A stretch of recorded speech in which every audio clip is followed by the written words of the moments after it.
Hey, if you liked the video, give it a thumbs up and show some love for the series.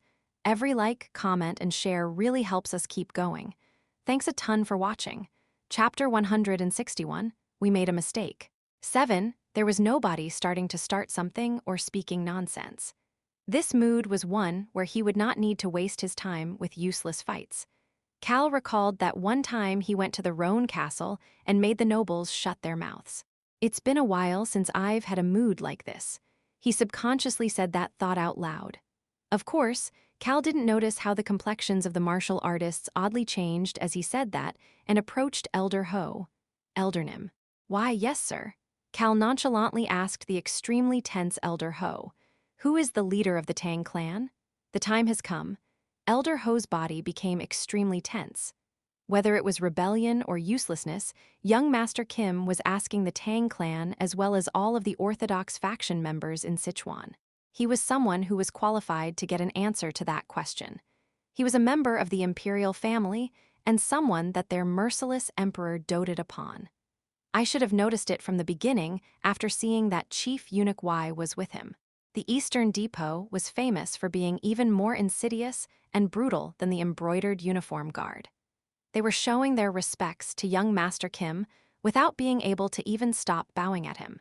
Young Master Kim Hee-il, he was someone who had more influence in the imperial family than Elder Ho had expected.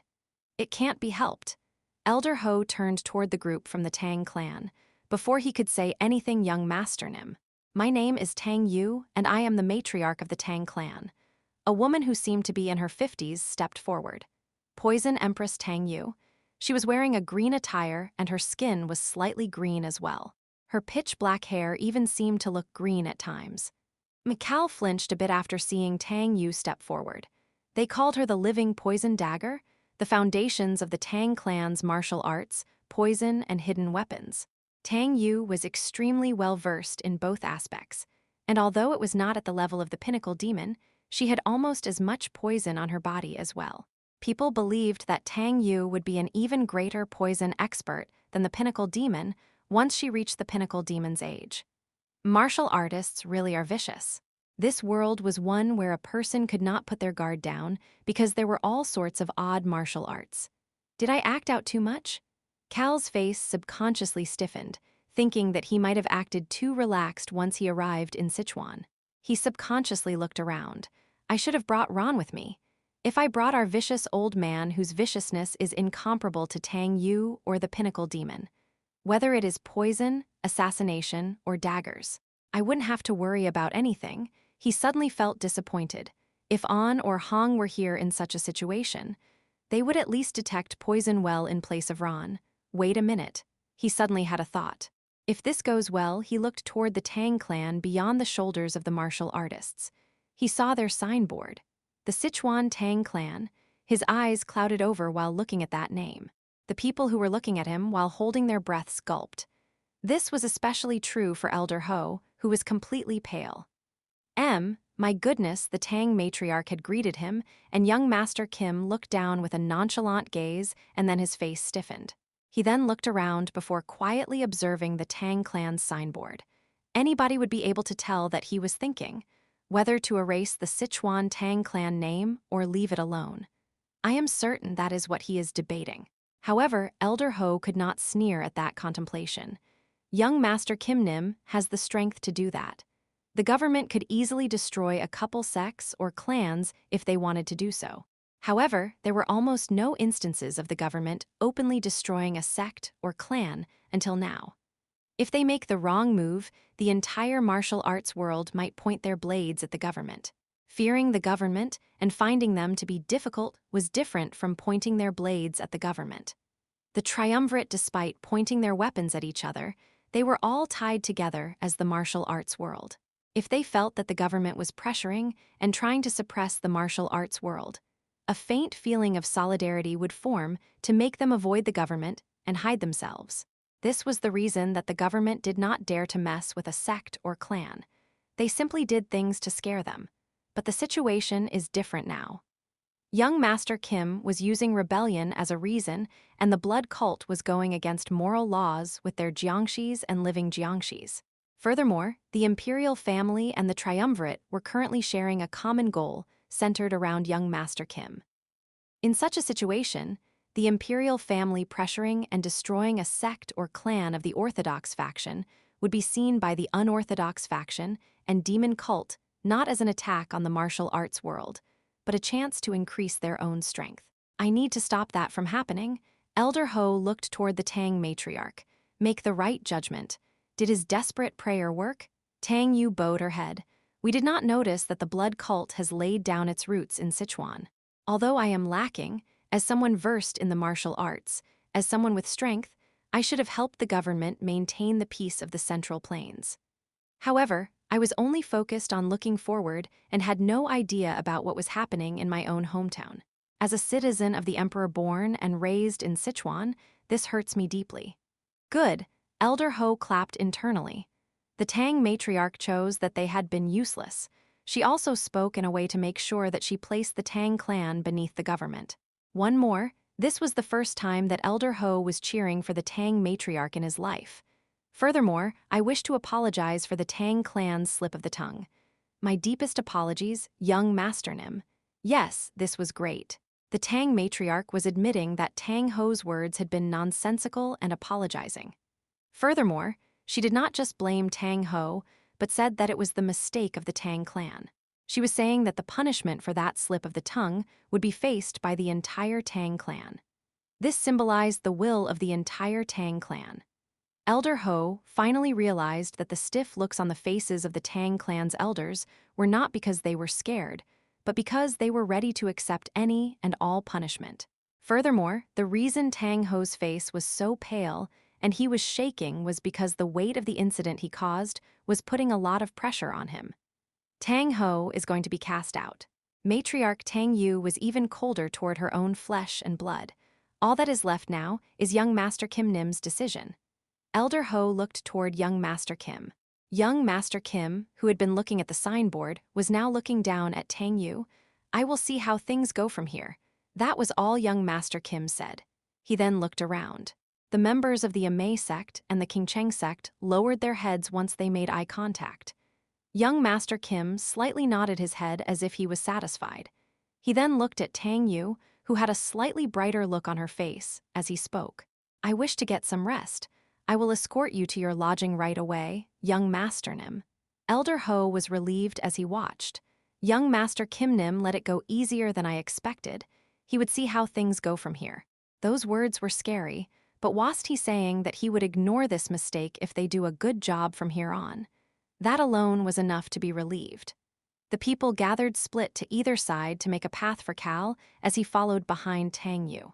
Young Master Kim Nim, it is a pleasure to make your acquaintance. The Qingcheng sect leader stood next to Cal and greeted him. Nice to meet you, young Master Nim. My name is So Xian and I am the first elder of the Amei sect. Our sect leader is currently unavailable, but should be here tomorrow to make her introduction to you.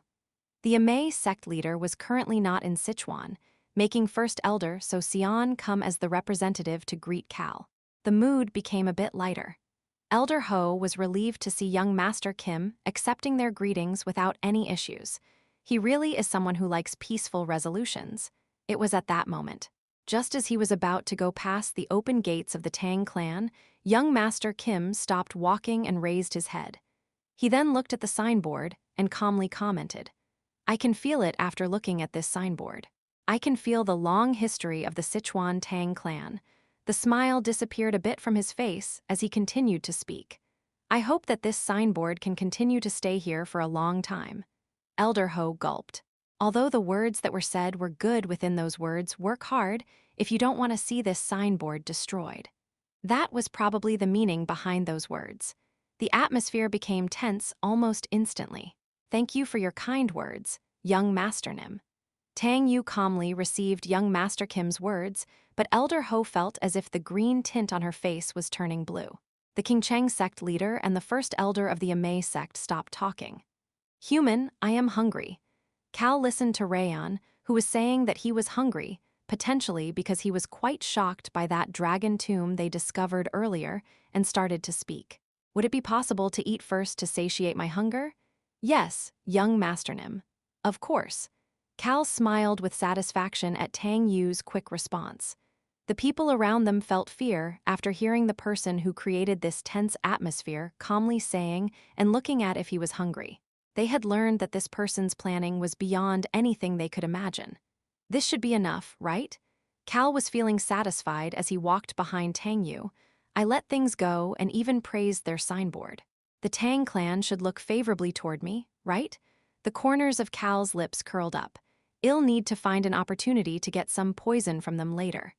The Tang clan was said to have a lot of different poisons thanks to their long history.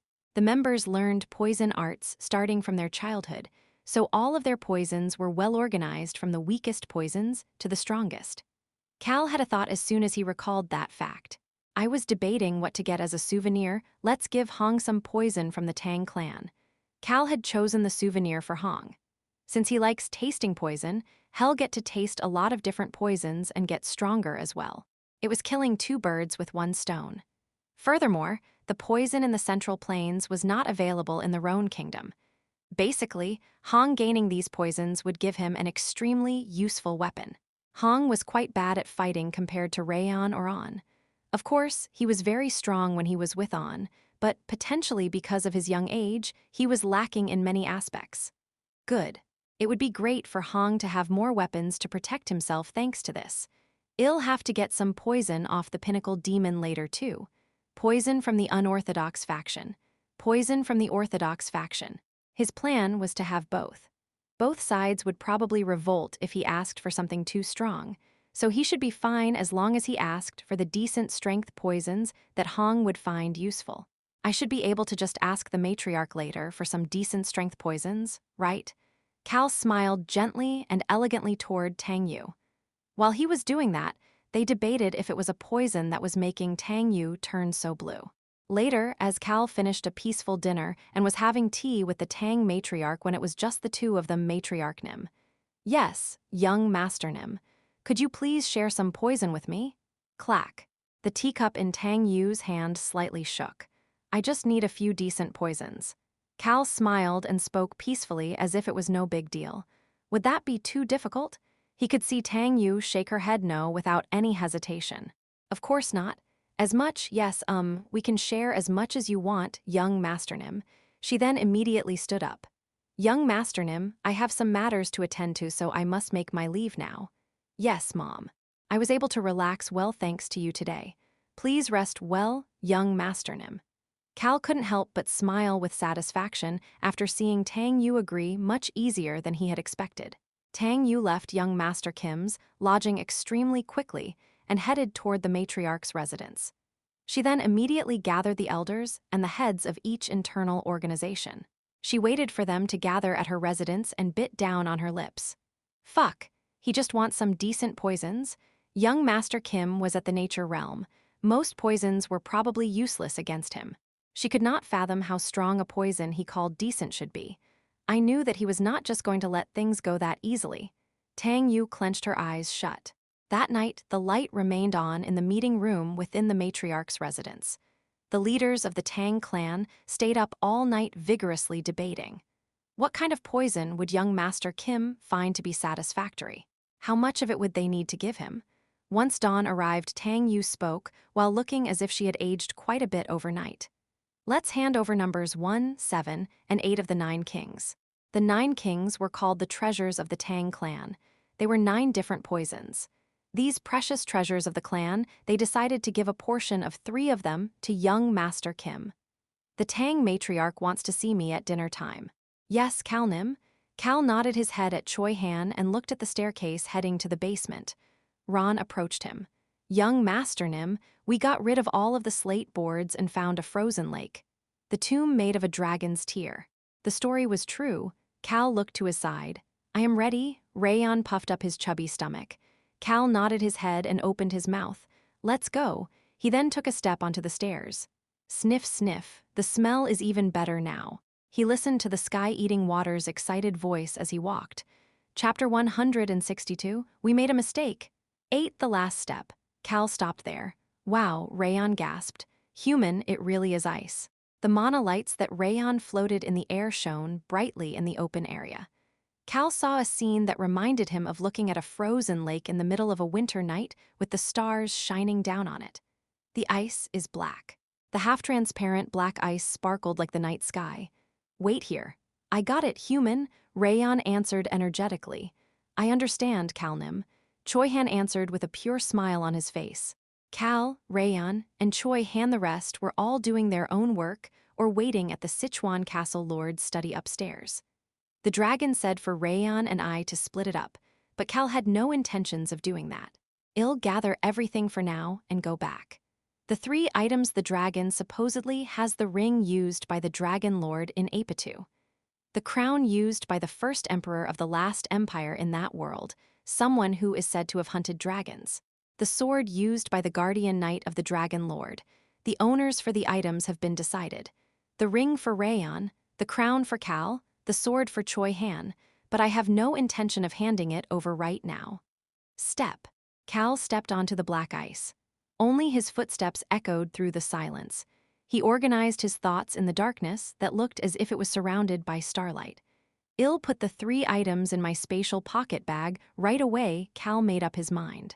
I'll ask Iruhaben Nim or Sherrit Nim to examine them. How could he trust the items given by a dragon from a different world and just use the items? He could not blindly trust a dragon who brought these items while telling a young dragon to save the world.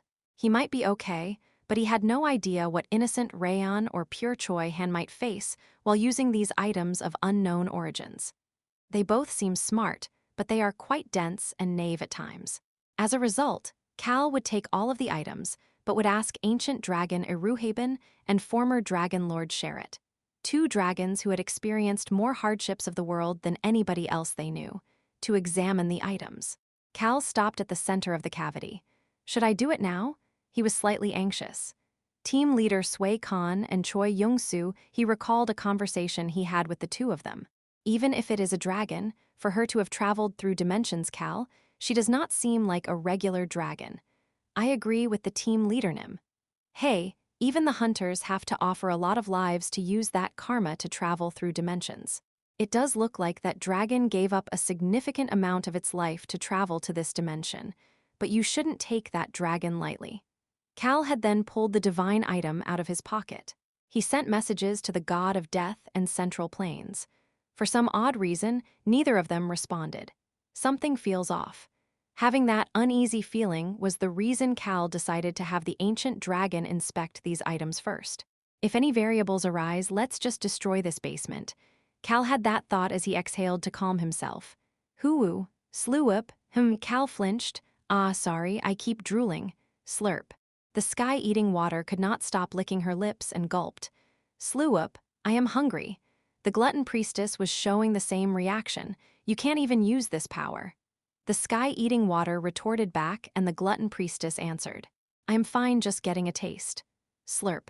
"Really? Hee, I am super looking forward to the power I will get after eating that water. If things go well, the sky, that damn god bastard with my own hands, kekek."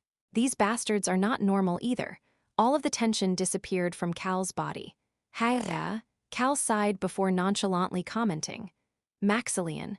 Maxilian was the name of the owner of this tomb, the dragon who wrote the book. The moment he said her name as she mentioned Kraak, the ice started to crack with Cal at the center. His eyes opened wide. "Ha!" The sky-eating water let out a gasp-like laugh and commented as if this was extremely entertaining. "Holy shit, this kind of motherfucking situation exists?" Kekek. The ice started melting. A half-transparent black water started shooting out of the cracks. Cal got chills all over his body. He had never felt like this before. The sky-eating water started shouting. "Fuck, this is so awesome." No, she was cheering. Water of this kind of density exists? Cal looked toward Rayon and Choi Han. "Human." Rayon extended his paws in shock. Boom, boom. A barrier appeared in front of Rayon. The stairs and the cavity, a transparent wall, appeared to block the area between the two so that Rayon and Choi Han could not enter. The shocked Rayon and Choi Han, they tried to break the wall before stopping. Hech! They saw the smile on Cal's face. The black water turned into many strands as it shot up. Cal was standing at the center. He saw the chills on his arms and started laughing. It could not be helped. The sky-eating water started laughing as well. It could not be helped.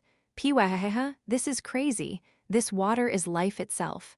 Cal's whole body was tingling. However, it was not a bad feeling. Unlike Rayon, Cal could not feel the mana in the air.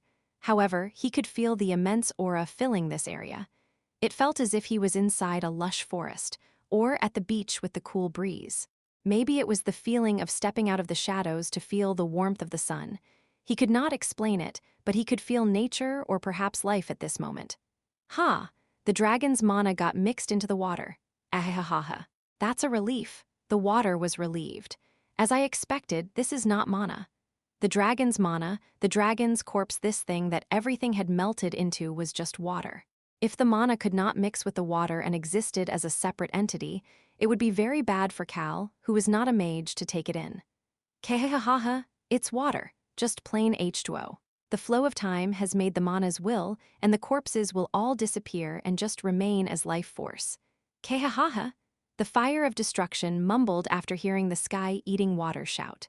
Her eyes have rolled over. He then flinched before continuing to speak. Cal's eyes seemed to have rolled over as well. Slew up, the glutton priestess slurped again. Leave me out of this. Hyung Nim, me too. The fire of destruction and the vitality of the heart stopped talking.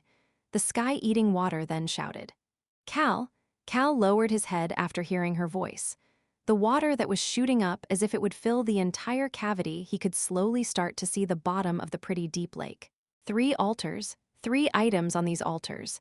The moment Cal saw them, Cal subconsciously let out a confused sound, but he soon had to snap back to his senses. You bastard. Why are you suddenly acting so baffled? The sky-eating water scolded him. Cal flinched. Was she always like this? I do remember her swearing a lot, but anyway, she helped me snap out of it. He then looked around. It's as I expected. The sky-eating water was calm now. It is trying to disappear. It seemed certain that these liquids remained sealed in the ice for so long in order to protect these 3 treasures. The treasures maintained their form without any damage at all. Now that there was no need to protect these items anymore, the half-transparent black water tried to disappear. A small portion had already dissipated into the air. Let's get started. Cal extended his hands. The water shooting up stopped. Water started to gather in Cal's hands. This was a transparent water different from the black water. However, this was not regular water either. Put your will into it. I'll put my will into it as well. Water that held the will of both Cal and the sky-eating water PSSSS, the black waters suddenly started to lightly shake. It looked as if they were shaking in fear. Cal slowly closed his eyes. He then started to imagine something. Your imagination and my imagination are the same. The potty-mouthed water gently chuckled as if she was amused, and Cal opened his eyes. The water in Cal's hands had changed shape. A chain. The water chain that flowed out of his hands moved around like a living creature and started to surround the area around Cal. The water of judgment. The existence that had once been tightly bound by a chain at the bottom of a lake revealed its existence and became the sky-eating water. The chain could be a source of fear and loathing for the sky-eating water because of that experience, but it would make things complicated if something aiming for the skies had a source of fear like that. Kekek. She could not hold back her laughter. Let's eat it up, Cal nonchalantly commented after hearing her shout. That was always the plan. The chain started moving. There was no hesitation in its movements. The chain grabbed one of the strands of black water shooting up. PSSSS, the black water tried its best to get away. However, the chain tightened more around it. It resembled a snake trying to suffocate its prey. These black waters are trying to return to nature right now. Now that the will of the dragon was gone, this immense power had no reason to remain here. No, this great meal had no reason to remain here. So let's take it. Another chain shot out of Cal's hand. The black strands of water started running away. The 2 different colors of water were chasing and being chased. However, there were not many areas for the black waters to escape. Even a large cavity had its boundaries. Boom, boom, the black waters slammed into the wall and exploded. A portion of the water was quickly turning into water vapor to disappear into the air. However, the chains did not miss those openings and attacked them. Did something happen? Choi Young-soo, who approached with a concerned voice, dropped his jaw in shock after seeing where Rayon was pointing. Damn, the way Cal was smiling and swinging his water chain everywhere, he seemed quite excited. Our human is laughing similarly to when he dumped a bunch of money into the lava in the past. Cal naturally couldn't hear Rayon. He was busy binding and capturing these black waters, and his hands finally stopped moving. A total of 8 pillars, no. 8 black waters tightly bound by chains. Ah, this is making me go crazy. The sky-eating water didn't know what to do. This is so exciting. Cal listened to her voice as if it was background music before moving his hand again. 8 pillars all headed toward Cal. It looked as if 8 large waves were about to crash into him. Cal just quietly watched. At first, he had this kind of thought. I'm supposed to eat all of this? I feel like my stomach will explode as I drink. The ancient power sighed in response. Who said we will eat all of the water? She then gave an extremely simple answer. We just need to eat the core. In other words, only eat the essence. The 8 pillars struck Cal at the same time. His whole body started to get wet. It could not be helped. Cal closed his eyes. The chains started moving. No, they disappeared. The transparent water mixed into the black water. The strands of water started shaking. It's coming. Cal could feel the roaring auras in the water surrounding him. A water trying to eat the other water running away. Cal opened his eyes. He was inside water, but it was not hard at all for him to open his eyes. What was surrounding him was its over. Only the sky eating water. Instead, Cal could see 8 dense drops of black water in front of his eyes. Cal. The sky-eating water calmly spoke. If I eat this, the seal will be completely gone, and I am certain that my original powers will get stronger as well. To be honest with you, I cannot even fathom how much stronger I will get. She continued to speak. Of course, there won't be an issue with your plate. I'll stop absorbing it if I feel like there will be an issue. Cal nodded his head. The 8 drops of water started moving. They split into 2 groups of 4 and crawled up his arms. Finally, they stopped around his shoulder at the clavicle. They then seeped into his body. Cal's eyes opened wide. Jackpot. It's not painful at all. His whole body was full of energy. What is up with this? Is it okay for this to not hurt at all? No, is it okay for it to seep into my body so naturally? This is weird. Why are you not coughing up blood? As even the sky-eating water was confused, Cal could not see it, but 4 black water drops appeared on both sides of his clavicle as if they were tattoos. At that moment, Cal's jaw dropped. Holy crap. The water pillars surrounding Cal subsided. The 3 altars with the items Cal landed at the center of the triangular formation of the altars and blankly stood there. Cal Nim, human. Now that the barrier was gone, Choi Han and Rayon urgently rushed toward Cal. Choi Young-soo did so as well. Of course, he was mumbling something else. What is up with the look on his face? Cal raised his head at that moment. The 2 of them made eye contact. The moment Choi Young-soo flinched and awkwardly smiled, oh, jackpot, that was all Cal said. Human, you're a wet, but you are fine and didn't even cough up blood. Didn't you say that you were going to eat a dragon's tear? Didn't the ancient power say that it was going to get stronger? So why are you fine? This is good, this is great, but this is weird. Are you hurting internally, Calnim? As even Rayon and Choi Han, who heard about everything in advance, asked in confusion, Cal just said the following. Wow, jackpot. Rayon and Choi Han flinched as well at Cal's bewildered appearance. Cal didn't care and just blankly stared into the air. The sky-eating water was mumbling in a dazed voice in his mind. Seal 347% removed, no. The sky-eating water corrected herself. The seal that was 53% removed had the remaining 47% removed. In addition, my offensive strength became 300% stronger. No, it actually feels like I got some abilities. Cal and the ancient power mumbled at the same time. Holy shit, holy shit.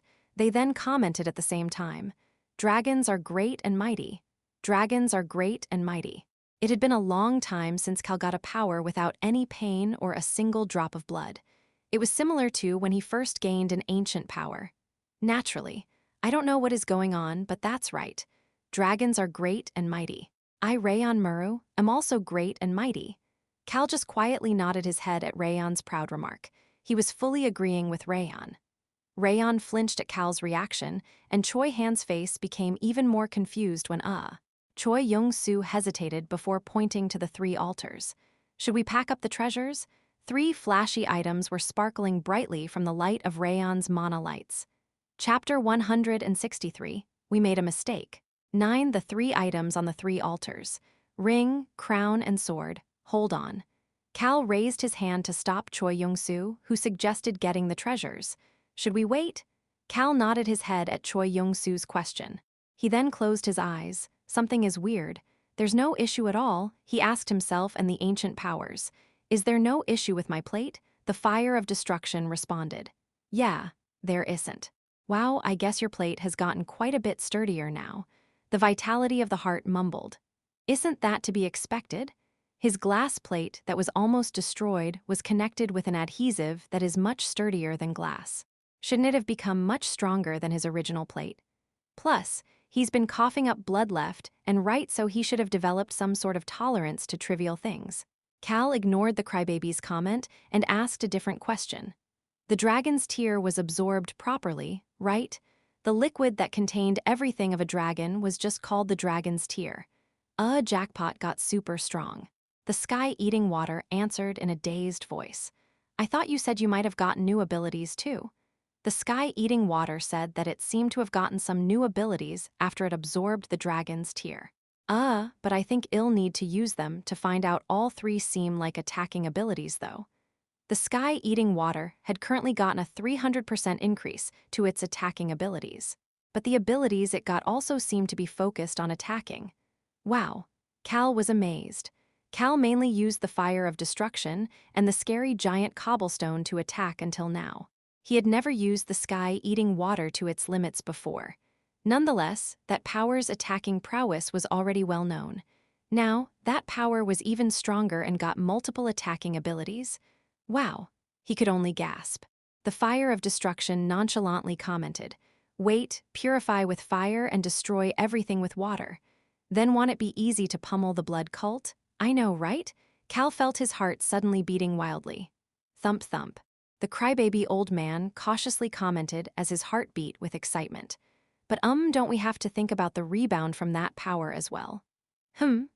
If the attacking strength is up 300% and Cal uses it along with abilities that focus on attacking, would his body be able to handle it? The old man added on. Instant. Cal flinched. The power that allows Cal to move on his own while everything else seems to have stopped in time. The power that lets him live on his own in a different flow of time. The old man's voice was serious. Cal's body took significant damage, and he struggled to hold on when he used that power. It still scares me thinking about how I had to put anything and everything into his heart at that time to keep this punk alive. Sob, the old man started tearing up. Sob, but what if he tries to use this new power to see its strength? Sob, what if he uses it to its limits and his body is harmed? Then that little dragon will destroy the world as well. Wouldn't he destroy me too? Suob. Cal ignored his crying. However, he had to admit that the vitality of the heart was right. Yeah, he made up his mind. Let's avoid using it to its limits. He felt as if he should not do that. He heard the sky-eating water's voice. Slurp, I wanted to use it properly at least once. I feel like I can land a hit on a motherfucking god if I do so. Slurp. Cal ignored the slurping. Her reaction made him feel even more uneasy that he wanted to control it even more. Anyway, my plate is fine and the power got stronger. The sky-eating water seal is completely removed as well. They are all benefits.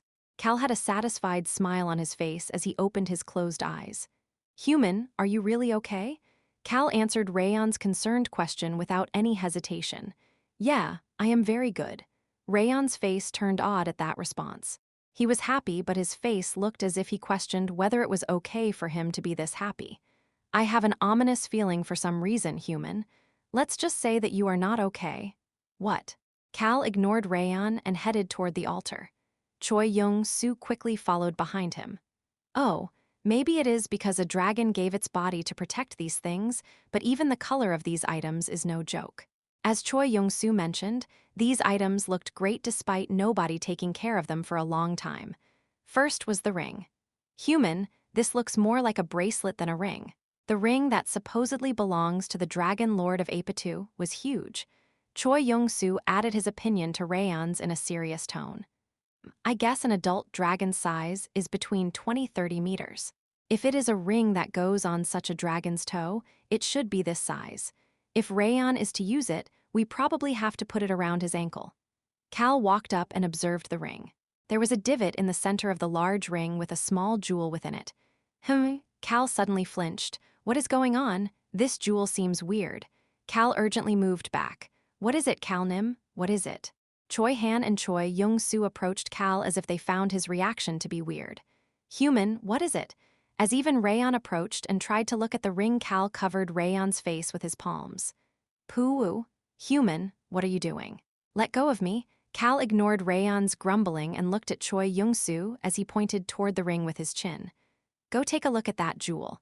Shall I take a look, Cal Nim? Cal hesitated for a moment at Choi Han's comment before shaking his head. No, you are too pure. Choi Young-soo looked at Cal as if he heard something he shouldn't have heard, but Cal sternly told him to go. Hurry up and take a look. Hiya. Choi Young-soo sighed before looking at the ring's jewel.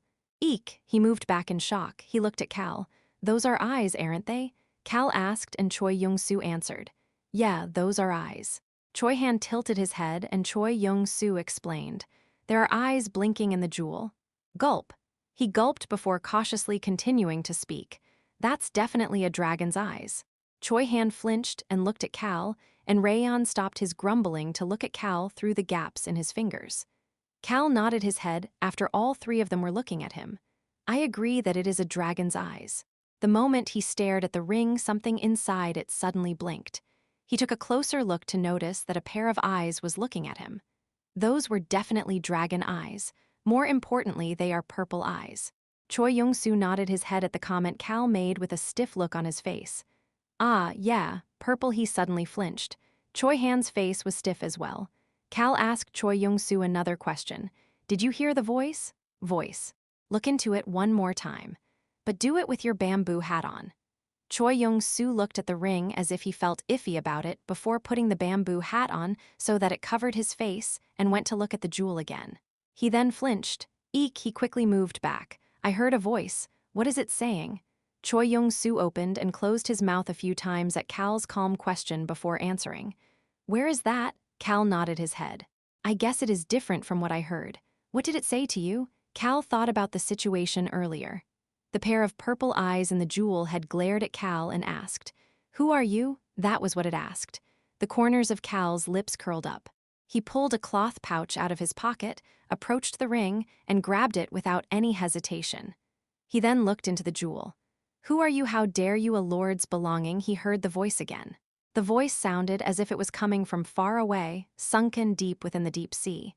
It was cutting out and could only be heard faintly, but it was definitely someone's voice. The voice held rage, shock, and fear. An odd sense of fear in the voice.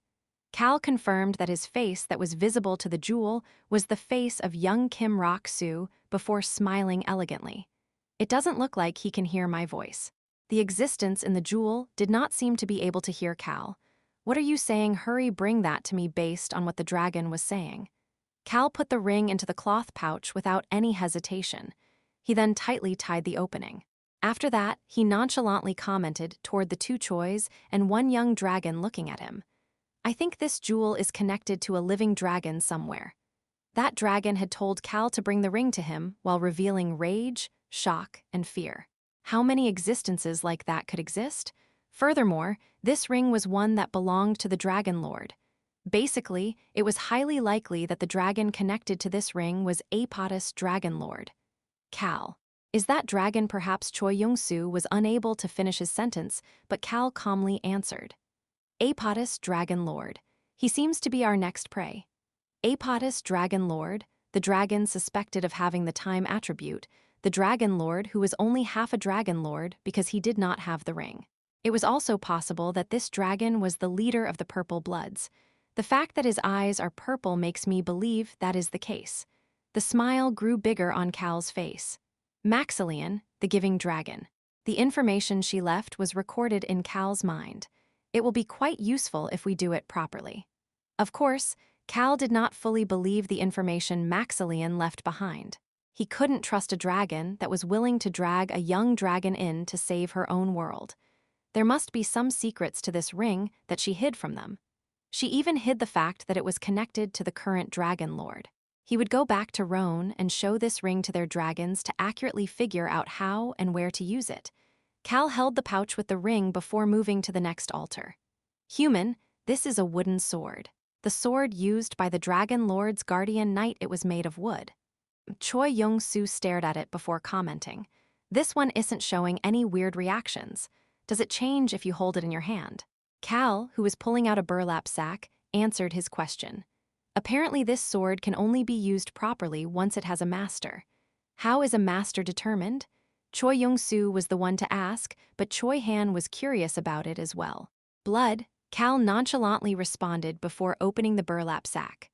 Once someone drips their blood in the hole on the sword's handle, the sword recognizes its master and turns into the most efficient form for its master. Cal motioned to Choi Han with his eyes. Put the sword in here. Yes, Calnim. Choi Han cautiously picked up the sword. He then flinched. What is it? Cal got shocked and approached him. It looked normal, but is there something to it? It is beating. Huh, this sword is beating like a heart. What does he mean by that? Cal extended his sword toward the sword and nonchalantly commented. A sword isn't alive, so how can it be like a beating? Holy shit. It really is beating. Thump, thump, the sword was beating. It was beating extremely slowly at a set pace, almost as if it was asleep. Ho, one had eyes, one was beating like a heart. All of these treasures seemed weird. Are these really good things? This feels a bit iffy. Cal could see the two Chois and the young dragon quietly nod their heads in agreement. Human, this feels a bit iffy to me too. Let's take these and ask Goldie Gramps about them. Everybody had the same opinion. Cal quickly placed the wooden sword into the burlap sack. Human, can I tightly seal the openings? Rayon, what a great suggestion. He praised Rayon before approaching the crown, the last of the treasures. Calnim. This feels human. This one human and one dragon seemed quite unsettled. Cal groaned as well. He didn't know from a distance, but seeing it up close it's similar to the crown I have. The item he stole in the past when he barged into Clope's house. It was the crown that consumes dragon's blood. A crown that looked quite similar to it was sparkling from the monolight as it sat on the altar. Apotis' last empire. The first emperor of that empire. The crown supposedly used by the emperor who took down a dragon. Calnim, I think it would be best to put it into the bag right away.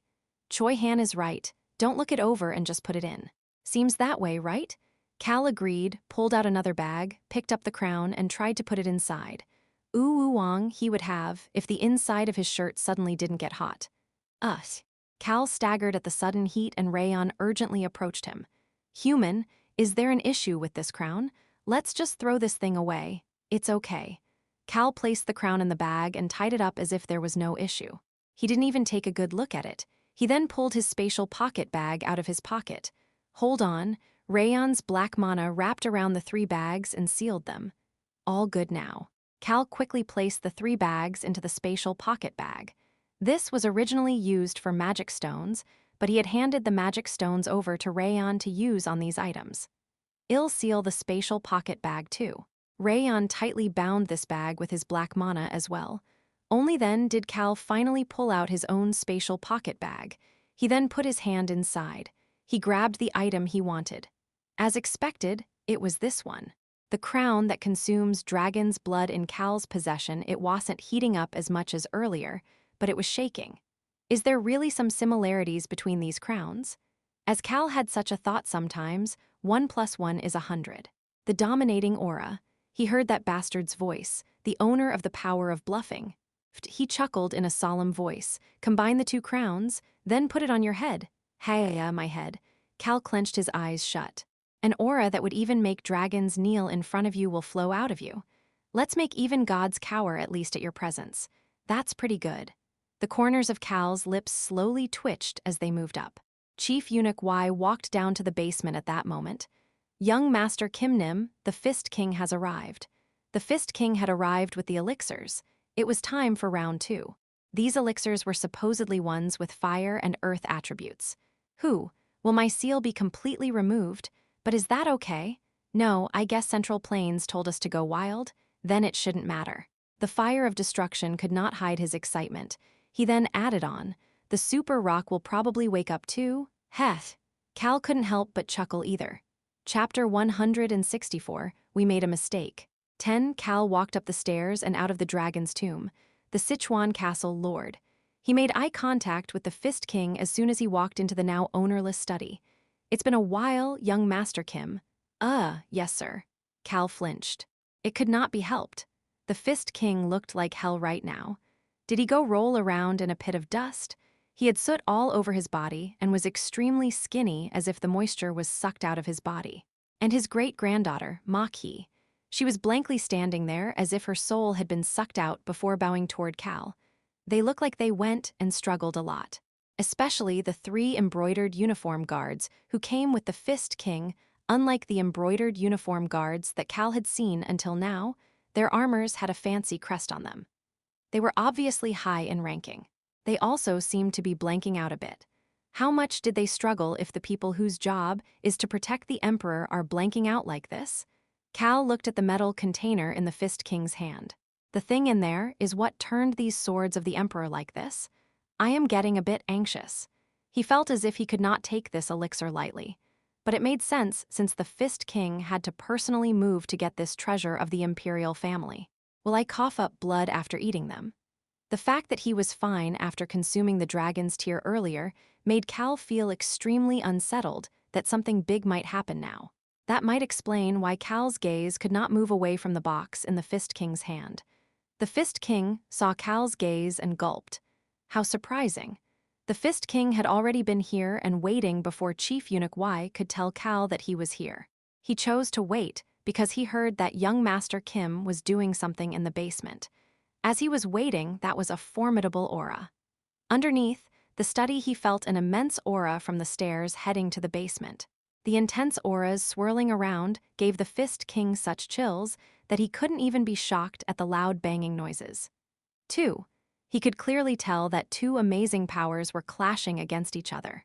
The Fist King had no choice but to ask Chief Eunuch Y what young Master Kim was doing via sound transmission. Young Master Kim's people looked so relaxed that he felt the need to ask stealthily instead of openly. Chief Eunuch Y, what is young Master Kim doing? A dragon him? A dragon. He is consuming a dragon, Fist King Nim. Ho, it was truly unbelievable.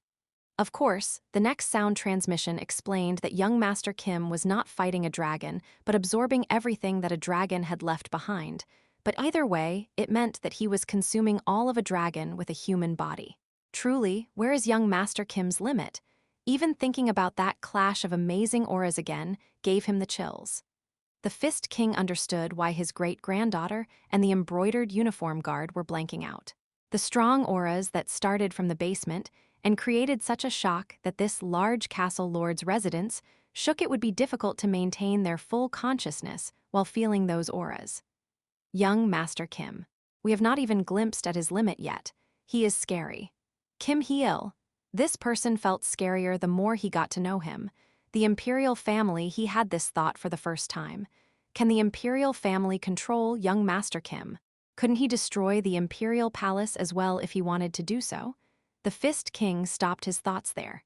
Any further thought would be fear itself, so he could not think about it any longer. The Fist King was feeling as if the elixir in his hands was useless. This thought became even more certain after he saw young Master Kim's gaze. Young Master Kim's gaze, as he looked at the box with the elixir, there is no greed. He did not feel any signs of greed or desire. What he felt was actually anguish and hesitation. There were probably no martial artists like this anywhere in the world. Elixirs and martial arts, text the majority of martial artists, were people who would put their lives on the line and take another's life for these treasures. Those cravings grew larger and larger the stronger a martial artist got. It was because their growth slowed down the stronger they got. It was easier to be seduced by the thought of relying on something else other than training. Young Master Kim. The Fist King offered the box to Cal. May I ask what this elixir is? The Fist King nodded his head and started to explain. A long time ago. Cal flinched. I asked him to explain the elixir, so why does it feel like he is about to start sharing a traditional fairy tale? It was a time when humans, divine beasts, and animals all lived together. It really was a traditional fairy tale. We call that period the ancient times. The ancient times, that term made Cal feel odd. At some point during ancient times, there was an imugi. Imugi, an existence before it becomes a dragon, or an existence that failed to become a dragon. They were talking about dragons again. Unlike most imugas that lived by ponds or caves, this imugi lived in a peculiar place. It was a blacksmith's house. Human, this story sounds like it would be fun. It is very interesting. Cal treated Rayon's voice as background music. He then thought to himself, can't he just give it to me? However, the Fist King continued to speak. A blacksmith's daughter saw a dying young imugi and thought it was a baby snake. She brought it back home and took care of it, leading it to live with her. What a great blacksmith. However, that child quickly realized that this was no ordinary snake. Why? Because this peculiar imugi ate fire, a fire-eating dragon. How amazing! The child took the imugi back to the mountain she found it on. That mountain was a volcano. It was a dormant volcano, so nobody knew it was a volcano. The imugi supposedly grew up eating the lava there. A lava-eating dragon? How cool! One day, after the years had passed, the volcano erupted. The lava flowed out uncontrollably and the sky became dyed the color of ashes, and the lava headed toward the village. No, the imugi appeared at that time. 50 years had already gone by, and the 10 years or so child had followed her father's footsteps and become a blacksmith. She was now trying to find an heir herself. After growing for half a century, the imugi was supposedly very long as well. Rayon was now silent. The imugi's body stopped to block the flowing lava. It consumed the lava non-stop and stopped what it couldn't eat with its body, until it managed to save the village from being destroyed by the lava. Apparently, the volcanic ashes were unable to reach the village either. Cal made eye contact with the Fist King. That imugi burned up the volcano itself. It was written in the legends. That imugi was not a dragon, but legend says that it was basically the embodiment of fire.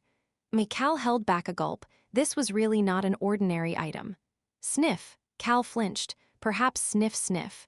Rayon, are you crying? Sniff, snort. He could hear a teary voice. A great and mighty, snort. Imugi, the Fist King slowly opened the iron box. This box has a formation drawn on it. The formation suppresses the aura of the elixir. It can only be maintained for 5 days. We've used up most of the time getting here, so you have to consume this elixir in the next 12 hours.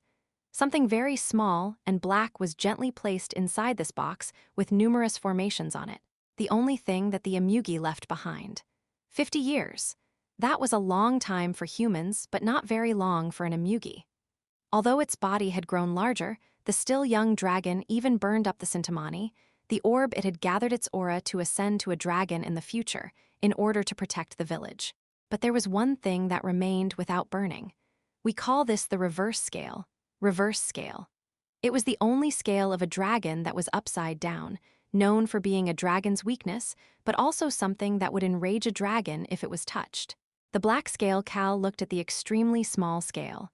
Wow, the fire of destruction spoke in an extremely excited voice. Am I going to be completely unsealed and get stronger? Wow. Cal was amazed. The Imperial Palace really is generous. Reverse scale. Even the name made it easy to feel the precious value of this elixir. This must be the Imperial family's treasure. The Fist King nodded his head. That's right. It truly is a treasure. It is an item even His Majesty cannot touch as he pleases. He made eye contact with Cal and then added on. It is an item that was stored in a ceiling formation near a volcano. Cal finally understood why the Fist King looked like such a mess. You must have gone through a lot for this, sir. I should at least do this much. Cal took the box that the Fist King offered. He then started to walk. I think it would be best to absorb this in the basement. Guard, the Fist King stopped without finishing his sentence. I will be waiting up here. Yes, sir. The Fist King could see Choi Han walking behind Cal and heard a voice in his mind. I am going with him. Don't worry, Fist King. It was a touching story. A real dragon was by young Master Kim's side. Hoo-woo. Cal sat comfortably on the floor of the basement and sighed. He then looked down at the black scale in the box. Human. That was such a touching story. Cal listened to Rayon's rambling as he reached into the box without any hesitation. His finger touched the scale. Crackle, the scale cracked. To be more accurate, a black crack appeared on it before the scale revealed its true appearance, as if the black color was a shell. Human, it's so pretty, a brilliant red scale was sparkling beautifully. But human, why is your hand shaking so much? Cal's hand was shaking. It was not his doing. Holy crap, the immense pressure being transferred to his hand from the scale was making it shake. It was at that moment. Cal's body curled forward. Human? He could not even pay attention to Rayon's shouting. Cal urgently moved the hand that was not touching the scale. He rummaged through his inner shirt pocket before grabbing something in his hand. The white crown. The bastard that consumes dragon blood. Cal remembered how a whirlpool-like black mouth appeared in the white jewel at the center of the crown and greedily sucked up the dragon half-blood's blood. And the new item that he just got, that the dominating aura said may allow him to even make gods cower if he combined it with this crown. Why is this? This white crown was giving off a lot of heat right now. It was so hot that Cal subconsciously curled forward. Cal's face stiffened while looking at the white crown. Human, don't come here. Cal stopped Rayon from approaching. He then addressed Choi Han. The two of you go over there to the stairs. Yes, Cal Nim. Choi Han must have noticed that it was serious as he took Rayon and retreated to the stairs. Rayon was extremely anxious, but Cal couldn't help it. The white jewel at the center of the white crown, a black vortex had appeared there. It was clear what it was trying to do. The scale? That disgusting vortex was twitching toward the direction of the scale in Cal's other hand. Furthermore, the aura that the scale was releasing was getting stronger. A pressure that was making even Choi Han flinch from a distance. To be more accurate, a presence was extending out of the scale. I thought it was an emugi. It was supposed to just be an emugi. Not only that, this is just one scale of it, so why is it releasing such pressure?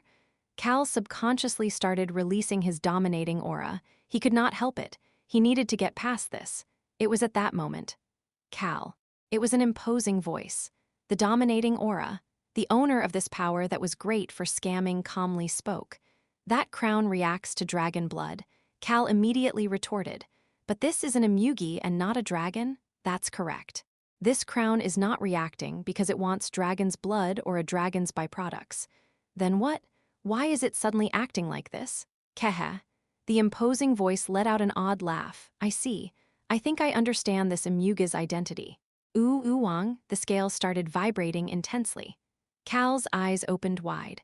A red aura slowly started rising from the small scale. It looked like a blood-mixed fog. This emugi is one that received the choice to become a dragon, that was fated to become one, but it rejected its fate and died after burning up its Sintamani, which is basically its existence. No wonder this crown desires it. This crown that consumes dragon blood would obviously want the will, the spirit, the only thing left behind by an emugi with the spirit that is equivalent to a dragon. The imposing voice quietly whispered.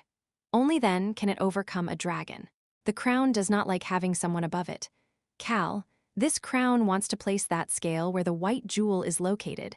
It would become very strong. It was at that moment. Cal curled forward again. One of the spatial pocket bags was rumbling intensely. Maxillian. One of the treasures that she left behind, the spatial pocket bag with the crown, was releasing intense heat, almost as if it was asking for Cal to give it the scale. This reverse scale, the two crowns were fighting over this item. This is driving me nuts.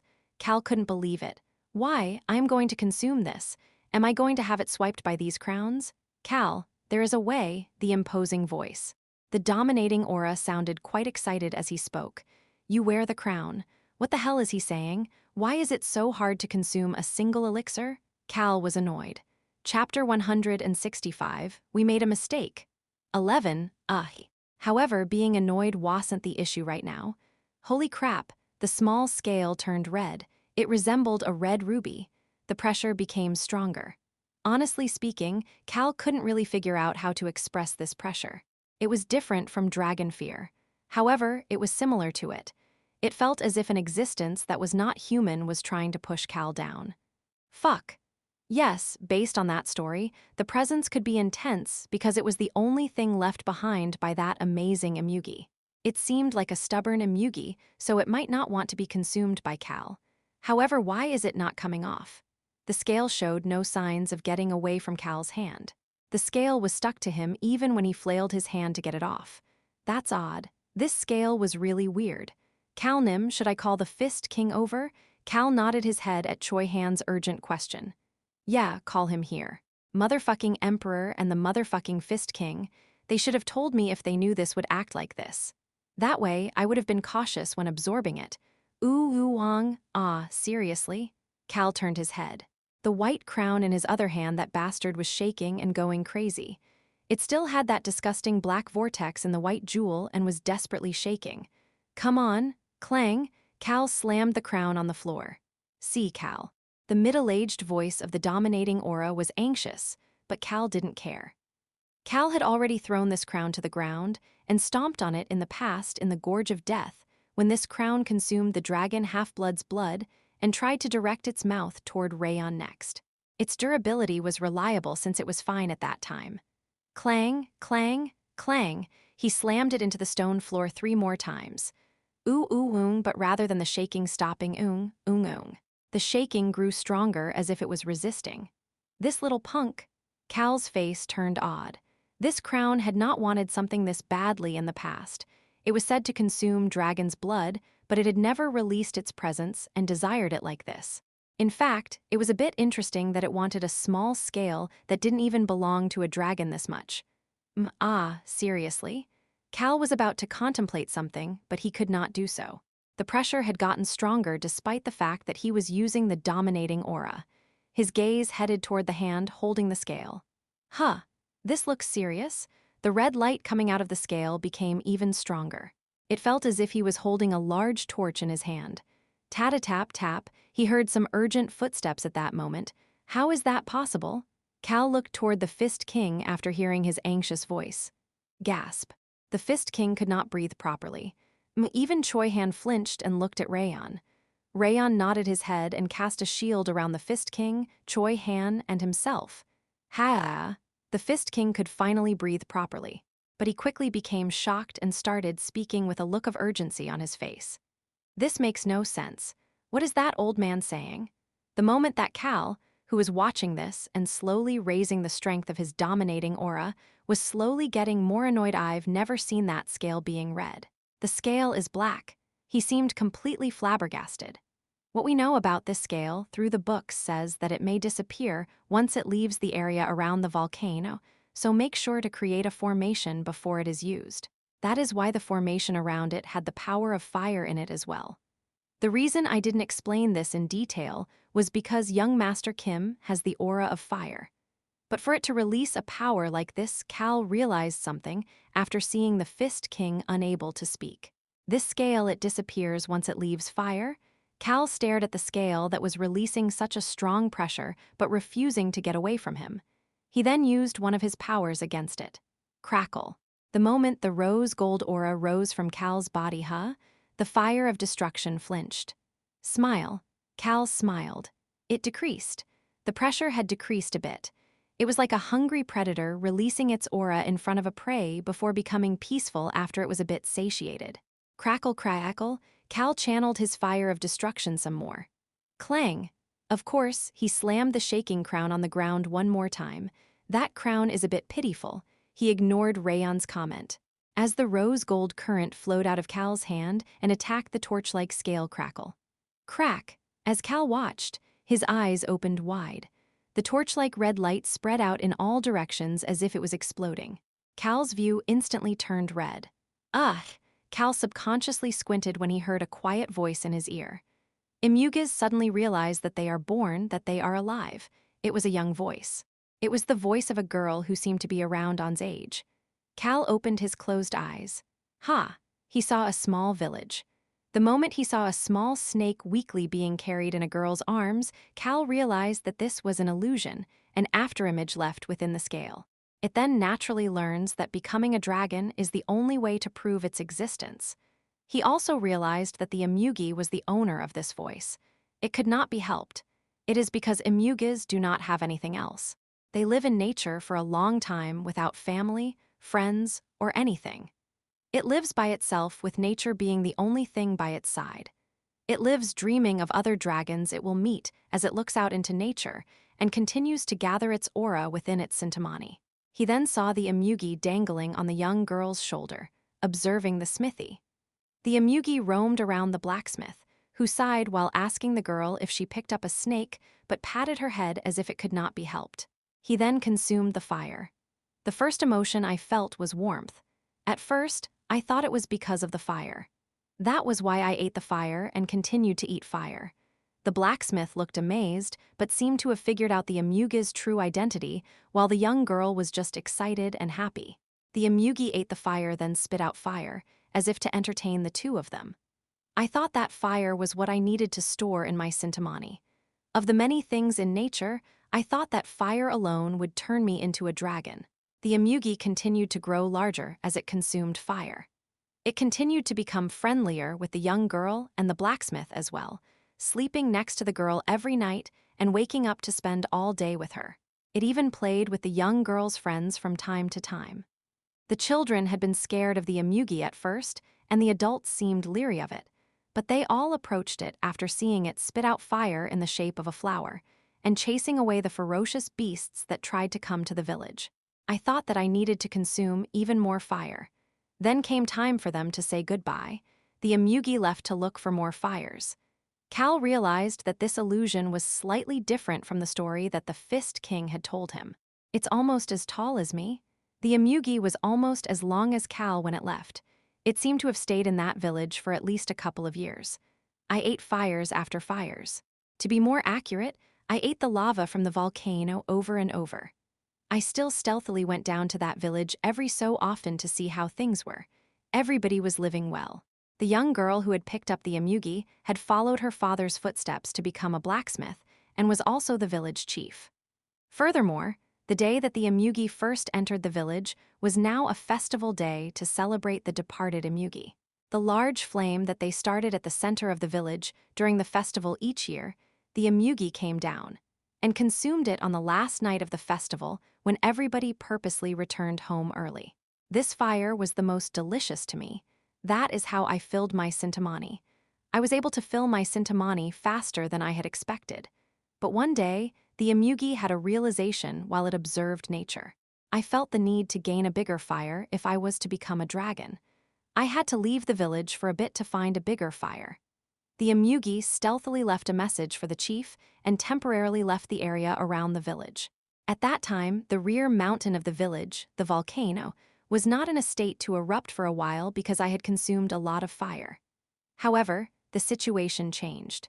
My Sintamani did not fill completely no matter how big of a fire I consumed. I felt a deep sense of loss at that fact. I wanted to quickly become a dragon to meet others like me. It made me go farther away in search of larger fires, making me return to the village later than I had expected. The Imugi's voice was calm. Of course, I returned without being able to fill my Sintamani. I realized that I would need to spend a longer period of time to become a dragon. When I returned to the village, the volcano was just about to erupt. In that situation, I was unable to prevent the volcano from erupting. This was already following the laws of nature. The wheels were already turning. The Imugi immediately went to see the chief. Was it because it was not a dragon? The Imugi's human form was half human, half dragon. He looked human, but his body was covered in dragon scales, and he had both a tail and a horn. The moment a little girl around On's age told the chief to leave, the volcano exploded. My friend said this to me at that time. The Imugi considered the chief to be a friend. Although the chief was now in her 60s and the Imugi still seemed to be in the early teens, she told me to leave while I still could. However, I could not do that. The situation after that was similar to what the Fist King had told him. The Imugi returned to its original form and blocked the lava heading toward the village with its body. It also used its fire to burn the volcanic ashes to disappear without a trace. Wow! Cal couldn't help but gasp while looking at the fire that the Imugi released. The Imugi had a tiny horn, and its scales were dark and dull compared to those of dragons. Nonetheless, the Imugi that wrapped its whole body with the fire released from its mouth was extraordinarily beautiful. Its appearance was more sparkling than any dragon Cal had seen until now. The Imugi started dying as it blocked the volcano. If I was a dragon, I would have been able to protect the village and survive. However, I was not skilled enough to do that. The chief was by the dying Imugi's side. Cal heard the chief's voice for the first time. "Hey, Eternal, let's be together." The chief, who had named the Imugi Eternal with hopes of it living a long time, did not leave its side. The Imugi happily received his close friend's feelings, but pushed the chief away from danger. Something amazing happened at that moment. The Imugi's voice was still calm. My body was dying, but my Sintamani was filling with power more than ever before. I thought that it was because I consumed a lot of fire while blocking the volcano and the lava. However, that was not it. The moment the chief, who moved closer despite the Imugi pushing her away, placed her hand on the Imugi's fire-covered scale, the moment the chief patted the Imugi's back despite her hand burning, I figured out the identity of the warmth that I first felt. And I realized the identity of the fire, no, the warmth that filled my Sintamani. The Imugi pushed the chief far away. I had gathered the warmth of humans into my Sintamani. Maybe it was because this was an illusion, but Cal saw the Imugi's childhood appearance once again. That was why my fire had no choice but to be warm. My body was dying, but the Sintamani filled more than ever in my life. The affection that my close friend and the villagers showed me, and the affection I showed back. A young girl's calm voice continued. I finally realized why I wanted to become a dragon. Humans die too quickly. The chief, who was older than 60, took the villagers and quickly moved to the evacuation location at the Imugi's urging. The Imugi looked at the evacuation center before using its whole body to block the lava pouring down. I would be alone once my close friend leaves. The villagers are there, but they were neither my close friends nor my family. That was the reason I wanted to quickly become a dragon, to leave this village, leave this land, and be somewhere others like me exist. However, I realized that I could not leave this land, could not leave these people. My roots were here. The Imugi released fire for the last time. It released its fire toward everything trying to harm the village. The Sintamani. My roots were full of things I had gained in this village. Flash, flash. The illusion slowly became faint and flashed, almost as if it was announcing the death of the Imugi. My body was dying. Imugis were existences that came from nature. In the end, I will return to nature. However, I was a bit different from other Imugis. Unlike other Imugis that lived in nature and filled their Sintamani with things they had felt in nature, I had learned of the human world and filled my Sintamani with the warmth of the human world. The volcano stopped erupting and the lava stopped flowing. As for the Imugi, it was completely burnt. I could not become a dragon even if I filled my Sintamani all the way. What was inside me was not nature. The moment the chief rushed out and placed her hand on the Imugi's burnt body, it turned into ashes and flew away. It must have been returning to nature. Although it was just an Imugi and not a dragon, its body became nature. That was why I was able to leave behind my Sintamani. Only one thing remained. It was a small rock. It was black, uneven, and looked extremely grotesque. Nobody would think this was a Sintamani. Since it did not gather what it was supposed to gather, the shape of my Sintamani was quite unsightly. My friend turned it into a scale to make it beautiful. I don't know why she thought such a grotesque and ugly scale was so pretty. The illusion started disappearing. I can feel warmth coming from you. The Imugi that died a long time ago spoke. The fire you have is warm. I can feel your desire to burn anything and everything in order to save something. Cal could see a red fog surrounding him now that the illusion disappeared. The fog started disappearing. This is what my close friend said. No matter how unsightly the iron, forging it in fire and changing its appearance will turn it into something necessary for the world. She said that although I looked so weak and feeble before I met fire, I would be extremely beautiful when I became a dragon. But the moment I heard that, I wanted to become fire instead. Yes, I wanted to become that kind of fire. Cal lowered his head. The scale was gone and a small flame was on his palm. It was an extremely small fire like the flame on a candle, but it was warm. And he was certain that this fire would never go out. He heard a young girl's voice. I can change anything. Because I am a fire, the Imugi did not say anything else. However, Cal felt as if he understood what the Imugi was trying to say. Cal, I think it's possible. Cal, that's it. He heard the fire of destruction and then the dominating aura's voice. Cal looked down at the white crown. It was calm. He slowly moved the crown toward the flame on his palm. Shake, shake, shake. The crown started shaking as if it was scared. Cal tried moving the crown away from the flame. It calmed down. Moving it back made it start shaking again. The black vortex that was causing issues earlier was gone as well. Only the white jewel was visible. The corners of Cal's lips twisted up. There's no need to release the seal of the fire of destruction anymore in the Central Plains. No, he could just release the seal later, using other fire attribute elixirs if necessary. That was why it would not be bad to prepare for the next world, Apitu. An Imugi that could not become a dragon despite filling its Sintamani. A dragon that became a hunter and a fire left behind by an Imugi that turned into ashes and disappeared. I am curious, what results that would create Cal pulled out the crown that Maxilian left behind. The two crowns were shaking. Existences that killed dragons or wanted dragon blood, however, Cal saw dragons as friends. Crackle. The moment the small flame revealed its existence, Cal grabbed both crowns with the hand holding the flame. Human. Rayon rushed out of the shield and approached Cal once the red fog disappeared. Choi Young-soo, who came down because something seemed weird, and Choi Han, both quickly started following behind Rayon before stopping. This was especially true for Choi Young-soo, who stopped almost as if he was ratting, before starting to speak with an odd look on his face. That suits you well? Cal, who had an extremely dazzling red crown on his head, looked at Choi Young-soo with an extremely unsettled look on his face. That made Choi Young-soo a bit relieved. It was because he felt an odd aura coming from the crown-wearing Cal. Cal suddenly smiled brightly. Ha ha ha ha ha ha, Choi Young-soo turned pale. Human, why are you laughing like that? Are you going somewhere to throw money again? Rayon asked in an anxious voice while Choi Han calmly asked, Did you gain what you wanted, Cal Nim? Cal gave a simple response. Yeah. Chapter 166. Heel 1. Cal extended his hand and pulled off the crown on his head. He happened to make eye contact with Rayon. Hoo-woo. Rayon was taking some deep breaths.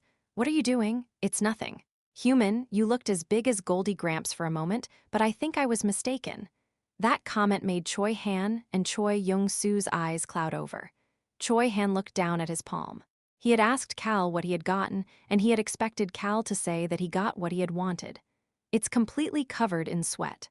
The moment he saw the crown-wearing Cal's stoic face, Choi Han's face had stiffened at that moment.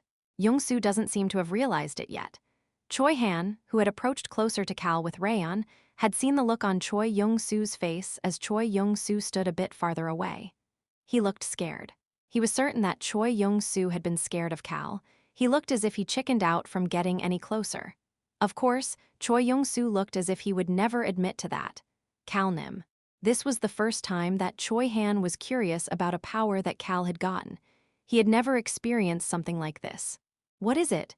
What is the power you earned this time? That was the question he wanted to ask. However, at that moment, tat-a-tap, he heard some urgent footsteps. Chief Eunuch Y, who ran past the blanking out Fist King on the stairs, looked at Cal, young Master Kim Nim. The cold look on his face, as he temporarily took over the Sichuan Castle Lord's residence, was gone, and his face was full of desperation. The blood cult has released the Jiangxis. Choi Han turned from Chief Eunuch Y to look at Cal. Cal was looking at the ceiling. He slowly closed his eyes before opening them back. Cal then looked back down and made eye contact with Choi Han. What were you trying to say? It's nothing, Cal Nim. I will ask you later. Okay. Cal nodded his head before putting the crown into his spatial pocket bag. He heard the imposing voice of the dominating aura in his mind. I don't think you would lose to the god of death we saw last time, at least when it comes to your aura. Cal ignored the extremely excited voice. He approached Chief Eunuch Y. Where have the Jiangxis appeared? We have received reports that they have started to appear all around the Central Plains. Cal started walking up the stairs. Chief Eunuch Y stuck right next to him. Please continue your explanation. Chief Eunuch Y opened his mouth to speak again. Cal walked past the Fist King at that moment. Neither Chief Eunuch Y nor Cal had any time to pay attention to the Fist King. Ho! Ho-Ho the Fist King blankly looked up at Cal, who walked past him. He had no choice but to look up at Cal as he was walking up the stairs. However, wasn't it normal for him to look up at Cal now? That thought suddenly brushed past the Fist King's mind. He would have thought it was nonsensical in the past, but the Fist King currently did not have the courage or the guts to say that such thoughts were wrong. He could only take deep breaths and calm himself. Cal, who walked up without having any ideas about this, looked at the map that was open in the Sichuan Castle Lord's study and the numerous reports. It was rare to see him looking so serious. Thave appeared in the Imperial Palace as well. Yes, young Master Nim. The Jiangxis first appeared in the capital and the Imperial Palace before they started appearing in other areas as well. Cal groaned. Chief Eunuch Y bit down on his lip. I am sure it is weighing heavily on him. Young Master Kim had purified living Jiangxis and had gone through all sorts of suffering until now. But to see Jiangxis suddenly appearing like this, how difficult must this be for him to handle? Chief Eunuch Y could not handle looking at Cal's eyes any longer and turned to look at the map. As for Cal, he was deep in thought. Did the blood cult bastards go crazy? The appearance of Jiangxis? That was understandable. He presumed that they would fight against Jiangxis whenever they barged into the blood cult. But he had never expected the blood cult to release Jiangxis all around the Central Plains like this. Did they make the first move because they decided they couldn't let things keep going like this? At this point, it made sense for them to realize that there was an issue with the living Jiangxis they planted in the triumvirate. Based on that, they could take a different path. But still, sending Jiangxis into the Imperial Palace. They must be out of their damn minds. Do they want to mess with the Emperor right now and end things? Cal heard Li Su Hayuk mumble at that moment. Did those blood cult bastards go crazy? Do they want to die? Ah, Cal gasped. Everybody focused on him. The corners of Cal's lips twisted up. I guess the blood cult guys don't really know yet, The confused Li Su Hayuk's eyes clouded over for a moment. His voice became relaxed. That's right. I guess they wouldn't really know yet. Indeed. Tap. Tap. Cal tapped on the capital with his finger before nonchalantly commenting. The triumvirate and the Imperial Palace, the fact that all of these forces have gathered together. The blood cult should not have figured that out yet. The blood cult probably figured out two things.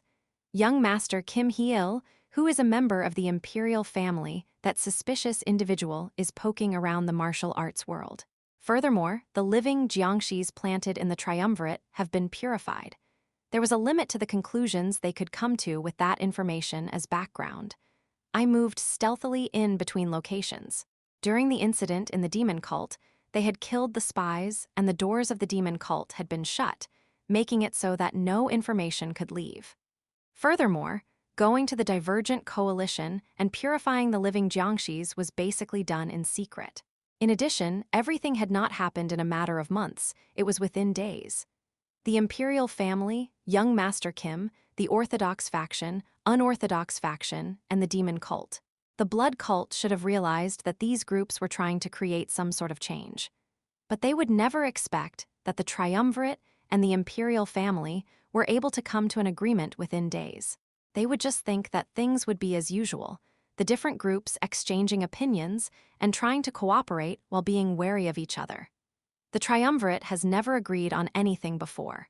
The blood cult would think that even if things have progressed as much as possible, it would only be at the level where the government and the triumvirate are exchanging opinions with each other.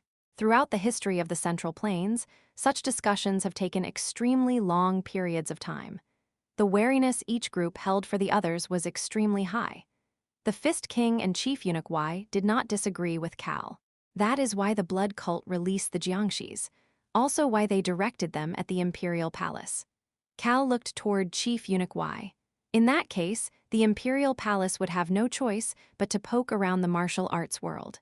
Even if they know that the Jiangxis are from the blood cult, the Imperial Palace would have no choice but to poke around the martial arts world if they cannot locate the blood cult. Would the martial arts world be willing to open their doors to the Imperial Palace during such a situation? Absolutely not. In such a situation, the government and the martial arts world would not be able to come to an agreement. In the end, both sides would be distracted by the Jiangxis, making it difficult to cooperate. Even if they ended up coming to an agreement, that would happen at a much later time. If that was the case, that would be extremely beneficial for the blood cult. They would be able to use those openings to cause chaos once again. For example, instead of the Great War of the Triumvirate, they could turn it into a fight between the government and the martial arts world. Those bastards would do something like that without any hesitation. Cal's smile became even bigger. They are quite smart until the end. The blood cult. Not only were these bastards strong, they were true hunters. Hunters were supposed to be great with traps. But oh no. Unfortunately, the blood cult's actions were for naught. It will be difficult for things to go as the blood cult wants. Team leader Choi Han nonchalantly commented as if he agreed. Everybody other than the blood cult has already come together. The Fist King snapped back to his senses and added on. That's right. We've all already come to an agreement. They were all centered around young Master Kim. He kept that part to himself. Kim Hee-il. This person was someone who was far beyond anything the blood cult could have ever imagined. He was the reason that the government and the martial arts world were able to come to an agreement so quickly. This was the first time something like this has ever happened in the history of the Central Plains. So Cal looked toward Chief Eunuch Y. So, what is the Imperial Palace's plan? Chief Eunuch Y's dire face now looked calm. His Majesty has said that you should continue whatever you are doing, young Master Nim. As I expected. Cal nodded his head. The government will suppress the Jiangxis. His Majesty said that you do not need to worry about them. Chief Eunuch Y had not understood the Emperor's decree at first. He thought that it would be better to get young Master Kim's help to quickly resolve this issue. However, the Emperor had accurately determined the order of importance. The destruction of the blood cult. Yes, that violent Emperor would not be satisfied with just taking down some Jiangxis. Chief Eunuch Y looked at Cal. I guess in some ways, this might be good. His mouth was going dry while looking at the smiling young Master Kim. Young Master Kim spoke in a relaxed manner. Now that the Jiangxis are out, it should be that much easier to strike the blood cult. Don't you think so? This smiling man was very scary. It was at that moment. Senior, what is going on? Chief Eunuch Y's face instantly stiffened. The person who called him senior and approached this person was a member of the Eastern Depot disguised as a staff member of the Sichuan Castle Lord's estate. This the message that he urgently delivered without even showing his respects. Chief Eunuch Y urgently opened it before immediately handing the message to Cal. Young Master Nim. Apparently the Castle Lord of Yunnan is dead. Cal opened the message, and they were taken over by Jiangxis, making it currently impossible to infiltrate the Yunnan castle. They would arrive at Yunnan once they passed through Sichuan. That area was next to Nanmen, one of the outlands. Nanmen was where they suspected a branch or the core of the blood cult to be located. Cal looked toward Chief Eunuch Y. How did this information arrive? It came through a hawk, young Master Nim. They probably sent this last message before everything closed down. Chief Eunuch Y looked toward the Eastern Depot member. We have not received any other message. Furthermore, the people who went near Yunnan Castle discovered numerous dead hawks. We've also lost contact with some of the Eastern Depot members. The blood cult seemed to have made their move while everything was chaotic because of the Jiangxis. If we didn't know that the blood cult was in Nanmen, we would think what happened in Yunnan was just like the incidents throughout the areas. Yunnan was in the outskirts and not a very important location. In fact, Yunnan was one of those places that would be placed on the back burner after considering places like the capital and other important locations. Cal's gaze headed toward the bottom of the message. Dried blood, the message was written in blood. They must have been in a rush as the writing was extremely difficult to make out as well.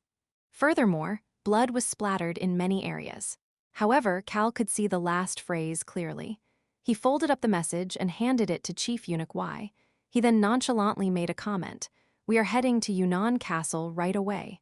Chief Eunuch Y cautiously asked, Are you going to purify all of these Jiangxis, young Master Nim? There were at least 0 Jiangxis there. How many soldiers and martial artists would they need to take to fight against all of them? They did not have a will of their own. They would fight until the end and aim to kill their opponents. Gruesome? Yes, it would be a gruesome fight for either side. Chief Eunuch Y flinched. Cal shook his head without any hesitation. No, he's not going to purify them. Then he is going to fight all of them. Furthermore, the enemy was conducting castle defense. Now that the enemies had Yunnan Castle, which had extremely strong walls because they bordered Nanmen and the Outlands, Cal and his allies would have to work multiple times harder to take over and get past the walls. This was why there were different methods to fight depending on if it was a fight between martial artists and sects or to take over a castle. This was also one of the reasons that the martial arts world was unable to defeat the government. It will take some time. It would be difficult to quickly take Yunnan Castle back. While Chief Eunuch Y had that thought, he still understood. Yeah, it would be impossible for the young Master Nim to purify over 1,000 jiangshis at once. And even if it was possible, he should not do it. It would put young Master Kim Nim's life in danger. He did not want that to happen at all. Chief Eunuch Y heard Cal's voice at that moment. Are the walls there strong? Excuse me. Chief Eunuch Y wondered what he had just heard and asked back. Cal had no issue asking again. How strong of an attack would be needed to destroy the castle wall at once? Don't you have the blueprints? A power strong enough to destroy the castle wall in one attack? As Chief Eunuch Y questioned what he had heard Cal. No, Kim Heel, the sky-eating water asked in a low voice. Time to yeet them? Where did she learn to talk like that? Cal let out a sigh. Human, why are you smiling while sighing? I know, right? Why am I smiling? He answered the sky-eating water first. He didn't know whether it would be a tsunami or something else, but for now time to yeet them indeed. Of course, not at the full 300% increase. Maybe 250? 200? Call, that's perfect. I probably won't cough up blood that much. Pat. As the sun was setting, a bright light flashed and a couple people appeared on top of a mountain. Of course, a young dragon was with them. Human, that must be the castle. Cal looked down. He could see the extremely sturdy-looking Yunnan Castle. Chapter 167. Heel, 2, Yunnan Castle. Less people lived here than in the nearby Sichuan Castle, however, the size of the territory and the walls were about the same. It was because they were right next to Nanmen. Cal took a quick look at the wall down in the distance that looked sturdy even from up here. Honestly speaking, he wasn't paying much attention to the walls right now. Is it a formation? Two individuals responded to what he seemed to mumble to himself. That's right. Outside the walls and inside the walls, there are two different formations. It does seem like a formation, young Master Nim. Inside the walls, Yunnan Castle, which should be clearly visible from up in the mountains, was not visible at all. A white fog was covering just that area. Formations really are different from magic. Rayan quietly mumbled. If magic is using mana to create what you want, the formations of the central plains seem to artificially change the aura of nature to change the nearby surroundings. He then nodded his head with a serious look on his face. Yes, even formations will be very useful if used properly. That's correct, Rayan Nim. Chief Eunuch Y added on. Great formations can be called their own worlds, and the person who creates that formation will be called the god of that world. God? He smiled at the young dragon looking at him and answered. Doesn't it seem that way? If someone is able to control and dominate an area and the time in the area, isn't that basically a god? Area and time. Rayan seemed to be thinking hard as his face looked like a squashed dumpling. Cal looked at him for a bit before asking, is it a formation outside the castle as well? I was wondering the same thing, young Master Nim. Even I cannot tell what that is outside the castle. Chief Eunuch Y quickly answered. Yunnan Castle, which has mountains to the east and west and wide plains to the north and south. There were some houses visible on the endless plains, but nobody seemed to be inside them. This was to be expected. There was no way that the blood cult would have traveled past these homes without doing anything to the people. It is a formation. Rayan answered extremely confidently. I am certain that there is a formation that starts at the castle walls and wraps all around it. It has an approximate radius of 1 km. A formation with a radius of 1 km that wrapped all around the castle. I am saying that because mana is twisted over there. Formations are the only things in the Central Plains world that can cause that. Oh, Cal quietly gasped. Then you are saying that this normal sight of rice paddies underneath the sunset might be an illusion? That's right. Rayan frowned. He looked even more like a squashed dumpling.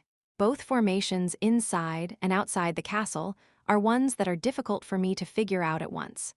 The person who set up the formation seems to be quite skilled. This is the most skilled formation I have seen since we arrived in this world. The corners of Cal's lips twisted up. They definitely seem to be more skilled than the Black Bloods. The first hunter's household he met on Xiolin, the Black Bloods, the House of Huyans. They were quite strong as well, but the blood cult seemed to be more strategic and have more abilities and secrets. The living Jiangshis and Jiangshis are probably not all of their cards. They were probably only a portion of their strengths and abilities. Yet just that portion, the living Jiangshis, appearing in the Central Plains was enough to cause chaos. It would have been enough for the Blue Bloods, the blood cult, to consume all of the Central Plains. If things had been left as is, of course. Rayan, Cal asked in a low voice, "Is it impossible to figure out everything about those formations?" "No. I am a great and mighty dragon. I can figure out a good amount if I take a look. I know everything if I study it." Rayan puffed up his chubby stomach. He pounded his chest as if telling Cal to trust him. "Then it will probably be easier to inspect the formations if we get a bit closer, right?" "That's right." Cal looked around after hearing Rayan's response. Choi Han, Chief Eunuch Y, Choi Young-soo, Bcrox. These were the only people who teleported with him. "We will stay around here tonight and observe Yunnan." "Yes, young Master Nim. Then I will get a place ready for the night." Chief Eunuch Y answered, and Choi Young-soo suddenly interjected. "We have to go observe the formation anyway, so how about over there?" He was pointing to one of the houses on the plain. It was a house right at the bottom of the western mountain Cal was standing on. It was also one of the few houses that were outside of the formation's area of influence. "Won't we get caught?" As Chief Eunuch Y worried about the enemies seeing them, "Don't worry." Rayan interjected. "I can use a bit of formations now. I will try to hide us." "Huo." Cal gasped in admiration. "You've already learned that?" Rayan's cheeks twitched as the corners of his lips rose. "I am smart." "Yes, you are great and mighty." "That's right, I am extremely great and mighty." Cal received everybody's gazes as he continued. "Then let's get to that house and then figure out what we will do from here." He looked toward the castle walls. Those formations are weird. Whether it was a tsunami or a wave, even if he wanted to use water to sweep it all away. It would not be too late to do so after they took a look at these formations. These couple weird things made it so that Cal could not move rashly. "That's right." Choi Young-soo agreed. The faces of everybody here were now serious. They stealthily started moving toward the bottom of the mountain using a gust of wind that Rayan created. Choi Young-soo started speaking again. "I didn't see anybody on the castle walls." The castle walls were the boundary of the formation. As a result, they could clearly see the walls. However, not a single person was on the walls. That meant that there was nobody observing the area. How did that make any sense for the people who took over a castle and had to protect it now? Cal nonchalantly commented as if he was responding to Choi Young-soo. "I didn't see any Jiangshis either. The blood cult uses Jiangshis. However, there weren't any Jiangshis on the castle wall either. They were said to have at least 1,000 Jiangshis. All of those Jiangshis were completely hidden right now. I have a bad feeling about this. It is too quiet all around us." Nobody disagreed with Choi Young-soo's comment. They simply remained quiet as they moved toward their destination. It was at that moment. Cal could see that Choi Han had stopped walking. He turned his head. The sun was basically beyond the horizon and darkness was slowly setting in. However, as always, nighttime arrived faster in the mountains and the forest. Choi Han's gaze headed toward the forest, which was already dark. "Through the lush trees, human, there is someone there." Choi Han waved as soon as Cal heard Rayan's voice in his mind. He nodded his head at Choi Han's signal that he would go take a look. Choi Han cautiously started moving toward the direction of the noise. "Is it an enemy?" Cal nervously waited before his eyes opened wide once Choi Han returned. Huh. There was someone on Choi Han's back. Huff, huff. The person, who was completely covered in blood and looked as if he might die at any moment, looked at Cal. Why, young Master Nim, Cal knew this person. Noble warrior Dokgo. When he left the Imperial Palace and headed toward Hungshan to find Choi Young-soo, one of the first people of the martial arts world, he met the Dokgo clan's Dokgo Chang. He was covered in blood and barely breathing. The Dokgo clan was located within Yunnan. Let's hurry. Cal's group quickened their pace to their destination. Of course, he handed Choi Han one of the potions he received from the leader of the Church of the God of Death in the Roan Kingdom to feed to Go Chang. He had no idea whether a potion from Roan would work on a person from the Central Plains. Thankfully, the potion worked a bit. He is no longer in critical condition.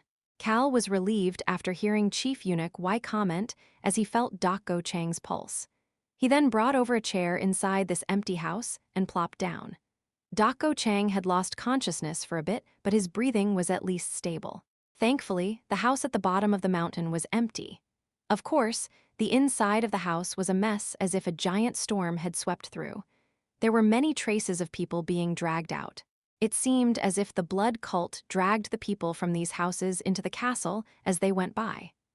Thankfully, nobody seemed to have died, as there were no traces of blood anywhere. He must have been escaping from Yunnan Castle. Cal nodded his head at Choi Young-soo's comment. I would presume so. There were quite a lot of martial artists, sects, and clans within Yunnan.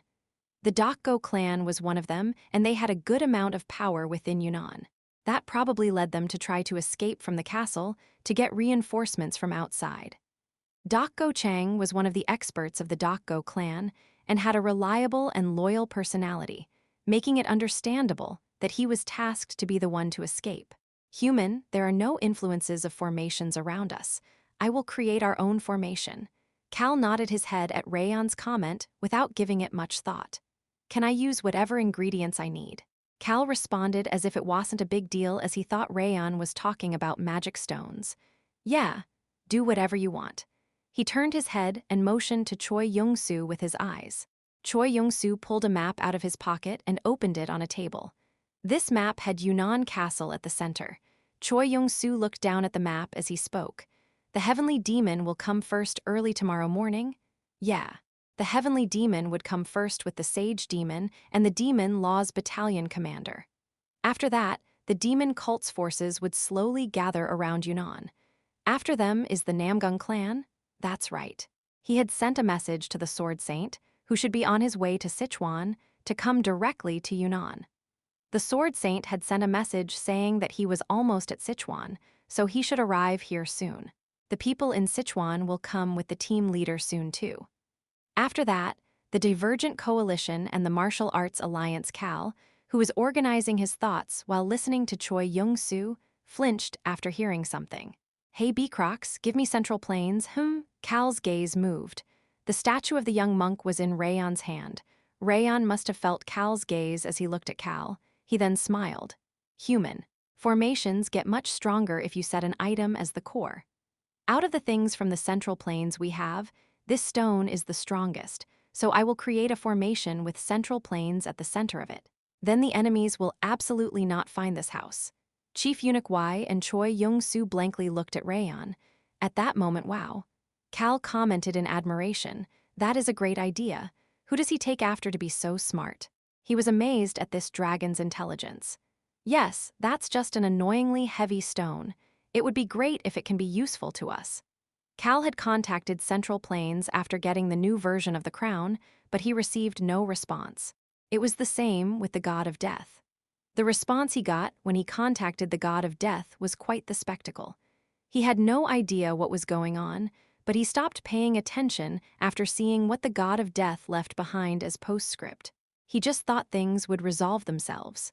Of course, things might not go well and could influence Cal in some way, but I just have to do what I have to do for now. That was the answer. Right now was a chance to take down the blood cult, since he confirmed that the others did not have any restrictions or seals on their abilities.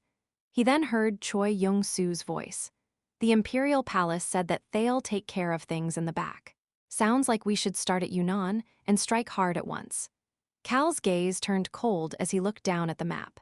Now that the Imperial Palace said that they would take care of the Jiangxis throughout the entire Central Plains, the core of the triumvirate were gathering at Yunnan. These were the members who would go past Yunnan to Nanmen.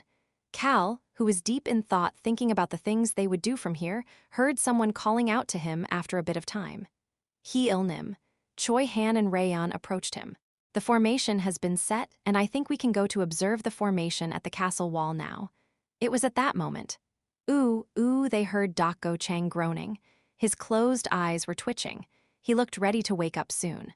Chhh. Choi Young-soo stood up from the chair and looked at Cal. Shouldn't we at least have an idea about what we are going to do before the heavenly demon gets here? Cal nodded his head. You chat here with noble warrior Dakko. I will go with Rayon and Pa, paternal coup, no, you, unk, yeah. You go with your uncle and Rayon. Okay. Cal looked away from the flustered Choi Young-soo and spoke to Choi Han, who was looking at Choi Young-soo with a satisfied look on his face. He was naturally addressing Rayon as well. Don't do anything dangerous and take a look out the external formation without getting caught. If it seems dangerous, it is okay to do it from a distance. Our goal is to gather information, so don't move by yourselves. Yes, Heel-nim. I got it, human. I got it too. Cal looked away from the trio heading to investigate the external formation and walked up next to Dakko Chang.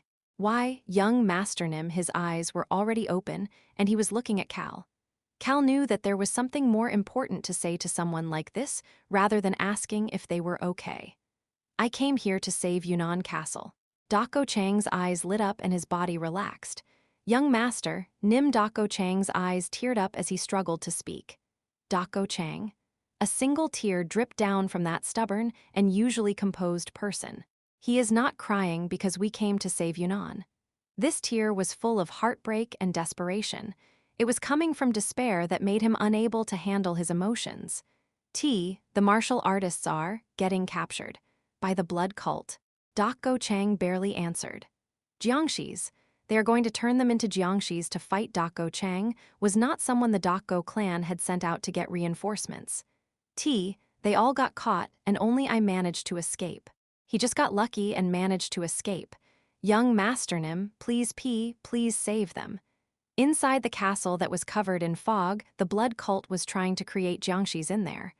Noble warrior Dakko, please calm down.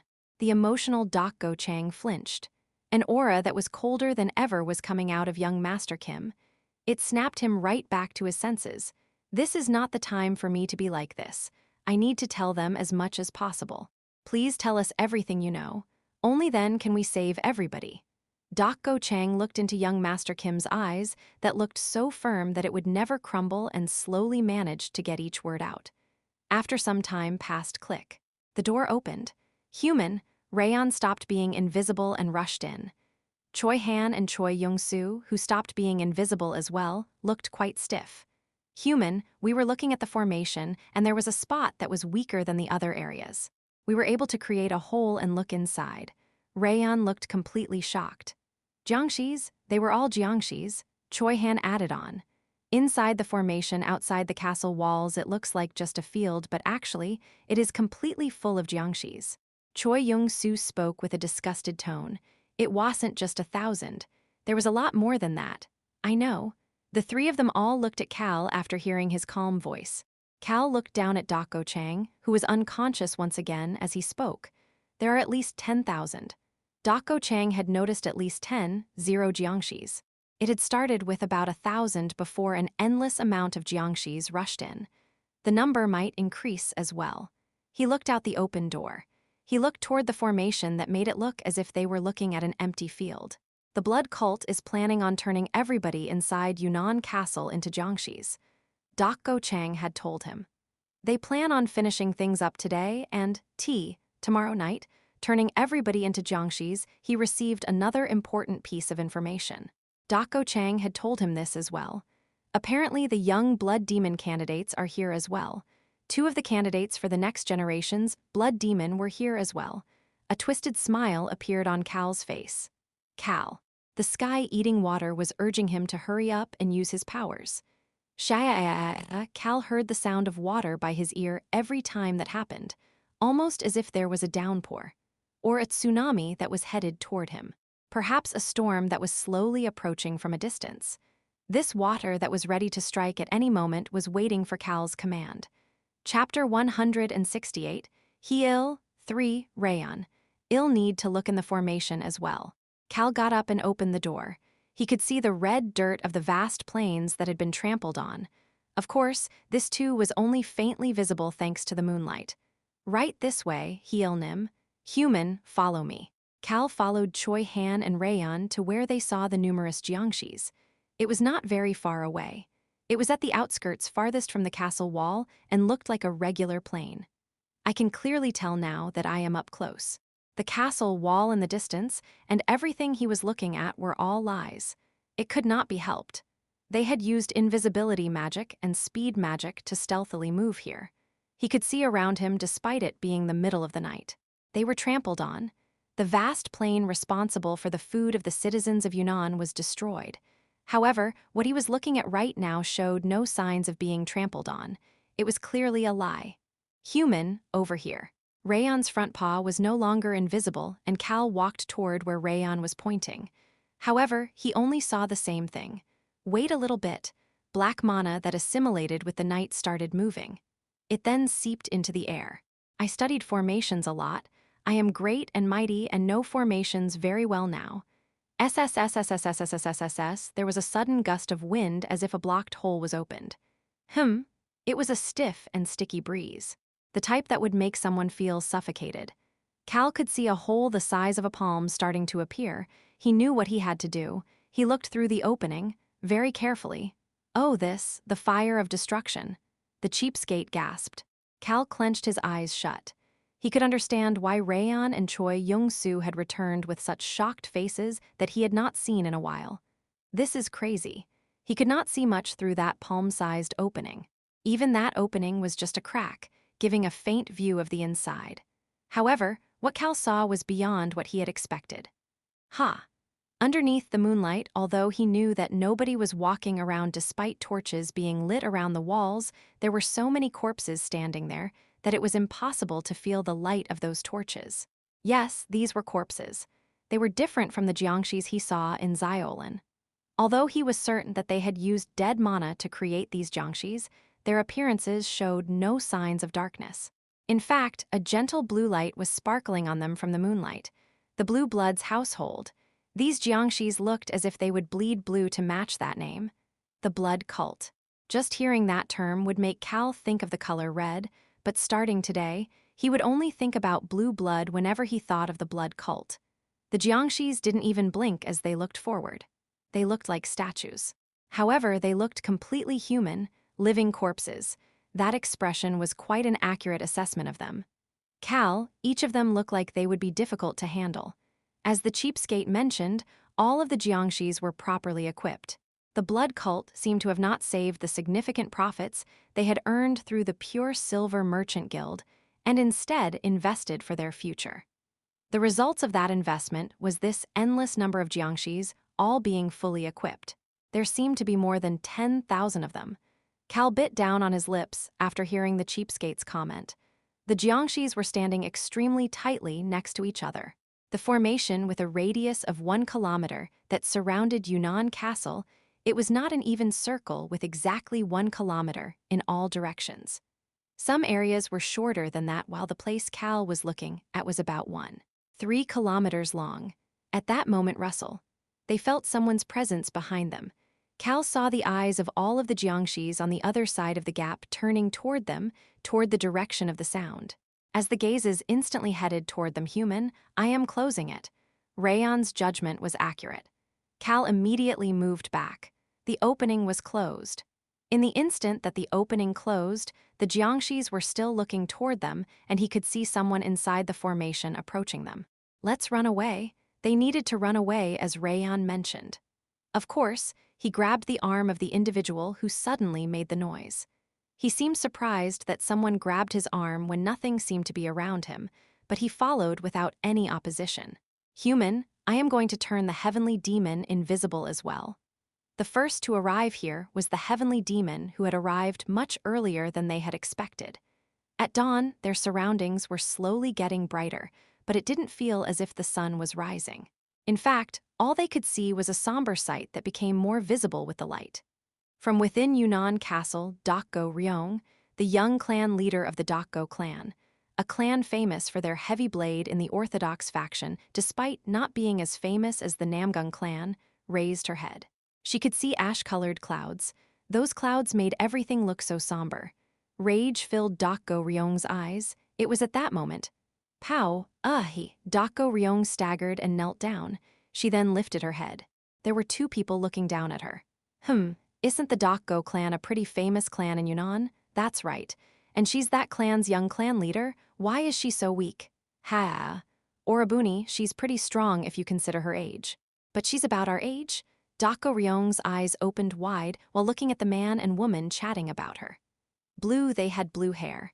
The woman had sky-like blue hair while the man had darker blue hair like the ocean. This was the first time she saw people with these hair colors in the Central Plains. They are the young blood demon candidates. She had heard some things on her way here. At least her gaze seems unwavering. The man smiled while looking at Dokgo Ryong. As Dokgo Ryong flinched at the innocent, yet leery smile on the man's face, it would be a pity to turn her into a jiangshi. Let's turn her into a true jiangshi. What? Dokgo Ryong could tell why their gazes felt so leery. They did not see her as a person. They saw her as an item. Okay. The woman nonchalantly responded and motioned to a subordinate with her eyes. You heard that, right? Take her away? Yes, Mom. The subordinates approached Dokgo Ryong. Dokgo Ryong looked at them with an angry gaze. However, there was a gag in her mouth and her hands were bound behind her back, making it impossible for her to express her feelings. Should I run away? Or maybe, even if it is not that effective, I suggest you don't try to fight us or run away. The knave-looking man brushed back his luscious blue hair. I believe y'all have your answer if you look around. Tears dripped down from Dokgo Ryong's eyes. She could see people whose bodies were dyed black before they died, and others who were ripped to death. Some of these corpses were the seniors of the Dokgo clan, as well as martial artists she had interacted with inside Yunnan Castle. They were all stronger than her. Dokgo Ryong recalled something one of the clan's seniors had said. They are strong. Those young blood demon bastards are at least at the profound realm. Little Ryong, you have to survive.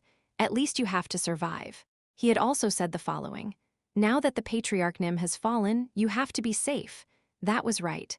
Her father had fallen while fighting against the blood cult. He had died while his body was poisoned by a black aura. If you are safe and little Chang manages to get reinforcements, then there is a chance. Her uncle, Dokgo Chang, had escaped while her father, the patriarch, was running wild against the blood cult. It was only possible because the other martial artists inside Yunnan Castle had helped them. They knew as well.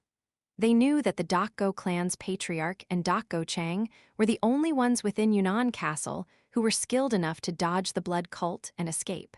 Their gamble had paid off. Her uncle had managed to escape. Tusk, you must be full of resentment. Dokgo Ryong's body relaxed after hearing the man's pitying voice. She then showed no signs of resisting. The woman nodded her head while looking at Dokgo Ryong follow the subordinate with her head down. Yes, it seems only right to turn her into a true jiangshi. She's very good at assessing the situation. We will be able to put her to good use. Right? Yoon, I told you to trust my judgment. Hoya Orabuni, do you know how much I've suffered because of you already? How can you ask me to trust you? The gently grumbling voices made it seem difficult to see them as the blood cult's young blood demon candidates. In fact, the knave-looking young man and his younger sister, the beauty with the cold gaze, looked as if they were just having a friendly banter. Tears dripped down as Dokgo Ryong's lowered face as she walked, wetting the ground. It's fine. However, her eyes were not full of despair and resignation. I just need to persist no matter what.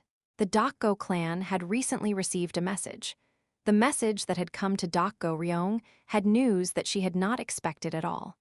Young Master Kim Hee-il had been the one to send that message. After splitting from his group, the Dokgo clan had returned to Yunnan and had been hearing the stories of young Master Kim's increasing fame and had not put much thought into this promise. However, young Master Kim Hee-il had sent a message that although no date had been set, he would still stop by. He personally sent a message to inform them about it. If young Master Kim Nim helps us. She prayed that her uncle had met young Master Kim. If not, that he could at least meet a martial artist or a member of the Orthodox faction to help them. Dokgo Ryong desperately hoped that was the case. The tears wishing for that were falling but not full of resignation. In fact, she was thoroughly looking around, trying to find any means to survive. For now, I will resist becoming a jiangshi for as long as possible. However, is that possible? Despair filled her eyes just a bit. The The blood cult had split all of the martial artists inside Yunnan Castle into jiangshis or true jiangshis. She had no idea what these true jiangshis were, but the people who were designated to become jiangshis were supposedly being turned starting tonight. How would they do that? Although she could not imagine the process, she was certain that it would be dreadful. Dakgo Ryong raised her head. She could see the castle walls that were even sturdier now that the blood cult fortified them. Just thinking about the endless number of jiangshis beyond that wall made her feel suffocated. It would be difficult for young Master Kim Nim to purify all of those jiangshis. It would also be difficult to fight against all of them as well. Furthermore, there were other obstacles beyond these jiangshis as well. They were the castle walls of Yunnan Castle, as well as the core members of the blood cult who were safely inside the walls. Each and every one of them are peak realm experts. The peak realm experts who were treated as top-tier experts in any other sect or clan were dime a dozen in the blood cult. And the young blood demon candidates are in the profound realm. There were 2 such people here. Furthermore, they also seem to have some special abilities. Even if young Master Kim Nim is in the nature realm, would he be able to handle all of this on his own? Only if the jiangshis were not here and the castle wall had fallen on in that case, their allies outside Yunnan Castle would have less difficulties fighting the blood cult. However, the castle lord of Yunnan Castle was one of the blood cult's people. Who could have expected him to open the castle gates wide to welcome the blood cult? The blood cult then killed that castle lord. The castle lord's beheaded head was dangling in front of his estate. It was something that made them feel the true nature of these blood cult bastards. We can't let these bastards rule the Central Plains. Dakgo Ryong firmed her resolve. But for now, all she could do was wait for a small opportunity to turn this situation around. In a small farmhouse, a couple people were gathered inside. Wow, they are such crazy bastards, the pinnacle demon gasped. Tang Yu, the matriarch of the Tang clan, groaned, gulp gulp. As for the divergent coalition leader, Sima Pyong's daughter Sima Dan must be frustrated as she was gulping down alcohol. Nobody stopped her. Sima Dan then offered her bottle to Elder Ho Songyi of the beggars' gang who was next to her. Would you like some? I am fine. He then brushed his face with both hands. There are over 10,000 jiangshis, and the formation cast inside Yunnan Castle is beyond our imaginations. The sage demon calmly commented. The triumvirate, the core members of each faction, a group that would make any martial artist gasp in astonishment if they were seen together, sat around a map on a table as they continued their conversation.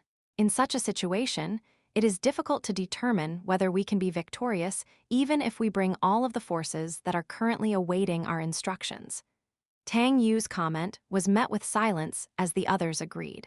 They had rushed over and had not been able to bring their forces with them, but a large group of martial artists were currently stealthily waiting with their respective factions. Of course, they were quite far away as they could not come close to the formation. However, they would all quickly gather at the boundary of the formation if told to do so. It is not enough. As Elder Ho mentioned, they still did not have enough. I think we will need to bring in more troops from our respective territories to attack Yunnan Castle. Nobody disagreed with Sima Dan, who stank of alcohol as she spoke. They all agreed. The Martial Arts Alliance, the Divergent Coalition, the Demon Cult. The 3 factions were going to take on the Blood Cult while the Imperial Palace handled the jiangshis all around the Central Plains. That was why the core forces of each faction were gathering at Yunnan one by one. However, the problem was that the number gathered right now was not enough. And there are young blood demon candidates? Yes, Mom. The moment Sima Dan answered the Pinnacle Demon's question, the Pinnacle Demon sighed. She ignored the Cleave Saint, who was looking at her with discontent, and continued to speak. By the way, what is the point of us just worrying about it like this? The moment she said that, screech, the door opened, and 4 people walked in. The Heavenly Demon. He was the first to arrive with the Sage Demon and the Demon Laws Battalion and had assessed the situation. After him was the Namgung clan's Sword Saint. He came with the Heavenly Guardians and had not released his sword from his hand since his arrival. Finally, Sima Gong. He walked in while rolling dice in his hand and made eye contact with the Sage Demon. Smile. The Sage Demon saw the person standing in the middle of those 3 people as soon as Sima Gong smiled. Young Master Nim. How was it, Cal? He motioned to Sima Gong with his eyes. Sima Gong stepped forward and started speaking. It was as the great and mighty dragon Nim and the sage demon said. The sage demon and Zhuge Mi Ryo were said to be the smartest people in the Central Plains. The sage demon had inspected the formation with Rayon and realized something.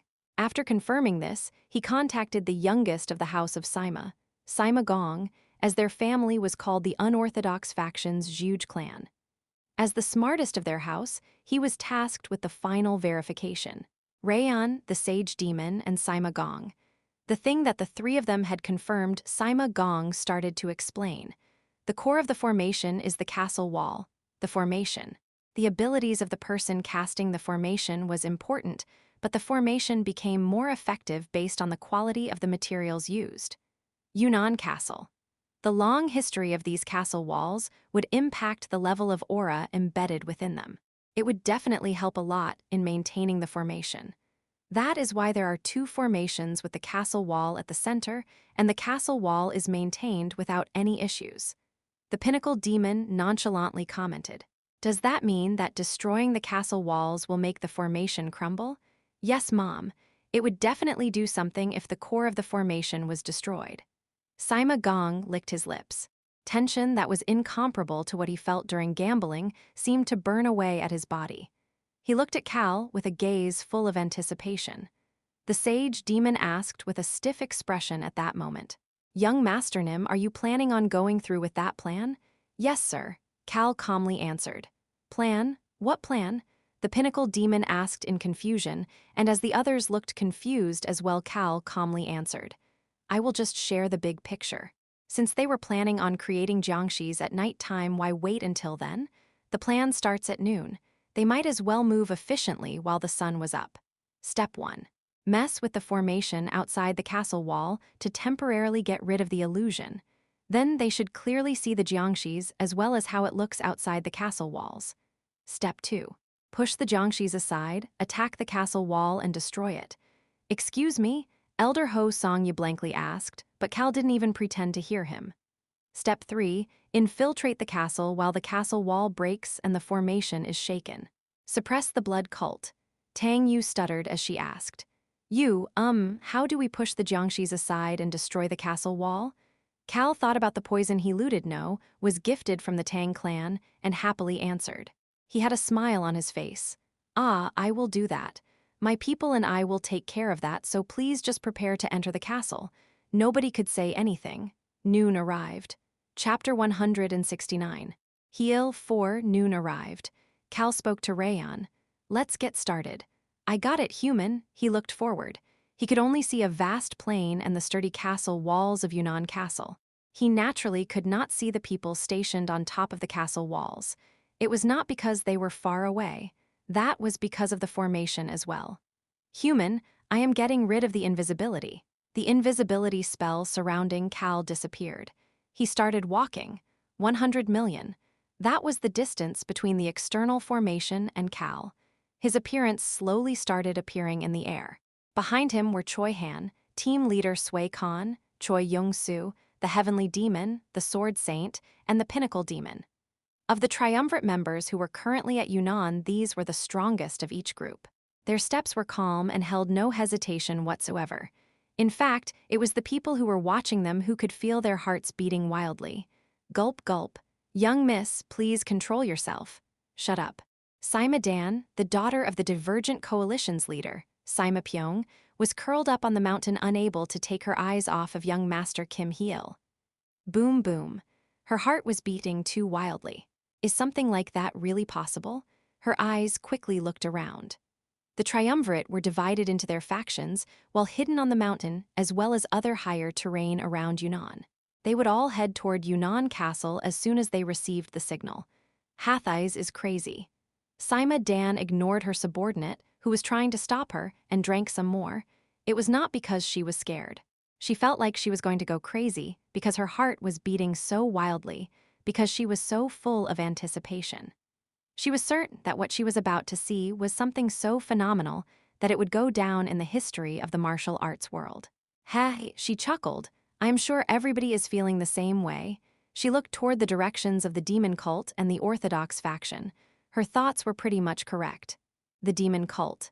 The demon laws battalion and their battalion commander, who had come with the heavenly demon and sage demon, were fewer in number compared to the orthodox faction and the unorthodox faction. However, their level of martial arts was the highest. That made them the group with the strongest destructive force.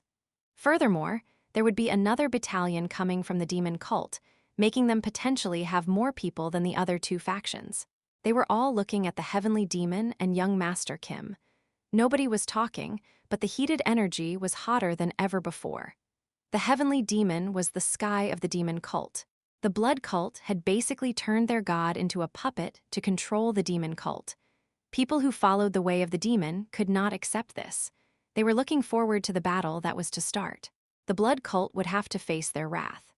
If Sima Dan's heart was beating wildly thinking about the upcoming battle, the demon cult's tension and sense of anticipation was coming from the fact that they could finally massacre the blood cult.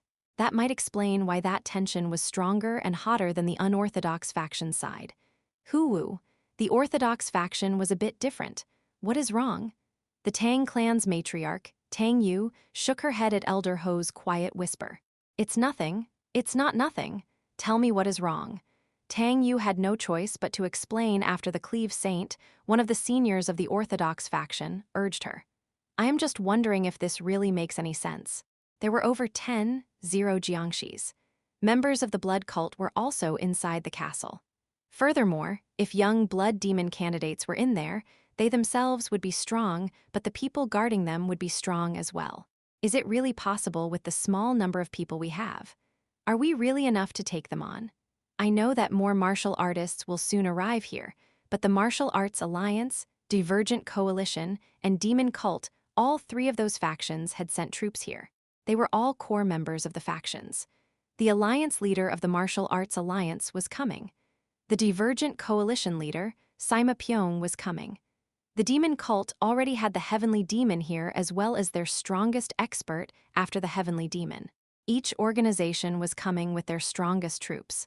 All of them working together to fight against the blood cult would create a new page in history and be a great spectacle. However, isn't this not enough people right now?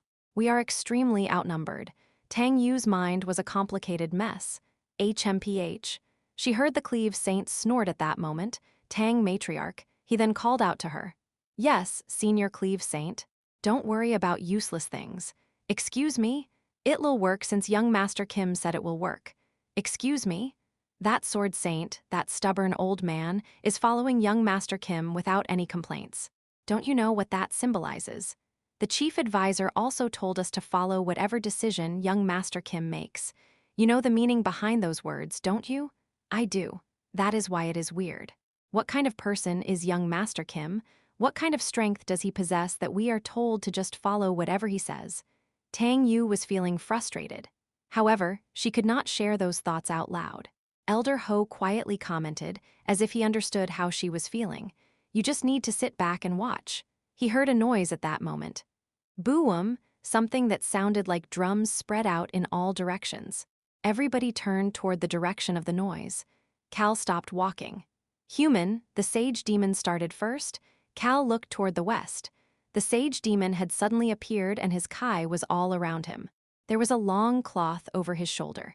It was supposedly a treasure that had been passed down in the demon cult for generations. It was an item that would maximize the effect of a formation. Sima Gong is next. Sima Pyong's youngest son, Sima Gong, appeared in the east. Next to him were Beekrox, Ron, and Tunka, who had arrived later just in case. Sima Gong had a stone monk statue in his hand. This was the statue of Central Plains. An odd aura was coming out of his body as well. The sage demon and Sima Gong. The moment the two of their auras reached their peak, here I go, Cal lifted his head up. He did not see anything. However, Rayon was up there. Boom Rayon was at the center of this rumbling. A formation is just twisting the aura of nature. There is something you can do if you want to create a gap in a formation. Cal could see black mana starting to appear. It started as a small dot before it quickly expanded in size. It resembled a spider web. You just had to return the aura of nature to normal. Rayon shouted in an excited voice. I know a lot about nature. As he said that, boom. A loud rumbling started spreading.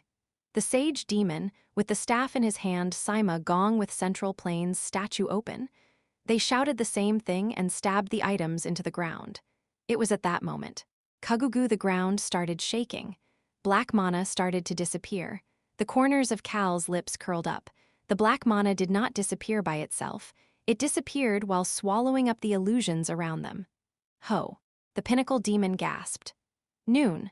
The weather was great where the sun and the clear sky did not feel too hot. However, the pinnacle demon could now see the jiangshis beyond the illusion that disappeared with the black mana. These jiangshis that had blue aura around their skin were looking at them. It was only for a moment, but the pinnacle demon found it difficult to breathe as she looked at this endless number of jiangshis. No, this was not a mistake. It really was difficult to breathe.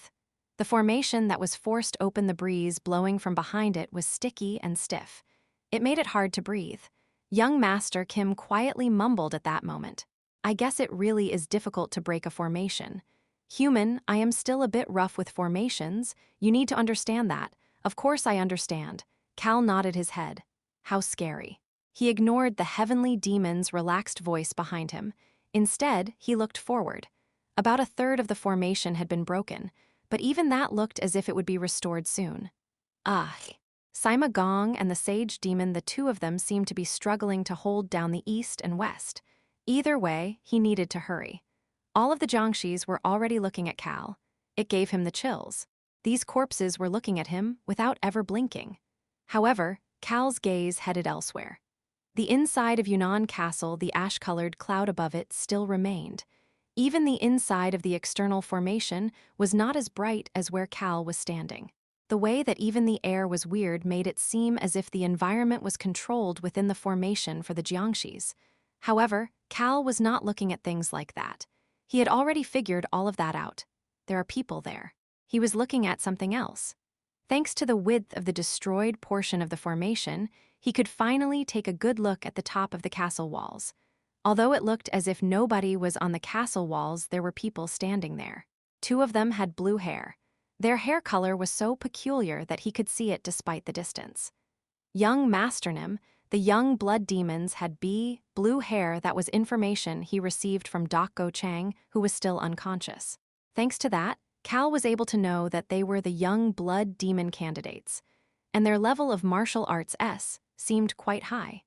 He could not check properly because he was running away, but he suspected that they would be as strong as the head of most organizations.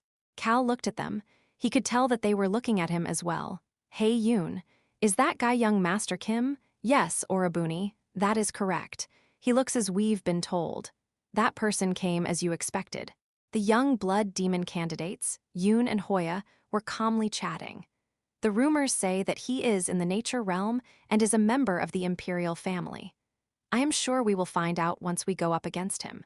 The two of them looked at each other. The woman chuckled before adding on, if we can turn that person into our subordinate Go Hyuk, wouldn't we be able to defeat that punk? Go Hyuk. That bastard cannot become the young blood demon. It felt as if fires were visible in their eyes.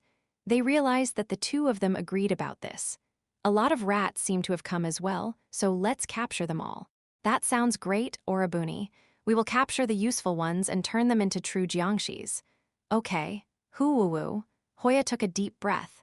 The one who broke the formation does not seem to be human. The rumors must have been right about a divine beast being by young Master Kim's side. Hoya licked his lips. It sounds fun to turn a divine beast into a jiangshi. His hand headed toward the air. I guess there's no need for us to personally get involved. The heavenly demon, sword saint, etc., he felt this way despite knowing the identities of all these people. Yoon agreed with him. There was nobody who could go against them right now. Why? Because they had jiangshis. He snapped his fingers. Snap. The moment that noise echoed through the area, boom, all of the jiangshis took a step forward at the same time. The ground started to shake. The sound was extremely loud. It was not simply because there were 10,000 of them. There was strength in each of their steps. Shit. The sage demon's face stiffened up. Young blood demon candidate, Hoya had a big smile on his face as he stood above the castle wall. Move. His calm voice echoed out. Something odd that was neither magic nor really anything made it so that even the martial artists hiding in the mountain could hear his voice. They all got chills. Boom! The Jiangshis took another step in unison. Not all of them were heading in the same direction. The majority of them were heading toward Cal's side. The strongest individuals were all gathered there. Some of the martial artists turned pale as they watched. Experiencing this firsthand felt different than anything they could have imagined. Yoon debated for a moment before opening her hands. Oolong, the numerous accessories on her body started shaking. Clang. Clang. The moment the clanging of the accessories reached its peak, the illusion is already shattered, so I will let that go, but it will be good to change the environment. The formation outside the castle walls started changing. Now the illusion covering the truth was gone. All of the Jiangshis were revealed. The stuffy air spread out in all directions. The ash-colored clouds covering the inside of Yunnan Castle started spreading out as well. It felt as if the world was turning into a different one. Boom! The Jiangshis took another step at that moment. The noise was louder than before. The stuffy air blew all the way to the mountain. The martial artists watching felt suffocated. Is that really martial arts? Is that kind of power really something a human being can use? The Tang matriarch grabbed Elder Ho and asked. She felt as if things were about to go bad. She had heard quite a bit about how young Master Kim's powers did not seem human. She believed those words to a degree. She had felt the aura that he released. However, the thing that those two people standing on the castle wall did with simple hand gestures also made them seem not human. Tang Yu felt scared. They are only the young blood demon candidates. The blood cult probably has a lot of people who are even stronger than them. Would we be able to fight against and defeat them? Can we do that while fighting against all of these Jiangshis? Boom, boom, the Jiangshis started walking faster. They looked as if they would run to their respective directions soon.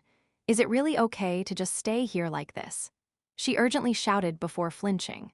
What the hell? Because of the sound of the Jiangshis' footsteps that were shaking the ground, because of the suffocation from the stuffy air blowing from the castle, things that she did not manage to feel were faintly approaching her. She finally realized that Elder Ho and everybody else around them were all holding their breaths while focusing on that faint thing. A young martial artist from the Tang clan, she made eye contact with asked her a question. Clan leader Nim, is this the sound of rain? The faint sound they could hear the Cleave Saint, who had been quietly standing there, answered. No, this is not the sound of rain. This is the sound of waves. They were hearing something from the ocean, despite an ocean not being around here at all. The martial artists all looked toward the same direction. They were looking at Cal, who was looking at the approaching Jiangshis. The young blood demon candidates heard this noise as well. Yoon, what is this noise? Orabuni. Yoon was called the greatest talent when it came to formations. Her face stiffened. She, someone who was sensitive to the changes in nature, answered, Water, huh? Water is coming. The noise was slowly getting louder. Of course, they couldn't see it at all. The sound became even louder. It was so loud that the people captured inside Yunnan Castle or were hiding in their houses could all hear it. Cal looked at the people from the Blue Bloods household and thought to himself, this is a first. This was the first time being face to face with members of the Blue Bloods household. Cal thought that it took a really long time to get here.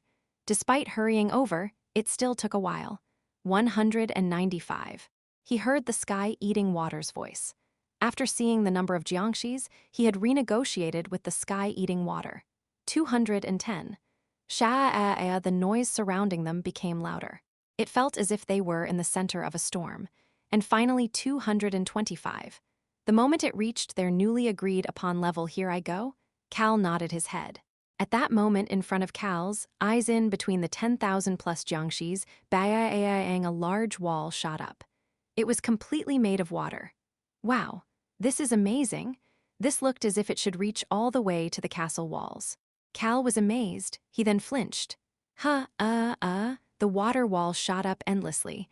They were continuing to get larger. The water wall was already taller than Yunnan's castle walls. They were spread out as well. No burden to your body, right? Cal nodded his head at the question the sky-eating water asked in a calm voice that was unlike her usual voice. There was not much burden on his body yet. I am doing scarily well. I am going to get started. Cal looked toward the water wall and debated if what they were doing was okay. At least for now, wipe them out. The noise stopped. After that instant of silence, the tsunami moved. It moved following the will of its master to wipe out the enemies in front of it. Chapter 170. Heal 5. The large amount of water followed Cal's, pointing toward the Jiangxis and the castle walls. That was different from the water flowing in the Yangtze River. It was also different from the unfathomable depths of the Dongting Lake. This was neither a river nor a lake. This was much larger and more overbearing. How could this be described? The martial artists of the demon cult that were waiting clenched their weapons. They had no concept of how to describe this view. They heard the demon Law's battalion commander mumble at that moment. Tsunami, the battalion commander, mumbled as if he was blanking out. No, is it the ocean, the ocean? The martial artists of the demon cult who were born and raised in Xinjiang had never seen the ocean. They had only read about it. This was what the ocean looked like? Yes, I guess the ocean would look like this. They had read about it in books. The ocean was usually calm, but its violent nature and ruthlessness were prime examples of calamity. It was a scary existence that would swallow up the ships out at sea as well as the villages by the coast. That scary existence was moving without anything stopping it. It was moving following the will of a single person. Shshshshshsh. The loud flowing of water put their ears in a state of shock and made it so that they could not hear anything else. Tang Yu clenched her ears. She suddenly realized that there was dirt on her hands. She had subconsciously clenched the ground.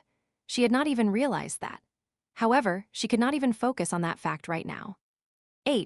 How the moment a water wall that was taller and thicker than the castle walls created waves and splashed this tsunami that suddenly appeared here, at a place where they could not even see the tiniest glimpse of the ocean, used its large body to attack the Jiangxis. How could a person use a power like this? He suddenly created water, and the water is this scary. How could such an individual be human? This was not martial arts. However, it could also not be called death arts. The pressure that made it impossible to call it something evil made Tang Yu feel relieved that she was up on the mountain and not below that oppressing wall of water. The Jiangxis were all pushed away without being able to do much. They couldn't even resist. This was to be expected. How could anybody resist against a power like this? It would have to be an extreme expert to do that.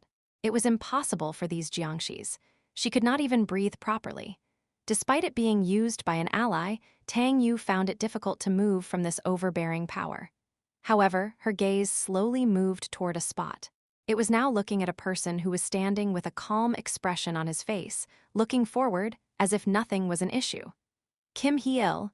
Tang Yu could not look away from this man. She was not the only one feeling this way. The Sword Saint, the ancestral patriarch of the Namgung clan, and one of the strongest experts of the Orthodox faction, he looked forward. He could see young Master Kim's back. He could also see the water forming into a tsunami, just like his name, sweeping away everything in its way. The Sword Saint had a thought. What kind of existence were humans in front of nature? Even a skilled martial arts expert could not stop typhoons or volcanoes. Yeah, they can't stop it. That was why the Jiangxis, their enemies, could not stop this tsunami. This was nature itself. The Sword Saint's back became drenched in sweat. Young Master Kim was not in the nature realm. He already possessed nature itself. The moment he figured that out, the Sword Saint forgot all about his desire for revenge against the blood cult and feeling of gratitude toward young Master Kim. Yes, those thoughts naturally became erased from his mind.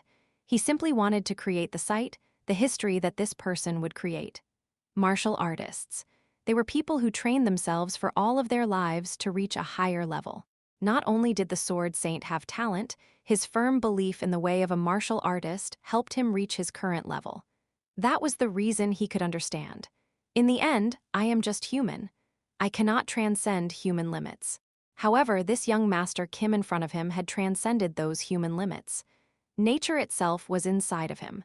However, he was still human.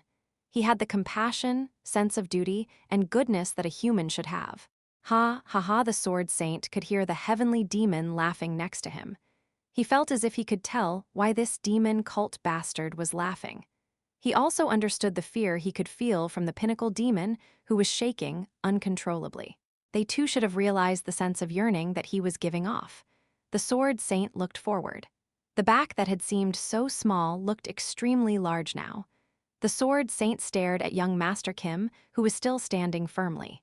He thought that this man would not care about his gaze at all. This was the truth. Wow, jackpot. Cal was amazed. Holy moly. The fire of destruction cheapskate nonchalantly commented, "Is this for real? I know, right? The Jiangxis are just being swept away." It could not be helped. How could the Jiangxis, with their human bodies, resist against a tsunami that was even taller than the castle walls? 10,000 of them? That was not the issue. The number was not important. Why would it be difficult when he was just sweeping them away instead of purifying them? Think about it. Would 10,000 leaves just stay there if a typhoon swept by? Those 10,000 leaves would be lucky not to be crushed as they got swept up by the typhoon and swirled around. A similar sight was visible in front of Cal. Human, you're okay? Apparently. Why am I okay? Something is weird. I am feeling too normal. Why did you use so much of your power? This is more amazing than what you said. It is strong enough that even Rayon is saying that it is amazing. Ilnim, you really are okay, right? Cal was feeling so fine that Choi Han couldn't help but ask in an anxious voice. Yeah, I am fine, ha ha ha. That made the heavenly demon laugh even louder behind him, but Cal didn't pay him any attention. He did not have time for that. Anyway, I am getting ready too, human. Cal looked to the east and then the west. Sima Gong and the sage demon were already retreating to the back. I told them to fall back. There is no reason to maintain the formation. The sage demon and Sima Gong had destroyed the formation at the external part of the castle wall and were maintaining it to remain that way. However, they had no need to do so any longer. The reason behind it was simple. Everything is getting swept away. How would a formation survive? Rayon's answer was the right answer. The stuffy air? The oddly cloudy sky? Why did that matter? A formation was something that changed the natural environment around it. However, the natural environment itself was all destroyed because the water swept past everything. I'm getting started. There was only one thing left. Ooh-wong, the air rumbled. Black mana started appearing in the air above Cal's head. It was the invisible Rayon. He heard the sky-eating water's calm voice at that moment. Hess. No, he heard a weird laughter first. Hee, dragons are great and mighty. The dragon who gave without holding back is best. The moment she said that, Cal looked at the large quantity of water that instantly swept through 1 kilometer and gave a command. Destroy it. I got it, human. Heh. Crack, crack, crack. Cal could hear things breaking above him. It must be the sound of highest-grade magic stones breaking. Approximately 10 or so of them seemed to break at once. Bang, the tsunami stopped moving for a moment and increased in height. There was another aura next to the tsunami. It was Rayon's magic. It was only for an instant. In the short period of time that the merciless tsunami stopped, Cal wanted to see the people on top of the castle walls. However, he could not see them. The large tsunami was covering them. The people on top of the castle walls could not see in front of them either. To be more accurate, all they could see was the large tsunami.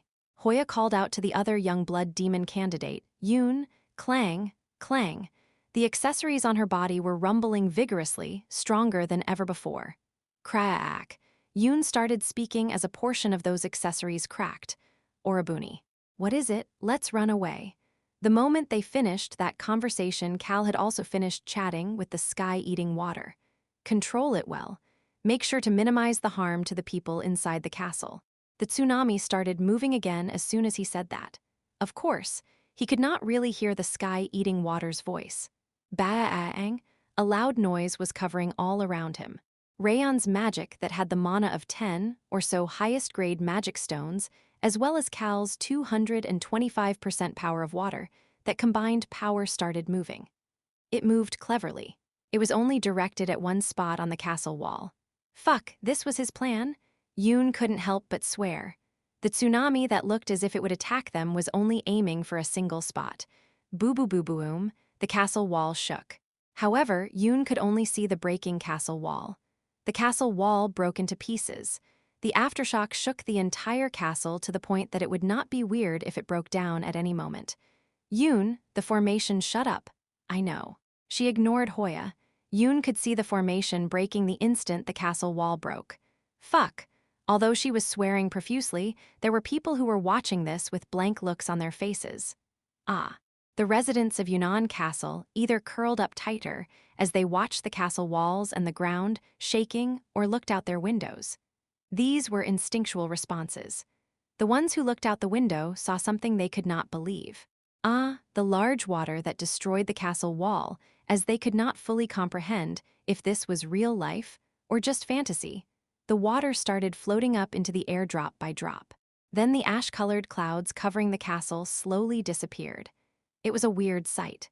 Normally, those kinds of dark clouds should lead to rain, but the water drops from the large tsunami were shooting up into the air instead. The clear sky slowly started to appear. How many days had it been? 2 days? 4 days? This clear blue sky was visible to the residents of Yunnan Castle for the first time in a long while. Furthermore, the warmth of the sun made it feel as if their stiff bodies were finally getting warm. Yes, it was still the middle of the day. The moment they realized that plop, plop, the water drops that had been rising up to the sky started falling back down to the ground. The young clan leader of the Dokgo clan, Dokgo Ryong, blankly stared at the water drops falling on her cheeks. The water drops falling from the clear sky with the warm sun. This was definitely not rain. This refreshing and warm aura touching her skin made it clear that it was not rain. She subconsciously felt as if she would start crying. However, she did not cry. Instead, she smiled.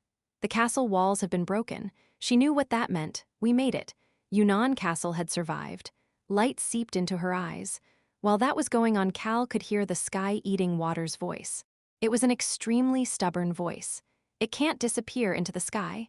That was the reason the sky-eating water turned into rain and fell to the ground. It was very much like her.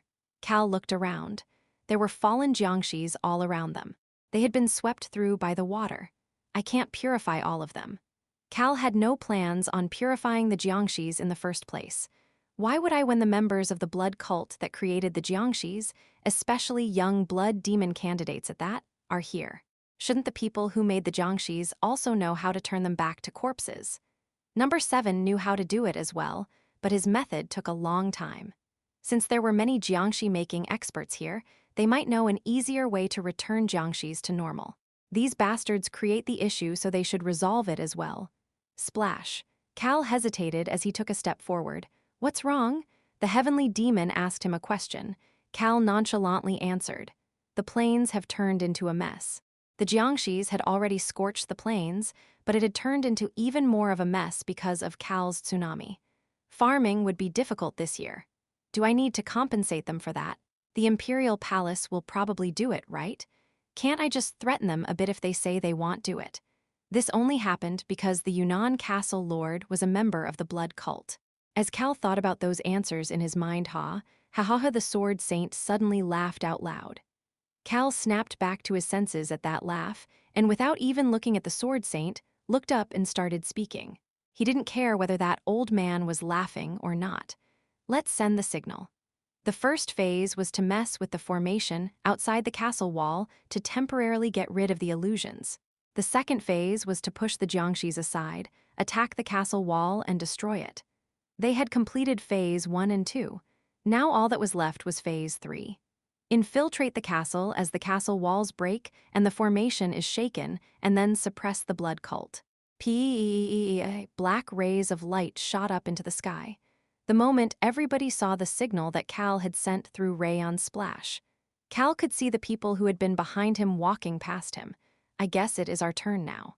The heavenly demon commented before being the first to shoot forward. We will head over first as well, Heilnim. Choi Han and Choi Youngsu both headed toward the castle as well.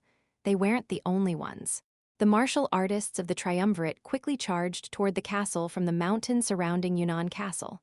Cal, you still have some strength left. You've gotten much stronger. Cal listened to the cheapskate's words of admiration and followed behind them. He was looking at the people who were releasing their internal kai to wrap around their bodies before they used movement techniques to instantly arrive at the castle. I should be able to take it easy now, right? He should be able to leave the rest to them. Cal then looked toward the only person who had remained behind him. Are you not going? It was team leader Choi Han. He had his head tilted to one side as he asked with an odd expression on his face. Is your body really okay? Yes. The things that the dragon left behind are quite helpful. Really, I really mean it. Lee Soo-hyuk had a look of significant disbelief on his face as he looked at Cal.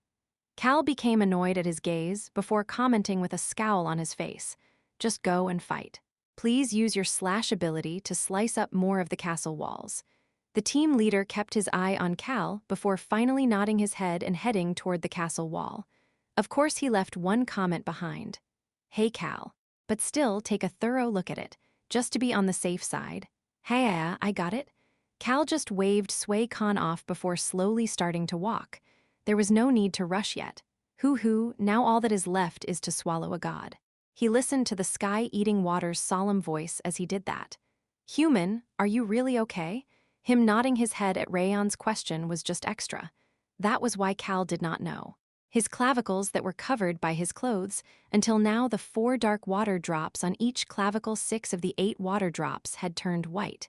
He also didn't know that the 7th water drop was turning gray. He had no idea, because he felt totally fine. Instead, he watched the heavenly demon and Choi Han be the first ones to infiltrate the destroyed castle wall. He then looked at his friends and the martial artists behind them as well and thought to himself, the young blood demon candidates. We will capture the 2 of them first. Chapter 171. Heal 6. The 2 people with blue hair. Cal could see Choi Han and the heavenly demon running toward the 2 young blood demon candidates who were still on top of the castle walls. Human, should we go? Yeah. Swoosh wind swirled at the edge of his ankle. Cal rode on the wind that Rayon created to quickly approach the castle. He had to stop for a moment. Bang, he saw something black shooting up into the air with a loud noise. It was sparkling. The black yang. It was the black aura shooting out of Choi Han's sword. And next to it, there was a strong impact as a white yang revealed itself. It was Choi Young-soo, the one called the sword demon in this world. Choi Han and Choi Young-soo. The 2 of them had climbed over the wall to charge toward a single person. It was the young blood demon candidate with sky-like blue hair. She had to take on Choi Han and Choi Young-soo. Cal had asked the 2 Chois to do just one thing. In order for there to not be an opening to create another formation, take down the person who created the formation. Cal and the 2 Chois had clearly seen it. They saw her, with her numerous accessories, handling the formation. That was the reason the 2 of their Yangs were aiming for her. Yoon's eyes opened wide. She quickly used a foot technique. The moment her figure instantly moved to another location, bang, the black Yang swallowed up the spot she had been standing. Boom, boom, the broken debris of the castle walls fell to the ground. The violently fluctuating black Yang raised its head. The tip of Choi Han's sword headed toward the young blood demon candidate Yoon. However, Yoon could not keep looking at that. She dodged. SSSSSSSSSS, the white yang that had stealthily and quickly attacked at that location, looked at her with disappointment. Choi Young-soo's eyes did not move away from her. Now that Choi Young-soo's usual clueless look was gone from his face and Choi Han's innocent smile was gone, the 2 of them had very similar expressions on their faces. It was at that moment. Sword demon Nim. Choi Young-soo turned his head after hearing a familiar voice. He saw the Dokgo clan's young clan leader, Dokgo Ryong, rushing toward him with her hands still bound. The Dokgo clan was the only family to treat the sword demon as their benefactor, and tried to rescue him while everybody else shunned him and tried to capture him. The young clan leader of that clan shouted as soon as she made eye contact with the sword demon. She needed to get this message to him. That person is in the profound realm. All of the young blood demon candidates are in the profound realm. The profound realm. How high was that level of martial arts? It was quite lacking compared to young Master Kim, who was in the nature realm. But if you consider that the elders of most sects and clans were in the unrestrained realm, the profound realm was extremely strong. Considering the fact that most people could barely reach the unrestrained realm, let alone the profound realm despite dedicating their whole lives to martial arts. It was easy to tell how scary these young blood demon candidates were to reach such a level at their young ages. That was the reason Go Ryong did everything she could to run out as soon as she realized that the castle walls were destroyed. She had to tell the martial artists who came here the strength of the young blood demon candidates. There are lots of unrestrained realm and peak realm experts here as well. She needed to prevent the people who came here to help them from dying meaningless deaths. She knew that the things that she was saying, despite not sounding like much, was extremely important to this fight. That was why she was feeling so rushed. Based on what she knew, the sword demon, Choi Young-soo, was also in the unrestrained realm. Furthermore, she had never seen Choi Han's sword art. Be careful, please be careful as you fight. That was what Go Ryong was about to say before she flinched. Choi Young-soo was suddenly in front of her. Thank you for the information. Slice. The bindings around Go Ryong's hands were sliced off. He also took off the gag that was dangling on her neck. You be careful as well, young clan leader Nim. Choi Young-soo then turned around without any hesitation. Go Ryong subconsciously shouted once more. They are in the profound realm, it's okay. Go Ryong and Choi Young-soo made eye contact. He calmly commented, we won't lose. His voice was gentle, but it was stern. Go Ryong closed her mouth as she did not know what to say. She then saw something. Bang! There was a loud noise, and Choi Han, who had clashed against Yoon, was ruthlessly swinging his sword. He was not being pushed back at all. Bang, bang, bang. Yoon swung a staff with a luxurious jewel on it. There was a blue light glowing on the staff. Furthermore, a blue light was coming off her body and her eyes turned blue. Her expression was quite relaxed. You are not bad. You would be great to turn into a true Jiangshi. Choi Han silently swung his sword as she licked her lips. Bang! The black aura crashed against the blue aura. Neither side was pushed back. Of course, the blue aura was slowly getting bigger. Kim Hee-il, that guy, the divine beast, and even you. There are quite a lot of useful bodies. Choi Han's eyebrow twitched at that moment. However, Yoon had no idea and did not hide her gaze that looked extremely greedy, as if she found a prey as she drew a line with her staff. That line looked almost like a sword art. However, the whole image could not be drawn. Bang! Yoon swung her staff to stop the white yang attacking her before flinching. Bang! Ugh! She groaned for the first time. The black yang was behind the white yang, trying to bite her. If she dodged the precise and clever sword attacking her, the violent and ruthless sword aimed for her neck. Ha! Yoon let out a sigh-like laugh. I guess I have no choice. I didn't want to damage a body that would turn into a true Jiangshi. Ooh, there was a strong vibration as blue aura shot up from her body. I guess I will need to be a bit rough to suppress you. The moment she smiled and said that bang, the black yang immediately charged at her. As Yoon frowned at these attacks that continued without giving her time to even talk bang, the staff and sword slammed against each other. Choi Han and Yoon made eye contact beyond the staff and sword that were diagonally pressed against each other. His black eyes were staring at her. He opened his mouth and nonchalantly commented, Do you use blue aura because you are the blue bloods? What? Yoon's eyes opened wide. That should be the case. The hunters have their own family characteristics. She looked behind her in shock. Choi Young-soo was approaching her. She quickly moved back. She looked anxious for the first time. Choi Young-soo smiled in response. Ooh, his sword started to roar. The white yang, the white aura, slowly started getting stronger. It seemed almost as if everything until now had just been a warm-up. You won't be sad about this, right, uncle? Choi Han fixed his grip on his sword as if to answer his question. The black aura almost exploded out of it. It was almost as if he was releasing the anger that he felt the moment he heard her say that she would turn Cal and Rayon into Jiangshis. Choi Han released an aura so strong that even Choi Young-soo flinched before starting to walk. Let's finish this quickly. Yes, sir, Choi Young-soo answered jovially before following behind him. What are you guys? Yoon questioned the identities of the people in front of her for the first time. Choi Han quietly answered. Hunter. What? We are hunters who hunt hunters like you. Yoon finally realized it. Choi Han. This guy was the one who was looking at her as if she was prey. Furthermore, Choi Young-soo, who was walking next to him, he was the same. Choi Young-soo chuckled after hearing Choi Han's answer. However, he liked that answer quite a bit. He charged toward Yoon and happened to see Dak Go Ryong's shocked face. She seemed shocked at his strength. I guess it can't be helped. Choi Young-soo had been looking into the hunters after making a deal with the god of death. That was why he had to stealthily assimilate into the Central Plains. He ended up with the title of Sword Demon as a result, but he had never used his full strength during his time in the Central Plains. Of course, although it was only for an instant, he did use quite a lot of his strength during his spar with Choi Han. But aside from that, he always kept it average in front of so many people. People still revered him for being in the unrestrained realm, but I am that way and so is my uncle. Whether it was the unrestrained realm or the profound realm, was there a need for them to consider the level of martial arts of the Central Plains? The way they had lived their lives was different from the ways of this world. They had their own unique type of strength. Their strength could not be divided into levels. Let's quickly catch this twerp. The young blood demon candidate. There was no reason for Choi Han or Choi Young-soo to lose to a mere candidate. It wasn't as if she was the entire blood cult organization or the blood demon.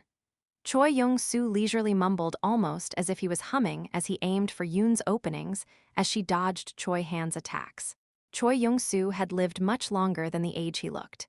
The young Yoon, no matter how strong she was just a little twerp in his eyes.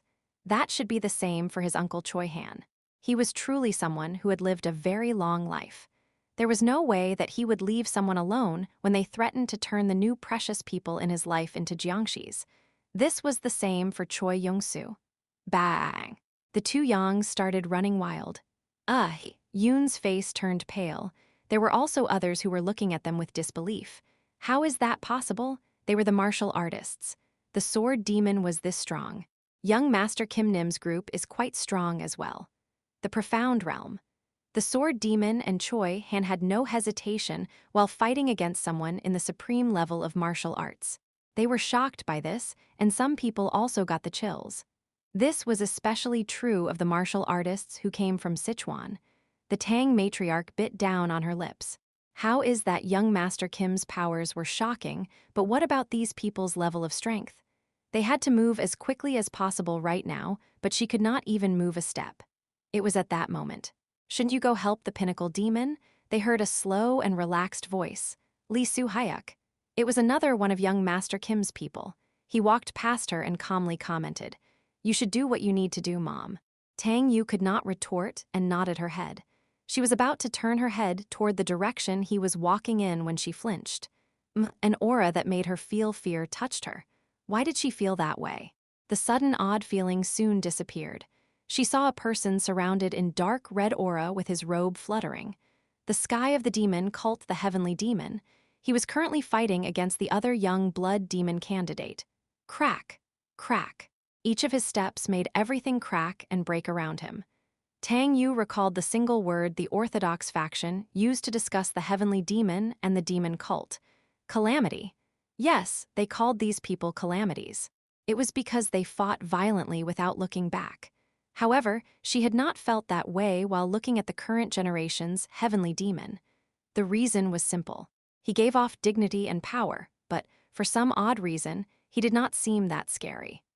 However, looking at the heavenly demon right now, the only thought on her mind was that he was definitely someone who deserved to receive the position to be called the sky of the demon cult. For the demon cult to have such a strong person, Tang Yu felt scared. She was scared about what would happen after they took down the blood cult. However, she soon snapped back to her senses. On the other side of the heavenly demon, although he was not at the heavenly demon's level at the profound realm, the weight of the aura that this person carried, the person who came off like an emperor, was also approaching the young blood demon candidate, the Sword Saint, the ancestral patriarch of the Namgung clan, and one of the strongest experts of the Orthodox faction. His personality was exactly like the heavy blade he uses. People talked crap about how he was a stubborn old man, but looking at his golden sword made people automatically think of the title of the monarch of the sword. Ha! She let out a deep sigh. The heavenly demon and the sword, Saint the blue aura that shot through those two suffocating auras, it was the young blood demon candidate's power. He was said to be in the profound realm as well, so he was not being pushed back by them. In fact, it was the Sword Saint who was scowling and finding the situation to be intolerable. Wow, I guess the Central Plains is not weak. The young blood demon candidate, Hoya, looked at the Sword Saint and Heavenly Demon as if he was entertained. The three of their auras were fiercely contending. They slowly started getting stronger. The Sword Saint seemed as if it was a bit much for him, but at this point, nobody was being pushed back yet. That situation made the people around them urgently move back. They felt as if they would get suppressed by those auras if they tried to intervene. I guess I'm going to have a fun fight for the first time in a long while. The Heavenly Demons slowly responded to Hoya's comment. I guess so. Babababbing, the three of their auras released loud explosions just by touching each other. The peak of the unrestrained realm and the profound realm, the blades of these people at such unbelievable levels of strength were vicious. As the air around them became heavier slice, they heard the sound of someone gently slashing down with his sword. A portion of the three auras was cut off. The suffocatingly tense auras were so easily cut. All three of them looked in the same direction. Lee Su-hyuk received their gazes and gently sliced his sword down from top to bottom. Let's not do some unnecessary peacocking of your strengths. Let's quickly take care of our task. He spoke leisurely to the Heavenly Demon and Sword Saint. We still have a lot to do, don't we? Slice. The intangible auras that had been suffocating people were sliced by a simple iron sword. Team leader Choi Han, he was using his slashing ability without any restraint as he approached the person. He was walking toward the young blood demon candidate, Hoya. Chapter 172. Heal, 7, Slice. The Heavenly Demon, the Sword Saint, and the young blood demon candidate, the spot where the three of their auras converged was easily sliced again. The Heavenly Demon's gaze headed toward Choi Han. There was only one thing he knew about Choi Han. Lee Su-hyuk. It was just his name. He had never paid any special attention to this person. He had not seemed very strong. He thought that it was this person's years of experience that made him get a decent level of treatment in young Master Kim's group. What is that? However, the power he was using right now was odd. This was different from the typical martial arts. Choi Han and Choi Young-soo. Unlike the two of them, who seemed to use some sort of aura with their sword, he did not feel any sort of aura from this person. Instead, this will. I will slash it. That was the only thing he could read from this sword. There was no sword art or stylish movements. The way it simply slashed through efficiently made the Heavenly Demon feel fear. Putting your will, your desires into a sword. Wasn't that truly reaching the level of the formless sword? The formless sword was the highest level someone could reach with the sword. The Heavenly Demon had only seen it described in books and had never reached that level despite arriving at the profound realm. He simply thought that once he arrived at the nature realm, he would be able to observe nature and be able to place his will into the sword. But to be able to see something that he believed to be the formless sword like this Lee Su-hyuk. This person was definitely not in the profound realm or even the unrestrained realm. However, his will was in his sword. Ha! The Heavenly Demon laughed. The world truly is vast. All sorts of different kinds of strength that I have never experienced before exist in the world. Just realizing this made this trip to the martial arts world worth it for the Heavenly Demon. The Heavenly Demon made eye contact with Lee Su-hyuk. Are you slacking off? The Heavenly Demon could not stand still after hearing those nonchalant words. He laughed and immediately started moving. Being around young Master Kim Hye's group gave him many reasons to laugh. Slacking off? Of course not. The position of Heavenly Demon was not something he could gain by slacking off. Ooh, his sword started roaring again. The sovereign steps of the Heavenly Demon, which was called the steps of a supreme ruler, he used those steps as he headed toward the young blood demon candidate. Lee Su-hyuk leisurely followed behind him before making eye contact with the Sword Saint. You can't lose to him, right? His words stirred a fire in the Sword Saint's eyes. Of course. The golden light that came out of the Sword Saint's sword headed toward the young blood demon candidate, Hoya. Boom. As if to prove that he rose to the position of the greatest swordsman in the orthodox faction with his greatsword, there were strong vibrations each time he swung his sword. Choi Han briefly observed Hoya, who was fighting against the Sword Saint and the Heavenly Demon, before making an assessment. Based on this world's viewpoint, He should be at the initial stages of the profound realm. To reach the profound realm in his late teens or early 20s, although this was definitely an extremely high level of arts, he should not be able to handle the heavenly demon, who had reached the middle stages of the profound realm, and the sword saint, who, despite being in the late stages of the unrestrained realm, has faced all sorts of hardships in his life. Bang, bang! Choi Han's gaze moved toward the direction of the loud explosions. The other young blood demon candidate's blue aura was spreading out in all directions. Ring, ring. He couldn't tell whether she was trying to cast a formation or some sort of spell, but the endless attacks of the white yang and the black yang were restricting her movements. I guess they will finish soon. Choi Han and Choi Yong-soo worked better together than he had expected, but it made sense as their styles had the same roots but grew in different directions. They would be able to support each other's lacking areas to fight better together. Choi Han then made eye contact with someone. It was the man with the half-white hair. Ron Beecrox was standing next to him as well. Choi Han quietly observed Beecrox, who had his greatsword on his back while looking out into the battlefield, before turning his gaze. He then started to walk. There are a lot of places to slash. His sword moved to find another spot to slash. Beecrox was staring at his movements. "I'm heading out now." After nodding his head at his father, Beecrox was left alone for the first time in a long while. He would usually have Tunka, Durst, or number 7 with him. Beecrox somehow ended up cleaning up after the troublemakers.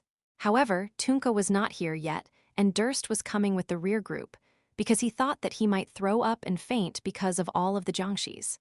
Furthermore, number 7 was in the Pinnacle Demon's hands, and he had no idea whether that guy was dead or alive. Well, he was probably alive, but he had no idea what kind of condition that man would be in. According to the Pinnacle Demon, he was begging her to knock him unconscious, but she didn't care about what he had to say. The only thing on Beecrox's mind right now was a single person's voice. Slash.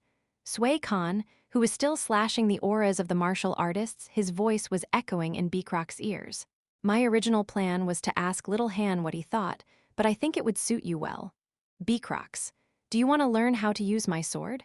Choi Han had asked so casually, as if he was asking Beecrox what he wanted to eat. "Of course, I can't give this ability to you. I need to use it as well. However, I think I know the conditions required to awaken this ability, but I have no idea whether you will also awaken it." Beecrox also asked back nonchalantly, since Choi Han was asking so casually. "Why me?" Choi Han smiled at that question. He looked at Beecrox with an entertained gaze as he responded.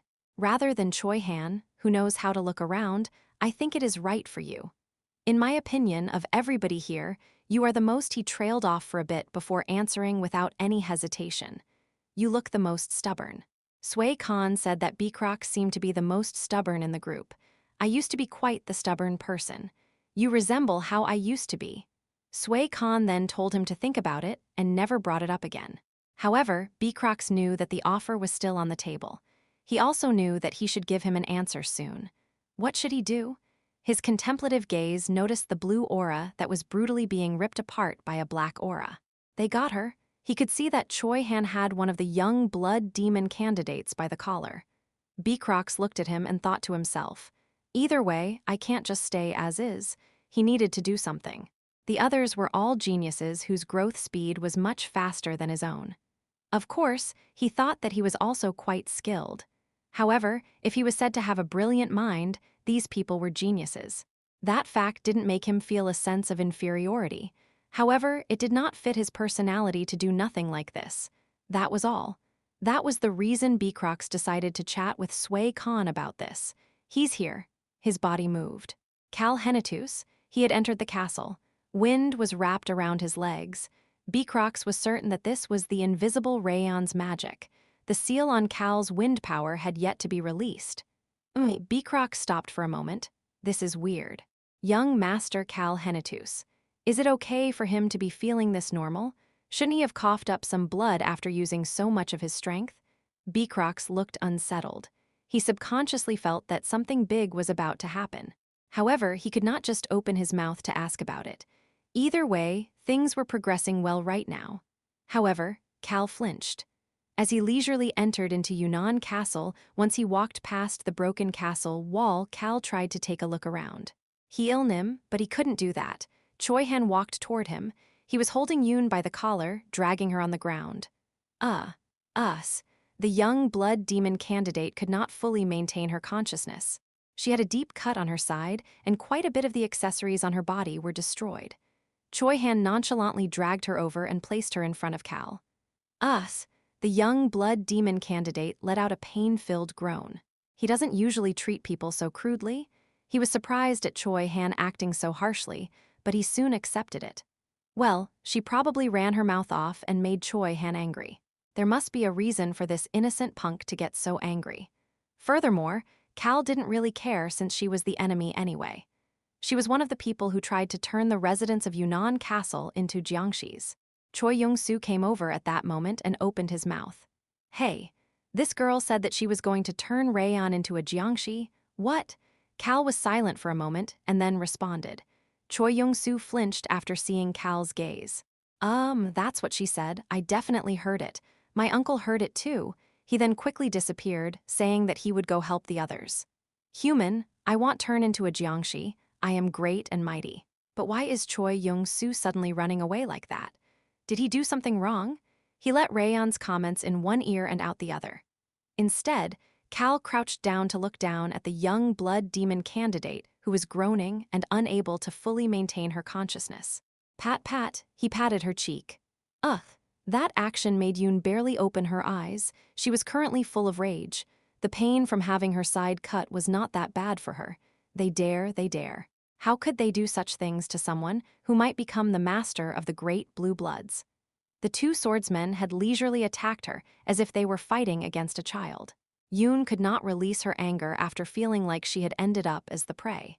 After everything I did to get this far? A young blood demon candidate. She had overcome numerous pain and suffering to rise to this position. Her side bleeding like this was nothing in comparison. I won't let them get away with this.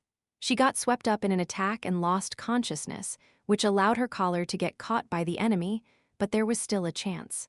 Plus, I am dead if I return like this. What followed her anger was anxiety and fear.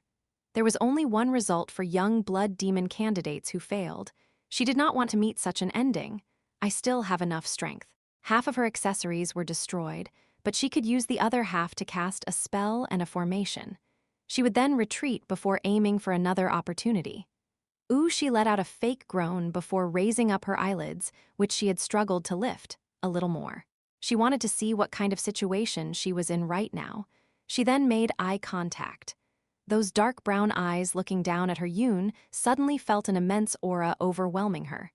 It was a thick pressure that made her feel suffocated. She felt suffocated despite nobody choking her. She could not think about anything. Wrath, fear, anxiety. This was an emotion that a person would only feel after thinking about and recognizing all of those emotions. However, her mind could not even think about that right now. Her mind was just completely white and she could not process anything. There was nothing she could do right now. Helpless. That was the only word to describe her current situation. She could not even speak. She felt as if she was going to die. This was also not a conscious thought. It felt like the absolute truth and the only logical thing. She felt that acting rashly against the owner of these eyes would make her die. This is it. Cal, let's use this power properly for once. It will even make a god cower. Cal ignored the dominating aura and opened his mouth. An extremely small aura was roaming around him. What is the goal of the blood cult? No, Cal didn't care about the goal of the blood cult. He observed the young blood demon candidate who supposedly said that she would turn Rayon into a Jiangxi and asked, "Hey, where is your house?" Yoon, who was completely stiff and could not say anything, could finally breathe out once Cal looked away from her. Cal was looking at the other young blood demon candidate, Hoya, who was captured by the heavenly demon and being dragged over. You live in the same place as her, right? You both live in the blood cult. Cal would not be satisfied with capturing a portion of the blood cult at Yunnan Castle. There was only one thing he wanted. Completely wiping out the blood cult at once. That was the only thing he wanted. Huff, huff. Cal looked at Hoya, who was breathing heavily and shaking. Once his gaze returned to Yoon, he smiled and asked, "Either of you can spit out where you live, if you want to live." Cal didn't say those words, but Yoon felt as if she heard it clearly. Hainan, she ended up answering the question. It could not be helped. The only thing that a prey that wanted to survive in front of an overbearing predator could do was to follow their orders. Cal was surprised. Not Nanman. Yoon was shaking and unable to answer because of his aura. The other candidate, Hoya, quickly shouted, "Nanman is just a cover. That place is a trap that was created in case we were found." Yoon was flabbergasted. She could clearly feel Hoya's desire to live from his answer. However, she kept quiet. Young Master Kim was right in front of her. Wow, Cal was amazed. They had thought that Nanman was where the core of the blood cult would be located, but that was also a trap. They are definitely a step higher than the Black Bloods we met in Xiolin. As expected of the people who planned to start the Great War of the Triumvirate, they were cautious and extremely great and hiding themselves. "Human, where is Hainan?" Cal nonchalantly commented. "An island." Hainan was the name of an island. It was an island farthest south of the Central Plains and the home of the famous Hainan clan. There were many islands around Hainan. An island. Cal flinched. The sky-eating water cautiously asked in an extremely upbeat and excited voice. "If it is an island, it is going to be surrounded on all sides by the ocean." Mid is surrounded by water. "Cal, we really might be able to sweep them away at once. Don't you agree? For now, let's ignore that." Cal pretended not to hear the sky-eating water's extremely excited voice. Chapter 173. Heal 8. Cal thought that he should first clean up the area. "There is nobody higher in rank than you here, right?" "Why, yeah, there isn't," Hoya eagerly answered. He ignored Yoon's sharp gaze. "I didn't even feel this way while looking at the blood demon." Kim Heel. Hoya thought that he would die as soon as this person's gaze landed on him. These people also knew about the hunters and the blue bloods. They might be those people. He recalled the words that his father, a core executive of the blood cult, told him.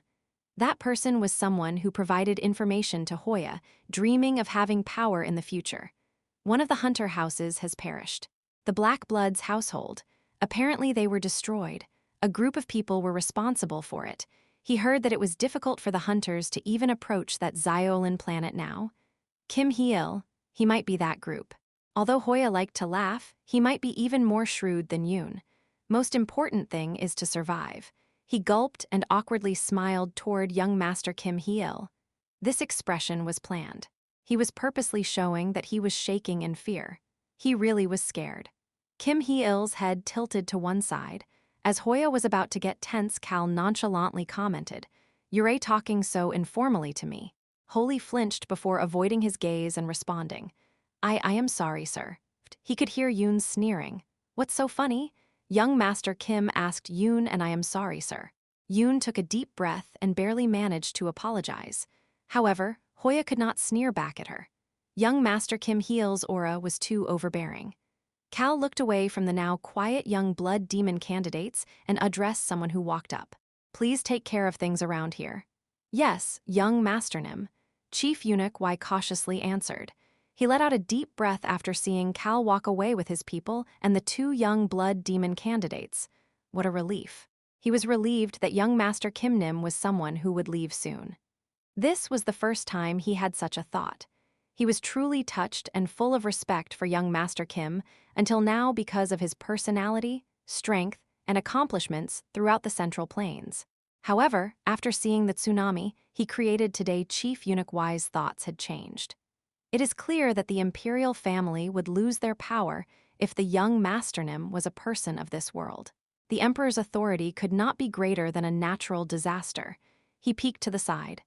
The Fist King, who was standing a bit away, had a stiff look on his face as well. He arrived a bit later to Yunnan with a few members of the embroidered uniform guard. The first thing he saw had been Cal's tsunami. The Fist King's complexion was more serious than ever before. However, he smiled as soon as he made eye contact with Chief Eunuch Y. He was probably having the same thought as Chief Eunuch Y. It's a relief that young Master Kim Nim is someone who will eventually leave. And it's also a relief that someone like young Master Kim Nim showed up. Kim Heel was a person with no desire for power, fame, or greed. All he cared about was saving this world. How great of a relief was that? I will need to report what happened today. Chief Eunuch Y sighed. His Majesty is wise, so I am certain he will not have any useless thoughts. He was relieved that the Emperor was the current Emperor. The former Emperor would have been full of fear and jealousy that he would have tried to get rid of young Master Kim. That would have resulted in his death. Young Master Kim might have shown him mercy, but his people, who were stronger than they could have ever imagined, would be merciless and take away his life. Huwu, he sighed, looked around, and started speaking. I guess we have to find that traitor, the Yunnan Castle Lord first. The triumvirate. The martial artists of each major force were already taking care of the remnants of the blood cult. Furthermore, some of the mid-level people in charge were approaching Chief Eunuch Y. It was probably to ask him what to do from here. Ha! Chief Eunuch Y almost laughed in response. This was so surprising, the more he thought about it. The triumvirate. There were no fights despite extremely strong individuals from all three major forces gathered together. They were taking care of things in an efficient and orderly fashion. This is all thanks to young Master Kim Nim. No, it was because they had already faced his strength. Forget martial artists, any human would not be able to have any scheming thoughts in front of such a phenomenal sight and would simply feel pride for being able to be a part of this. Furthermore, for the people who wanted revenge, young Master Kim was the future and their hope. I will follow behind young Master Kim. Yes, Senior. Once even the Fist King left, Chief Eunuch Y had the embroidered uniform guard, Eastern Depot, and martial artist moved to free the soldiers and administrators imprisoned in Yunnan Castle before taking care of the other issues. Of course, he did all this after making sure to first send a message to the Imperial Palace about what happened today. So Cal was leaning on the Yunnan Castle Lord's usual seat.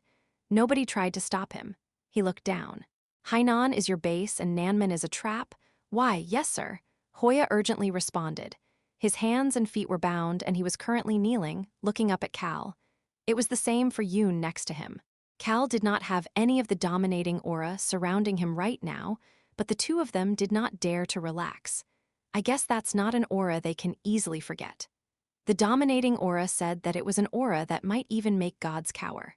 Maybe the blood demon could, but a young blood demon, and just candidates for that position at that, would not be able to handle it. Cal leaned back against the seat and quietly thought to himself. Hainan, that was a completely unexpected place. However, it was not that far away. It was just an island and required them to take a ship, but that wasn't a big deal either. They could just borrow some ships from the Imperial Navy. They are more thorough than I expected. He was simply surprised at the blood cult's thoroughness. Cal looked down at the two of them. Hoya's back became drenched in sweat at his gaze. Is he debating whether to kill us or not? Young Master Kim. Choi Han, who was standing behind him seeing that guy's vicious gaze, made him feel as if young Master Kim's gaze was contemplating his life and death. He subconsciously opened his mouth with urgency. I can tell you everything. Yurei back to speaking informally. I can tell you everything, sir. Hoya closed his mouth again and contemplated what he should say. How much do I have to tell him in order to survive? It was at that moment. Sir, I can tell you about the traps in Nanman. Shit. Yoon took the initiative. Yoon became even more anxious at Cal's nonchalant gaze and continued to speak. That motherfucker Hoya started it, so she had no other choice if she wanted to survive. The Jiangshis were created in two places, sir. Cal flicked his head. It was a gesture telling her to continue. One is in Nanman and the other is in the North Sea, sir. Nanman was in the western outlands of the Central Plains. The North Sea was in the northern outlands. One was a hot and humid area. The other was a cold area. They did all sorts of things all around. I guess the outlands of the martial arts world is fitting if they want to avoid the gazes of the Central Plains. There were sects and clans in the outlands, but they could not keep an eye over all of the areas. And the main base is in Hainan? Yes, sir. Yoon urgently responded as Cal's question made it seem as if he was interested. Tell me more about Nanman. Yoon immediately opened her mouth to respond. However, Hoya answered even faster. Sir, there is currently a castle in Nanman. The Jiangshis are being made there, and the person in charge of creating the Jiangshis is currently residing in Nanman. The person in charge? Yes, sir. He carries the most weight when it comes to the blood cult's Jiangshi's creation. The corners of Cal's lips curled up. He looked around. The heavenly demon, sword saint, and the pinnacle demon. The fist king was there as well. Each major force's core individuals were with him here. There is something I am curious about. He looked at Hoya while speaking quietly. Hoya immediately responded, "Please ask me anything, sir. I will answer with full sincerity, sir." Yes, I like your attitude." Cal smiled and Hoya smiled as well. Cal nonchalantly asked while looking at the smile on Hoya's face, "Do you know how to purify jiangshis?" "Excuse me." Hoya flinched. Cal frowned. "Are you hesitating and wondering whether you should answer?" As Hoya seemed to recognize his mistake, "There are 3 people who know how to return jiangshis to normal, sir." Yoon interjected. Hoya subconsciously glared at her. However, Yoon just ignored him. Ho! The sword saint looked at the 2 of them in disbelief. He could see how desperate they were to provide young Master Kim with information. However, he could not fault the 2 of them. Young Master Kim's powers and the aura used to suppress the 2 of them. The sword saint could understand why the young blood demon candidates felt fear, while also realizing that young Master Kim had been extremely merciful to the martial artists, until now. 3 people, Cal asked, and the Yoon urgently responded. The blood demon, the priestess. The only other person is Old Man Beak, the one in charge of the jiangshis, sir. I only know how to control the jiangshis. How do you control the jiangshis? Yoon flinched and looked at her right arm. Hoya quickly interjected. You can control the jiangshis with the bracelet on Yoon's right arm, sir. Hoya Orabuni, what? The 2 of them glared at each other. No matter how close they were, the fact that they were competing for the young blood demon position meant that their loyalties to each other were thin. Cal watched them before looking to the right. Yes, young Master Nim. Ron smiled. The woman. Take her and go get all of the information about the structure of the castle in Nanman as well as the traps. Get information about Hainan as well. What an easy task. Ron smiled benignly, and Cal slowly avoided his gaze and looked toward the martial artists. I hope that you can go with him to hear what she has to say and organize the information. The Sword Saint, Pinnacle Demon, and Fist King silently nodded their heads. They seemed much more serious than before. However, the Heavenly Demon kept his nonchalant gaze and asked, "Are you telling us to get lost?" The fact that he was telling just the martial artists to leave was clearly an order to get out. Cal lightly responded to the Heavenly Demon, who was riled up at that fact. I have something to talk about with this kid. We have a lot to do, so wouldn't it be great to divide and conquer? The Sword Saint and Pinnacle Demon flinched after seeing that Cal and the Heavenly Demon spoke so informally to each other. The Heavenly Demon didn't care and looked at Hoya and Cal before nodding his head. Then, let us do that. Ron and the martial artists soon left, and only Cal, his people, and Hoya were left. Hoya could not hide his anxious gaze and looked around. What is going on? Why did he have me stay here? It would have been better to get out of here like Yoon got to do. He wanted to get far away from this young Master Kim. Hey, he heard a warm voice at that moment. Don't be nervous. Let's just chat a bit. Cal's attitude became gentle. Do you want some tea? I hope I didn't scare you too much earlier. He even had a smile on his face as he got up from the chair and alighted the steps. He then plopped down in front of Hoya. He looked at Hoya as he continued to speak. I had them all leave so that we could chat peacefully. I mean it. Gulp. Hoya gulped, but he relaxed a bit. It was at that moment. Based on what happened earlier, it doesn't look like the other candidate figured it out. But you seem to have. Excuse me? Smile. Cal started to smile. He had a bright smile on his face as he asked Hoya, You know who I am, don't you? Hoya's pupils started shaking. Cal's smile became even wider. I guess you know about Xiolin. Even Hoya's lips started shaking. What is your name? Ho Hoya. Yes, Hoya, pat pat. Cal patted his shoulder. He did so with a bright smile on his face. Of course, he used a bit of the dominating aura. It was as he had done earlier. Based on what I know, the blood cult is supposedly choosing a priestess right now. Apparently, they can only choose a young blood demon after the priestess has been chosen. Pat pat. The way Cal was patting his shoulder seemed somewhat warm and friendly.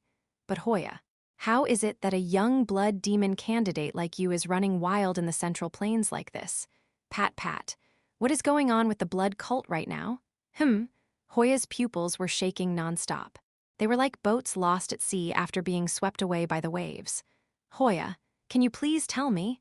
Cal used a bit more of the dominating aura and warmly whispered, "It would be great for both of us to know these things." Right. Hoya's body was shaking.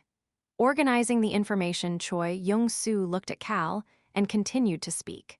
The priestess has been selected, and the divine oracle that the priestess gave said that the person who has the most accomplishments in the destruction of the Central Plains will become the young blood demon. Cal nodded his head, and the blood cult will have its first celebration for the newly selected priestess. The people holding core positions in the blood cult will gather at Hainan for that? That's right. Choi Young-soo watched Cal calmly nod his head and was silent for a bit before speaking again. Hey Roxu, what is it? You can even make people faint with your aura now? Cal clenched his mouth shut. He looked away from Hoya, who was unconscious and drooling. Of course, Cal had not planned on making him faint. Young Master Nim. Ron returned at that moment. I think we can clean up Nanman, grab the person in charge of the Jiangxi creation, and then head for Hainan. They needed to clean up Nanman to settle the Jiangxi issue. Even if they could just create a situation where Cal didn't need to personally purify the Jiangxis, that would be extremely beneficial.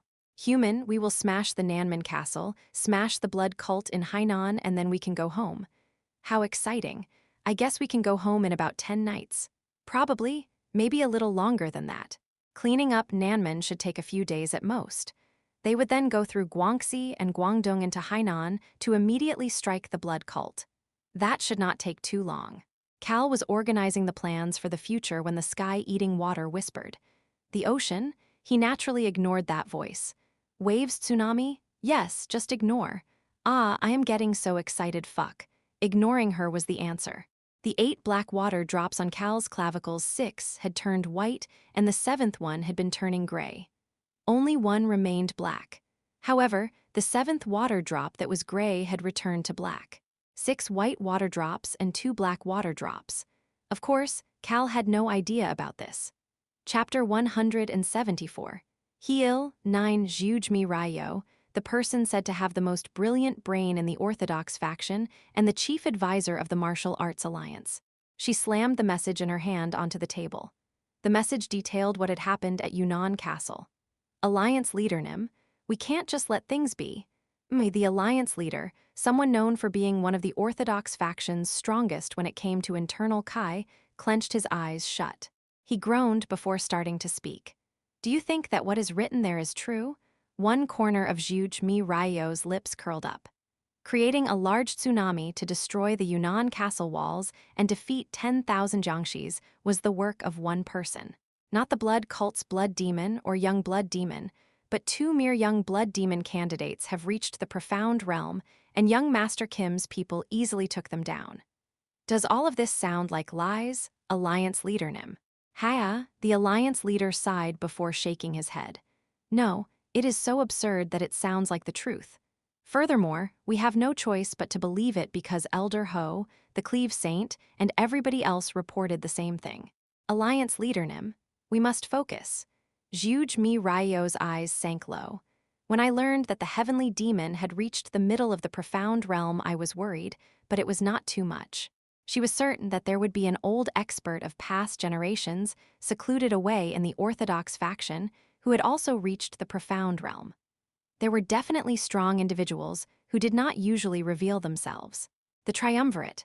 She was certain that this balance would not break. Furthermore, the Imperial Palace's Fist King has also reached the profound realm, so she believed that the balance between the government and the martial arts world would be maintained as well, just as it has been all this time. However, young Master Kim Heil's strength is beyond our wildest imaginations. These divine abilities that young Master Kim, whom they believed to be in the nature realm, was showing these seem less like actions of a person but a god. Alliance leader Nim, what will the commoners think once they see young Master Kim Nim's divine abilities? The Alliance leader's face turned serious. Not just the commoners, what do you think will happen once the martial artists see young Master Kim's power? All that is left now is a face-to-face confrontation with the blood cult. Numerous people will see young Master Kim use his powers. The triumvirate. Even if all of the martial artists are broken apart into these three major forces, they all have a single beating heart. Fear was visible in Zhuge Mi Ryo's eyes. Power, even stronger power. Martial artists devote their lives for that. Young Master Kim appears in front of such people.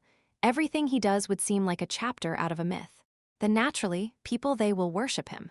Yes, sir. An overlord ruling the entire martial arts world might appear. The alliance leader sighed and Zhuge Mi Ryo continued to speak. Most importantly, young Master Kim Nim has the abilities to do that. He had everything necessary to seat himself as the overlord of the martial arts world. His own powers, an aura to dominate the area around him. Furthermore, his virtuous character. He was not lacking in any aspect. In fact, none of the people throughout history who, at least for a moment, shook the martial arts world and were called small overlords were better than young Master Kim. And the achievements he has made until now is not lacking for worshipping him either. He purified all of the living Jiangxis without caring about which side of the triumvirate those people were on. He did it despite coughing up blood himself. Now, he even rescued the commoners in Yunnan Castle. The numerous lives he has saved, the entire Yunnan Castle would become the omnipotent supporter of young Master Kim.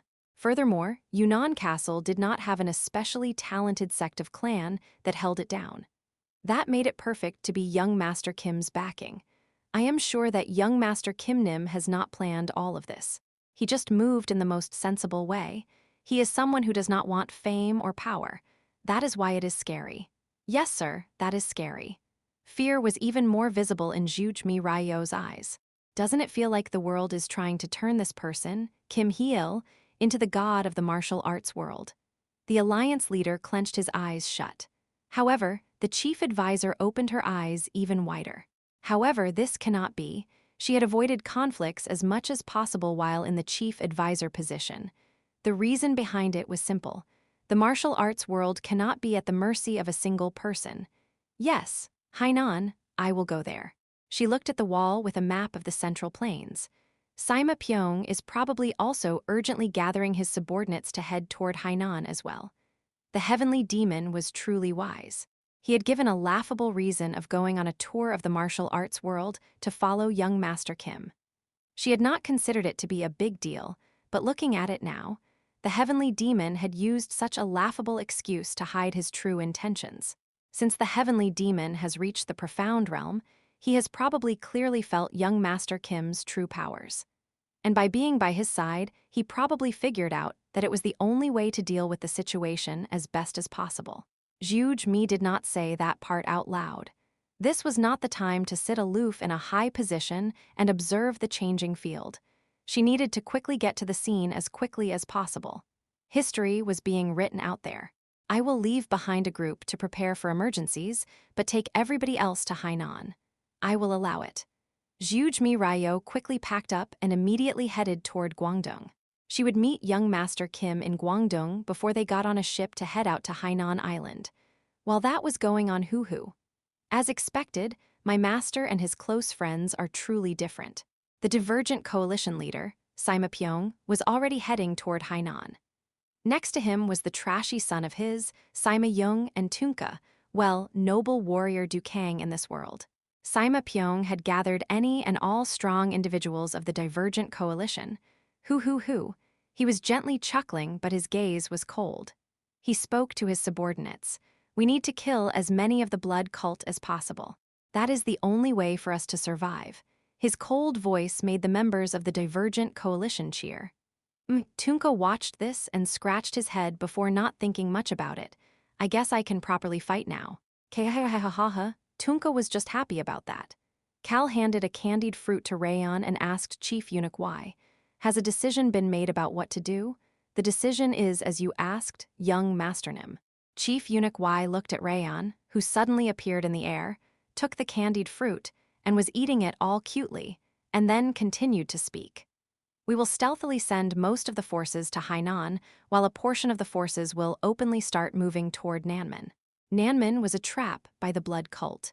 Cal's side was planning on making it look as if they fell for this trap. That way, they could hide the martial artists heading toward Hainan for a little longer. The forces heading toward Hainan will be revealed as soon as we get on the ships, but having them revealed as slowly as possible would be best. Chief Eunuch Y nodded at Cal's comment before continuing to speak. As for the martial artists residing in Yunnan, they will prepare for a bit and start heading toward Nanmen 2 days from now. Cal nodded his head. That sounds great. They should know that Yunnan was destroyed as well.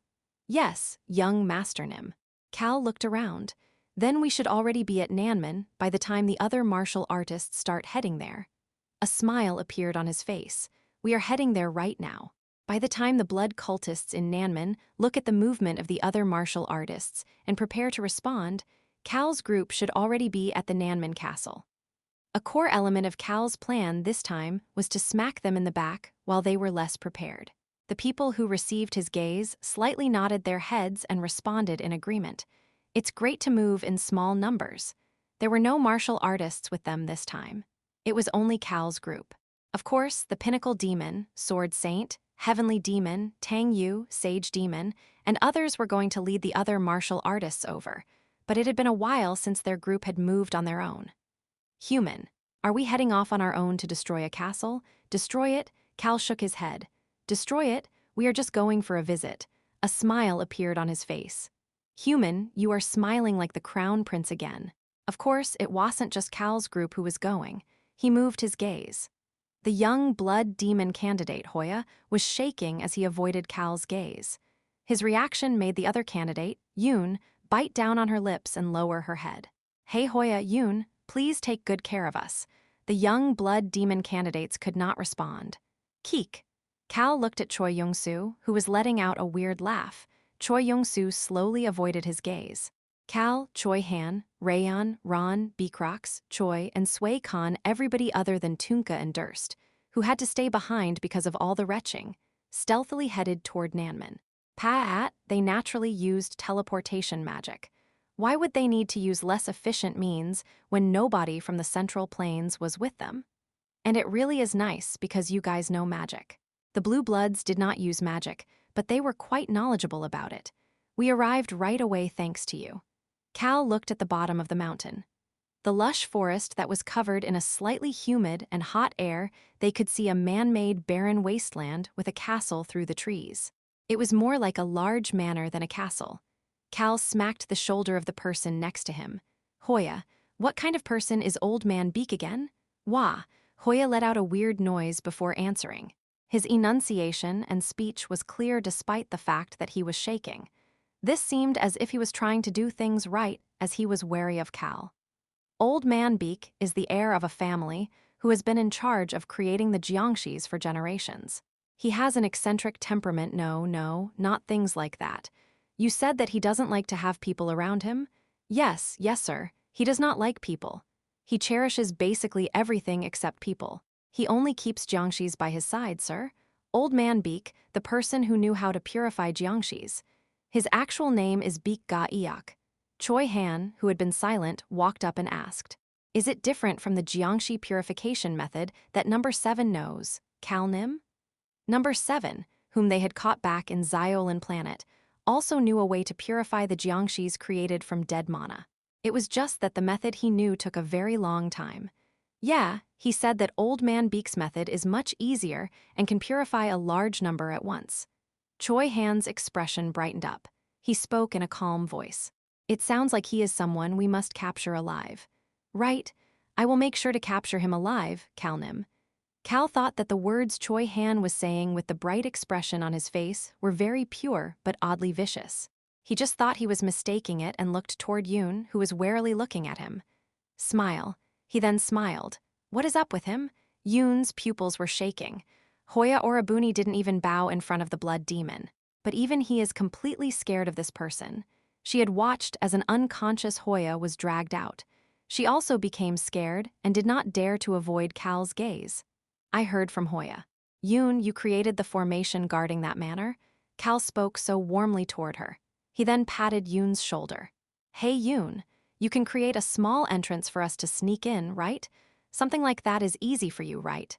Gulp. As Yoon gulped, Cal spoke warmly in a gentle voice. Let's make it easy for all of us.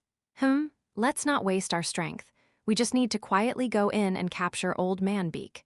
Very easy, isn't it? Cal wanted to quickly take care of things in the Central Plains and then return to Roan. Wasting time in Nanman was something that this future slacker hopeful, who missed home, did not want to do. He smiled and introduced Yoon to a few people. Those people will very quietly capture Old Man Beak alive. Ron, Sway Khan, and Choi Han. Cal pointed at the three of them, one after the other, before smiling toward Yoon. Okay, Yoon, you can do it. Yoon couldn't answer, so Cal spoke again. Hey, Yoon. Answer. Yoon opened her mouth. I can do it. A few moments later, she was shaking as she made a hole in the formation that she had created. This building that was the size of a castle. Cal's group entered into this extremely large manor. Their stealthy steps headed toward where Old Man Beak, the master of this manor, could be found. Chapter 175. My goodness. The sea. 1. Cal opened the map. It was a map of the inside of the manor. Ron had created it using Hoya's explanation. He looked toward Hoya. Hoya, it is just as you said. He smiled, and Hoya awkwardly smiled back, despite turning completely pale. That's odd. Cal felt oddly baffled as he observed Hoya. This reaction is much more severe than I expected. The young blood demon candidates. Hoya and Yoon, the two of them, had not even tried to fight back, and basically bowed toward him ever since they experienced his dominating aura. The enemies Cal had met until now did cower and tense up because of this aura, but they had never turned so servile so quickly and completely. He did say it is enough to make a god cower. Is that the reason? Was the strengthened, dominating aura that amazing? Or maybe this power seems especially strong to them. He did not think that the young blood demon candidates were acting. The fear visible on their faces was real. If they could act out such expressions, the blood cult would have long since destroyed the Central Plains. I guess I will get my answer if I run into other young blood demon candidates or others from the blood cult. The strengthened dominating aura, he could slowly figure out its true strength. Human, it is quiet. Cal nodded after hearing Rayon's voice in his mind. He looked at the map again. The large manor had a peculiar shape. After they stealthily infiltrated the formation, they saw large and tall rectangular walls that looked fortified for defense. The buildings inside the walls spiraled like a snail shell. Of those buildings, only a single one, the one at the bottom of that spiral, there was one building distant from the rest to the south. This is where they said Old Man Beak would be. Sniff, sniff. He could hear Rayon sniffing in the air. Human, the stench of medicine is so strong, they could smell all sorts of medicinal roots. They couldn't tell outside the formation, but the smell was extremely strong as soon as they entered. There is also an extremely vile, rotten stench. It also smells like there is some dead mana somewhere. Rayon rambled on without stopping. However, it was extremely calm right now. Cal's group was leisurely walking. The reason was simple. First of all, they chose a usually unoccupied path along the outskirts as they headed toward their target building. Who the patrols who showed up every so often Yoon Nim. They tensed up and stood at attention after seeing Yoon at the front of the group. The patrols were too low in ranking to ask her any questions, despite her sudden appearance. And once those patrols appeared, Ron came out of the shadows, and as they were focused on Yoon, he knocked them unconscious one by one.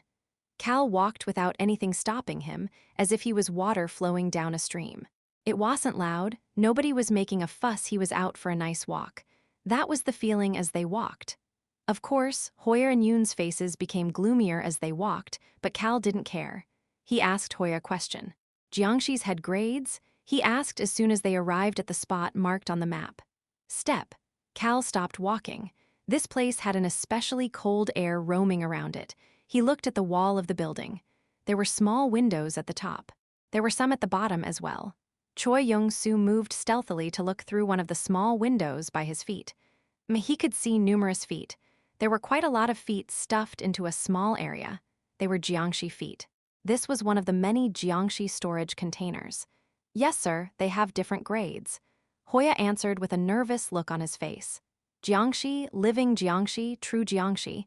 These are the 3 grades, sir. The latter ones are stronger. Yes, sir, Cal pointed at the map. Based on this, there are 3 different places for creating Jiangxis. Is it one per grade?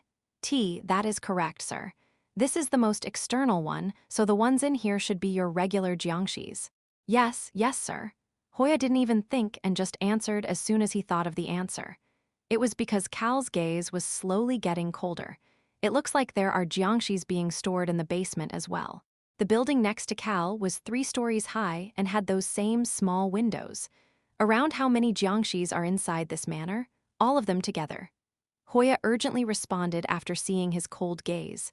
I don't know, sir. If you consider the jiangshis that are capable of battle, we've made about 100 to 150,000 haya. Cal let out a sigh. He then raised his hand. Ugh! He then smacked Hoya on the back of the head. Hoya knew that this was a regular and slow movement of the hand that had no martial arts behind it, but he could not dodge it and just let himself be smacked. It was because he had seen the scorn in Cal's eyes. If there are ones capable of battle, there are jiangshis that are not capable of battle. Hoya hesitated before quickly answering when Cal raised his hand again. That is because there are jiangshis kept for experimentation, sir. Children and the elderly are not fit for battle even after they are turned into jiangshis pow. Hoya had to clench the back of his head again. Cal scowled because although he was the smacker, his hand was hurting. Crazy bastards. There were basically as many jiangshis inside this castle-sized manor as there were residents in a castle.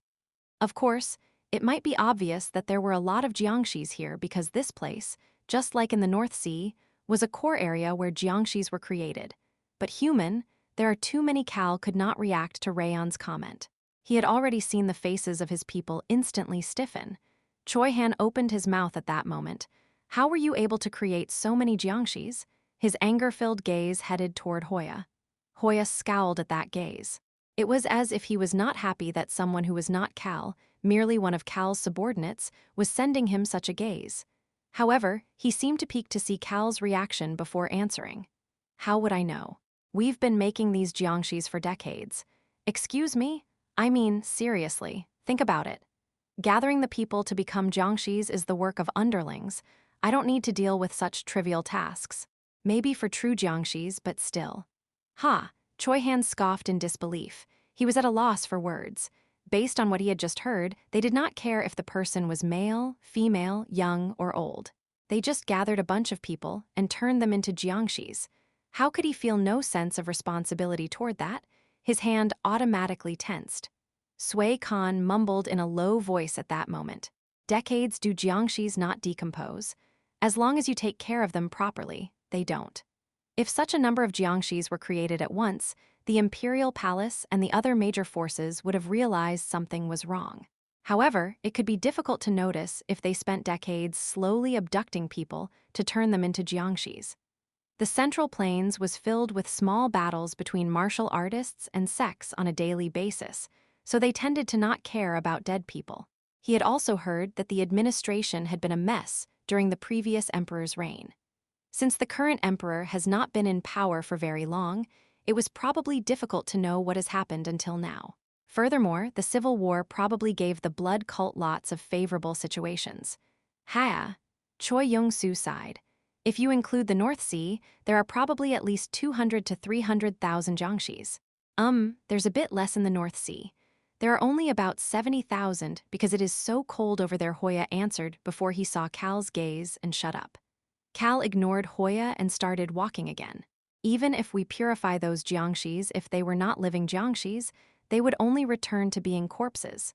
Cal felt frustrated. He thought about the jiangshis they faced in Xiaolin as well. Have these fucking hunter bastards gone crazy? He knew that their goal was to create a new god, the omnipotent god. Even if that was the case, was there a need to kill so many people? Cal did not consider himself to be a great hero or someone with a sense of duty, but his emotions were beyond anger at this point. He could not understand these hunters at all. Do they want to be a god so badly? Is there a reason to do all of this to become a god? Gods, why is that so desirable? Is it really worth getting a god position by talking about making an offering of karma and offering numerous worlds? I can't understand them at all. Cal nonchalantly commented and stopped thinking about it. He looked in front of him. It's over there. He could see the pavilion that was off on its own.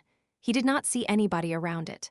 However, he heard that Old Man Beak was in there with true jiangshis protecting him. True jiangxis, they were stronger than living jiangxis, and each of them were basically biological weapons. The strength of true jiangxis was that they could raise a person to the limits of their natural talents. They were extremely difficult to create, but successfully creating, one would give them a jiangxis that was incomparable to a living jiangxi. In the end, they are still just jiangxis. Cal gave the order with a stoic look on his face. Go get him. Ron, Choi Han, and Choi Young-soo disappeared into the darkness. He then gave an order to Yoon. Set a formation so that it looks like nothing is happening here. Got it? Yoon vigorously nodded her head after seeing an incomparably cold gaze in Cal's eyes. Cal then addressed Rayon. Can you set your soundproof barrier magic around the entire pavilion? He wanted it so that no noise could be heard regardless of what happened in there. Let's go. Cal then motioned toward Sway Khan and Beecrox with his eyes. They slowly started walking toward the pavilion. Ring ring, he could hear Yoon's voice as she set the formation.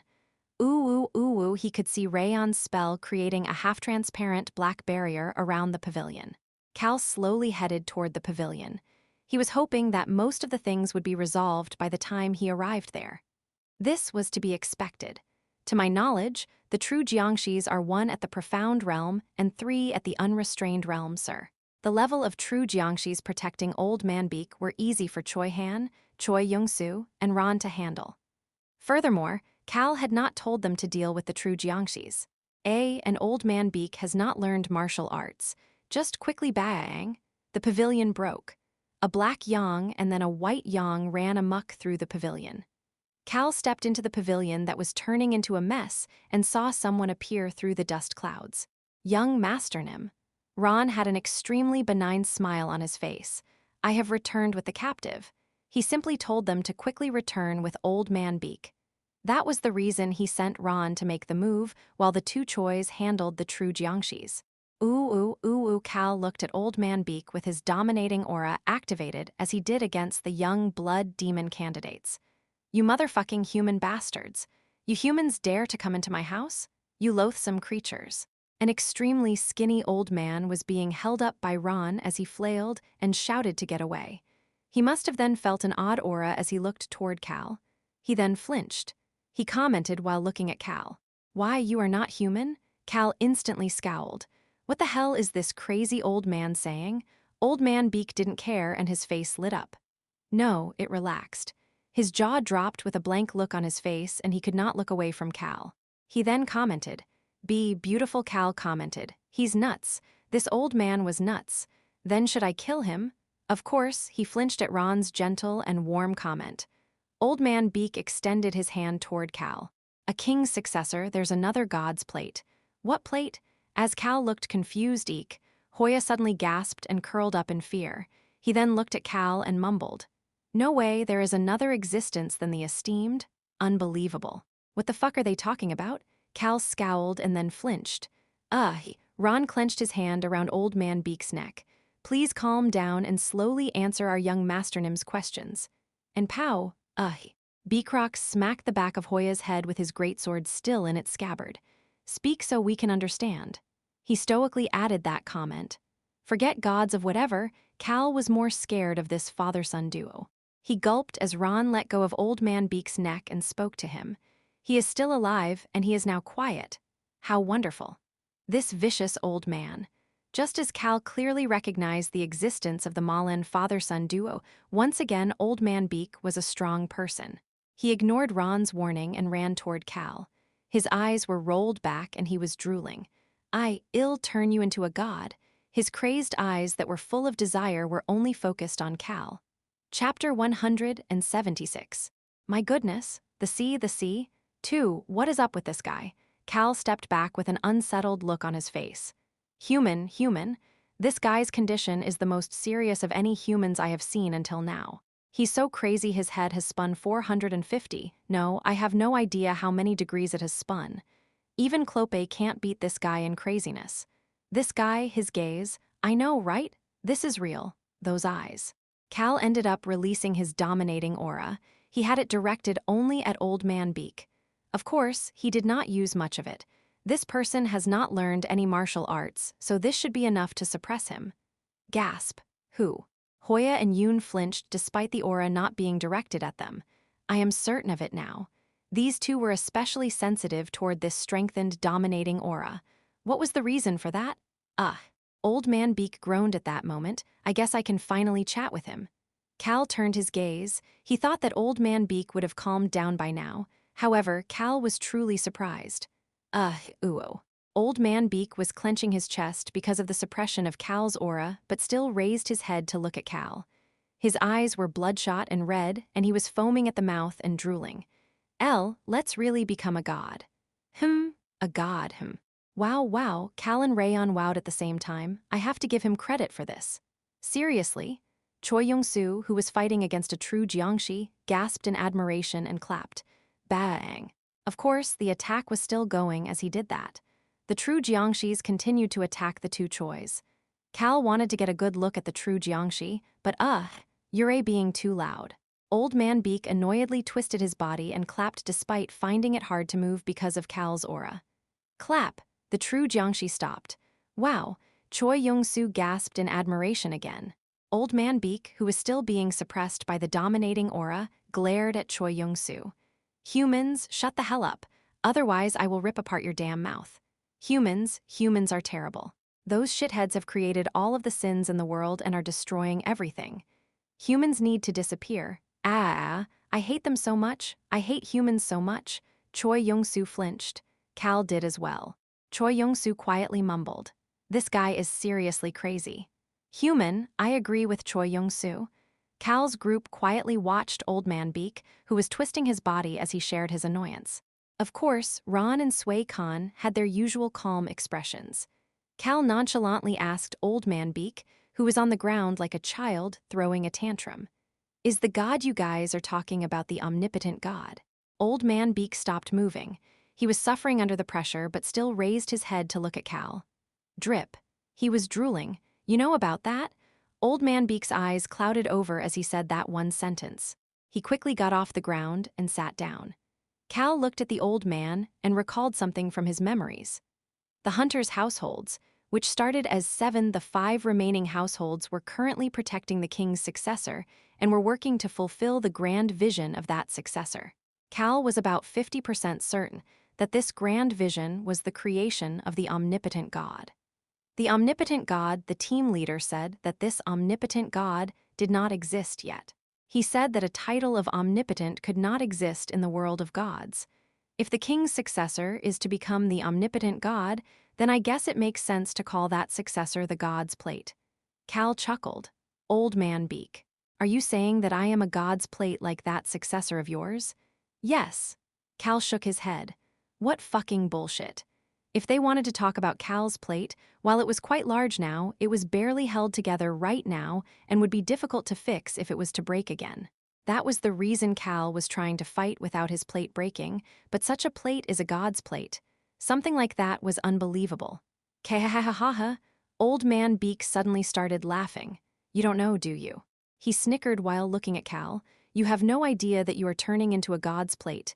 Kahahaha. Cal ended up using more of his dominating aura. Kekek. However, Old Man Beak could not stop laughing. Haza. He then let out a deep sigh and stopped laughing. He looked toward Cal and explained, I will tell you everything you want to know if you make all of the humans leave. Choi Han flinched after hearing that. Fine. However, Cal answered with no issue. A young voice flowed out between Old Man Beak and Cal at the same time. Is it okay for non-humans to stay? Black Dragon Rayon raised his chubby front paw. Yes. Old Man Beak was calm.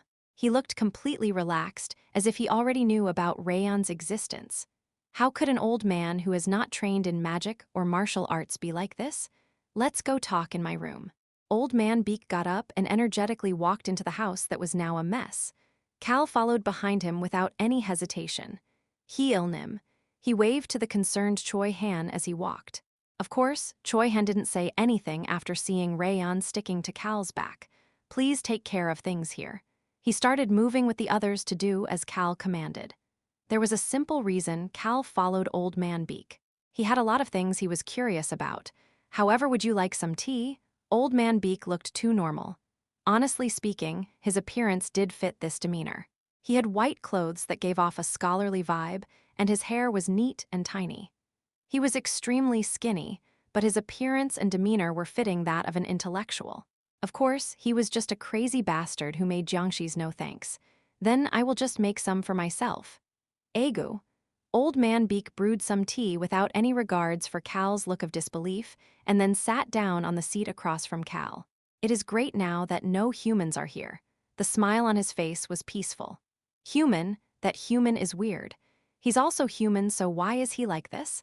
Cal agreed with Rayon and wondered how he could make this old man talk without wasting any time. It wasn't as if he expected to sit and chat like this. I don't think most threats would work on him. In fact, this crazy bastard might run even more crazy and die without saying anything. As Cal was about to fall deeper into contemplation, based on the fact that you know about the successor and the omnipotent God. I guess you were the one who destroyed the Black Bloods in Xiolin. But the other person immediately brought things up. Cal found this to be odd but answered anyway. Yeah, it was us. Old Man Beak immediately asked after seeing Cal accept it so easily. How much do you know? That the 5 hunter households are trying to create the omnipotent God, and that the candidate for the omnipotent God is the king's successor. The latter was something he was only hypothesizing, but he spoke as if he was certain. You basically know everything. Cal's hypothesis was turned into confirmation at Old Man Beak's acceptance. The old man peacefully took a sip of tea. I am not interested in the human world or the thoughts of the hunters. That is why I don't know the details. I am not the patriarch or the young patriarch either. There is no way they would tell someone like me, someone who just moves according to the orders I am given, about such important things. He then leisurely answered.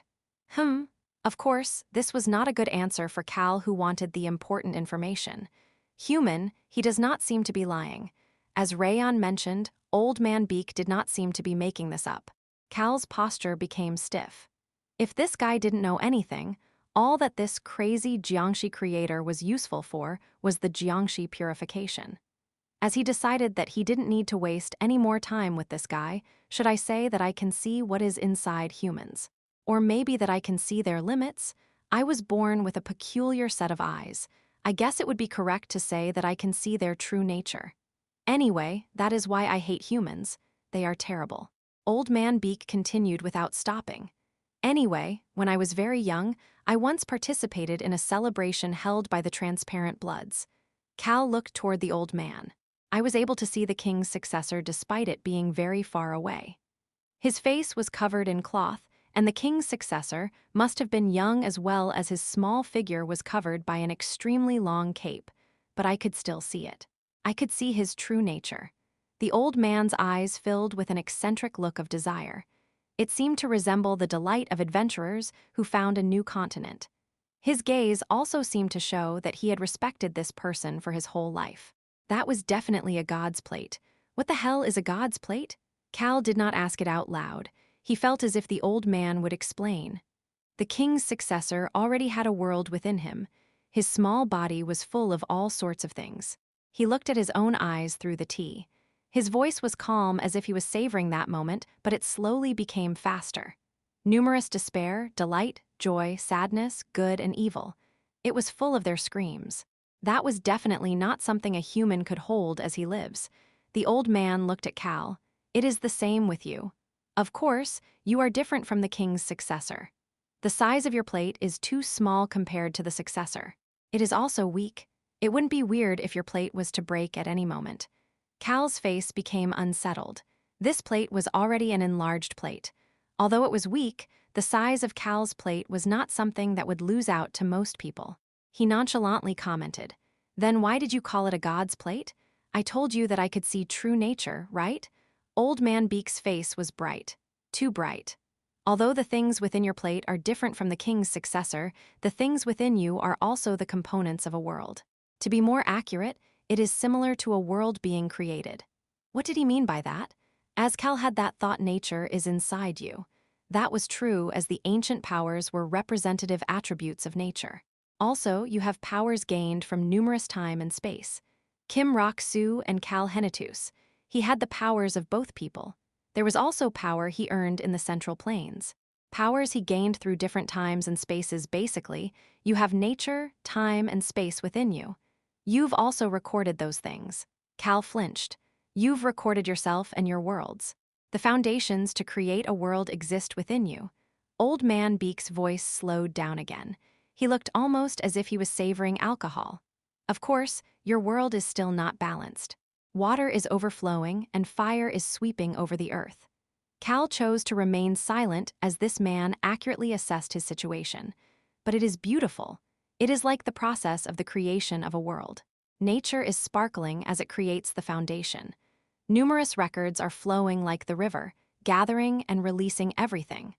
Old Man Beak looked at Cal as if he was looking at something truly beautiful before his face stiffened. The world within the king's successor was terrible. It was not beautiful at all. It was scary. To have something like that in such a young body, but you are beautiful. He smiled with an extremely relaxed look on his face. He looked like a good person. A god's plate is nothing much. The mental fortitude to persist despite having a world within you, someone with the ability to rule over it. That person is called a god's plate. You, if you continue to create your own world inside of you, you can even become a god. A smile appeared on Cal's face as well. So, I will turn you into a god. Cal asked Old Man Beak, who spoke so confidently. How am I supposed to believe that? Old Man Beak's face lit up at Cal's response. The king's successor. He had received quite the shock when looking at the young king's successor. He thought that someone who would become a god needed to hold something like that within them. He was more scared of what was inside the young successor than the scary patriarchs of the other households. At the same time, he had been confused. Could the other hunters not see that scary thing? Why were they not scared? That was why Old Man Beak had kept his mouth shut. He did not share what he saw with anything else. However, he continued to research endlessly and envied that person. The king's successor's scary world was also charming. However, he now found someone who showed the potential of creating a world. Although it was just one world and this world was small, it was beautiful. It was also pure. Yes, it is pure. How could nature give off such a pure aura? It was as if the souls of heroes were absorbed into this nature. However, the power of a single person cannot become as strong as nature. Old Man Beak had no idea what kind of strengthening process Cal's ancient powers had gone through. However, he had a thought on his mind. What kind of god would this person become once his world is fully created? Old Man Beak had no ideas about the person in front of him. He didn't even know this person's name. However, something like that was not important. All he needed was this person's true nature and their potential. There are things I have researched until now. That is enough. Are you talking about the Jiangxi research? The Jiangxi research is only a portion of that. I've researched how to overcome the human limits to create a world. This is something even the people of my household do not know. I can't believe you. Cal nonchalantly asked a question. Do you have it recorded anywhere? Old Man Beak flinched at that moment. Even if a bewitching treasure existed in front of him, he could not share the treasures in his hand. I can't share that. That is my treasure. Smile. An extremely bright smile appeared on Cal's face. But that means you do have it recorded somewhere. The moment that Old Man Beak flinched Ron. Cal looked at the ceiling as he spoke. Knock this old man unconscious and look for any records nearby. It should be here somewhere. Plop. Ron suddenly appeared behind Old Man Beak after coming down through a broken part of the ceiling. Yes, young Master Nim. He then immediately knocked Old Man Beak unconscious. You, he shouted as he fainted. How could someone with such a pure aura go against a person's goodwill like this? He then lost consciousness. Cal looked at him in disbelief. Why does he call himself a person when he claims to hate people so much? He then spoke in a stoic tone. A god, my ass. Do they feed you if you become a god? He didn't need it. Cal snorted as he heard the sky-eating water's voice. I don't like gods. The fire of destruction cheapskate mumbled. Our god is bit no thanks. He heard Rayon's voice.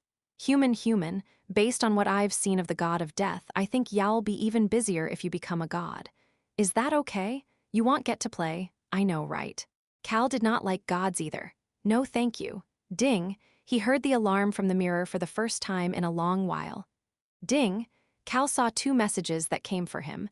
There was one long message from Central Plains. The other was from the god of death. Ha! Cal sighed as soon as he saw the message. He really didn't like the god of death. Seriously, this is so annoying. As he subconsciously said his thoughts out loud, ding. There was the urgent sound of a message coming in from the god of death. The contents made Cal's eyes open wide. Albaru Crossman's father, the current king of the Roan kingdom. They currently had no idea about his whereabouts. There had been quite the chaos when the hunters attacked the palace, and the king's palace had been attacked. They had been unable to find the king since then, and Crown Prince Albaru was currently filling in while they searched for the king. The list of people to die in 6 months? Ding. Cal's expression stiffened up. Ah, you're really annoying me. Ding. Chapter 177, my goodness. The sea. 3, not only did Cal's face stiffen, it scrunched up. What did this bastard just say? Sob, you're so rude. Cal was so flabbergasted that he read the message out loud. It had been a subconscious action. Hey, you know Choi Young-soo, who happened to walk in as he said that, saw Cal looking at the dazzling mirror saying, Sob, you're so rude, and slowly walked back out. His face made it feel as if he saw something he should not see. Cal didn't even give him a glance as he continued to look into the mirror. Did you go crazy? He then nonchalantly made a comment. The mirror was silent. Cal's face returned to normal after seeing that it was quiet. Ron. Yes, young Master Nim. I'm going to have a chat, so please take care of things. I hope that your conversation is a pleasant one, young Master Nim. Ron walked out with the unconscious old man beak. Human, are you calling Central Plains? Rayon appeared with the young monk statue in his arms. The young monk statue that had been used for the formation in Yunnan Castle had been cleaned by Beakrocks. I am going to call the god of death first. Cal peeked at the statue before adding on with a stoic expression on his face.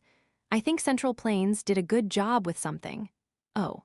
Rayon snickered as he patted the young monk statue with his chubby front paws. Cal felt as if he was getting chills and looked away. As expected, dragons are vicious. Hey, Cal asked the mirror. What do you mean by finding the king? Explain in more detail. He immediately received an answer.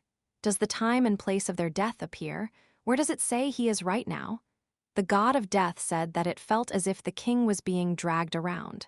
Cal had only one answer to that question. That depends on His Highness' judgment. However, he had no reason to give that answer to the god of death. It was at that moment. Ding! One corner of Cal's lips twisted up after seeing that message. Cal already knew something reasonable that he could do. Is it fine if I find Choi Young-gun for you? Choi Han and Choi Young-soo's ancestor and the first dragon slayer of Cal's world.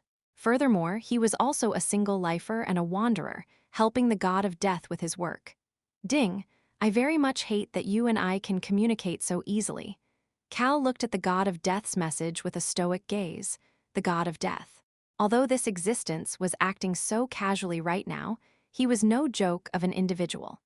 He probably looked into the location of His Highness father in order to find Choi Young-gun. It was a card up his sleeve for his conversation with Cal. I need to go rescue Choi Young-gun anyway. He thought about Choi Han and Choi Young-soo. He then looked at Rayon, who was looking at him with a confused look on his face. What is it, human? It's nothing. Apitu. The world ruled by the dragons of the purple bloods. It was also a world that was not responding. That was the last known location of Choi Young-gun. The dragon who left the power for Cal to strengthen multiple of his abilities said that Rayon would save that world. Cal had no thoughts at all about putting Rayon in danger. Hey! A smile appeared on his face. You have no intention of giving me the information before I find Choi Young-gun? The response was quite firm. Cal quietly read all of the god of death's messages before making a simple comment. I keep my word. The god of death suddenly stopped messaging. He finally responded in a bit. One corner of Cal's lips twisted up. Ah, hold on. He held the god of death from leaving. Central Plains? This punk was quite shrewd. There was something Cal wanted to ask before reading the message from that punk. I guess the god of balance's negotiation with the worlds went well? He got an answer. This little punk. Human, why are you smiling so brightly? Are you about to smack someone on the back of the head again? As Rayon urgently said that ding, Cal stared at the mirror. There were some odd noises before messages started appearing one after the other. Another god. Cal commented about the appearance of a new individual. but the god of death was silent for a bit before he slowly answered. What Cal wanted to ask what he was talking about, but the god of death quickly continued to send messages. Ding ding, ding. A short message followed. It was just a text message, but Cal could read the warning hidden within it. Don't try to learn more about it. The god of death's warning seemed to contain some goodwill toward Cal. Cal closed his mouth. Yeah, what good will it do to know about it? Dealing with the hunters was already hard enough. The conversation with the god of death came to an end. Cal then read the message Central Plains left and immediately touched the divine item. Pat? A screen appeared on top of the mirror, and a face he had not seen in a while popped up. Albaru Crossman. Cal scowled as soon as he saw Albaru's face. What are you doing, Your Highness? SHH. Albaru put his finger to his lips as if telling Cal to be quiet. He was currently in his quarter dark elf appearance, and his outfit was a simple battle attire mainly used by mercenaries. Furthermore, he had his hood on to cover a part of his face. What the hell has this guy been up to? As Cal had a look of confusion on his face, Albaru urgently whispered, "We found a peculiar space in Endable." Endable. It had been a while since he heard about that place.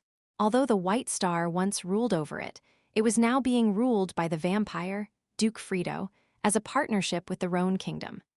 That was a place where vampires, dark elves, and others who found it difficult to be accepted on the continents could live in peace. It was also a place that was to get one of Cal's mines. We found the place while looking for a place to put the mine. Hold on. Albaru didn't give Cal any time to speak. Someone walked up next to Albaru. Is it Cal? Yes, sir.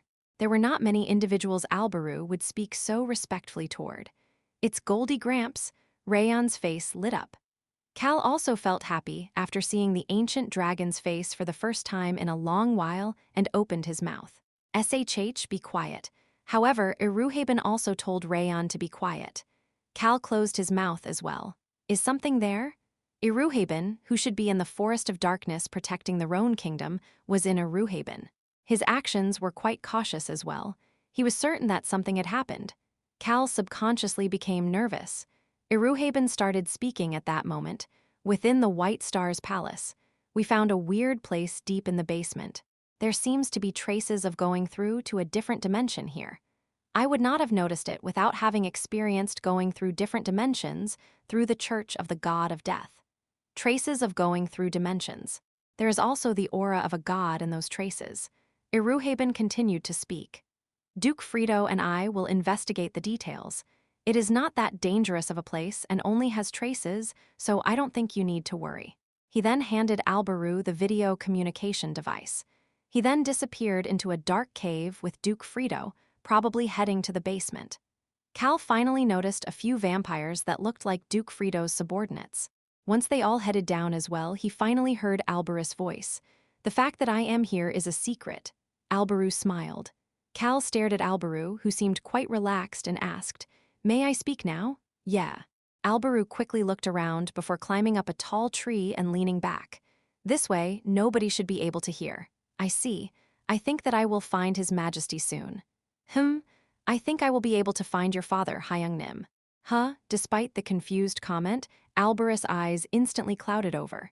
Cal saw this and had a twisted smile on his face. Albaru immediately commented again. A detailed explanation, please.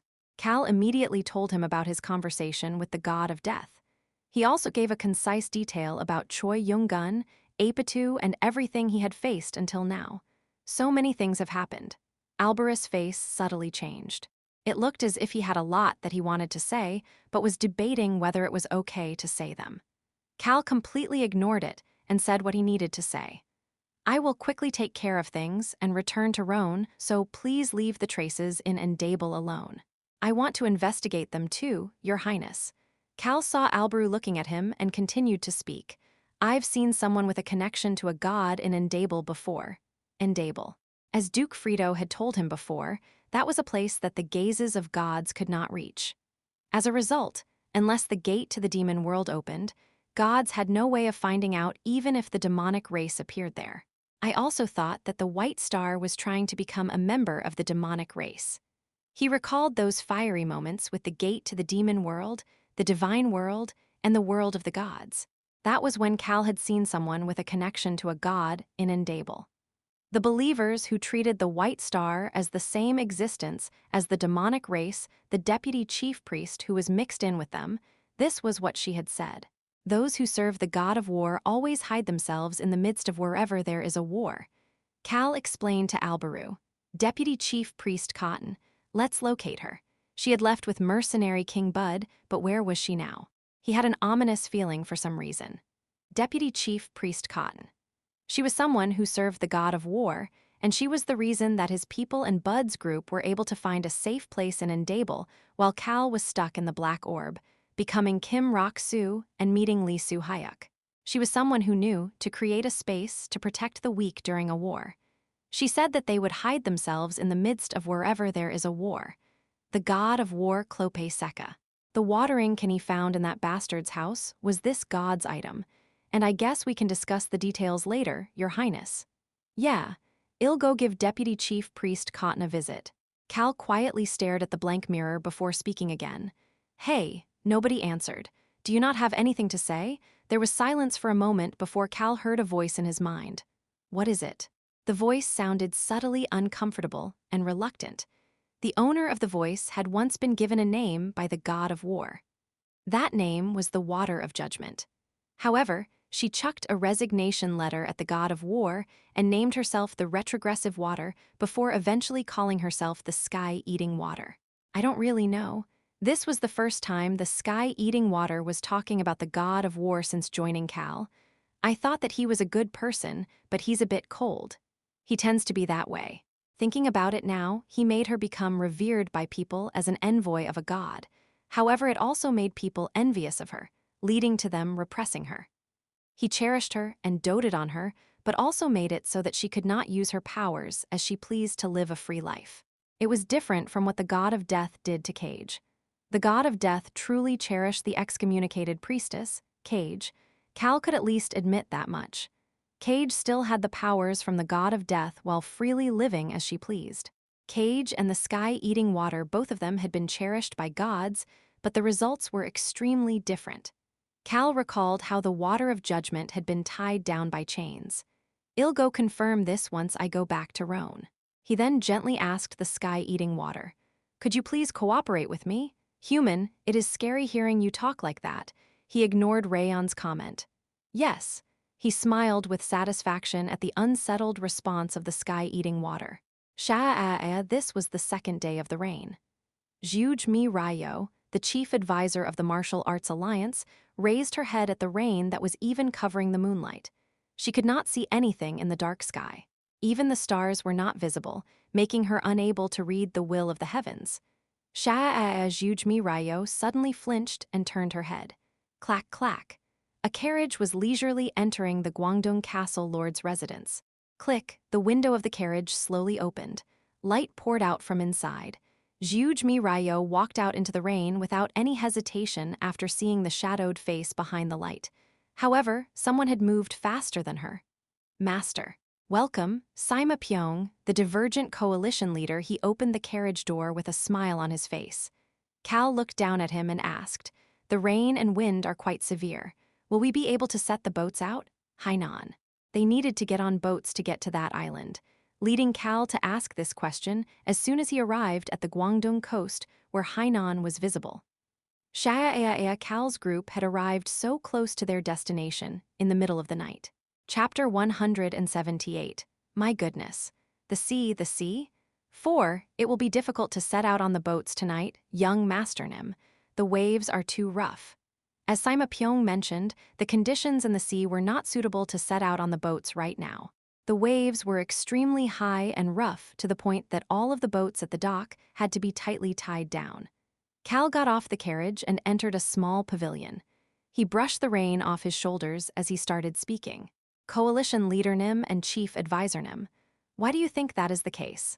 Sima Pyong and Jiujmi Ryo, who had quickly approached Cal, flinched. Cal didn't care and continued to speak.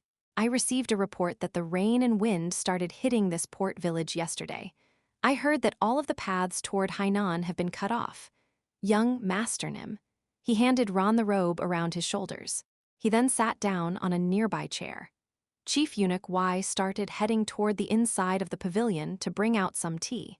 I also heard that other areas don't have such rain and wind and that it is very peaceful. I looked into past records and saw that starting at some point, this port started having this sort of rain and wind every so often, with the weather being ever-changing.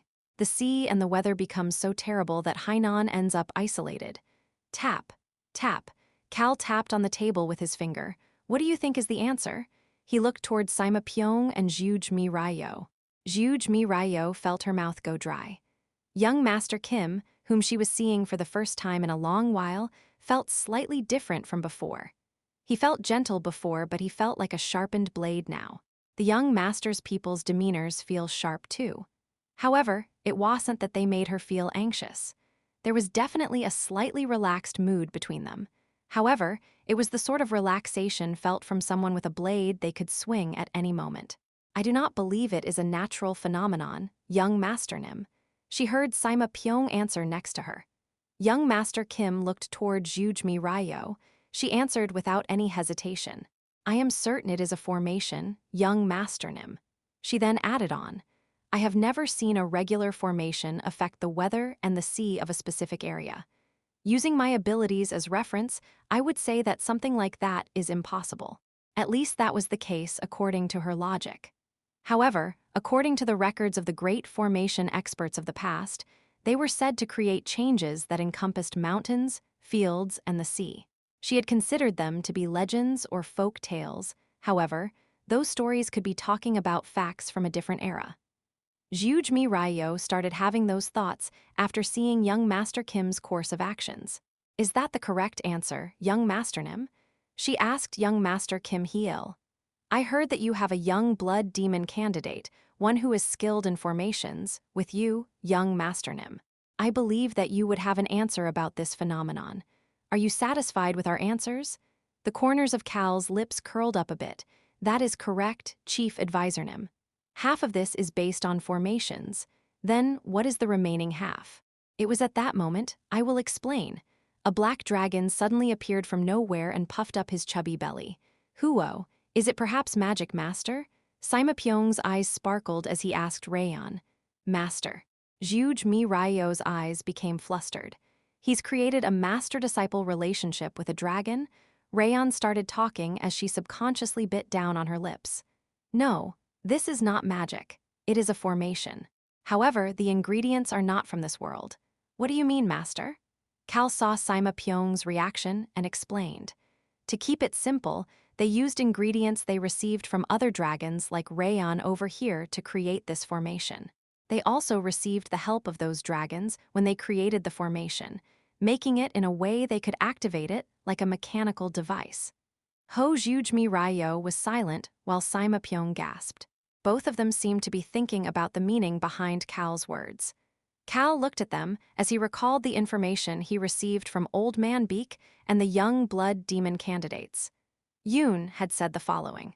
We created the formation with the help of the Purple Bloods, young Master Nim, the Purple Bloods. Basically, it meant that the formation was created with the help of the dragons. I don't know for sure either, but the core of the formation is in the center of the headquarters. That core is supposed to be what we received from the head of the Purple Bloods. The head of the Purple Bloods. That dragon was currently the Dragon Lord of Apatu. Of course, he could not fully use his lord powers because his ring was taken away. Young Master Nim, then do we need to destroy the formation to make this rain stop? Cal looked out the window at Zhuge Mi Ryo's question. Shaya the rain was too strong. However, it was natural enough that nobody would ever expect that this was a man-made change. I heard that the only way to get rid of the formation is to get rid of the core at the center of the blood cult's headquarters. Yoon, Hoya, and Old Man Beak had all said the same thing. The only way to calm the seas is to destroy that core, young Master Nim. Zhuge Mi Ryo's face stiffened. Sima Pyong asked, Young Master Nim, there still has to be a path for the boats, right? Sima Pyong continued with a smile on his face after seeing the cheeky smirk on Cal's face. I heard that the blood cult is having a large event where the chief executives are all gathering together.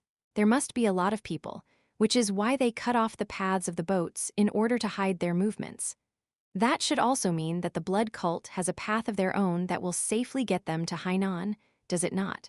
Rayan nodded his head. My disciple is so smart. Thank you very much, master. On the other hand, Zhujmi Ryo's face was still stiff.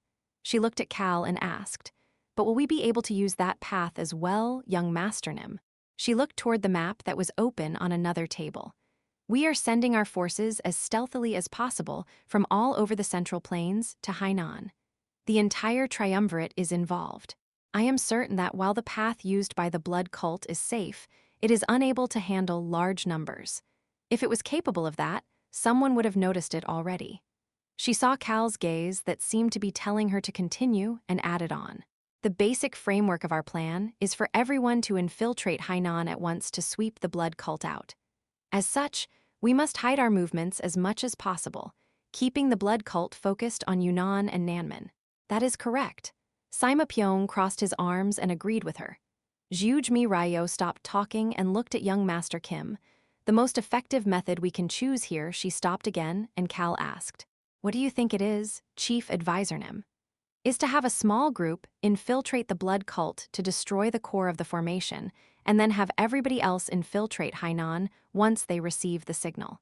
Shaya, her voice was not buried despite the loud noise of the rain.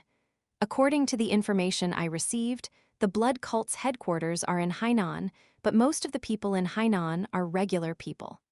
A stealthy infiltration, then destroying the blood cult at once. I believe that is the best way to keep any damage or harm to the minimum.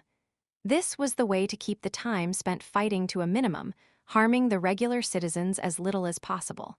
She finished speaking and observed young Master Kim. He slowly nodded his head with a smile on his face. Let's go with that plan then. Cal had come to a similar conclusion as Zhujmi Ryo. However, he just wanted to confirm something. Cal wanted to see if Sima Pyong and Zhujmi Ryo could do well even if he was not here. Even if I am not here, it looks like the two of you will be able to properly lead a large group of people. The two of them flinched at that comment. What do you mean by that, young Master Nim? Cal heard Sima Pyong's voice and looked at him as he nonchalantly answered. I will be leading the infiltration. Cal would be the first to infiltrate the blood cult. That it was rare for Zhujmi Ryo to be this anxious. She soon calmed down and commented, young Master Nim, there will be many variables and difficulties with the infiltration. Basically, she was saying that it was extremely dangerous and that he could die at any moment. Young Master Nim, you are the person who needs to lead our triumvirate alliance. You are our pivot, so wouldn't it be better if you remained here and coordinated everything? I know that is the most difficult task, but the triumvirate are coordinated with you at the center. So instead of doing something so dangerous, stay here, coordinate that, and lead us to our common goal. That was what Zhujmi Ryo was saying, and Sima Pyong showed that he agreed by remaining silent. Cal tilted his head to the side. He then nonchalantly commented, I should do it because there could be a lot of variables and difficulties. Stealthily infiltrating the blood cult, of course, that would be difficult. So could he leave that with the orthodox faction? Or with the unorthodox faction or demon cult? He could not trust any of them to leave it to them. How can I leave it to the people who didn't even know that the blood cult existed? His face slowly turned unsettled. Zhujmi Ryo and Sima Pyong subconsciously flinched after seeing Cal's gaze turn cold. Cal didn't care and thought to himself, plus, this is not that hard for me. He just had to move with the young blood demon candidates and Old Man Beak leading the way. Wouldn't they do a good job on their own? Number 7 would be included this time as well. He said that he was willing to do anything if he could get away from the pinnacle demon. I also have people who are good at fighting. For example, Choi Han or Choi Young-soo, and if it doesn't work, we have a way out as well. They just had to set the coordinates and quickly run away with Rayan's teleportation spell. What would happen if he left this for other people? It would be complicated. In that case, it was better for him to do it. Furthermore, I am someone who will leave this world once the blood cult is resolved. I have no intention of ever appearing again. That is why I see the task of leading the triumvirate alliance as something for the respective leaders of the three forces. Cal responded honestly. Of course, Zhujmi Ryo would not understand that by leaving this world, he meant that he was really going to a different dimension, but either way, Cal didn't want to deal with the complicated mess of coordinating the three forces that were wary of each other. I did as much as I could. How much had he suffered until now? Shouldn't they figure things out and do things properly on their own now? Cal's face became more unsettled. Jiujmi Ryo felt cold sweat down her back as she looked at him. What did young Master Kim Nim just say? He said that he was leaving this world. He won't appear ever again. Is he saying that he will leave the martial arts world and go into seclusion? Ah, that must be it.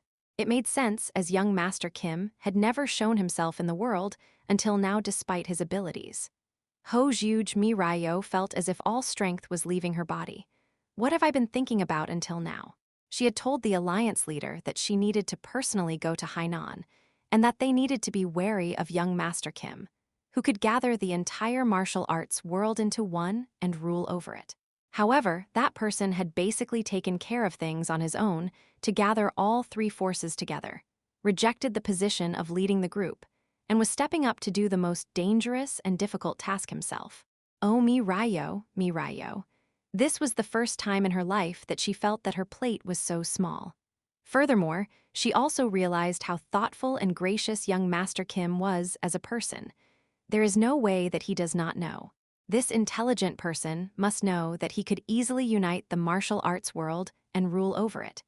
He could do so with an overwhelming amount of supporters. However, he rejected such a thing and only wished for peace in the martial arts world and the entire Central Plains. She heard young Master Kim's voice at that moment. Jiujmi Ryo looked at him as if she was bewitched. This was what he said, sending the troops to Hainan immediately after receiving the signal. Could I trust you to do that? No, I can't do that. Jiujmi Ryo truly wanted to follow young Master Kim now. She wanted to serve such a great person as her liege and give him the world. However, she knew that young Master Kim would not want that. In that case, there was only one thing that she could do. Yes, young Master Nim, you can trust me. Don't think about anything else and focus only on the destruction of the blood cult. She just had to focus on that for now. Jiujmi Ryo's mind felt clear for the first time in a long while.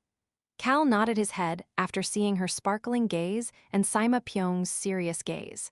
I've informed the demon cult as well, so you can discuss the details with the sage demon Nim. The demon cult was in the rear and would arrive soon. Cal ended his conversation with the martial artists. He then returned to his lodging and faced his people. It is clear what we have to do. Cal nodded his head at the team leader's comment. There were actually a few more reasons he wanted to be in charge of the infiltration. Yes, sir. Destroy the core of the formation. At the same time, information about the two young ladies of the Duke's House of Orsina and about the Blue Bloods. Furthermore, any information the chief executives of the Blue Bloods may have been given. Cal looked toward Choi Young-soo and Choi Han. Now that they knew about the cooperation between the Blue Bloods and the Dragons of the Purple Bloods, about Choi Young-gun, Apatu, and the Purple Bloods.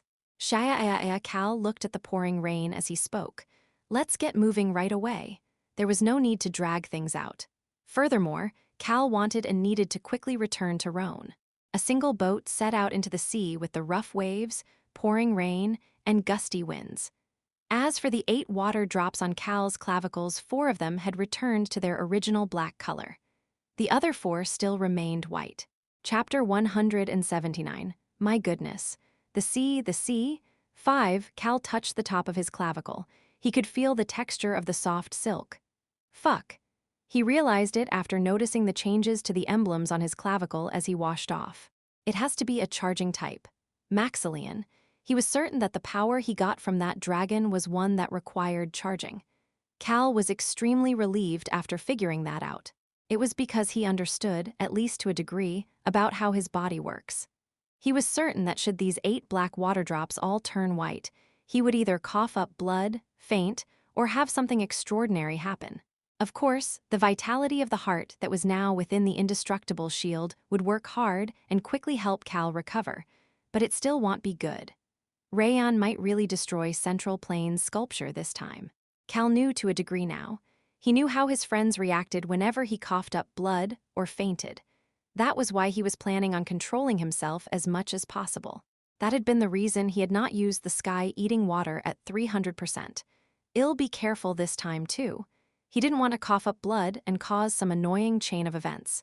It will be quite bad if I end up fainting. He could not stay long in the Central Plains when he needed to return to Roan as quickly as possible.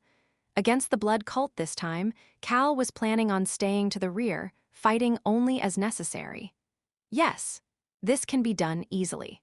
Find the information and people he needs to find, then destroy the core of the Foundation. Cal looked toward one part of the boat. The young blood demon candidate, Hoya, flinched after making eye contact. Cal didn't care as he walked over and plopped down next to him. It's quiet here, isn't it? He looked around. He could see the stars shining on the clear night sky above him. Below him was the calm sea path. Yes, it is a sea path. The path that Cal's boat was on was the only calm part. The rain and wind were still swirling viciously around them. Splash, splash. The height of the waves were quite high as well. However, the waves did not reach this calm area as if there were walls blocking it. What an amazing formation. This was the first time Rayon was amazed at a formation. A formation that can freely control this large of an area. I am going to learn this power. I'll pull apart the formation mechanical device later, so take a look once we go back home. Thanks, human.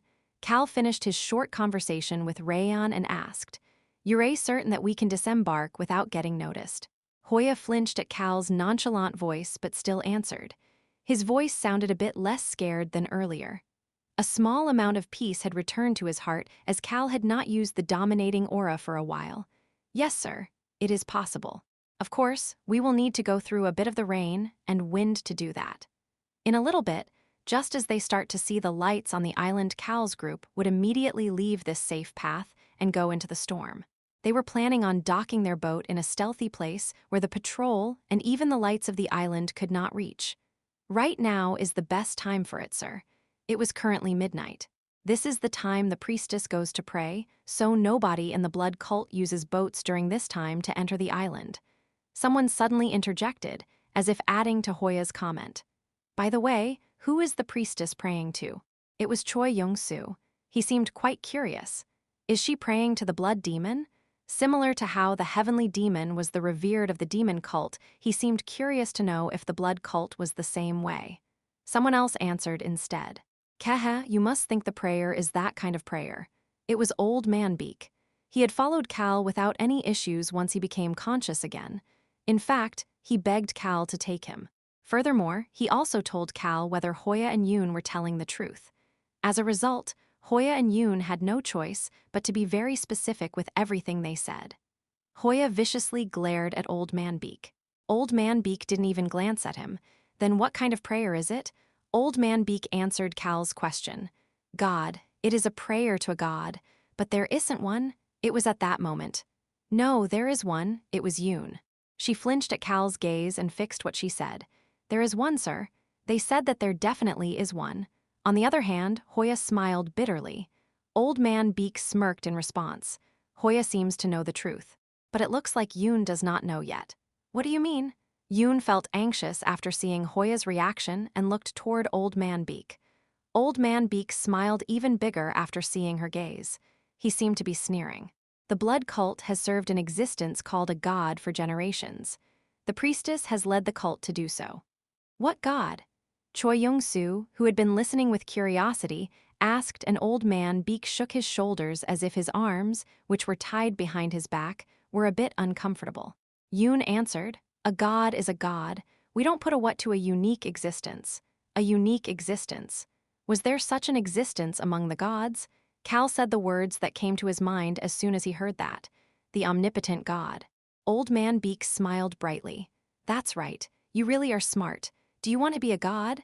Cal ignored him and asked, "But there is no omnipotent god." "There is not." Yoon closed her mouth and looked around after hearing Old Man Beak's answer. Her eyes were full of chaos. Nobody cared, and Old Man Beak continued to speak, but it can be created through worship. One of the best support for someone who wants to be a god is worship. That is why they are worshiping a god that doesn't even exist yet. That is the way for that god's power to get stronger. He then nonchalantly commented toward Yoon. "The god you serve is a human. He is not a god yet." Kehe. Yoon's pupils started shaking blankly. She looked at Hoya, who had his head down and bit down on her lips. Young Master Kim.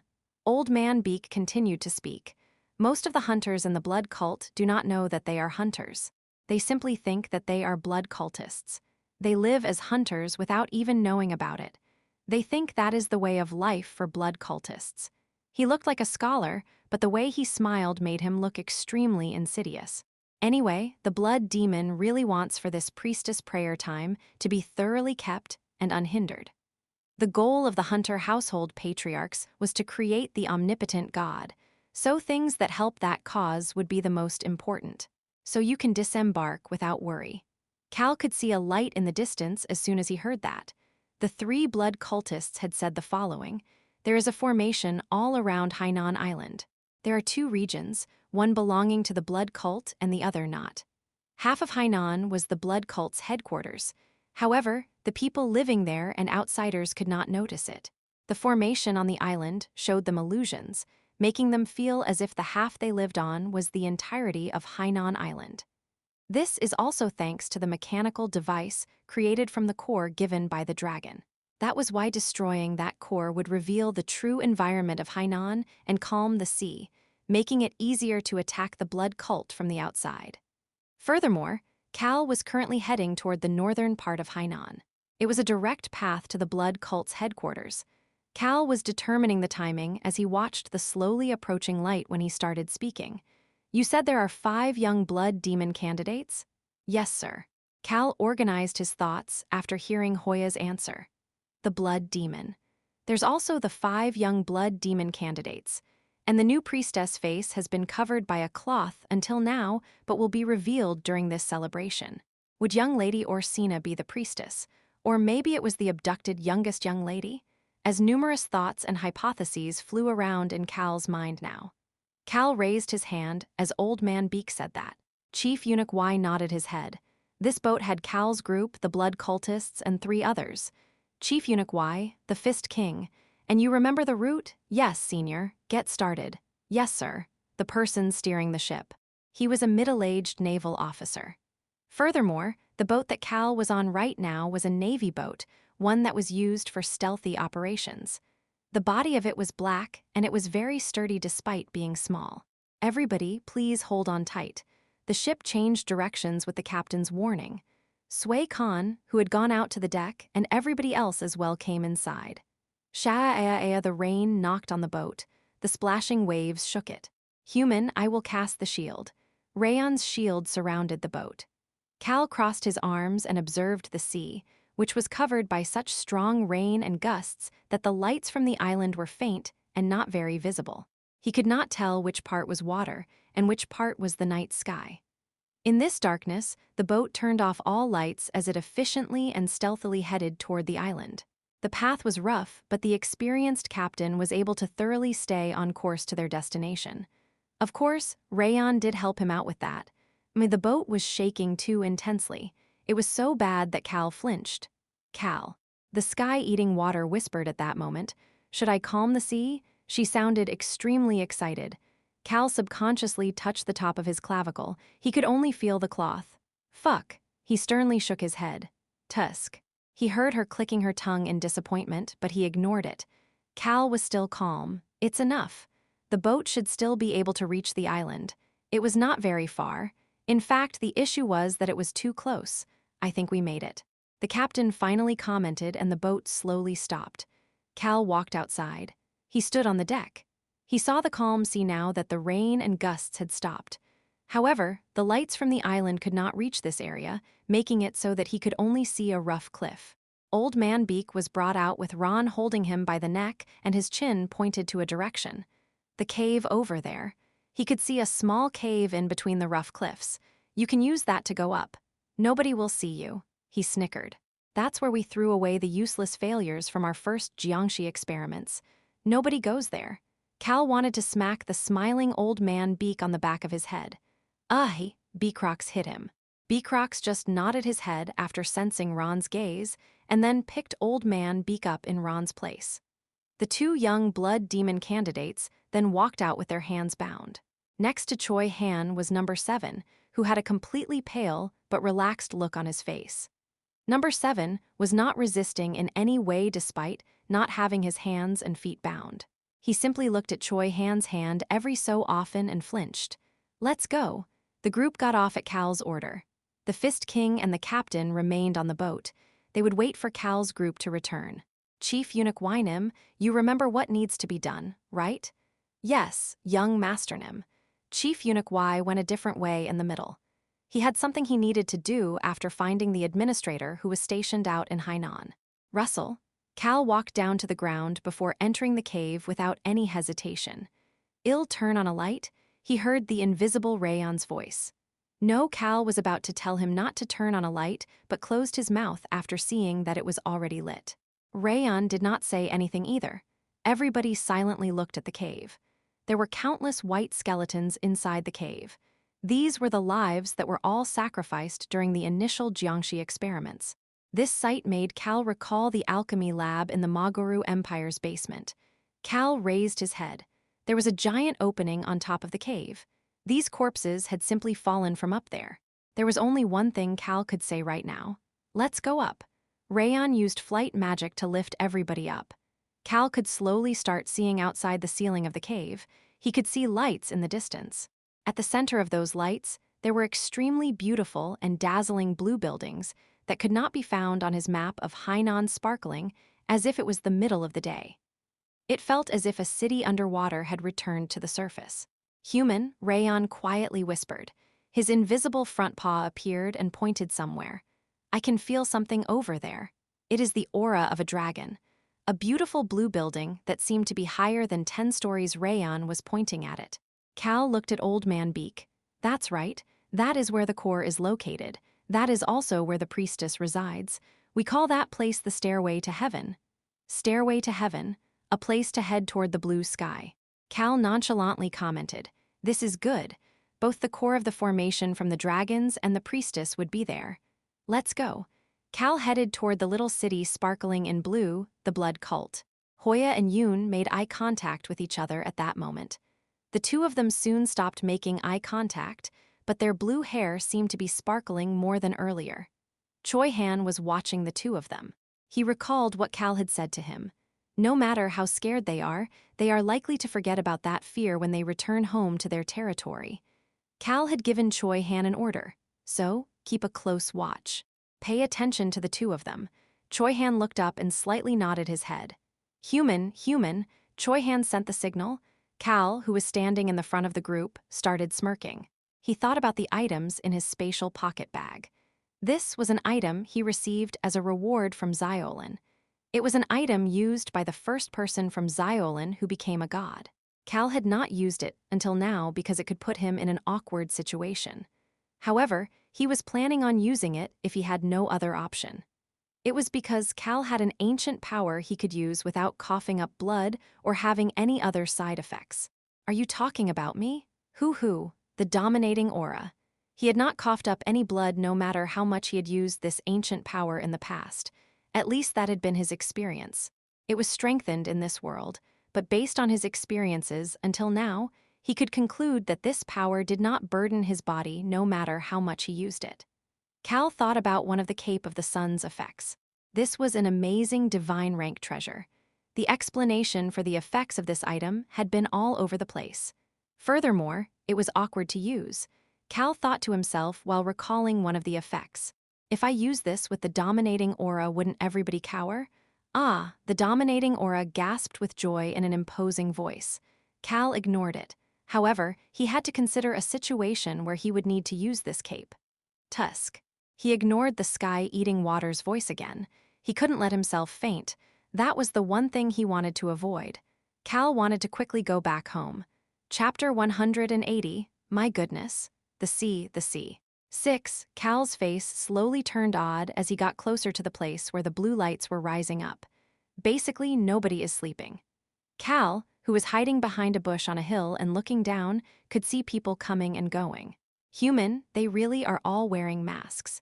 As Rayon mentioned, the large number of people coming and going across the streets and alleys were all wearing masks to cover their faces. The white masks with a single large blue teardrop gave off an eccentric vibe. Furthermore, they were all wearing white clothes. The way the white clothes and white masks looked under the blue light made the blood cultists look leery. They really look like crazed cult members. Cal paid no attention to Choi Young-soo's quiet mumbling as he looked at Old Man Beak. Old Man Beak opened his mouth. His voice was quiet as well. The priestess is finished with her prayer, so the cultists are probably heading home. Does the prayer happen at the stairway to heaven? It sounded reasonable as the priestess is said to be there. No. Only a few people have permission to enter the stairway to heaven. There are multiple halls for prayers. They pray there following the lead of the harbingers. Harbingers? The cultists who have been approved by the blood cult. Cal looked at Old Man Beak, who was answering all of these questions, for a moment before turning his gaze. Let's go. Cal then pulled a mask out of his pocket. He was also wearing white once he removed his robe. You have to dress like this in the blood cult during nighttime. Cal already knew that after hearing it from the 3 blood cultists. He turned to look at Hoya and Yoon. As the 2 of them flinched, let's do your roles properly. Choi Young-soo approached the 2 of them as Cal said that. Choi Young-soo placed black burlap sacks over their heads as they cowered. Cal watched it before looking toward number 7. Let's do a good job? Why, yes, sir. Number 7 looked extremely disciplined as he put on a mask. He took the lead, followed by Choi Han and the others as they planned in advance. Old Man Beak stood next to Cal in the rear. Although I don't know about getting inside Stairway to Heaven, this should be enough to get us near it without any issues. Old Man Beak chuckled. No blood cultists should come near people leading sinners who dared to break the commandments. If anything, they would look away. Stairway to Heaven. There was a simple method to get there. Cal's group was disguised as guards leading the young blood demon candidates, who were made to look like sinners who broke the greatest commandments of the blood cult.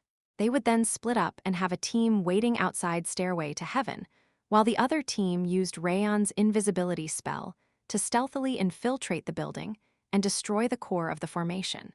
Then the people waiting outside would confirm the signal before releasing large-scale signal flares into the air. Their allies waiting by the coast would confirm this, verify that the sea has settled, and then immediately send out the ships toward Hainan. This was the gist of the plan. The people entering will also have to find the priestess. Cal thought about the plan once more before raising his head. I am starting to walk now, sir. With number 7's tense response, Cal entered into the little city that was sparkling blue even in the middle of the night. Eek! Old Man Beak had been telling the truth.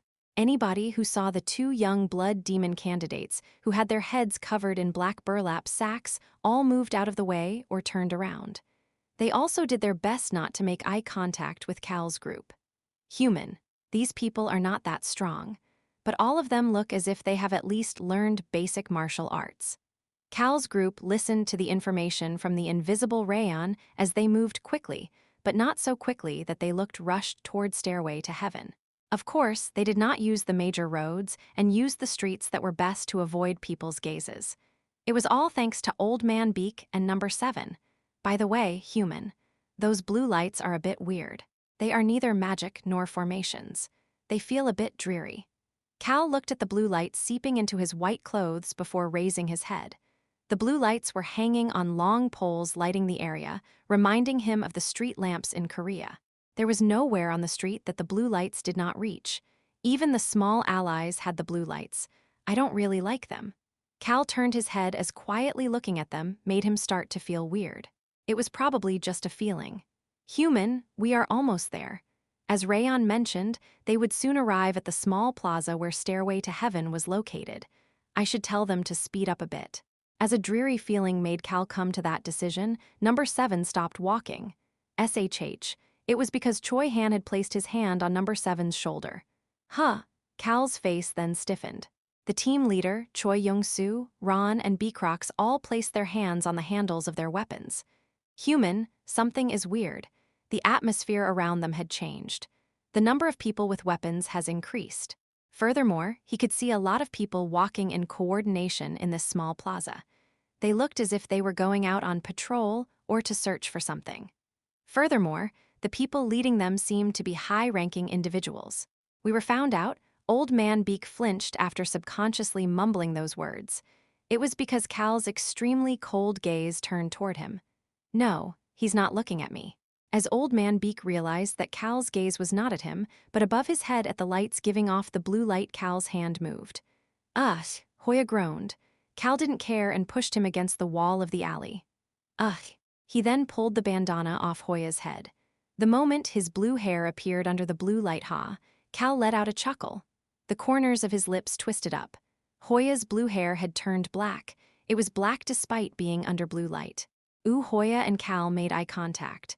As Hoya avoided Cal's gaze with a scared look on his face, Cal quietly whispered, "I guess I've been caught."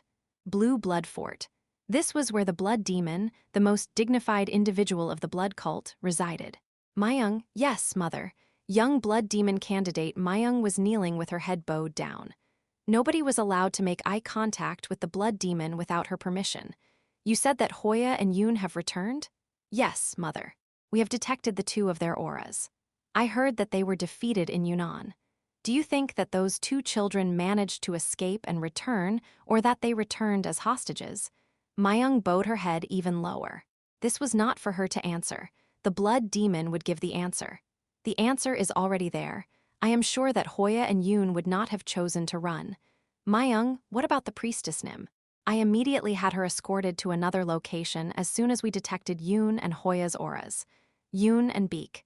Did those two children go to greet Hoya and Yoon? Yes, mother. The two of them will soon take care of everything. I see. Yes, it would be bad to have things get rowdy when we have such an important event going on. SHHH. Mayung could sense that someone was standing up. The Blood Demon was the only one here who could move without asking permission, so it must have been her who stood up. SHH, SHH. She could hear clothes rustling. Mayung's head was down, but she could see white hair start to become visible. The white hair looked blue because of the blue light. She closed her eyes. She was not allowed to see her mother without permission. It looks like you will need to step in. Mayung flinched. I have a bad feeling about this. This is not something that the martial artists would have been able to pull off. The voice was gentle. However, Mayung's whole body was shaking. This was to be expected. It was only natural to shake in front of this cold aura that the Blood Demon was giving off. This aura that was so cold that it felt suffocating. The last report we received from Hoya was that they were pushed back in Yunnan and were leading the martial artists toward Hainan. Yes, mother, that must have been a lie. SSSSSS, the air moved. It was not a breeze. Instead, similar to the fog over the sea, some auras that could not be seen were moving. It was because the Blood Demon took a step. Our paradise has been revealed. The Blood Demon walked past Mayung. I am sure they would have headed toward Stairway to Heaven. The only way for martial artists to enter this paradise is by calming the sea. Thanks to Hoya and Yoon who told them about this place, they should also know that they just need to get rid of the core. Mayung, yes, mother, you kill Hoya and Yoon. Mayung's body slightly shook. Yes, mother, she thought to herself, those stupid idiots. Actually, Hoya and Yoon were not stupid. In fact, they were on the smarter side. They would have returned to this place with the desire to live. They probably did not explain about the blue lights that would react to their hair so that they could give the blood cult information about their enemies. Only then would they be said to have made some sort of merit. However, there was only one thing Mayung could say about their decision. You should have just killed yourselves. That was the best choice for the two of them. As Mayung's face was about to stiffen, she heard the Blood Demon's voice. Mayung, kill them peacefully so that they do not suffer. Yes, mother. Mayung, raise your head. Mayung's stiff face relaxed. She raised her head. She then smiled. Mayung, your smile is so nice to look at. Thank you very much, mother. The Blood Demon petted Mayung's short hair before exiting the grand pavilion. Her footsteps were neither slow nor fast. Mayung watched her for a bit before starting to move as well. It felt as if the night would be long tonight. Do you want to live like this? She stopped walking. Not too long ago, in the world that had its name erased, she recalled when she visited that dead world. She had stopped in that world for a bit to fulfill an order from her mother. Apitu.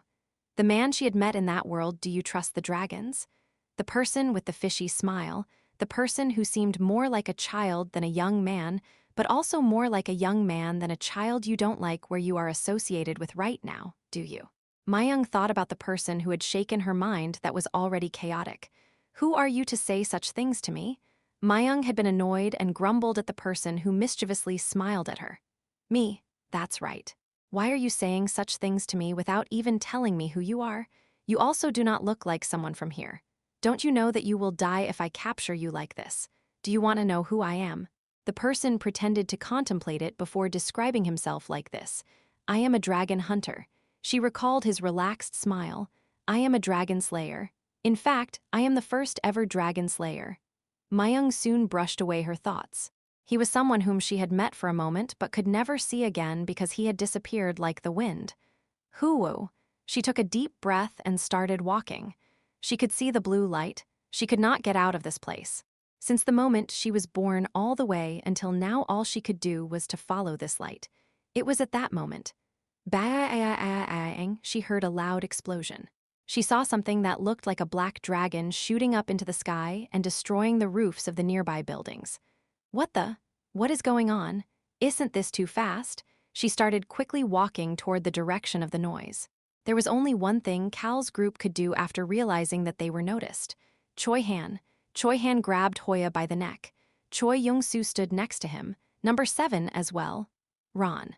Ron removed the burlap sack covering Yoon's face.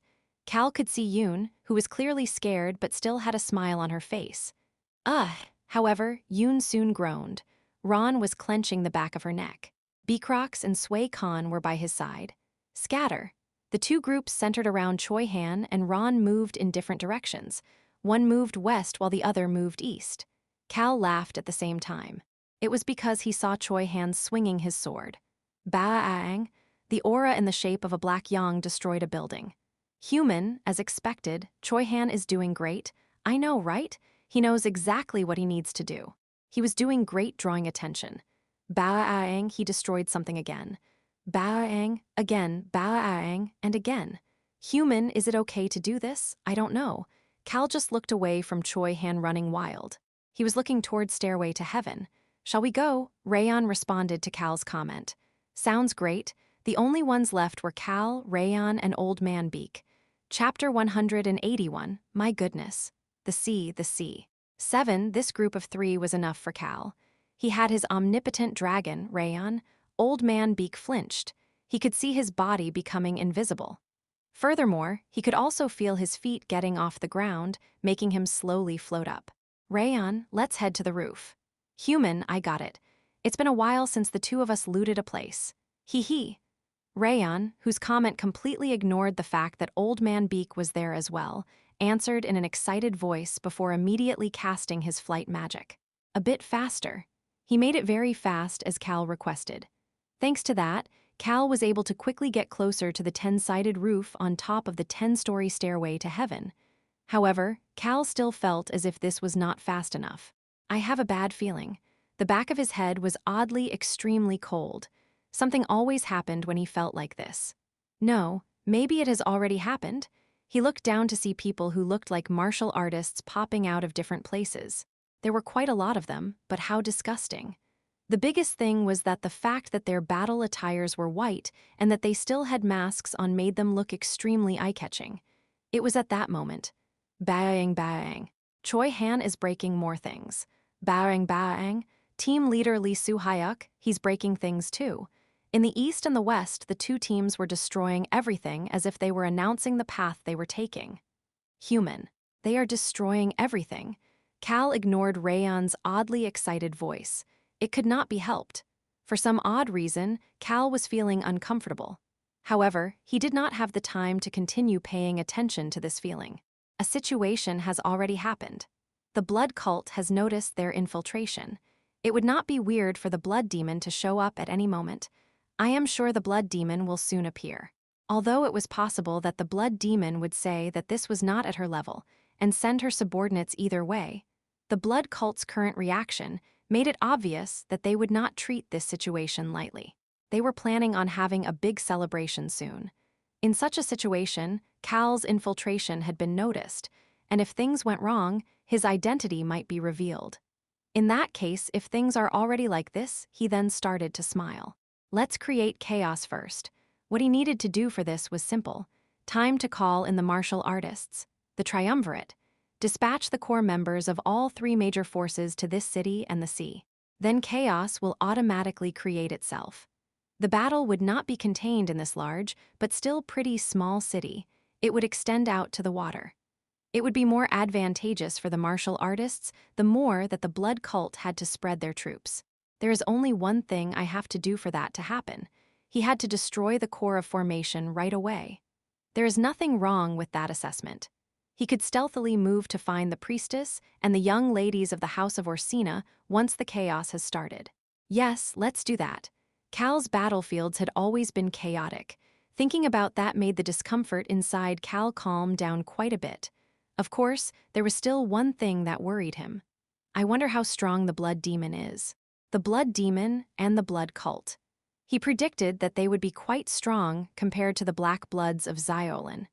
It seemed highly likely that the people of the Central Plains would not be able to handle everything, and that Cal's group would have to step in.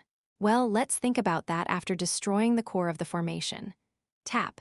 Cal's feet landed on the roof. Old man beak. W, what is it? Cal turned toward the direction of the voice after hearing that odd stutter in Old Man Beak's voice. He could not see anything as they were invisible. Cal still smiled as he asked, "What's wrong? Did you trick me about something as well?" "I know, it's fine. It doesn't matter anyway. It's fine even if you tricked me." Cal was just tired and annoyed with anyone related to the blood cult at this point. He just continued to say what was on his mind. "The device is down here?" "Yeah. The formation device is on the top floor of the building." The formation device that controlled the sea around Hainan, as well as this city, the center of this device, was where the core from the dragons of Apitu was located. Cal's mouth opened. "You said you don't know how to break the barrier." "That's right. The top floor of Stairway to Heaven, the entire floor, was covered by a large barrier. This was to protect that formation device. The only way to go into the formation room is by using the entrance of the barrier." Old Man Beak continued to speak. "And that door is something that the blood demon and the priestess, it is something only the two of them and the guard at the door can open. And that guard is the blood demon's master?" "That's right. The blood demon's master from when she was young. He is guarding it with some true Jiangshis. Anyway, only the three of them have to key to open the door." Old Man Beak closed his mouth. Cal and Rayon did the same. SSSSSSSSSS, there was a gust of wind. It's cold. A coldness that felt as if he was deep underwater overwhelmed Cal's back. He got chills all over his body. He turned around. Something was approaching them. Cal saw it at that moment. The blood demon. A blue aura that was revealing its presence stronger than any of the lights in the city was approaching him like a large wave. He couldn't see very well because of the distance, but he could see a person with long white hair on top of that blue aura wave. "Ha," Cal scoffed. "They truly are different." This large aura that was approaching leisurely, neither fast nor slow, his instincts were speaking to him. This is not something the people of the Central Plains can defeat. There was nobody in the martial arts world who was strong enough to fight against this blood demon. The heavenly demon would be the only one who could exchange a couple of moves with the blood demon. Cal turned his head. The sound of the buildings breaking had stopped. Choi Han and Sui Khan, both of them should have realized that they should not waste their strength anymore. They would have felt the blood demon's aura as well. In fact, they might have felt it even before Cal had noticed it. How Old Man Beak's voice was shaking. Cal had a sense of déjà vu as he looked at him. Old Man Beak commented once they made eye contact. "She's became stronger." How did she do that in such a short period of time? Cal attentively watched Old Man Beak and his confused reaction for a bit before speaking to Rayon. "Let's inspect the barrier on the wall first." "I got it, human." Cal felt the strength of the flight magic that had yet to release and floated in the air. He had to take a look at the barrier before he fought against the guard and entered the barrier. The easiest way would be if Rayon could get rid of this barrier for them to enter, while Choi Han and the team leader were distracting the enemies, of course. Unlike the other floors, the 10th floor did not have any windows. It's a barrier. There were half-transparent blue lines intertwined with each other in a set pattern along the wall. Rayon, this Cal, who had been about to ask whether Rayon could unravel it, flinched. Shaya, there was a gust of wind. This gust was more vicious than earlier. He turned his head to see that the large blue aura had split into two.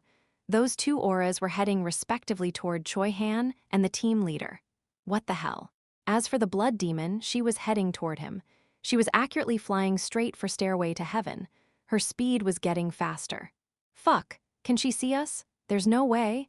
Cal subconsciously opened his mouth after having this sense of urgency. Rayon, do you think that you can get through the barrier? Bang! There was a loud explosion at that moment. Cal's eyes opened wide. The wall had exploded. Human, I didn't do that. That was correct.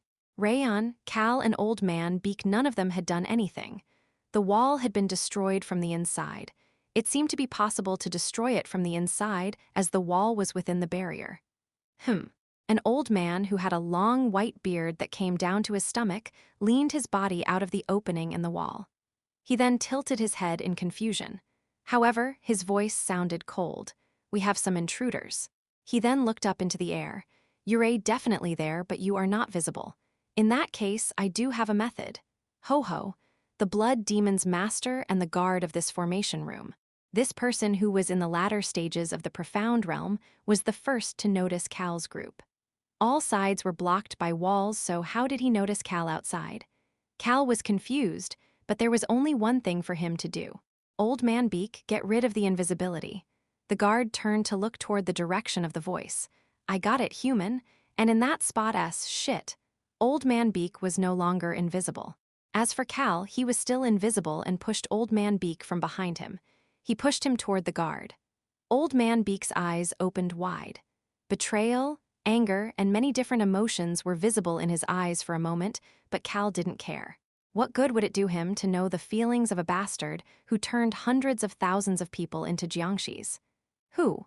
Instead, he just gave another strong shove to Old Man Beak, who had caught the guard's attention.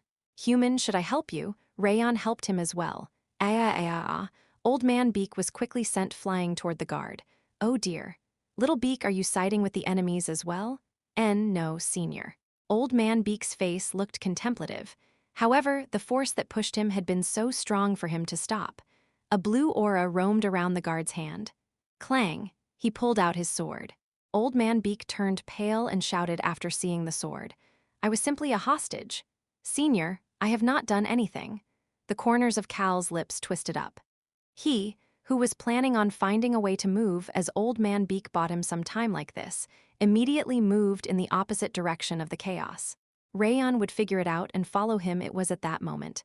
Bang! He heard a loud noise. Cal flinched. Human, I just tried to destroy it. Rayon had made his move. The wall on the other side was destroyed. The barrier didn't break? It does seem that way. The blue barrier remained despite the wall breaking. Only the guard seemed to be able to move his body out of the barrier. Ill try smashing against it some more. Rayon did not give up after one try.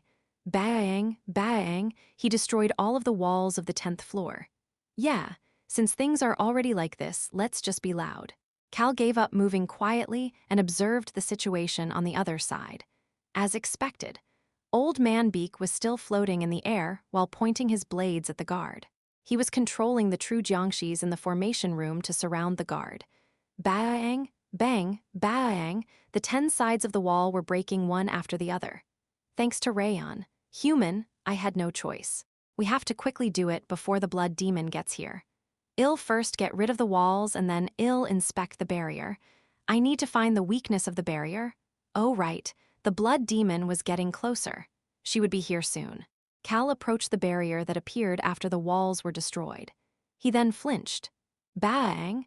As Rayon destroyed all sides, and he could clearly see the insides through the half-transparent blue barrier that must be it. The ground had an odd formation divided into 10 pieces. He could see a colorful jewel floating on top of it. It clearly seemed like this was the core of the formation. It is purple. He recalled the fact that the hunters of Apitu were the purple bloods. I need to destroy that. Cal thought about how he could get that done. Shaya, the wind was slowly getting colder. Cal, he heard the fire of destruction's serious voice. That blood demon person is very strong.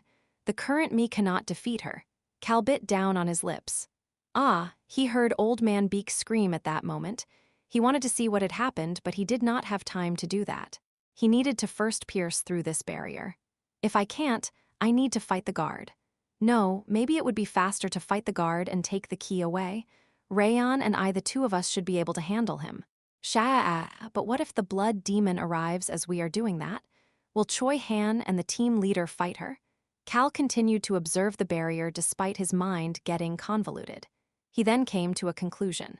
Rayon, can you figure any of it out? I can't figure anything out even after looking at it. Human not yet, Cal made up his mind after hearing Rayon's weak mumbling. Let's just fight the guard. Should I step in? He heard the sky-eating water's excited voice. Cal nodded his head and extended his hand toward the barrier. He was planning on touching it.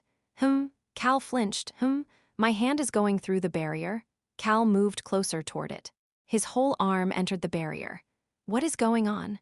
Of course, the invisibility spell disappeared and his appearance was visible inside the barrier, but that was not the important thing right now. Human, what? He could hear Rayon's shocked voice. Cal then heard a confused voice next to him. It was Rayon. Rayon's chubby front paw appeared inside the barrier. Cal looked at it before walking farther in. Yes, he just walked into the barrier. What is going on? I can just walk in. Cal walked in without any issues, as if he had not even gone through a barrier. What the hell? I thought only a specific set of people with keys could enter. Cal looked to the side. Rayon's chubby stomach was sticking out as he flew in and fluttered his wings. Human, is this a fake barrier? I don't think so. Cal looked toward the other side. He could see the guard and Old Man Beak looking at them in astonishment. Cal mumbled while looking at their extremely shocked faces. How come I could walk right in? He heard Rayon's voice at that moment. Human, I figured it out. That core over there reacts to the aura of dragons. It allows dragons to enter without any restraint. The barrier does not exist against dragons. Cal started to think. But I am not a dragon? The sky-eating water asked, mumbled in a low voice. You ate the power of a dragon. You have a dragon's aura. Ah, right? I did. Oh, this is great. The moment the corners of Cal's lips twitched up, bang, an explosion that was not comparable to what he had heard until now could be heard. Cal saw Choi Han, who was preventing the blood demon from getting closer.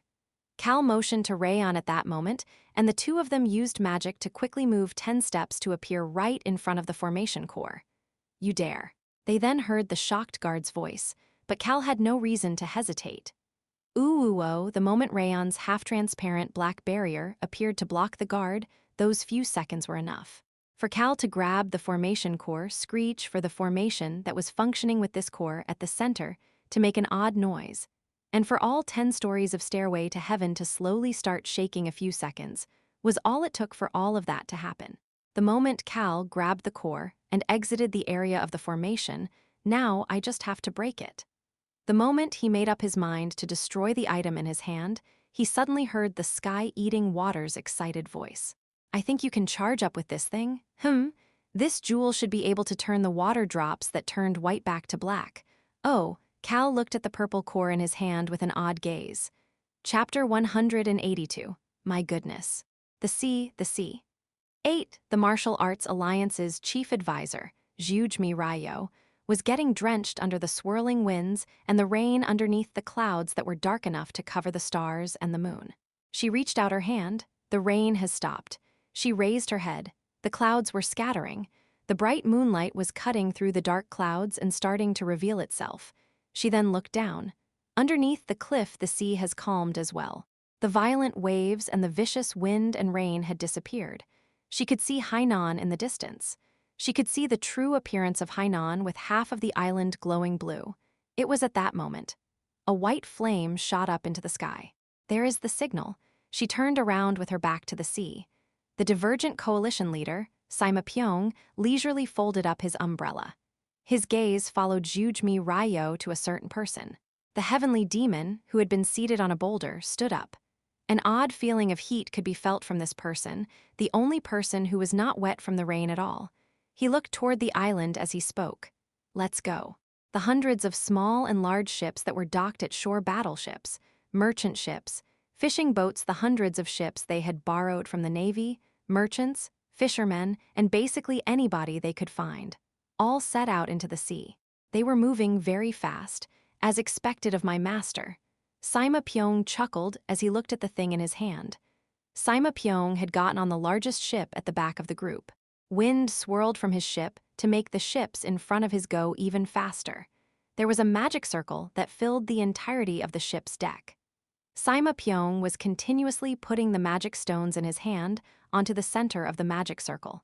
Rayon had arranged all of this in advance, allowing a spell to release that created gusts of wind. The ships used the wind to quickly cross the sea toward Hainan as if they were not carrying anything on them. However, these hundreds of large and small ships were all full of martial artists. The core members of the triumvirate all held their weapons as they observed the slowly approaching blue lights. Now I'll get to fight. The only member of Cal's group who had not gone to Hainan, Tunka, stretched the muscles in his shoulder as he licked his lips. It was at that moment. Pu. In the sea of blue light that covered half of Hainan, a red flame shot up from the opposite side. Chief Eunuch Y. This was the signal that he had finished discussing things with the Lord of Hainan and had gathered the martial artists on the island. Wow, Tunka commented while watching this. Things are going well. Cal had destroyed the core of the formation to calm the sea and make the blood cult appear. Everything had gone according to their plan. Furthermore, Chief Eunuch Y had successfully gathered the other people on Hainan.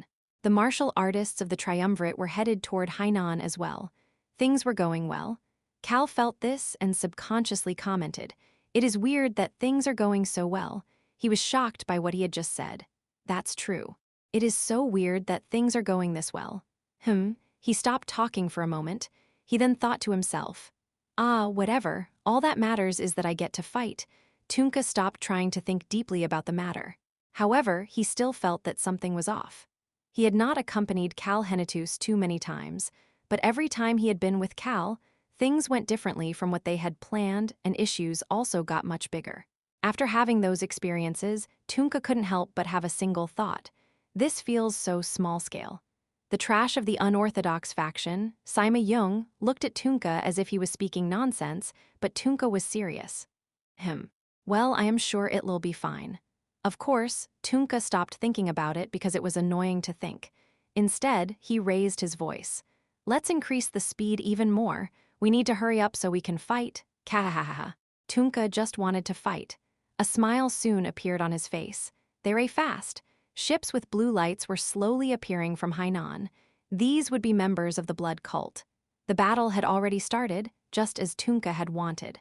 Human, did I do well? Yeah. The one to send the signal, Rayon, puffed up his chubby stomach as he asked. Cal just nodded his head and praised Rayon.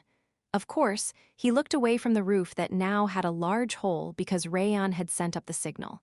Rayon had sent the signal up as soon as Cal pulled the core out of the formation. Human, are you not going to destroy the core? Rayon asked with a confused look on his face. They heard the guards' angry shout at that moment. You bastards, hand that over. He then immediately destroyed the barrier that Rayon had created. Bang? Oh, as expected of someone in the latter stages of the profound realm. Cal was wowed by this person's abilities but not scared. Instead, he commented with a relaxed look on his face. I am going to destroy this if you get any closer. The guard flinched. The old man with the long white beard completely stopped moving. It was not because of what Cal had said. If Old Man Beak had said something like that, this old man would have ignored the comment and charged in. He was confident that he would be able to take it away before Old Man Beak destroyed it. However, the guard's complexion slowly turned pale and sweats became visible on his forehead. How this damn rat-like bastard who suddenly broke in, this bastard who dared to steal the formation core, how was he able to release such a strong aura? This is not the aura of martial arts. Existence. This was a sort of presence from this person. The guard naturally thought about his disciple, the blood demon, who surpassed him a long time ago, even when her martial arts had been lacking compared to him. Her aura and presence that she was born with had given him the confidence that she would become the future of the blood cult. That overwhelming presence made him feel no complaints about having to forever be stuck in this place as a guard. However, this is similar to her. The aura coming out of this person was not any less than the blood demon who had reached the peak realm. But the problem was that's not it. The aura he was releasing right now was just the tip of the iceberg. That was how relaxed this person was right now. Who is he? As someone who spent all his time here as a guard, he could not tell the identity of this mysterious intruder. On the other hand, he could understand why Old Man Beak chose to betray the cult. There is no way to fight and defeat someone with such an aura. You would definitely be defeated. However, the guard soon started smiling. "You're going to destroy that?" "Ha," he scoffed in disbelief. It was Cal's turn to look confused. His gaze headed past the guard to Old Man Beak, who was looking for an opening. Old Man Beak flinched and shouted, "They can't use the formation device if you break that. I am sure of it." The guard sneered at Old Man Beak, who had raised his voice because he was feeling guilty. "HMPH. What bullshit." The guard glared at Cal as he spoke. "That is an item that was pulled off the treasure of a world. That is not something that can be destroyed. No matter how strong you are, you will not be able to destroy that. Furthermore, do you even know how strong of a power is inside that thing?" Cal had been focused on the core, so he took another look at the formation he had entered earlier. Taking another look, he could see that the 10-sided formation was not just on the ground, but also on the ceiling. They were both decagons, but the patterns inside were different. The core seemed to have been floating in between the two formations. The guard shouted, "You will soon be suppressed by the power inside that core. Even I get suppressed by that aura if I hold the core even for a little bit, and my meridians feel like they are twisting. You are also human, so I am sure y'all feel the same thing." He did not hold back his sneering. "Kehe. How is it the aura is already suffocating you, isn't it?" This formation core was something the priestess and the guard did not dare to touch. Even the blood demon had to be cautious when handling this core. How could this mysterious person handle that? The only variable is the dragon next to him. This young dragon he needed to be careful, as this was a dragon like those purple blood bastards of Apitu. He is young, but a dragon is still a dragon. We can't let this bastard of that nasty race get his hands on the core. I need to prevent that at all costs. The guard slowly started walking toward Cal again. It was at that moment. Boom! The whole stairway to heaven shook violently. The formation is losing its power. Old Man Beak hatefully shouted from behind the guard. Beep! A sharp alarm started ringing. This alarm that was ringing throughout the entire region of the Blood Cult's territory was probably a warning that rang whenever the formation device stopped working. The Blood Cult would soon fall into chaos. The guard started frowning. Why is it that the esteemed blood demon has not appeared? It would not be weird if she had already arrived here earlier. The guard was finally realizing that something must have happened to her as well. Bang! Explosions were continuing to go off outside after all. There was no way that the blood demon would lose. It would just be that the obstacle in her way was quite persistent. I am sure that is this intruder's ally. The guard bit down on his lips. He needed to swipe the core from this person's hand and return it to its proper location before the dragon could get his hands on it. There will definitely be a moment that this bastard's aura will twist because of the core. If I can use that instant, if he could use that, the guard then heard the intruder's voice. "Aura?" Cal found this to be odd. "I can't feel anything." The purple core in his hand looked like a gem. Honestly speaking, it just felt like he had a pretty stone in his hand. It's not that dangerous. As the sky-eating water mentioned, Cal was feeling fine. Pat pat. Cal tapped on the formation core. How the guard seemed to be blanking out in shock after seeing that Cal was completely fine. "Let's hurry up and eat it." Cal heard the sky-eating water urging him, but he observed the guard's blank expression and put it in his pocket. "It'll be dangerous to eat it right here. I'll either use it when I need it or destroy it." The guard said that it could not be destroyed, but Cal felt as if he would be able to do so. It was just an instinctual feeling, and his intuition tended to be accurate about things like this. The moment the guard saw the core disappear into Cal's pocket and was about to move Old Man Beak. Cal called out to Old Man Beak, "You are in charge of holding the guard back, huh?" As Old Man Beak blankly asked back, Cal quietly whispered. It was only loud enough for someone who was around him to hear. "Let's destroy it." Cal then tapped the ground with his foot. Rayon understood exactly what he was trying to say. "Sounds great." Black mana shot out of Rayon's front paws, and Rayon clasped his front paws together before slamming down against the ground. Bang! A hole appeared on the ground. "I need to go find the priestess." Cal started falling into the hole. Of course, he was not worried about the landing at all because of Rayon's magic. No. He saw the look of despair on the guard's face as he fell down. "No, He also saw Old Man Beak, who shouted the same thing and sent the true Jiangshi forward to stop the guard. I am sure these old dudes will have a nice fight. Cal stopped paying attention to them, because one more floor. Cal and Rayan, who had now destroyed the floor of the 9th floor and were headed down to the 8th floor, the two of them were invisible once again. Cal believed that there was no chance that the two of them could be found. What is going on? This is not the time to flail around in confusion. We are heading up right away. I am sure that something must have happened to the guard Nim. The inside of Stairway to Heaven was already completely chaotic. He was sure that the people inside this building were normally extremely elegant and overbearing, but they currently looked completely lost because of the suddenly breaking ceiling and the issue with the formation device. It will be hard to find us in this chaos. Cal moved in between these people and continued to look for the priestess with Rayan. It looks like the others are still doing a good job of holding the blood demon back. Bang! Bang! The endless explosions let him feel that his friends were doing great. Of course, he didn't want to see his friends get hurt while fighting the blood demon. He needed to look through Stairway to Heaven as quickly as possible. If the priestess or the young ladies of the House of Orsina were not here, he was planning on immediately heading toward the blood demon. Let's hurry. Rayan sounded rushed as well, just like Cal, but this is weird. Cal felt extremely iffy while they quickly moved around. Something definitely feels weird. The reason behind it was simple. It's too easy. It had been too easy for him to take the formation core. Of course, that was supposedly because Rayan is a dragon and he has the power of a dragon, but then isn't that even weirder? This formation existed for the blood cult. It was a device to hide their hiding place and control the path to it. That would be why it was here with an important existence, like the priestess, and the guard was stationed in front of it. Should a barrier protecting such an important thing, an important formation like this be made so that a dragon or someone with the power of a dragon can approach it so easily? Absolutely not. I am sure the blood cult would not have wanted something like that. In that case, what had happened? Who had created such a situation? The answer was easy to guess. It looks like the dragons are responsible for it.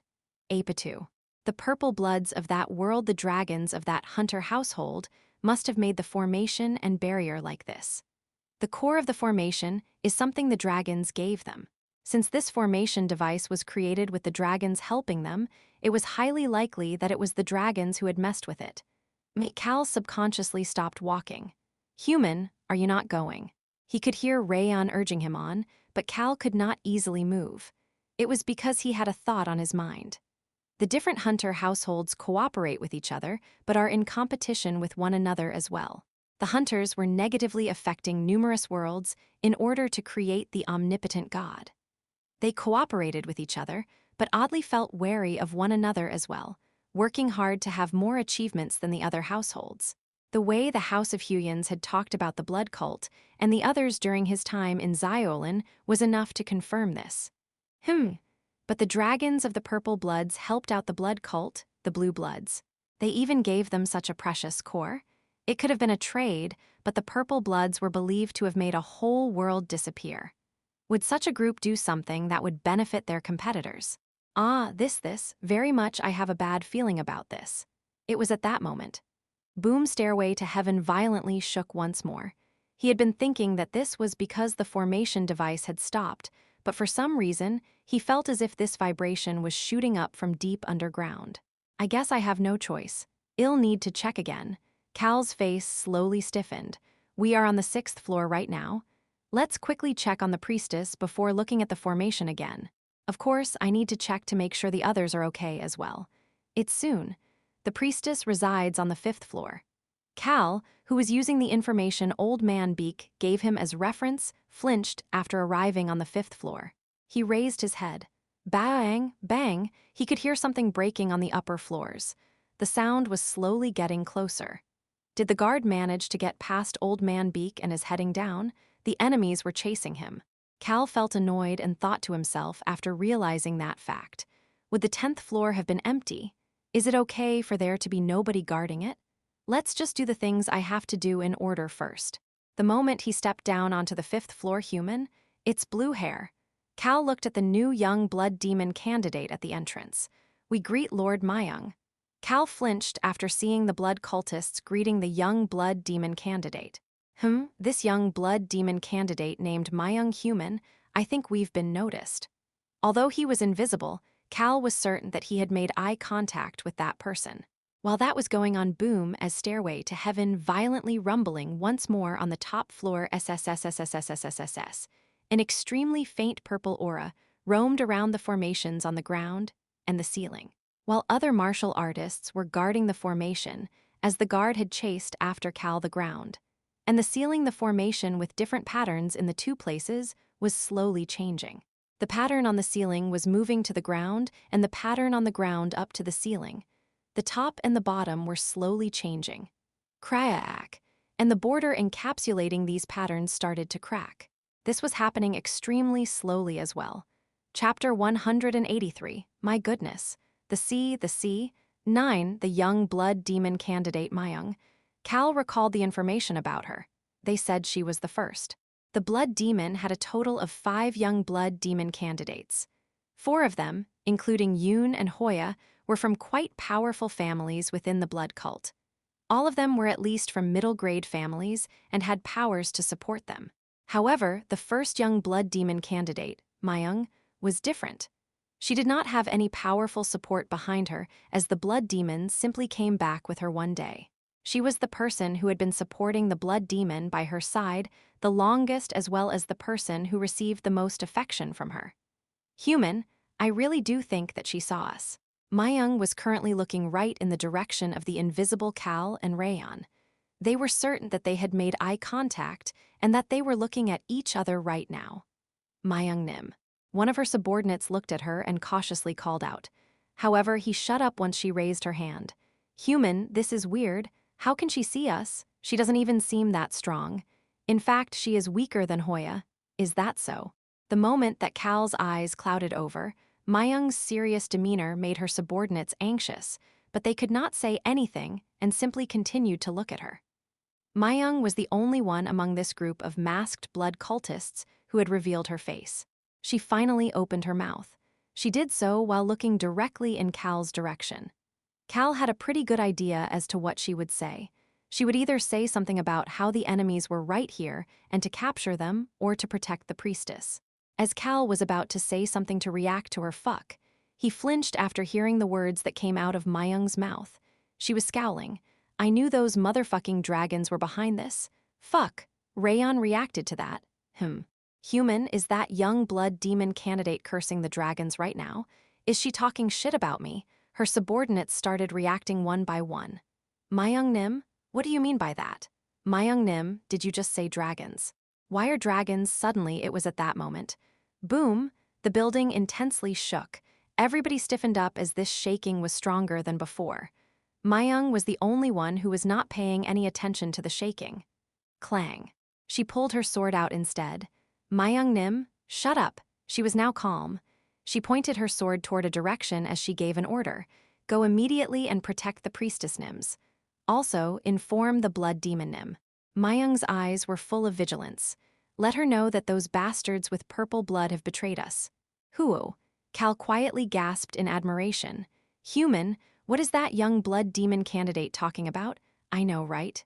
I have no idea what she is doing, but it seems beneficial to us. The corners of Cal's lips oddly curled up. Myung scowled after seeing his reaction. Myung Nim, are shut up and do as I commanded. The purple bloods. A few people had suddenly become serious after hearing those words. They seemed to be people who were Myung's close confidants or had a decent level of authority in the blood cult. They started to follow her order. Clang, clang. Some of them stood with their backs to the priestess room and pulled out their weapons. Their expressions could not be seen because of the masks, but they were giving off an aura that seemed to show that they were willing to put their lives on the line. Some of them quickly left the 5th floor. I already know you are there, so why don't you just show yourselves? Cal responded to Myung, who said that as she pointed her sword toward Cal. But I don't want to. What? Myung frowned at this extremely light and nonchalant response, but Cal was acting almost pompous. He calmly walked toward the direction of the priestess room that people were guarding. Stop, Myung commented in a calm voice. However, Cal ignored her. The corners of his lips twisted up while looking at everybody else other than Mayung, who were anxious and had no idea what was going on. Mayung sighed as if she could see what Cal was thinking. "What are you trying to do?" She then lowered the tip of her sword. "Mayung Nim," one of her subordinates anxiously shouted out, but she raised her hand again to stop him. She then continued to speak toward Cal and Rayon. "I never thought that the people of the Central Plains would be able to find the path on their own to gather their strength to aim their blades at the blood cult. That was why I was curious about who was behind them. However, I was unable to figure it out. I even considered whether you were the bastards who destroyed the greater good in Xiolan. The bastards who destroyed the greater good in Xiolan, but that was me. Cal was the one who took down the Huyans, the Black Bloods." Mayung continued to speak. "But for it to be the bastards who took down the House of Huyans, your power was stronger than I expected." She let out a short sigh. "But in the end, it was the dragons who were behind all of this." "Ha!" She shook her head before scoffing in disbelief and then looking toward Cal with a cold look on her face. "I knew we should have never pulled the dragons into this." Cal debated for a moment before answering honestly. "We are not the Purple Bloods." "Ha!" Mayung's eyes filled with rage. She would not have been able to see this dragon in person if it was not for the special power in her eyes. Without this power, she would not have been able to properly figure out the cause of this issue. The guard must have seen the dragon as well. But that sir has never seen a dragon, so he probably couldn't tell. She frowned. She addressed her enemies again. "You are still planning on lying and deceiving us despite the situation being like this." Unlike the guard and other important figures in the blood cult, Mayung had been to the world of dragons. "I've been to Apitu." "Huo." Cal's eyes clouded over. Apitu. A person who has been to that world had appeared just as he needed every extra bit of information about that place. "I heard about it while I was there." Mayung pointed her sword back up again. It was pointed next to Cal, at Rayon. "Black dragons. I heard that they are the symbol of disaster. For generations, black dragons have been cruel and scheming, trying to create disasters that would destroy the world." Cal flinched. Rayon spoke to Cal in a bright voice. "Human, I am not a symbol of disaster. I am great and mighty. In addition, I like peace." Cal's face became unsettled. How could this little dragon that was puffing out his big belly be a symbol of disaster? Apitu, that place clearly had some issues. Furthermore, you cannot let your guard down around a dragon because it looks young. That scheming and selfish personality contains a dreadful and vicious heart. Human, I am not selfish. Of course, I am no pushover either. Dragging the people of the Central Plains into this and destroying our formation, your plan, is probably to even destroy the greater good that we are trying to achieve in order to monopolize everything for yourselves. Of course, you lot are extremely sly, so you probably pretended to be good people in front of the people of the Central Plains. Such scheming acts are your specialty after all. Human, I admit that I am a better actor than Choi Han, but I am still not very good at acting. I know how to admit the truth. It's a bit loud. Cal's face slowly stiffened as Mayung and Rayon continued to talk one after the other. He had no idea what Mayung made of his expression, but Mayung chuckled. She then commented, almost as if she was mumbling to herself. "I guess you are trying to do to our world what you have done to your own world." Cal reacted to those words. "It seems you know what happened in Apitu?" "Yeah, I know about it very well. We have also been extremely vigilant about you Purple Bloods, I see." Cal nodded his head and agreed with her before casually commenting. "By the way, it looks like you are stalling." Mayung's face stiffened. Cal asked in a casual tone, "Are you waiting for the blood demon?" The tip of Mayung's sword slightly shook. Cal continued to speak casually toward her. "I guess you have some brains. You know that you cannot stop us with just this group here." Mayung was the strongest person here. However, she was weaker than Hoya. The dominating aura slowly started rising out of Cal's body. Rayon saw this and slowly started to channel his mana. "Human, are we smashing right through them?" Cal nodded his head. Mayung bit down on her lips harder. She could taste blood in her mouth, but she could not pay attention to that right now. Why has the blood demonim not come? Her mother, the blood demon, should have arrived at Stairway to Heaven a long time ago. The blood demon was supposed to suppress all of their enemies while Mayung rescued the priestess. However, the situation was different from what she had expected. The blood demon had not arrived here even after these individuals, who seemed to be from Apitu, had swiped the core of the formation. She was not here even now after Mayung had sent a messenger to her. Did something happen to the blood demon Nim? Something happened to that strong person who doesn't even seem to be human? Is she being pushed back by something? Is that even possible? The blood demon is now strong enough to even fight against dragons. An unexplainable sense of anxiety overwhelmed Mayung. She could feel that her back was becoming drenched. However, she could not pay any attention to those cold sweats. She felt as if the enemies in front of her would aim for this place and move toward her at any moment. Yes, I am certain that they are from Apitu. That was why they were able to take the formation core so easily and push the blood cult into this crisis. Her anxiety slowly started to increase. The formation should be okay, right? Seeing that this dragon and his subordinate messed with the formation, she felt as if something more might happen than the formation just stopping. Do you trust the dragons? She suddenly recalled the words of the person she had met in Apitu. Fuck, she subconsciously swore before pointing her sword again. Let's make the first move. She felt as if no good would come from just waiting for the enemy to make the first move. They are currently curious about me. They had looked at her with a curious look on their faces ever since she brought up Apitu. Let's use that to lure them. Mayung decided to use herself as bait. Wang, a blue aura started rising from her body. Tap. The moment she gently stomped her foot, her body quickly shot forward. She was headed toward the black dragon. That person should be the dragon's subordinate. I will aim for the dragon first. This black dragon should be the evil one. It was young, but it was still a cruel and scheming dragon. It was at that moment.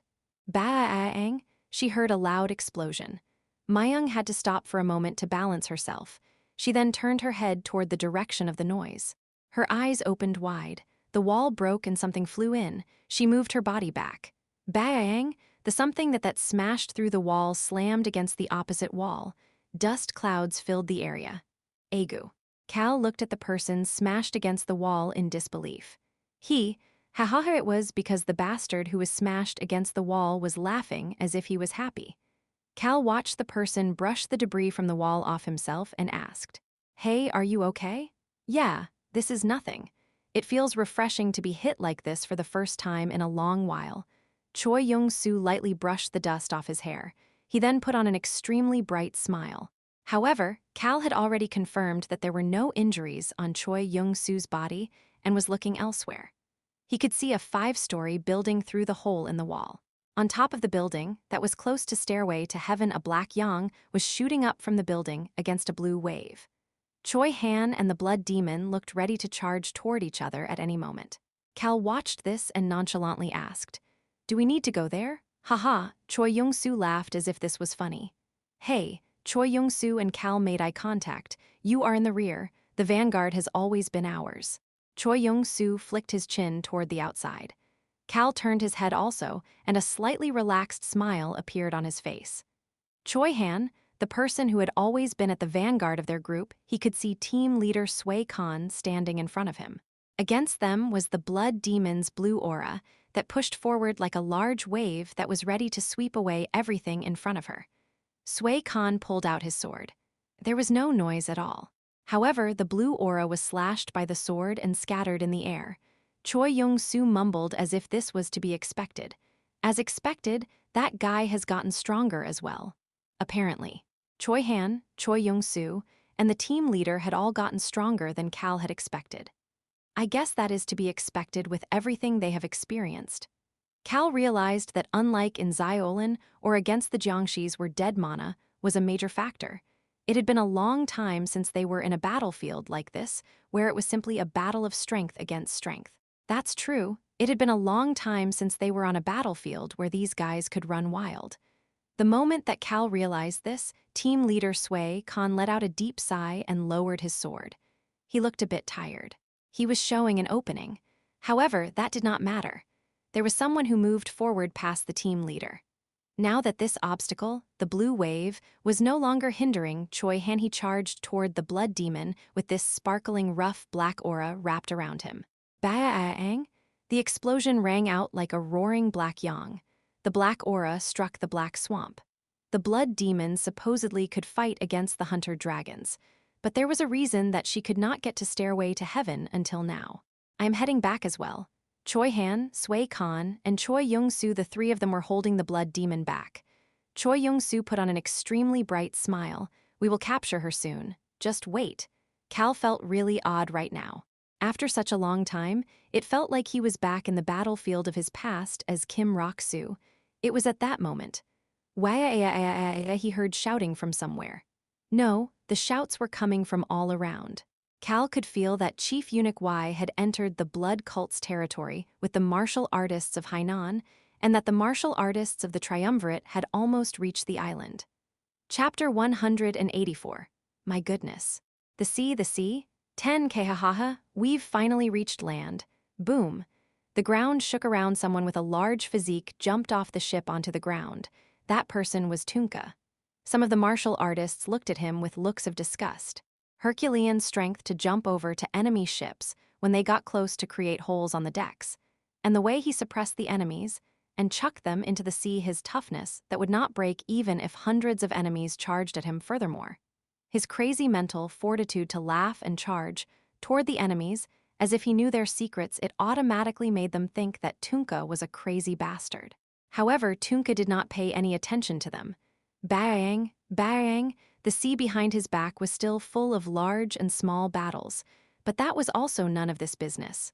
Block them, just ignore them and push forward. We are almost at Hainan. Protect the alliance members of the Triumvirate. Sink all of the blood cult ships. The blood cult ships were doing everything to stop the aligned forces of the Triumvirate. In response, the Triumvirate's aligned forces were doing everything they could to get on the island. Finally, there were also ships that the Castle Lord of Hainan had sent to help the aligned forces. It was war on top of the water right now. The ships of the Triumvirate used that opening to reach Hainan. Tunka was in the front of the group. It's over there. A small city where blue lights were pouring out. Tunka's eyes sparkled as he looked toward that direction. The corners of his lips had curled up so much that they felt as if they would never go back down. Noble warrior Dukang, he heard a calm voice behind him. However, Tunka ignored him as if that was the normal thing to do. Boom. He gently stomped his foot before shooting forward. Kehahaha, the battlefield is waiting for me. Dukang, go with us too. Ahahahaha, piwahaha, I guess the battle has finally started. Sima Yung and the other famous fighters of the unorthodox faction ran behind him as well. The ratio was significantly skewed toward the green forest. Maybe they were getting antsy watching the pirates running wild on the seas, but the way they smiled brightly as they ran forward made Jujmi Ryo, who had called out to Tunka, sigh. The heavenly demon had a comment for Chief Advisor Jujmi Ryo. We are going as well. She raised her head to look at the heavenly demon, the rest of the demon cult, the orthodox faction, and the unorthodox faction. They all looked as if they were excited to fight. If they had to go to the battlefield anyway, let's move as quickly as possible. I presume that we know all of our targets? There was no response. The heavenly demon simply took a step forward. The sovereign steps of the heavenly demon. The martial arts that was considered the start of a disaster for the Central Plains was displayed by the tip of the heavenly demon's foot. Boom. The martial art that was known for each step, making it feel as if the person ruled over the world, made his presence slowly rise every time he moved forward. Dark red internal Kai wrapped around his body. The demon cultists following behind him slowly increased the output of their internal kiss as well. They all heard the heavenly demon's low voice. The voice was definitely quiet, but it sounded as loud as thunder. It took quite a lot of time to get this far. The heavenly demon could see the numerous blood cultists coming out to the edges of the barrier to stop them. All of the high-ranking members of the blood cult, ones who had been gathering from all around the continent, had all gathered here for the new priestess' first event. That might explain why there were so many people who looked strong. There are a lot of desirable prey. However, his gaze was looking in the distance. He could see a black yang and a large blue aura rising up from the center of the blood cult's area. Clang, the heavenly pulled out his sword. Remember this. The demon cultists all pulled out their weapons as well.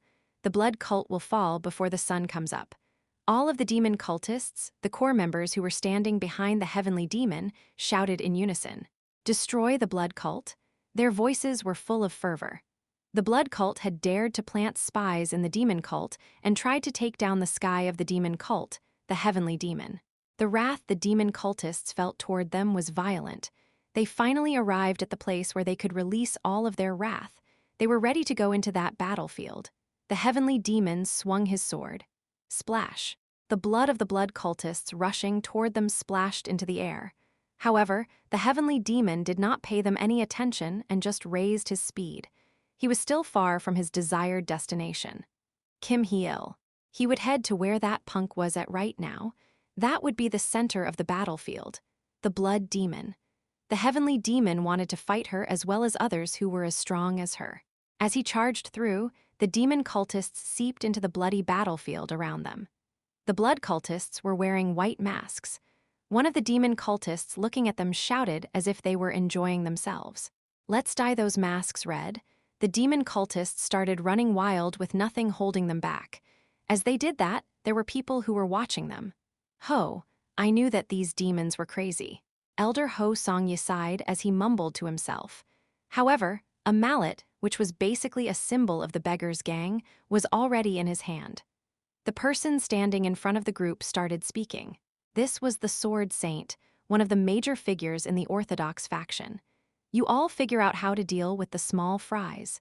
He then led the heavenly guardians to push forward even faster. His destination was the same as the heavenly demon. Wuwang, a golden aura was already coming out of the Sword Saint's body. The Namgung clan's core members, who made up the heavenly guardians, also released sharp auras. Elder Ho could see a martial artist of the blood cult charging toward the Sword Saint, although that person was releasing a vicious aura boom. The golden blade that sliced from top to bottom was unbelievably heavy as it was full of the aura of a monarch. It truly suited its name of a monarch. Huo. So scary, so very scary. Elder Ho shook his head before sighing. Boom, the ground shook. Hundreds of jiangshis from the blood cult had taken a step forward together toward Elder Ho's direction. There were martial artists of the blood cult intermixed with the jiangshis. They did not look very strong, but they looked strong enough to pull their weight. They are starting to crawl out one by one. He mumbled in a low voice before taking a gourd-shaped bottle out of his pocket. You all remember? Yes, sir. Dozens of martial artists from the Martial Arts Alliance energetically answered his question and held gourd-shaped bottles in their hands. Our task is to take care of the small fry and put the jiangshis to sleep. Do not forget our task and do not act rashly. The aligned forces of the triumvirate were divided into a front team and a rear team. The task of the front team was to take on the strong individuals throughout the blood cult, while the rear team's mission was to take down the mid- and low-level martial artists of the blood cult and take over different regions of the blood cult space, and to put the jiangshis to rest. They were told that the jiangshis of the blood cult were mainly in the southern and northern outlands. However, a significant number of jiangshis were here as well as this was the main headquarters of the blood cult. In fact, there were quite a lot of living jiangshis and true jiangshis here on Hainan. Old Man Beak had explained how to purify these jiangshis, but the method was not simple. As a result, Old Man Beak had given a different option as well. That was putting the jiangshis to sleep. Do you really think we can keep hundreds of thousands of jiangshis all awake? Putting them in a semi-conscious state makes it easier to store them. Old Man Beak had handed them some powder as he said that. The jiangshis will fall asleep if they smell the smoke of this powder being burnt. They would be asleep for about 4 to 5 hours upon getting one sniff of this smoke. That was enough. They were planning on taking care of everything before the sun came up anyway. Get started. Elder Ho and many others all shouted the same thing. Crackle, someone lit a fire and the powders started burning. As blue smoke started rising up boom, the jiangshis stopped moving. They all started falling to the ground as if they were puppets that had their strings cut off. Fuck, report to the boss. Tell them that the jiangshis have fallen into the unconscious states. How did those bastards know about this? Hurry up. Chaos started manifesting because of the fallen jiangshis. Of course, chaos within the blood cult was beneficial to Cal's allies. This is the time. Everybody charge. Capture all of the blood cult's people. CHHH Chief Advisor Zhuge Mirayo watched all of this before opening up her fan. Her gaze headed far toward the southern part of Hainan. A signal flare shot up once more. P. It looks like the divergent coalition leader and chief eunuch Y have met up. The unorthodox faction and the martial artists of Hainan had now met up and were pressuring the blood cult from the south. Zhuge Mi Ryo looked down at the map. The aligned forces of the orthodox faction and the demon cult were in the north. The aligned forces of Hainan and the unorthodox faction were in the south. They were pressuring the blood cult from the top and bottom. We are going to have even more allies heading over to Hainan, so the battle will lean in our favor. No matter how strong the blood cult was, and despite the fact that this was their headquarters, they had no choice but to lose in numbers to the aligned forces of the triumvirate that had the entire Central Plains on their backs. But Zhuge Mi Ryo looked toward the center of the map at the core region of the blood cult.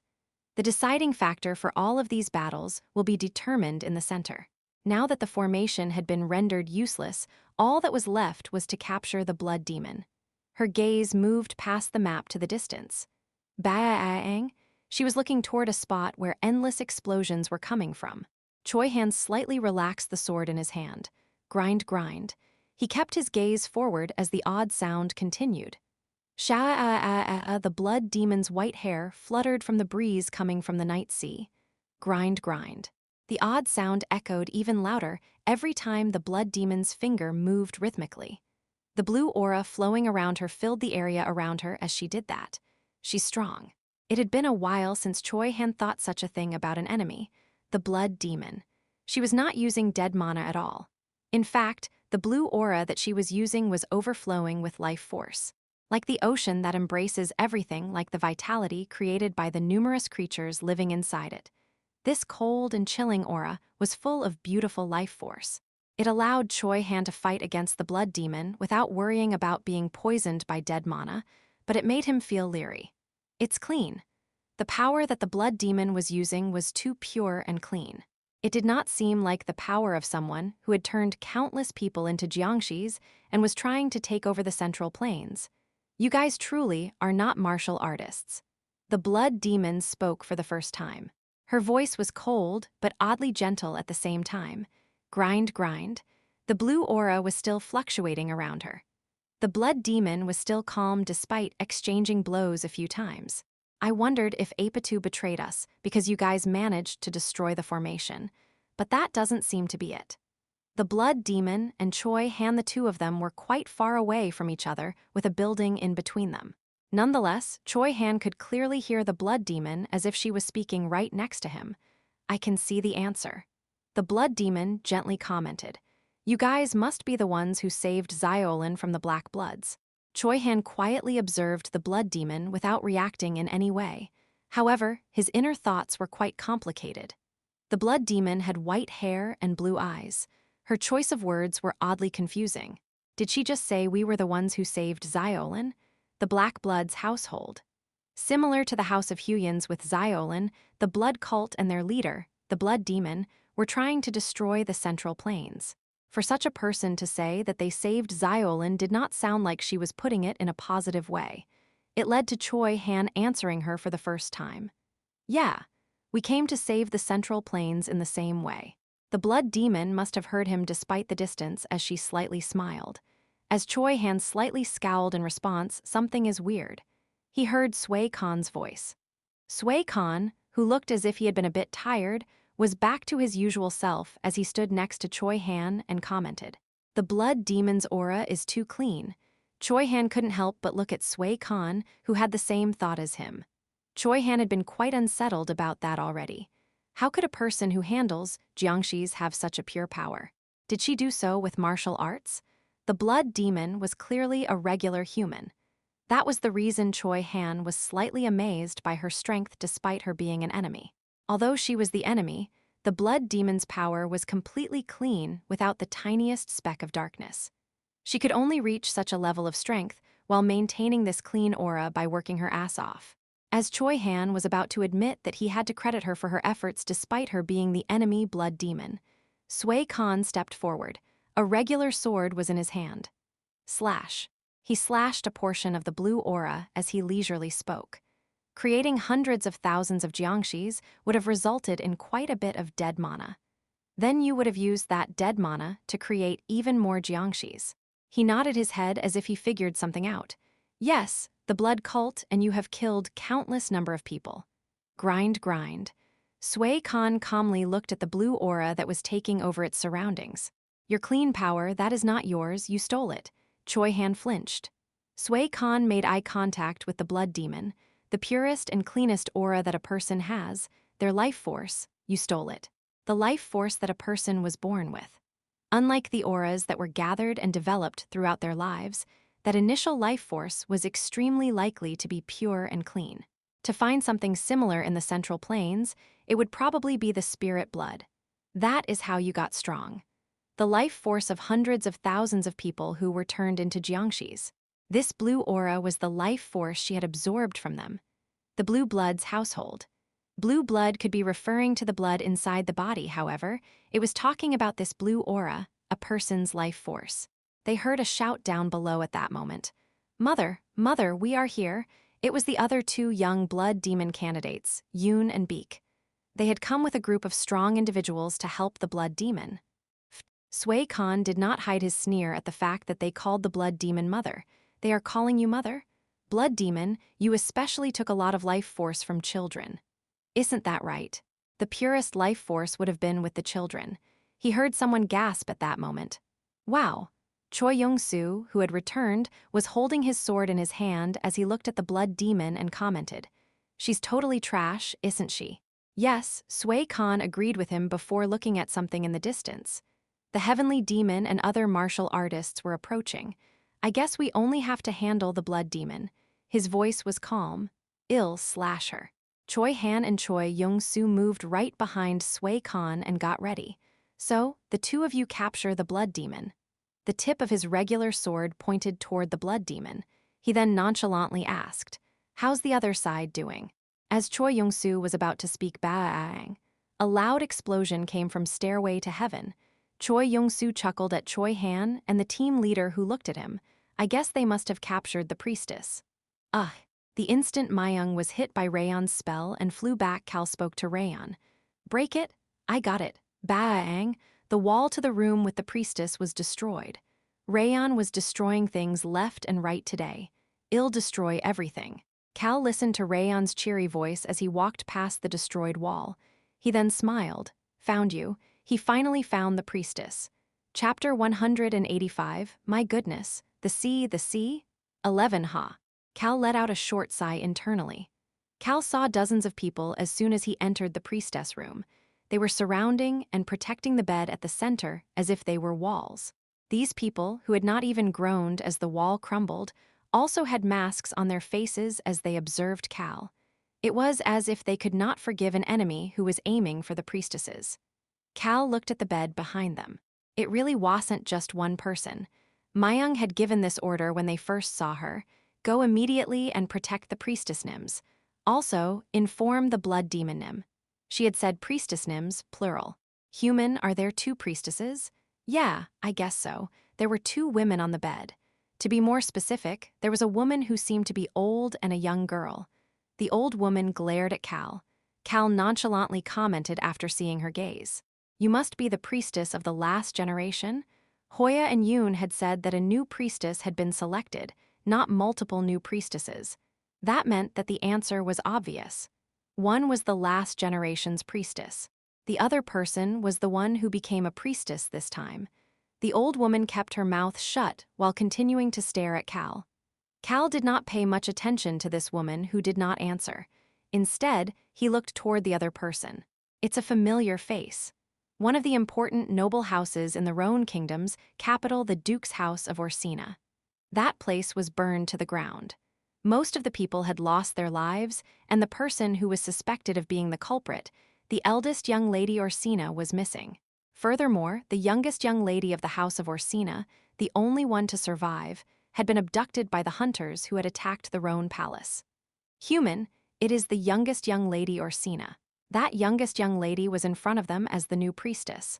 All emotions disappeared from Cal's face. Human, Rayon cautiously commented. The youngest young lady's condition seems weird. It's a bit. Rayan could not describe it. It could not be helped. The young girl's eyes were not focused. She was blankly looking into the air with her mouth open. This young girl, who was even younger than Hong, had been pretty petite to start, but she was extremely skinny and fragile looking now. Of course, the clothes she was wearing were dazzling as if they were embroidered in gold, and her hair and wrists were decorated with beautiful accessories. But she seems a bit crazy, as Rayan mentioned. The young girl's condition was too different from her original appearance. She looked like someone who was drugged. Cal was flabbergasted. This little girl had seemed quite anxious when the Duke's house of Orsina was destroyed, but at least her body had been fine. Furthermore, her eyes had been bright despite having been scared. He subconsciously made a comment. "What the hell did you do to a kid?" He scowled. The people protecting the priestesses did not respond to Cal. Furthermore, the old woman tightly hugged the young girl and glared at Cal. She then mouthed something. No sound came out. However, Cal's eyes clouded over. It was at that moment. "We must evacuate the priestess Nims." Cal heard Mayung's shout behind him. "Attack!" Clang, clang. The people who had been blasted away by Rayan's wind magic regained consciousness and charged toward Cal with their weapons. Blue aura was rising from Mayung's sword as she charged in front of the group. Boom! Furthermore, the people protecting the priestesses all took a step forward at the same time and put their hands on their scabbards. They looked ready to pull their swords and charge at Cal at any moment. "Please come this way." A few of them who had been closest to the bed approached the priestesses.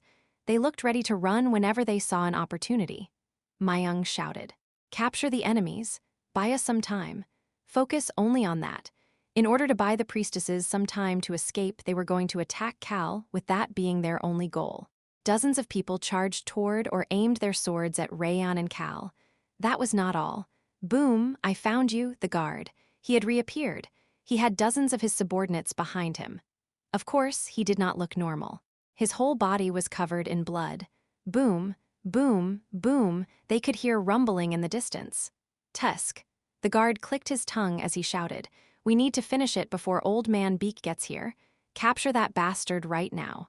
Avoid the attacks of the dragon and just get that bastard. You can kill him if you have to do so." The guard shouted after making eye contact with Mayung. "Young blood demon candidate, you listen to me as well. We must get the core back from that person.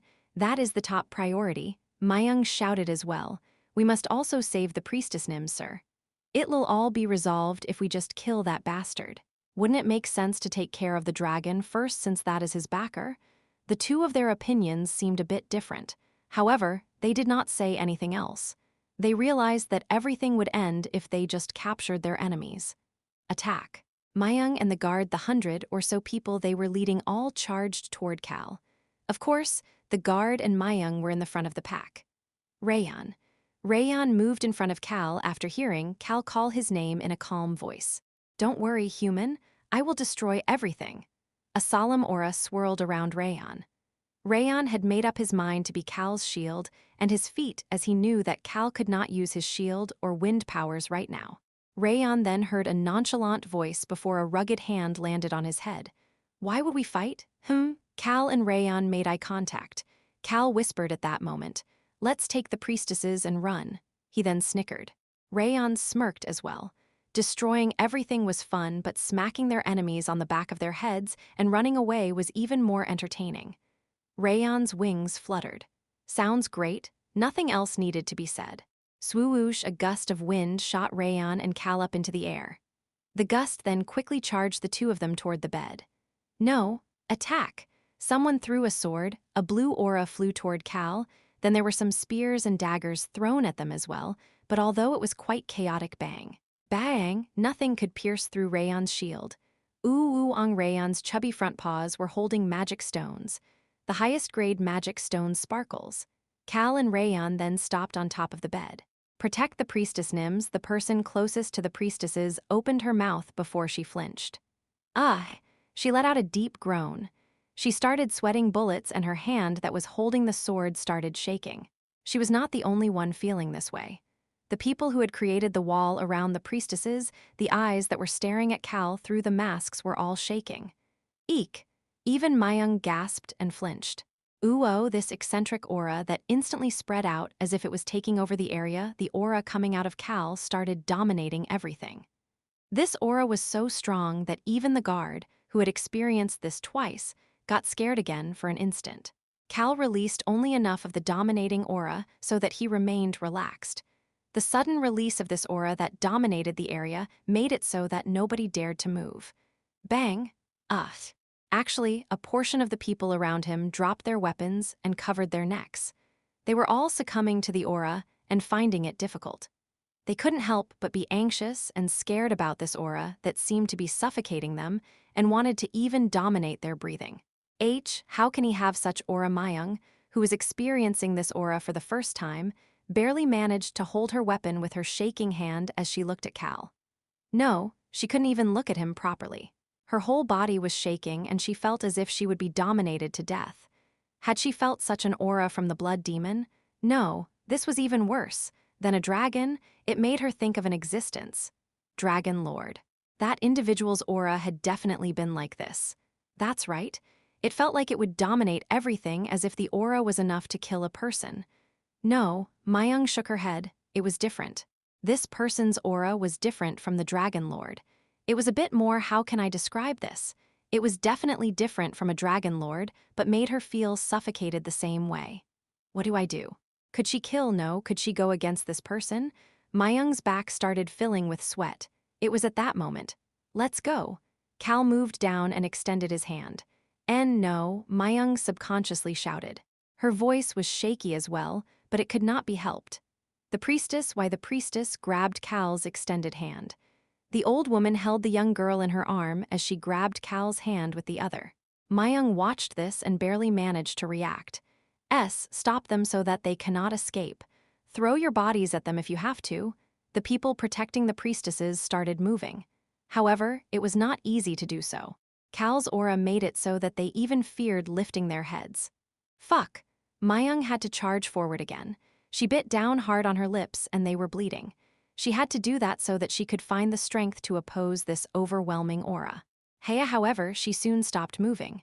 Ooh, a black light started rising like smoke. An odd circle appeared on top of the bed with the priestesses, Cal, and the dragon. Mayang knew what this was. A magic circle. The dragon had drawn a magic circle. We're leaving. The teleportation magic circle activated with Rayon's bright voice. Wave. Cal waved toward Mayang and the guard. Pat. There was a bright light and crack. The highest grade magic stone was destroyed. Once the light disappeared, the two priestesses, Cal and Rayon, had disappeared without a trace from the bed. Mayang loosened her grip. Her sword fell to the ground. How can this be? The core, she could hear the guard's voice of despair, but she ignored it. She simply looked at where Cal had disappeared. The priestesses and the core of the formation, the black dragon and the human, had disappeared with everything. The human, who had an immense aura that alone felt as if it would kill you, she did not have to fight against him now that he had disappeared.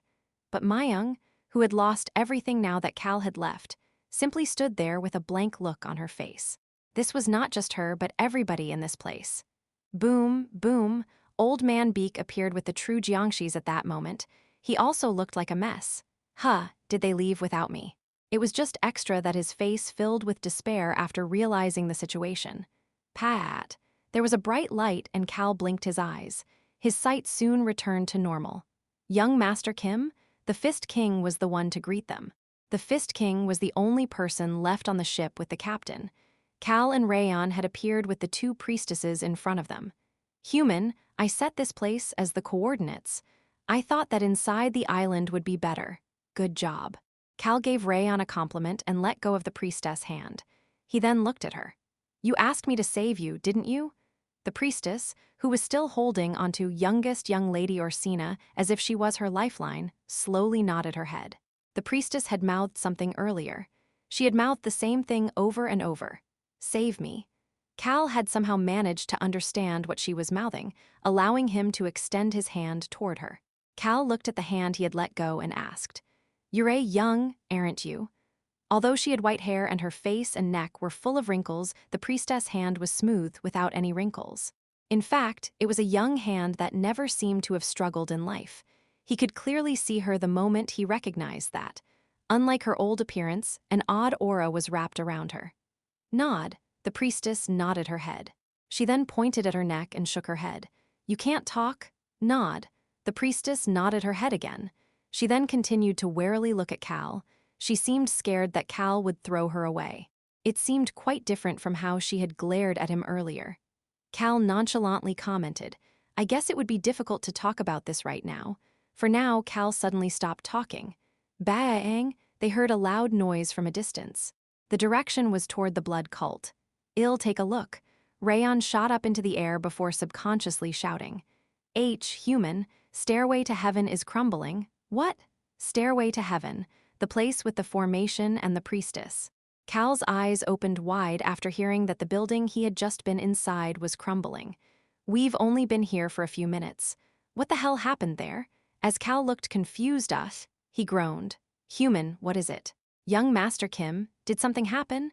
Rayon and the Fist King approached Cal in shock. Cal put his hand in his shirt pocket before saying anything. What the heck? Ooh, the formation core, the purple orb was rumbling as it slowly released a light. I have a bad feeling about this. The moment he had that thought Ruyumble, he heard a noise he should not have heard. Cal turned his head. He was not looking toward the blood cult nor the Guangdong shores. It was the opposite direction of land. The noise was starting from the vast sea in front of Hainan. Ruyumble, the rumbling was coming from the night sky from the distant sea. Cal lowered his head. Underneath the sea that had been calm just moments ago was starting to move. Chapter 186. My goodness. The sea? 12. Something is happening. The rumbling in the sky from the distant sea was slowly getting louder. Human, the sky is getting cloudy. The stars were disappearing in the distant sky. The clouds were covering the light of the stars. Huang. Cal looked at the purple formation core that was rumbling and sparkling in his hand. He then observed the changes in the distant sky as well as the growing waves in the once calm waters. He could think that this was not a big deal. The water splashing like this during the night was nothing special, and the distant sky getting cloudy could not be related to this area at all. However, Cal could only say one thing as he put the formation core back in his pocket. The dragons messed around. Apatu. Those purple bloods bastards had done something. Human, I think I know what you mean when you say messed around, but I am not that kind of dragon. He ignored Rayon's comment. He couldn't confirm what kind of mess, no, what kind of traps those dragon bastards had set up, but he had a feeling based on the changes in the sea and the approaching rumbling from the sky. The sea is dangerous. Cal addressed the Fist King. Please go see the chief advisor immediately and ask her to have the ships dock on the island as quickly as possible or return to the shore on the other side. And then please have everybody gather not on shore, but at the center of the island. I understand. The Fist King answered without any hesitation as he had seen what Cal had seen. Cal then added on, and please take care of the priestesses as well. Of course, you do not have to worry. Cal looked away from the Fist King and motioned to Rayon with his gaze. Let's go back. To the blood cult. I got it, human. Black Mana started creating a teleportation magic circle on the deck again. The Fist King watched Cal get ready to leave and hesitated before asking a question. Young Master Kim, is something about to happen with the destruction of Stairway to Heaven? Pat. Cal was covered in a bright light as he left a short response. I'm going to go check that, Fist King Nim. That was the only way to set a plan. The Fist King's solemn face and the scared priestesses disappeared from Cal's view. He heard the voice of the sky eating water at that moment. Cal. This seems... Cal closed his eyes and was about to let the teleportation magic circle take his body when he heard the extremely sunken voice of the sky eating water.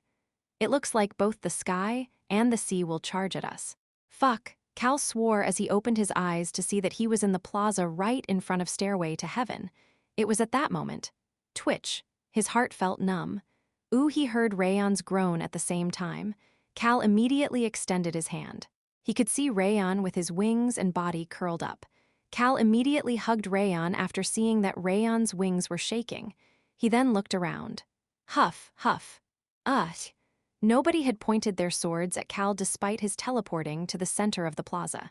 Everybody was either kneeling or down on the ground or barely standing and breathing heavily. Pat, pat. Cal petted Rayon's back. He heard a quiet voice. Human, there was no shaking. However, he could sense fear and shock in Rayon's voice. Human, what is this? It had been a long time since Rayon truly asked Cal about the identity of something. Cal got annoyed after sensing the faint trace of fear in Rayon's voice. However, he did not say anything. As Rayon was in Cal's arms, he slowly raised his head to see the existence that was making him shake. Cal was looking toward that direction as well. Shh, there was a gust of wind. It was not a natural wind. Fluctuating blue aura, that blue color was shining. This natural and beautiful blue color that made people think of the sea under the sunlight was mixed with hundreds, no, thousands of different shades of blue, making it truly resemble the sea. Wind blew whenever the aura fluctuated, and Cal frowned at the aura the wind contained. The dominating aura, reacted at that moment. That's pretty strong. Dragon fear. It was an aura that would make most creatures fall into fear. An aura that was like dragon fear but completely different touched Cal's skin. Human. Rayon peeked his head out. He was not shaking at all now. In fact, he was squirming. Cal looked down at Rayon. I am okay now. Ancient dragon Iruhaben. The dragon fear that he released was not something a fellow dragon like Rayon feared. However, this unfamiliar aura that was similar to that was enough to give this young dragon a short period of fear. Rayon was a dragon, but he was only 6 years old after all. Cal released the arm that was hugging Rayon. His arm was a bit numb, but he ignored it. He looked somewhere else instead. He heard the dominating aura's voice. But this aura, it feels like it was created from tens of thousands, no, hundreds of thousands of lives. Step. Cal stepped forward. He could see it. He could see Choi Han breathing heavily with his sword stabbed into where he was standing. Standing right in front of the blood demon, his existence felt extremely small compared to the large, sea-resembling blue aura. He was just one person. Crack. Choi Han seemed to be struggling to breathe. The roof he had stabbed his sword into cracked. However, he only looked forward. He made eye contact with the blood demon. This was fun, but I don't think I can play with you for very long. She looked relaxed. Her white hair moved like a painting within the blue aura. Hoo-woo. Choi Han could hear team leader Lee Soo-hyuk let out a deep breath next to him. He couldn't even see Choi Young-soo. The moment Choi Young-soo had attacked the blood demon, they were able to get very close thanks to the team leader's power. And Choi Han had seen Choi Young-soo's white yang charge toward the blood demon, as if it wanted to rip her into pieces. This immense aura had suddenly released from the blood demon at that moment. Choi Young-soo had been flung away by that immense aura. The white yang had been swallowed by the blue aura as if it was drowning in the sea. Ha! Choi Han scoffed internally. He finally realized it. This is the true blood demon. The black bloods of Xiaolin, the Huyan's patriarch, was nothing. Yes, I should have expected this. He could feel it properly. She took away the lives of hundreds of thousands of people and turned their life force into her own aura. It only made sense for such an aura to be this strong. It did not make sense that such an aura was simply clean and pure. Because the lives of hundreds of thousands of people, the weight of that should be heavier than anything else. In some ways, this is even stronger than Iruhaben Nim's dragon fear. Even though Iruhaben was a dragon, the aura of a single individual could not be heavier than the aura created from the lives of hundreds of thousands of people. Tusk. The blood demon clicked her tongue. I never expected to use my full force in this place. She spoke as if she approved of Choi Han and Sui Khan, who was standing behind Choi Han with his head down. I will accept it. You guys are magnificent. Her gaze headed to the bottom of the roof for a moment. Haza huaf, mother. 2 young blood demon candidates were lying on the ground breathing heavily. Their blue hair was turning black. Blue auras shot out of their bodies and seeped into the blood demon's aura. Choi Han sighed as he watched. In the end, the young blood demon candidates were all to benefit the blood demon as well. The blood demon was absorbing the auras of the young blood demon candidates, these children who called her mother, and turning it into her own aura. She smiled warmly toward Yoon and Beek. You two grew wonderfully until now. Your auras are splendid. Your mother is so happy that you two grew up to be so fabulous. How can she be like this? As Choi Han had that thought, SSSSSSSSSSS, a breeze started blowing again. It was even stronger now. I wish to no longer waste time. The blood demon channeled her aura. This blue aura that resembled a tsunami raised its body. The aura shot up with the blood demon at the center as if a large wave was forming. That aura accurately charged toward Choi Han and Sway Khan. Step. The blood demon took a step forward. Boom! Choi Han could feel his heart thumping. He could feel that strong aura trying to attack him. He felt as if he could tell the identity of this aura that was full of so many lives. That is a swamp. It was not the sea. It was a swamp. It was the type of swamp that would drag you down and not even leave a single strand of hair once you fell inside. Cal could feel that his aura would be sucked away and his entire existence would disappear the moment he was swallowed by this blue aura. Is this martial arts? How was the blood demon able to get such power? He heard the blood demon's gentle voice at that moment.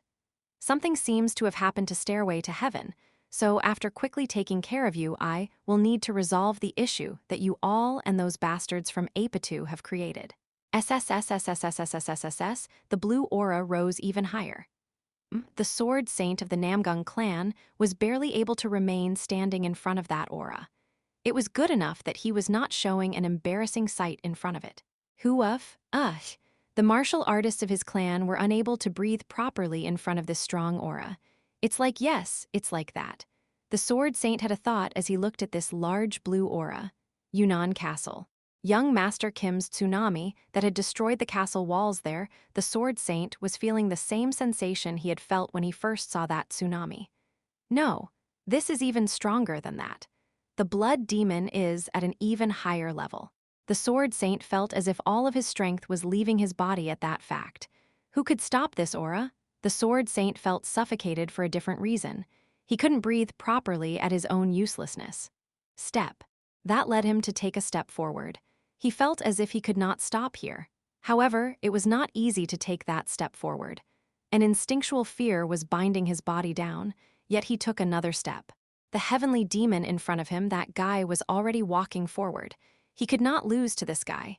He then saw the blood demon looking around. Her gaze was now directed at them. The blood demon quickly chuckled. It wasn't even a sneer. How pitiful. That was all she said. As the sword saint scowled, "What kind of nonsense are you spewing?" The blood demon flinched. SHHHH. The breeze that the blue aura was creating stopped. She looked down. Step. There was someone nonchalantly walking toward her. This person who was looking up at her as he walked, that person's gaze was quite annoyed and his face was full of discontent. He moved without any hesitation. Flutter. Behind that person was a young black dragon flapping his wings and following behind him. Other than that, nobody could stop him, hold him down, or even look at him. Ooh, the air rumbled. Nothing could be seen, but the blue aura could not move anymore. An intense aura was coming out of this person walking forward. How can he push back this aura? The blood demon flinched as she had that thought and looked down.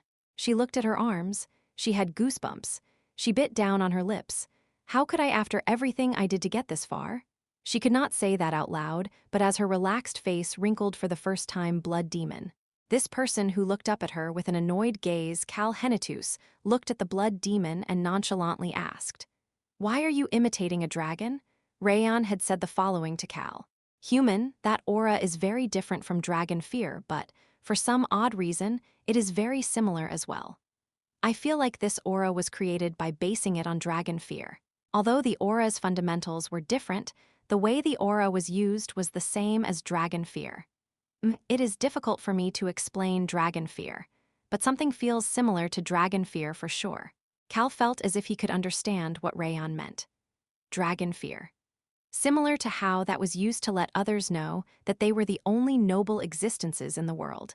Similar to how it was used to let all others other than dragons know that they were simply there to be their prey. It was like a fear to let humans know that they were at a different level. No, to let them know to worship them. And the blood demon is the same. The aura coming out of her seemed to be saying that she was the only noble existence in this world and to bow down to her. It was telling them to offer up everything they had to her. She was the only existence that contained the lives of hundreds of thousands of people. The corners of Cal's lips twisted up. He asked the blood demon again. You created this aura to defeat dragons, didn't you? The blue bloods and purple bloods looking at the two of them.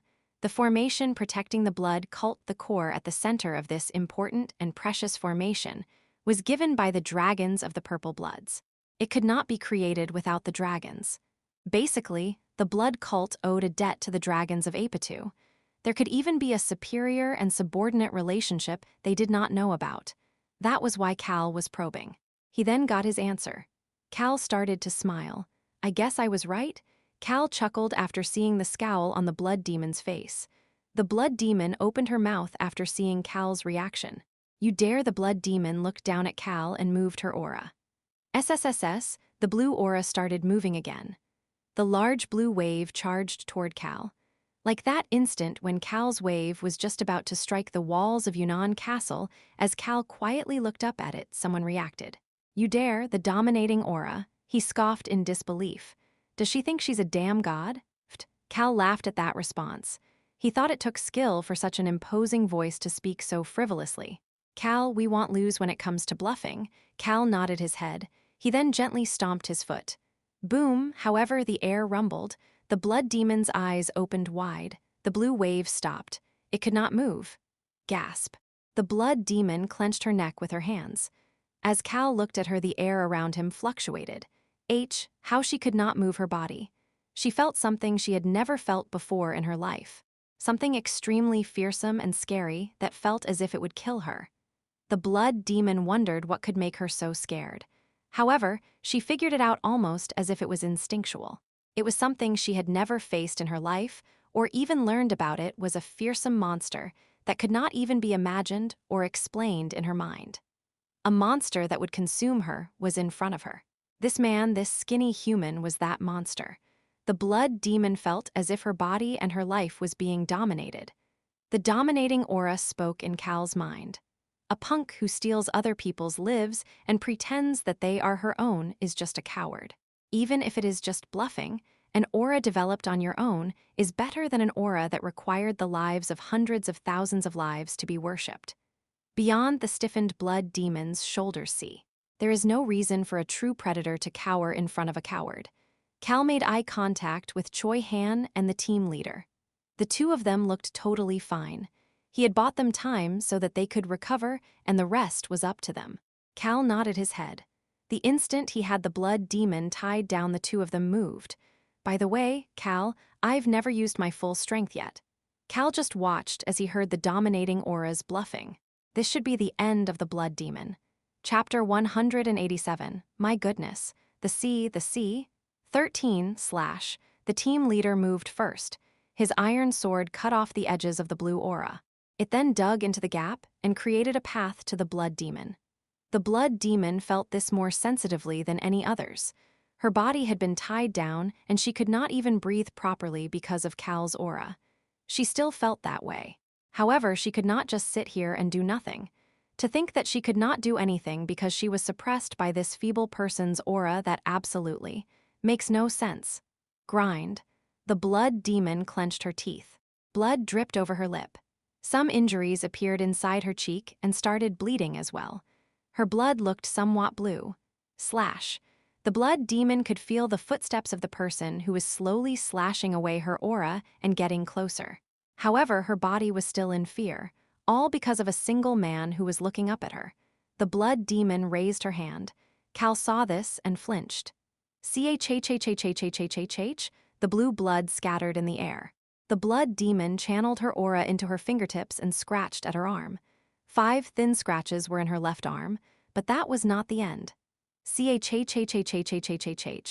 used her other hand to create the same scratches in her right arm. The 10 long scratches, blue blood flowed down through them. The blood demon relaxed both arms. Drip, drip, blood started dripping. However, she finally smiled. That's more like it. The goosebumps that had been on her arm from being scared of Cal's aura were gone. The goosebumps disappeared after the pain and being covered in her blood. There were no traces of her having been scared. Haha. The blood demon was finally able to turn her head away from the aura suppressing her. Yes, avoiding it is not the answer. She should not run away from or avoid the gaze of this man with the black dragon. But before that, I am just trying to get rid of those pesky hindrances first. The blood demon said that to herself as she turned toward the slowly approaching team leader. Drip. She must have bit down even harder on her lips as more blood was flowing from her mouth. Yes, I am not running away. She looked at the blue aura surrounding her. How hard had she worked to build this up? I will not submit anymore. Blue aura fluctuated around her eyes. It then roared loudly. The aura was violently fluctuating as if it carried the emotions in her mind. The blood demon saw something through those fluctuations. Are you this generation's blood demon? Fine. Your will is strong, so I will happily lend a hand. It was the blood demon during her youth with her head bowed. There was a strong existence looking down at her. His purple eyes, his gaze that was looking down at her as if she was basically an ant, how she had lowered her head to avoid that gaze. No. This is an illusion. The blood demon raised her hand. She drew a line in the air. The action was smooth as she had done this move tens, no, hundreds of thousands of times. A smooth yet majestic aura gathered in her movement. However, it was a bit unnatural. Fuck.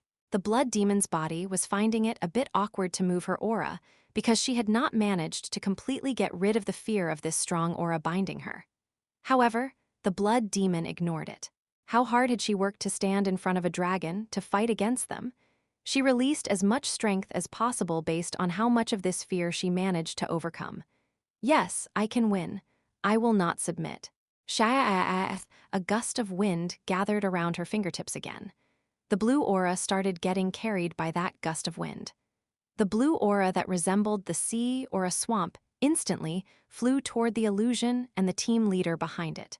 This was basically as strong as the aura that tried to overwhelm Cal. It felt as if a large tsunami was attacking Choi Han. Smile. The blood demon started to smile. She had figured out this person's power earlier. She had no idea what kind of ability he was using with that iron sword despite not having any internal kai or aura, but she was pretty much aware of his limits. That was why she was certain. This guy was unable to block this strong power. Chhh, the blue aura slashed through the illusion. It then charged toward Choi Han behind it. As the smile on the blood demon's face was about to get bigger, the two of them made eye contact. Choi Han was slowly walking forward with the iron sword in his hand. His pupils were not shaking at all. He was not scared, and fear was not holding him back. He was simply looking at her. Now that I think about it, she suddenly had a thought. After she blasted the person who created the white yang away, this man had just been breathing with his sword pointed down. He even had his head down. She had assumed that he had been scared. After consuming the auras of countless people, her existence was too overbearing to call human. However, she now thought that he might not have been scared. The eyes she saw just now showed no signs of fear at all. Why is it that you do not fear me? Choi Han raised his sword the moment the blood demon asked that question. He then slashed down from top to bottom with a slightly tired face. Shaya, the large blue aura that pushed forward like the wind, he used this old iron sword that had cracked during the fight to make a single slash against this tsunami-like aura. Slash, Choi Han's sword made a line into the large tsunami. However, it was not enough to slash through the tsunami. But that did not matter. He just had to do it again. Slash, the iron sword created another line.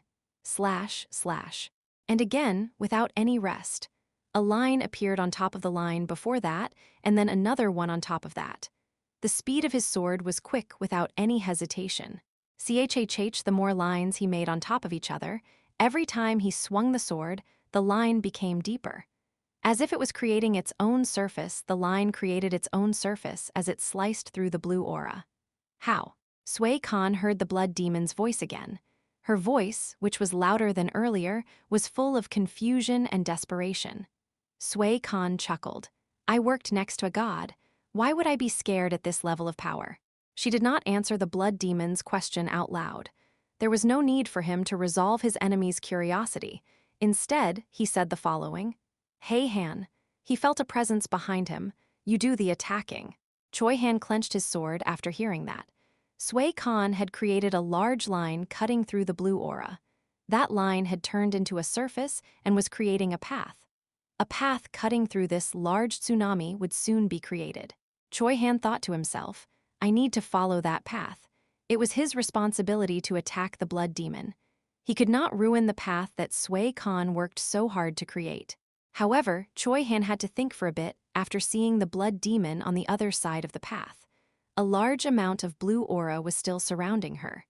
This aura would have attacked Choi Han if Cal had not held the blood demon down. This thing that was created with hundreds of thousands of lives, how am I supposed to get rid of that? This was not fear or hesitation. It was simply a problem of possibility. Slap. He heard a slap at that moment. Shit. Choi Han saw the blood demon slapping herself. Sha-a-a, the blue aura surrounding her started roaring fiercely. We need to hurry. He heard Sui Khan's voice and his iron sword swung forward even faster. Ooh-ooh-ong, the blood demon raised both hands into the air. The blue aura created an even larger tsunami. As if the one earlier was just a tiny wave, this tsunami was even larger than Cal's tsunami back in Yunnan. Choi Han could feel the thing within that aura. Although this looked like the sea, it was a swamp. If things went wrong, they would all be swallowed by this swamp. Even Choi Young-soo's white yang was swallowed by this swamp. It had then disappeared. Will mine be able to survive? Would his power be enough? Would it be able to defeat and destroy this tsunami? Choi Han's mind became complicated. It was at that moment. Why are you contemplating so much? He heard a calm voice. He raised his head, thinking it was Cal, only to see Sui Khan's back. Sui Khan walked forward as he spoke. The sea is just the combination of a countless number of water drops. Ah. Choi Han let out a short gasp before he looked past Sui Khan's shoulder to the large blue aura. Sui Khan continued to speak. It is the same with that aura. It is not one. It is an aura created by gathering a countless number of life forces. A path will open if you slash them one by one. Choi Han realized how Sui Khan was creating this path. He was not slashing this tsunami, he was slashing the water drops within it one by one. Something Choi Han felt as if he sort of figured it out. It was not just one large component making up that power. It looked like one, but it was a combination of many things. Squeeze. He tightly clasped down on his sword. He felt like he was about to figure something out. It was at that moment. Han, it looks like you need to step in first. Choi Han felt a familiar aura. Someone was charging into the path that Sui Khan had created. It was Choi Young-soo.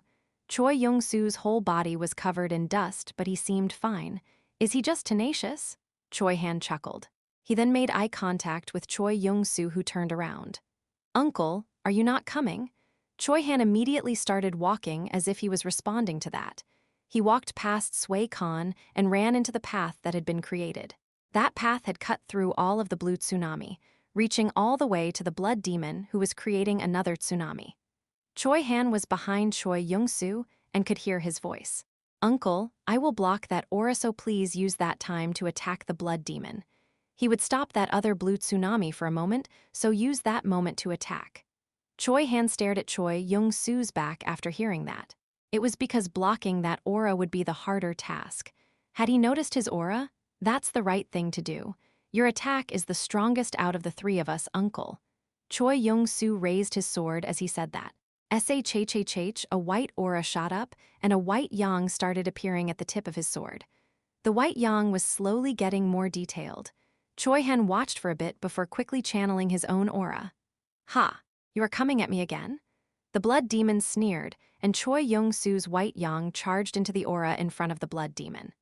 The large blue tsunami and this detailed white yang whose scales were all extremely sophisticated. Choi Han looked at all of this and thought to himself. Individual things gathered to become something different. The thought he had earlier returned in his mind. However, he had not stopped moving. Choi Han channeled his black aura. Right now was time to fight. He then suddenly looked at his aura. What am I a collection of? My power, what individual things have come together to create it? Choi Han had thought about the true nature of his aura during the time before he had created the black yang. He had thought many times about where his power came from. There had been a time he had even thought about what was within his power. However, he had never thought so thoroughly about each individual medium within it. Ooh-ooh-ong, the violently fluctuating black aura, the small lights sparkling within it. Choi Han saw it. Whether it was the small black dot inside this black aura or these sparkling things, they were all different. In that case, what were these different things? They are all me. All of these auras had originated from Choi Han himself.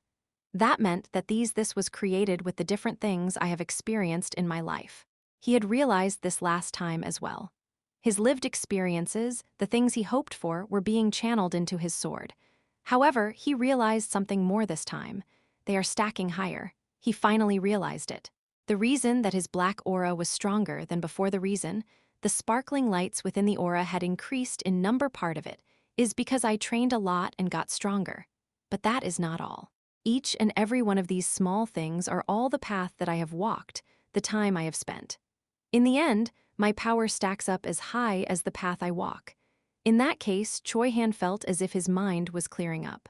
In that case, wouldn't the path to get even stronger be the same? As I take one step after another, the sights I see, the conversations I have, the battlefields I fight on, these experiences, although small on their own, would all gather together to create who I am. In the end, my power is me.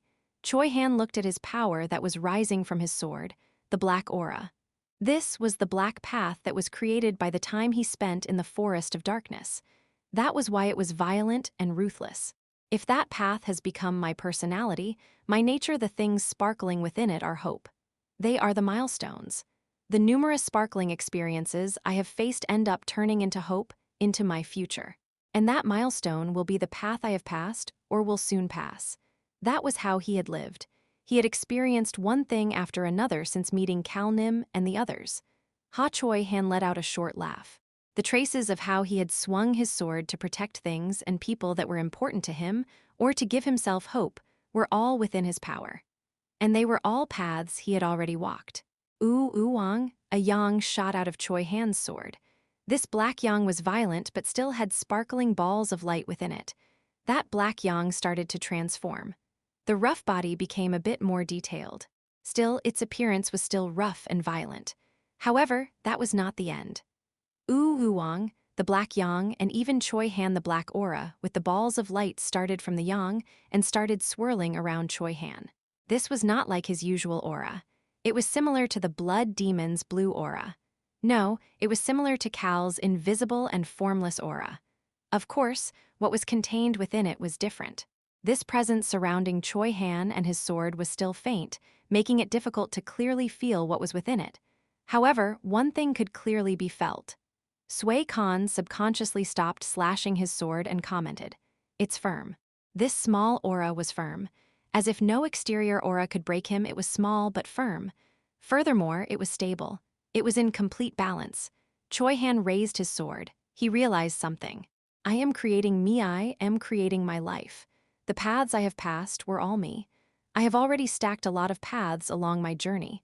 A smile appeared on his face. Anybody would think that it was a pure smile. It was also a refreshing smile, similar to the confident smile of a young boy who is becoming a teenager. Haha, the team leader laughed. Little Han has found his path. He continued to speak, almost as if he was mumbling. This punk will fight well against the dragons too. Dragon fear, the dominating aura, it was lacking compared to those, but what Choi Han had created was an aura he had developed himself. Choi Han's black yang charged forward. It moved in front of the white yang that was slowly being swallowed by this blue tsunami or swamp-like aura and ruthlessly charged forward. Baang Choi Han and his violent black yang ran into the blue tsunami with that loud explosion. They then cut through the tsunami. Cal heard the dominating aura's voice in his mind.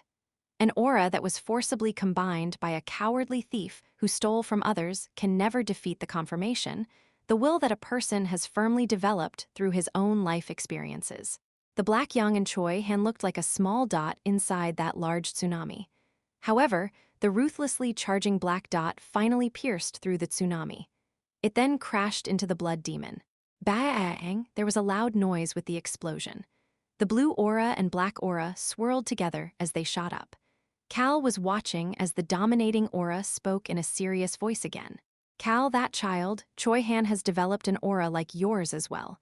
Chapter 188, my goodness. The sea. 14, Choi Han had an aura like this now too.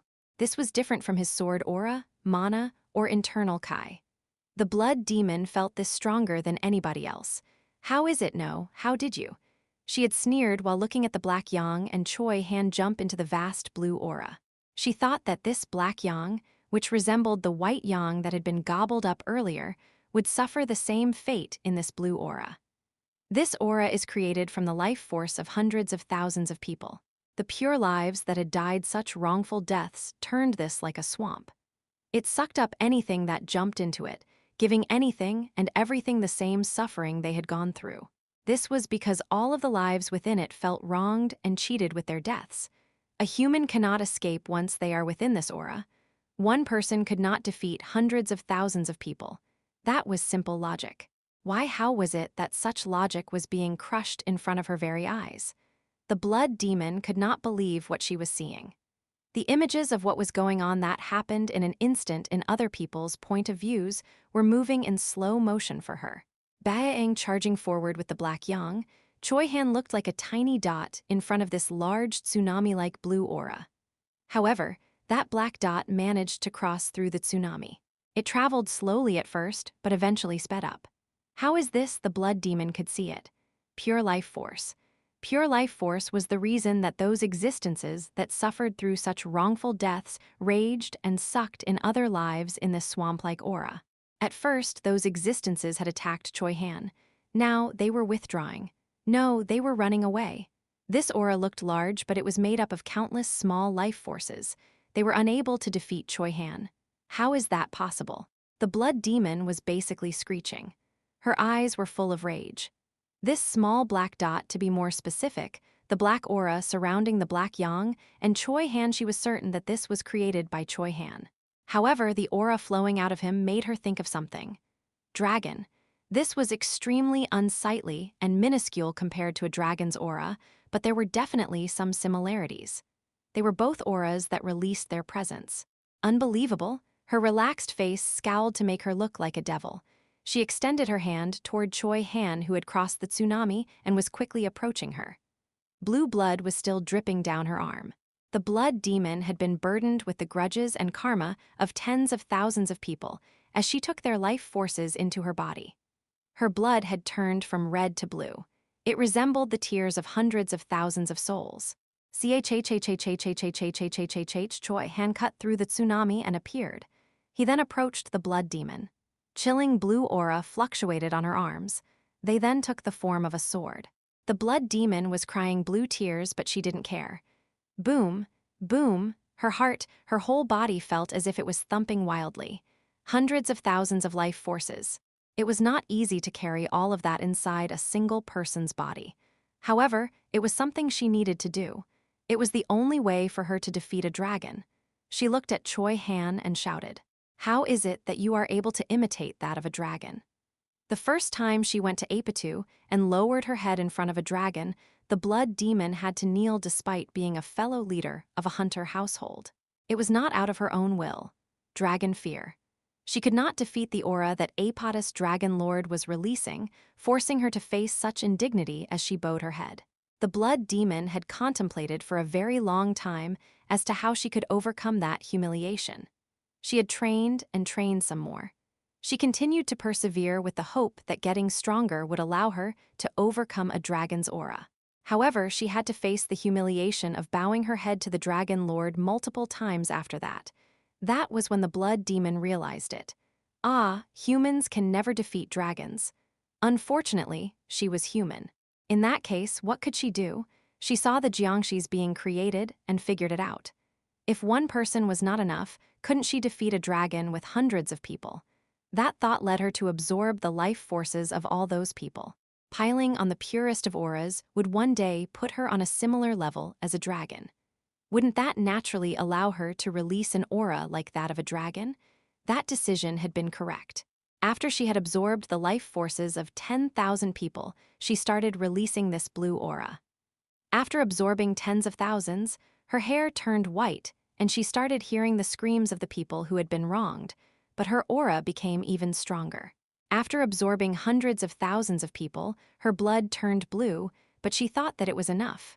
This is enough to be at the same level as a dragon lord. That was what she had thought.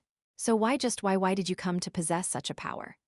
The black yang approaching her, the man behind that black yang, he managed to create something that she never gained despite training her martial arts over and over, something that took her the grudges of countless lives in her body to earn. He created it right here. Rage and resentment filled her mind. Why do you possess something that belongs to a dragon? The blood demon stepped forward. As the sword with the black yang and the sword made of blue aura were about to clash, the blood demon, dripping blue tears, made eye contact with Choi Han. Through the black aura, the blood demon was reflected in Choi Han's calm and still black eyes. The blood demon saw the scowl on her face that made her look like a devil. She heard Choi Han's voice. This does not belong to a dragon. The blood demon saw Choi Han's face. It was relaxed. He looked as if there were no thoughts on his mind that he might lose. He spoke calmly, as if he was saying something that followed the logic of the world. This is the life I have walked. It is a reflection of myself. This answer contained only certainty about himself, without comparing him to anything or anyone. Choi Han did not have any reason to imitate a dragon or to create an aura that resembled someone else's. He had simply accepted the life he had created and made up his mind to do so from here on as well. Choi Han extended his sword. There were no reasons to make a complicated sword art or make large movements. The blue sword that the blood demon was extending, that sword had countless lives within it, but that blade was unable to stop Choi Han. The forest of darkness. The numerous enemies he had faced in the past, same as how none of them managed to destroy Choi Han, these little lives, these pitiful and unfortunate little lives, could not stop Choi Han. He moved his sword the same way he had moved it to pass through the tsunami, that thick swamp. The blue auras that existed as individual pieces slowly created gaps. The blood demon thought that they were running away, but that was not it. This aura held the heart of someone who found them to be pitiful and unfortunate. Choi Han's emotions were carried by his aura. This was because his aura was a reflection of himself. An extension of himself would naturally hold his emotions. The blue auras reacted after sensing the emotions within the black aura. Although the movements were subtle, they were using the strength of their hearts to create an extremely small hole. It was as if they were creating faint gaps in these intertwined and tangled chains. Choi Han pushed his sword into that gap. He used it to open the gap some more. Crack! Something broke. Choi Han thought that it was a chain. That chain breaking made the blue auras a little more free to create a path for Choi Han. It was similar to how following hope in the darkness would create a path. Choi Han followed the path created by the blue aura, and crack! A crack appeared on the blue sword. The devilish blood demon's face became shocked. It was to be expected. Choi Han's black aura was extremely useless compared to her power. Nonetheless, the black aura left its traces on the blue sword. A gap had appeared. Wang, the black yang, opened its mouth through the gap. This violent but more detailed than before Yang started moving. There was a louder explosion than ever before. They heard a faint noise through the explosion. Crack! They were cracks. Choi Han could see numerous cracks instantly appear in the blue aura. It was as if the chains binding them down until now had disappeared. Crack! Finally, the aura was freed. Hundreds of thousands of life forces split off into many directions. A portion went up to the sky, another portion to the area around them, and as for another portion, they charged toward the chains that had been binding them down until now. The blue auras gathered around the black yang. Finally, the black yang ripped the enemy apart. Cough! Choi Han's sword had pierced through the blood demon's stomach. Ha! The blood demon lowered her head. She saw the sword stabbed into her stomach, as well as the blue blood dripping down from the injury. However, the thing that she saw first were the blue auras leaving her. Crack! This extremely small black aura, breaking the chains, made these life forces of the souls that had been wronged immediately escape the prison keeping them here. Crack! The blood demon's skin started to crack. Her whole body started cracking like the ground during a drought. She sighed, feeling futile. That was the only way to explain it. Why had it ended up like this? She heard a calm yet cold voice at that moment. I am sure that the chains binding down each and every one of those lives could not be defeated by life forces weaker than them. That is how you put chains on each and every one of them to gather hundreds of thousands of lives into one. That combined power naturally had to be strong. It was Choi Han. He did not attack the blood demon anymore. However, that combined power is not yours. What belongs to you is only the chains. However, those chains were not that strong against me. Cryayak now that the life forces that the blood demon had tied down tightly were starting to escape. It could not be helped. The blood demon's body was crumbling. Cough. The blood demon coughed up blue blood. Her whole body was roaring. The hundreds of thousands of life forces embedded in her blood and body were running wild to escape her, as if they finally had the chance to do so. She had not noticed it while taking away one life at a time and absorbing them, but it was difficult for the blood demon to win now that hundreds of thousands of them were charging at once. No, it was impossible for her to win. Plop. The blood demon knelt down on one knee. Choi Han pulled his sword out. More blood poured out of her body. He looked at her with a calm gaze. The light was slowly disappearing from the blood demon's gaze. Her face was already full of cracks, and blue aura was leaking out of those cracks as well. In the end, she started speaking. Are you saying that my foundation was not that strong? Yeah. No matter how much you borrow from others, it is still you at the center. Choi Han could feel the auras in the blood demon's body going berserk. The blood demon would be finished soon. There would be a large explosion at that time. These cracks were too narrow for the imprisoned auras. Choi Han took a step back. Haya. Blue aura flowed out every time the blood demon took a breath. The aura was bursting out of the cracks on her skin as well. Her whole body was moving up and down. Ki kekek. Suddenly, the blood demon started laughing. She raised her head. Her eyes were empty. However, Choi Han did not feel any pity. Regardless of her reason, the power she possessed was created by ruthlessly stealing from hundreds of thousands of lives. All of this was the result of her actions. Light unexpectedly returned to the blood demon's eyes. Choi Han clenched the grip on his sword. However, plop. Her left arm cracked until it fell off her body. Even more blue aura burst out of her. The blood demon could not avoid her death. As Choi Han recognized this fact, the blood demon looked at Choi Han and asked, "Is it Apatu after us?" She was asking if after the black bloods and blue bloods, it was the purple blood's turn. Choi Han did not respond. He had nothing to say to his enemy. Kekek. The blood demon's right arm also fell off. She saw this and laughed before looking at Choi Han. Even those motherfucking dragons will suffer when they run into you and that guy who seems to be your liege. Haha, she was weakly laughing before her voice strengthened once more. Let me tell you something very beneficial. Her whole body was crumbling. However, Choi Han could not look away from her firm gaze. It seemed as if she was about to leave her last words. The blood demon was feeling wronged and empty as she spoke with anger toward the fact that she was disappearing like this. Dragons, the moment that Choi Han's eyebrows slightly moved up, dragons cannot become gods. Dragons could become gods. There was a blue explosion after that comment. Bang, the blood demon's body was swept up in that explosion. She did not stop talking even as she disappeared. Choi Han flinched as he watched. Being the closest to her, he was the only one who heard this. Dragons are the most insignificant creatures. What? There was nobody to answer Choi Han's question. The blue aura shot up toward the sky. It actually looked beautiful. However, underneath it nothing remained where the blue aura had been shooting up. All they could see were the two arms that had caused the injuries on her own body so that she would bleed. This was the end for the blood demon. Choi Han stared for a bit before his eyes opened wide. He urgently turned around. Ruyumble, he heard a noise in the distance. No, it was not that far. It was quite close. The sky was roaring.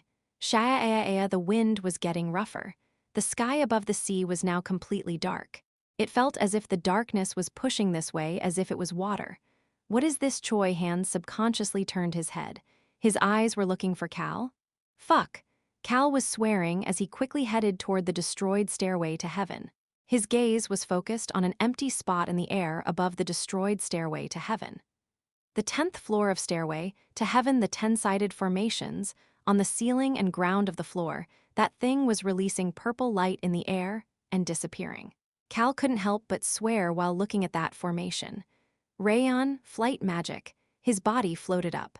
The formation that had different designs on the ground and ceiling, the top and bottom had switched. Cal had accurately recorded the eccentric design of the formation.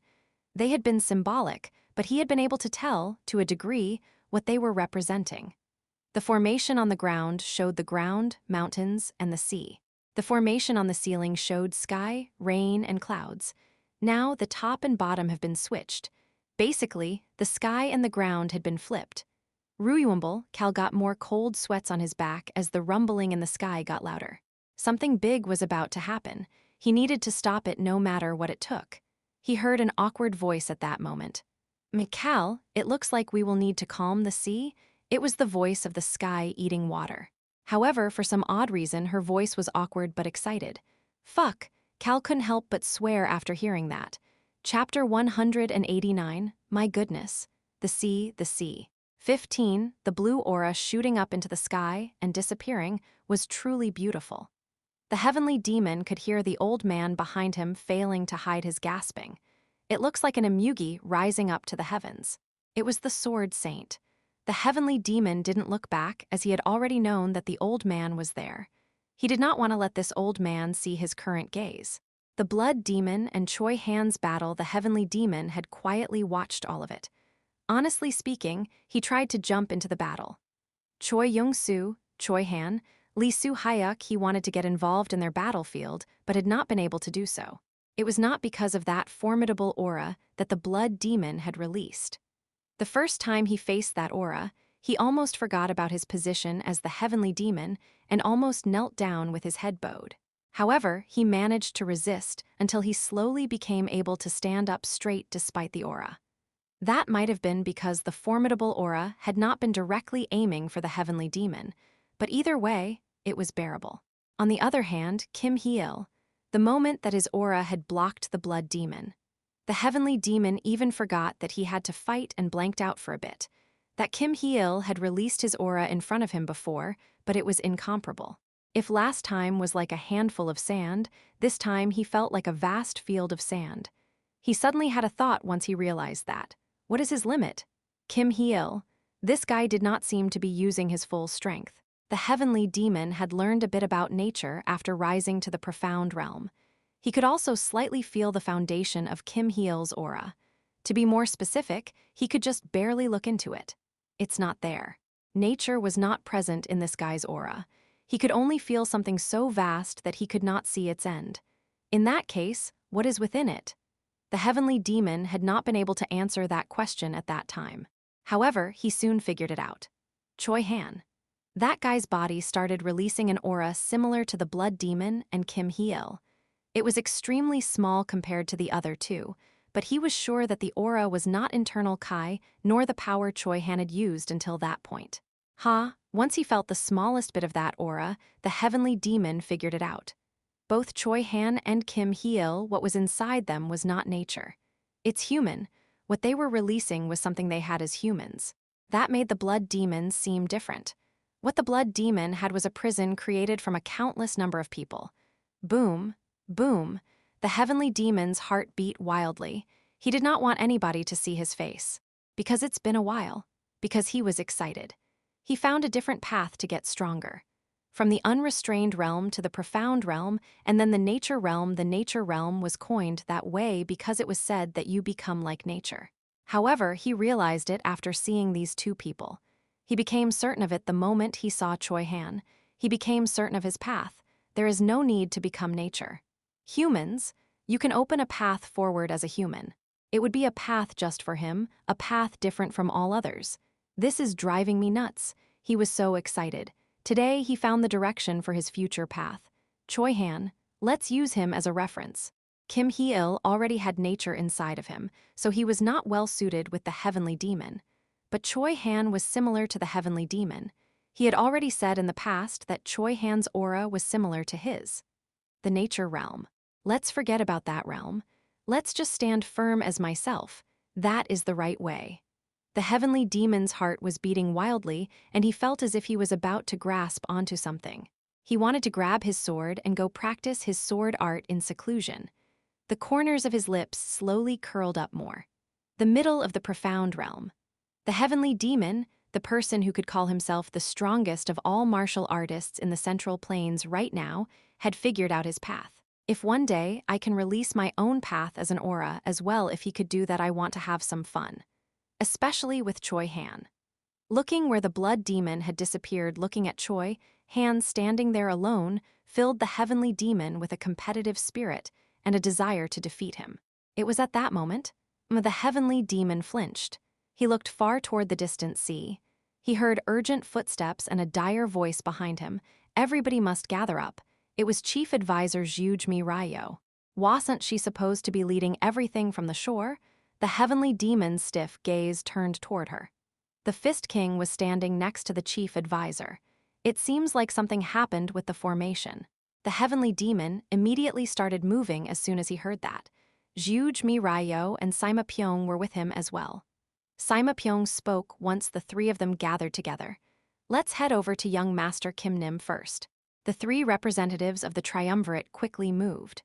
Once they moved past, the martial artists and blood cultists who had been blankly staring at the blood demon and Choi Han's battle slowly came to their senses. They realized that the auras suppressing them had all disappeared and were about to breathe in peace when they finally heard the rumbling in the sky. It sounded too scary to be regular thunder. No, it was a noise that made them feel an instinctual sense of fear. That noise was slowly getting closer. They heard a couple people's voices as they realized that. Snap out of it. It started with the beggars gang's elder Ho Song-yi, and the blood demon is dead. All blood cultists, put down your weapons. Find the civilians within the blood cult's territories. Gather them all in one spot. Make sure nobody heads toward the shore right now. Can't you see that over the sea right now?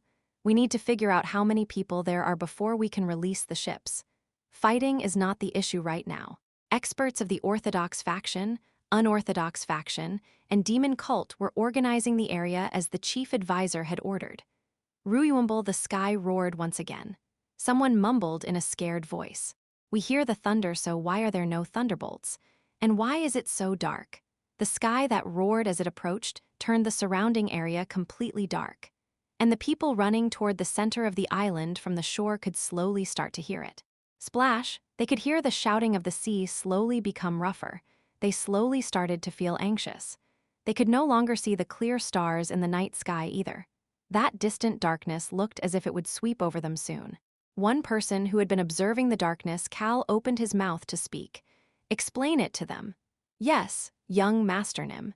He left Ron to handle the approaching martial artists and turned his gaze. Ron's body that had been floating in the air with flight magic headed down. Human, I can't analyze this. Rayon frowned while looking into the formation. It was definitely a formation earlier, but now it is something different. It's not magic and I can't figure out what it is. Rayon looked teary. It could not be helped. He could observe and learn things he doesn't know, but nature is charging at us. However, the large forces of nature charging at them right now were difficult for Rayon to handle. This presence that was speeding up was getting larger and concentrated. Human. That is enough to reach the island and the land over there too. Rayon was seriously advising Cal that it would reach Hainan and the inland shore. It was not like this to start, but it became significantly faster and stronger once the blood demon was defeated. It seems to have been waiting for that. Cal's eyes clouded over after hearing that. Now that I think about it, they said that the blood demon was the only one who could approach this formation without any issues. Basically, it meant that the formation knew the blood demon's aura. The dragons of Apitu had messed with this formation. Wow! He couldn't help but gasp in admiration despite the urgent situation. Although he had never seen the dragons of Apitu, yet what scary bastards. He thought that their minds were very deep. However, he did not have time right now for such thoughts. Human, I am sure that the purple aura over there has a dragon's aura mixed in it, but I can't completely identify it. Hoo-woo. Cal let out a short sigh. He couldn't just stand here and do nothing. Let's give it a try. He pulled out the purple orb from his pocket. The core of the formation shook intensely. Cal walked a bit closer to the formation that had flipped. All 10 sides of the formation were releasing purple auras. Those 10 auras connected to create a 10-sided pillar. Cal extended his hand toward the half-transparent wall created by the purple aura. Maybe it'll stop if I return the core of the formation. Not urgently and without any hesitation, Cal reached his hand out. Bang! Human, his body was flung back. Rayon urgently grabbed onto Cal. Cal would have fallen to the ground had he not done that. That was how strong the repelling force had been. Human, are you okay? Yeah. Cal rubbed his numb right arm and observed the formation. It didn't work at all. The formation was rejecting the core. The core was also rejecting the formation. They were pushing against each other. This is driving me nuts. What do I do? He heard the sky-eating water's voice. Cal, I think the sea will be stronger than the sky. A tsunami will strike the island. I know. Should I move everyone from the island to the inland? No, Rayon said that the tsunami looks like it will strike the inland coast as well. He couldn't help but laugh in disbelief. Are those dragons of Apatu crazy? Why couldn't they just get rid of the blood cult? This is big enough to be a calamity. How many people are going to be harmed by this? He was annoyed. Fuck. His mind was getting complicated when Rayon urgently spoke. I think Goldie Gramps might now. Ah, right. Cal pulled the divine item mirror out of his pocket. He immediately connected to a video call. He just needed to call Crown Prince Albaru Crossman and ask for a Ruhaben. A screen appeared on top of the mirror. He should be able to speak to the Crown Prince soon. Kim Hee-il, he heard a voice down below. In the midst of the crumbled building debris, Choi Young-soo picked up a heavy piece of wall and pulled someone up by the collar. Cough. It was Old Man Beak, and underneath him the Blood Demon's master, the guard who had been protecting the formation, was unconscious and twitching. Hee-il Nim. Choi Han called out from a bit of a distance away while pulling up Myung by her clothes. Rayon, come up here with all three of them. I got it, human. The three of them came up as Cal ordered. Of course, Choi Han and Choi Young-soo, who were holding them up, were with them. Make them all wake up. I am already awake. Old Man Beak urgently flailed his arms and showed that he was fine. Cal approached him and asked, this formation, why it ended up like this? How to fix it? Tell me everything you know. Cal was subconsciously releasing the dominating aura. That was how urgent he was right now. It could not be helped. I can't stop that by myself. The sky-eating water said that they should calm the sea, but how could that be possible? That was completely different from destroying the walls of Yunnan Castle. He would need to actually stop a natural disaster. So, the top priority was trying to take care of it with the formation. If we can't stop it, I at least need to figure out how to make it weaker. Old Man Beak quickly answered, potentially because of Cal's vicious gaze. I don't know. I never expected such a situation. They heard a loud noise at that moment. Slap!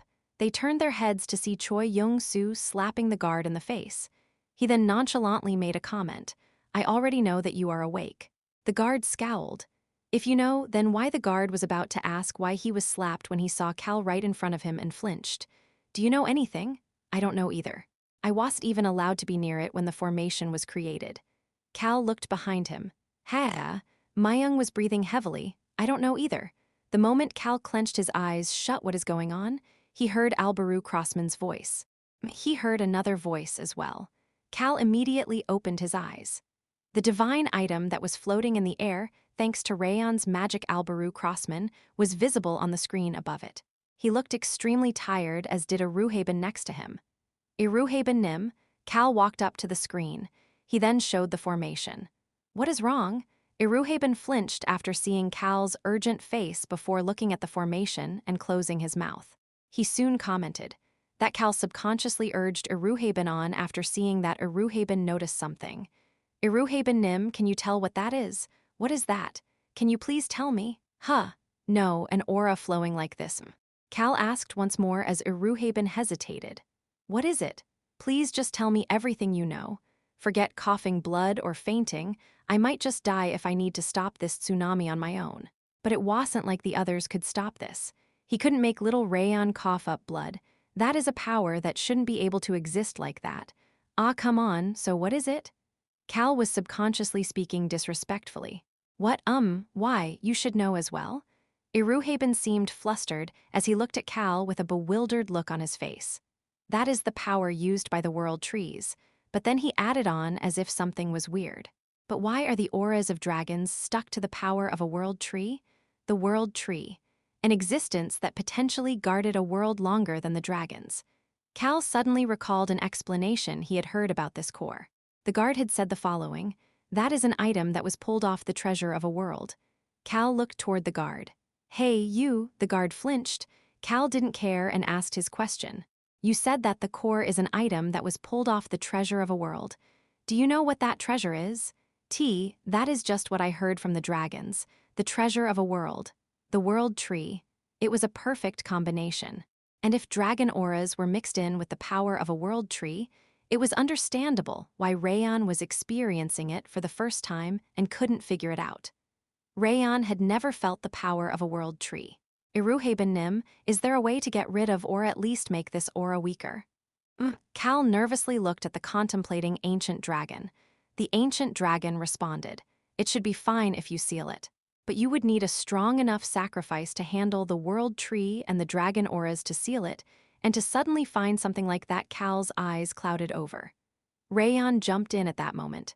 There is such a thing. His chubby front paws were holding the slightly cracked young monk statue. Goldie Gramps, this is the statue that Central Plains, this world, was inside. Shouldn't this be able to handle it? Cal looked at Rayon with a sparkling gaze.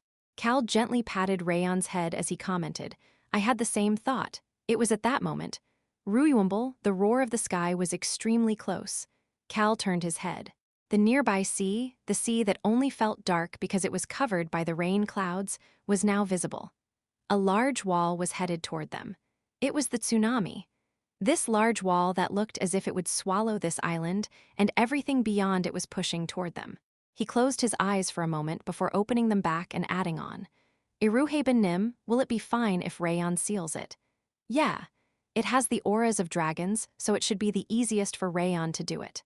It is not difficult as long as he knows the principles of a world tree's power and has a proper sacrifice. It takes a bit of time, but it should be easy." Rayon, Choi Han, and Choi Young-soo looked at Cal. He looked at the three of them that could not say anything, as if they were having the same thoughts, and he calmly spoke to them. He spoke gently as if it was no big deal. "We have no choice." Yes, they had no choice. "Cal, let's try it. We can do it." He ignored the sky-eating water's voice. Instead, he tightly clenched the purple orb. "The method is simple." A calm voice came out of Cal's mouth. "I will hold the tsunami back as much as possible. Proceed with the seal as I do that. And once it was sealed, the sea and the sky should calm down." The sky-eating water spoke excitedly. "It is really simple. Fuck." Cal moved to a cliff facing the vast sea. Chapter 190. "My goodness, the sea, the sea." 16, Rayon looked at Cal's back as Cal headed toward the cliff by the sea. His front paws tightly clenched the statue. Rayon. He heard Choi Han's voice at that moment. The person who would have usually been the first to follow in such a situation had remained next to Rayon. "I'll help you." He then had a truly pure smile on his face, not the smile that Cal usually called pure. "I don't think there is much I can do, though I don't really know anything." Choi Han looked quite similar to Tunka as he scratched his head. It meant that he looked like an idiot. However, Rayon would never tell Choi Han that he resembled Tunka. He felt like Choi Han would truly be hurt if he heard that. It was at that moment. "As for me, I'll follow that punk." Sui Khan nonchalantly commented before following Cal. Rayon's dark blue eyes met the team leader's eyes. "Don't overdo it." Sui Khan stopped walking and patted Rayon's head before walking away without any hesitation. Beacrox was by his side. "Are you not going, Grandpa Ron?" Rayon subconsciously asked Ron because, for some reason, he felt like he could relax if Ron went with Cal. Ron smiled gently at him. That seemed to be the smile that always seemed to make Cal scared. Of course, Rayon had never talked about this with Cal or Ron. He simply discussed it with Hong. He felt as if this was not something he could discuss with the two people involved. "I thought that the young Master Nim can only be relaxed if I stay by your side, Rayon Nim." He then looked at Rayon. His gaze was quite gentle. Rayon suddenly felt as if his hands holding the statue were tingling. He looked around. Not paying any attention to the chaotic mess around them, he only noticed the gazes of their people looking at him. Normally, they would have all gone with Cal. Rayon would have been the first to do so. However, more of them remained here today. Choi Young-soo smiled in a refreshing manner as he stood there with the divine item he received from Cal. "Fidget." Rayon randomly fidgeted his paws holding the statue. The bottoms of his paws felt ticklish. This was when Rayon finally felt the cold texture of the statue. Also when he finally noticed the small gusts of wind created by the flapping of his wings. He could now hear the screams of the sea mixed together with the much closer roaring of the sky as well. Boom, boom, boom. Finally, he heard his heart that was beating normally. Rayon recalled the last thing Cal said before he left. Rayon, just think of it simply, and if it doesn't work, don't do it. He then added on. Of course, Iruhaben Nim would not say that something you cannot do is simple. Rayon then turned toward the video communication screen. He could see Iruhaben looking at him with his arms crossed. Goldie Gramps, can I do it? The ancient dragon responded casually to the energetically asked question. Yeah, don't make me say something so obvious. Rayon's wings fluttered energetically. That's right, I can do it. I am a great and mighty dragon. You keep saying obvious things. Rayon clenched the young monk statue and headed toward the 10-sided pillar connecting the two formations. Hey, little kid. It had been a while since Iruhaben did not call Rayon by his name and called him a little kid. Rayon recalled when he first met Iruhaben. It was the first time he met another of his race. Iruhaben, who was a beautiful white gold color compared to his black color, was an extremely sparkling existence to Rayon. You see the flow of that pillar? Rayon looked at the 10-sided pillar. The aura of dragons and the power of the world tree, a new power that he now learned, was flowing between the flipped formation. The foundation of the world tree is the nature of that world. That is why the power of a world tree always tries to return to nature. However, this power of a world tree is unable to return to nature. Why do you think that is the case? Rayon immediately answered. The aura of dragons is blocking the power of the world tree in multiple locations. The purple aura flowing through the 10-sided pillar resembled a maze with too many blocked paths. The power of the world tree flowing through it was swirling endlessly without being able to find the exit. I understand. Rayon felt as if he now understood the situation. The dragons of Apitu put the power of the world tree into these two formations. It was done without the blood cult's knowledge. At first, they probably had both the power of the world tree and the power of dragons within the core. They placed the power of the world tree inside the formations, and they used the core, the power of dragons, to suppress it until now. It was used to suppress the power of the world tree as it desired to return to nature. However, the balance was destroyed by Cal taking the core out. Furthermore, Apitu had messed with the formations as well to swap the top and bottom. That made the power of the world tree fall further into chaos, almost as if it would explode. It was getting worse because of the aura of dragons left not in the core, but in the formation, continuing to hinder the power of the world tree from moving in a stable way. The power of the world tree wants to return to nature, but it is unable to do so. In response, it is drawing nature to it. That's right. That was the reason the sea and the sky were roaring as they approached this island. And the power of dragons left in the formations is slowly being pushed back by the power of the world tree. Compared to the core, there was a lot less aura of dragons inside the formation.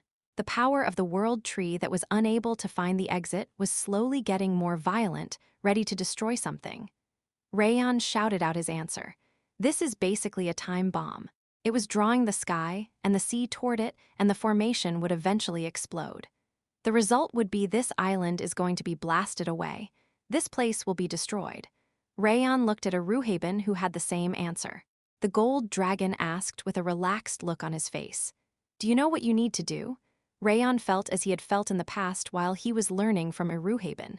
And during that time, I know, Rayon had never failed to find the answer. I just need to create an exit for it. That's right. Rayon looked toward the 10-sided pillar. He had been staring at this place since earlier to look for a certain spot. Can you see it? I can see it, over here. Rayon pointed at a spot where the purple aura was flowing. I will pierce a hole here to guide the power of the world tree into this statue. Yeah, that is the answer. Rayon gulped. He had found the answer. However, there was something that was necessary in order to carry out this answer. Iruhaben brought it up first. In order to do all of this, there is something that is most important. Gulp. Rayon gulped again. He was feeling anxious. That purple aura. To be more accurate, that mana. Rayon knew the identity of this power. He was certain that this was the power of the Dragon Lord of Apitu. Rayon had learned a good amount of the situation while being by Cal's side, and that dragon, Maxilian, who had handed the ring to Rayon, said that Rayon would defeat the dragons of Apitu and be the hope for that world. Basically, this power in front of Rayon right now was the power he needed to defeat. You need to not be pushed back by that power. Uwuong, black mana started gathering around Rayon. It fluctuated unstably as if it knew of its master's anxious state. What's the issue, little kid? Iruhaben looked at Rayon as if he was shocked. What is it? Rayon subconsciously answered with a stutter, and Iruhaben looked at him in disbelief. Are you thinking that you are going to be pushed back? Rayon awkwardly avoided the question, making Iruhaben look even more flabbergasted. Why do you have no confidence? Dragons are all about confidence. Dragons are the greatest and the mightiest in the world. That purple power is from a dragon too, though. Rayon could not say that out loud. Iruhaben looked truly flabbergasted. No, he looked a bit angry. He must have become even more upset as he talked as his voice slowly started getting louder. He was basically nagging. Rayon, it's not like you are attacking with a body slam. It's not like you are fighting with a dragon's breath. You're not fucking him up with your attribute either. You are simply fighting with the power of mana you were born with. You're scared when there's so little of the enemy's mana. Crown Prince Albaru Crossman must have never seen Iruhaben nagging like this as he slowly walked away from Iruhaben. Rayon fidgeted as he asked, Goldie Gramps, that power is the power of another world's dragon lord. HMPH, Iruhaben asked in disbelief. Why does that matter? He pointed at the purple aura inside the screen. I can clearly see that it is doable. Rayon's wings slightly fluttered. The ancient dragon didn't care and continued as if he was frustrated. Hey, little kid. Do you not remember what I said? He could not help it. He truly was flabbergasted. What the hell has he dealt with over there that he is like this? Iruhaben had no idea about the details, but he answered without any hesitation. You have nothing left to learn from me when it comes to magic or mana. There is nothing you have left to learn from me, 1,000+ years old dragon. Do you not know the meaning of that? He was not in his adult form. He couldn't even use dragon's breath. He knew his attribute, but he didn't even know how to use it properly. Regardless, Rayon was strong. Your power is not weak. The ancient dragon had never seen Rayon go all out, but he was certain of it. Rayon is strong. Of course, he didn't want to see a situation where Rayon had to go all out. He wasn't weak yet. He had no reason to make a little kid like Rayon go all out. That would be a blow to his pride as a dragon. Iruhaben kept that thought to himself and spoke sternly. This punk seems to have forgotten, so I need to remind him. Can't be helped. You are also a dragon. Dragons are arrogant. Iruhaben did not deny this. In fact, he completely accepted it. It was the truth. However, Iruhaben thought that this arrogance was maybe necessary for survival, as dragons lived extremely long periods of times and rarely managed to meet other dragons. They could turn that arrogance into pride. A dragon was great and mighty by their existence. If that was turned into pride, you're scared because the enemy is a dragon lord? There was nothing to be scared of. Dust. Iruhaben had awakened an attribute that other dragons had sneered at, but this was one of the statements he firmly believed. The ancient dragon asked the young dragon a question. The power of a dragon lord. Is that really scary enough to prevent you from what you need to do right now? Rayon flinched at that moment. What I need to do, Rayon turned toward the sea. He heard a different sound from before. He was certain that the human, that Cal was about to use his power. Rayon spoke energetically. I am a dragon who can even destroy a world. HMPH. Iruhaben snorted as he responded. Now you sound like a proper dragon. Yes, this is how a dragon should be. He then nonchalantly flicked his chin. Seal it right now. I got it, Goldie Gramps, don't rush it though. It'll make things difficult if things go wrong and it explodes. Slowly create a path, then seal the power of the world tree inside the statue. Yeah, all right, let's get started. I will watch over you. Yeah. Rayon energetically nodded his head before walking closer to the 10-sided pillar. He then pushed one of his toes forward. Black mana was at the tip of that toe. Rayon focused. Although this thing was described as being a maze, this pillar that had hundreds of flows mixed together was extremely complicated. Rayon focused on the spot he had located earlier. Drip. Sweat dripped down Rayon's face. However, Rayon didn't even think about it. Sha'a'aya, the rain was getting so loud that it was silencing the roaring sea, or maybe it was the sound of water. He was certain that this was Cal's power. Cal would soon create an unbelievable sight. However, Rayon became calm while listening to Cal's sound, drowning out the roaring sky and the screaming sea. It feels like the human is by my side. They were apart, but it felt as if he was right next to him. Rayon's toe finally started moving. Poke. The black power poked a spot in the purple power. A small hole was created. Yes, just like that, make the hole bigger. After creating a door, then put the power of the world tree inside it. Then this formation will stop working. The ancient dragon then inadvertently commented, "Ah, but to get the power of a world tree for free it'll be very useful. This should be something more precious than most treasures."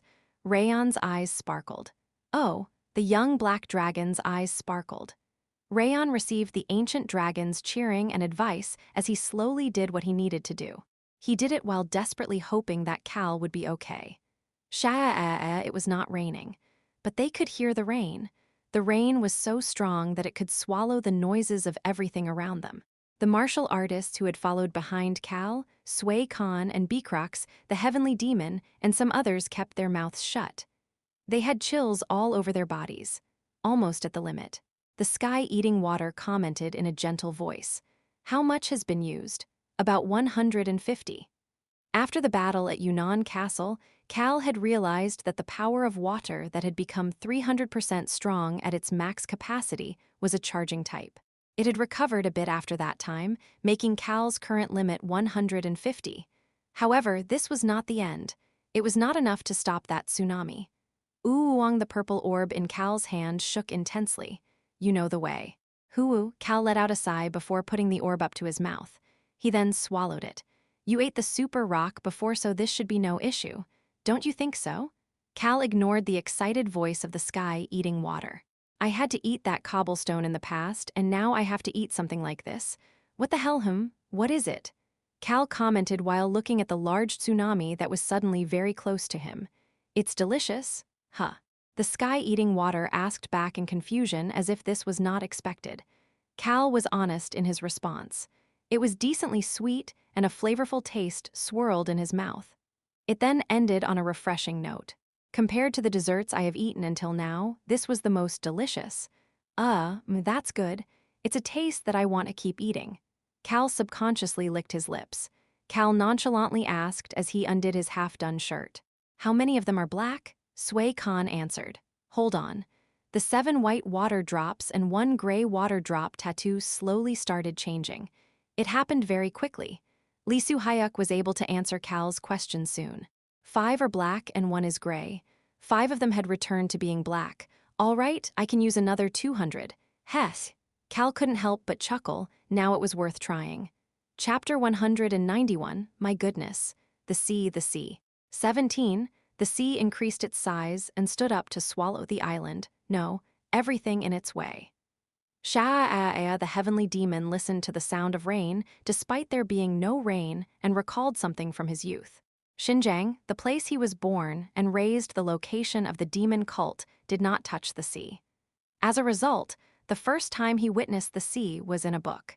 He had imagined the sea based on the records of someone else seeing the sea and writing about it. He had seen the following statement.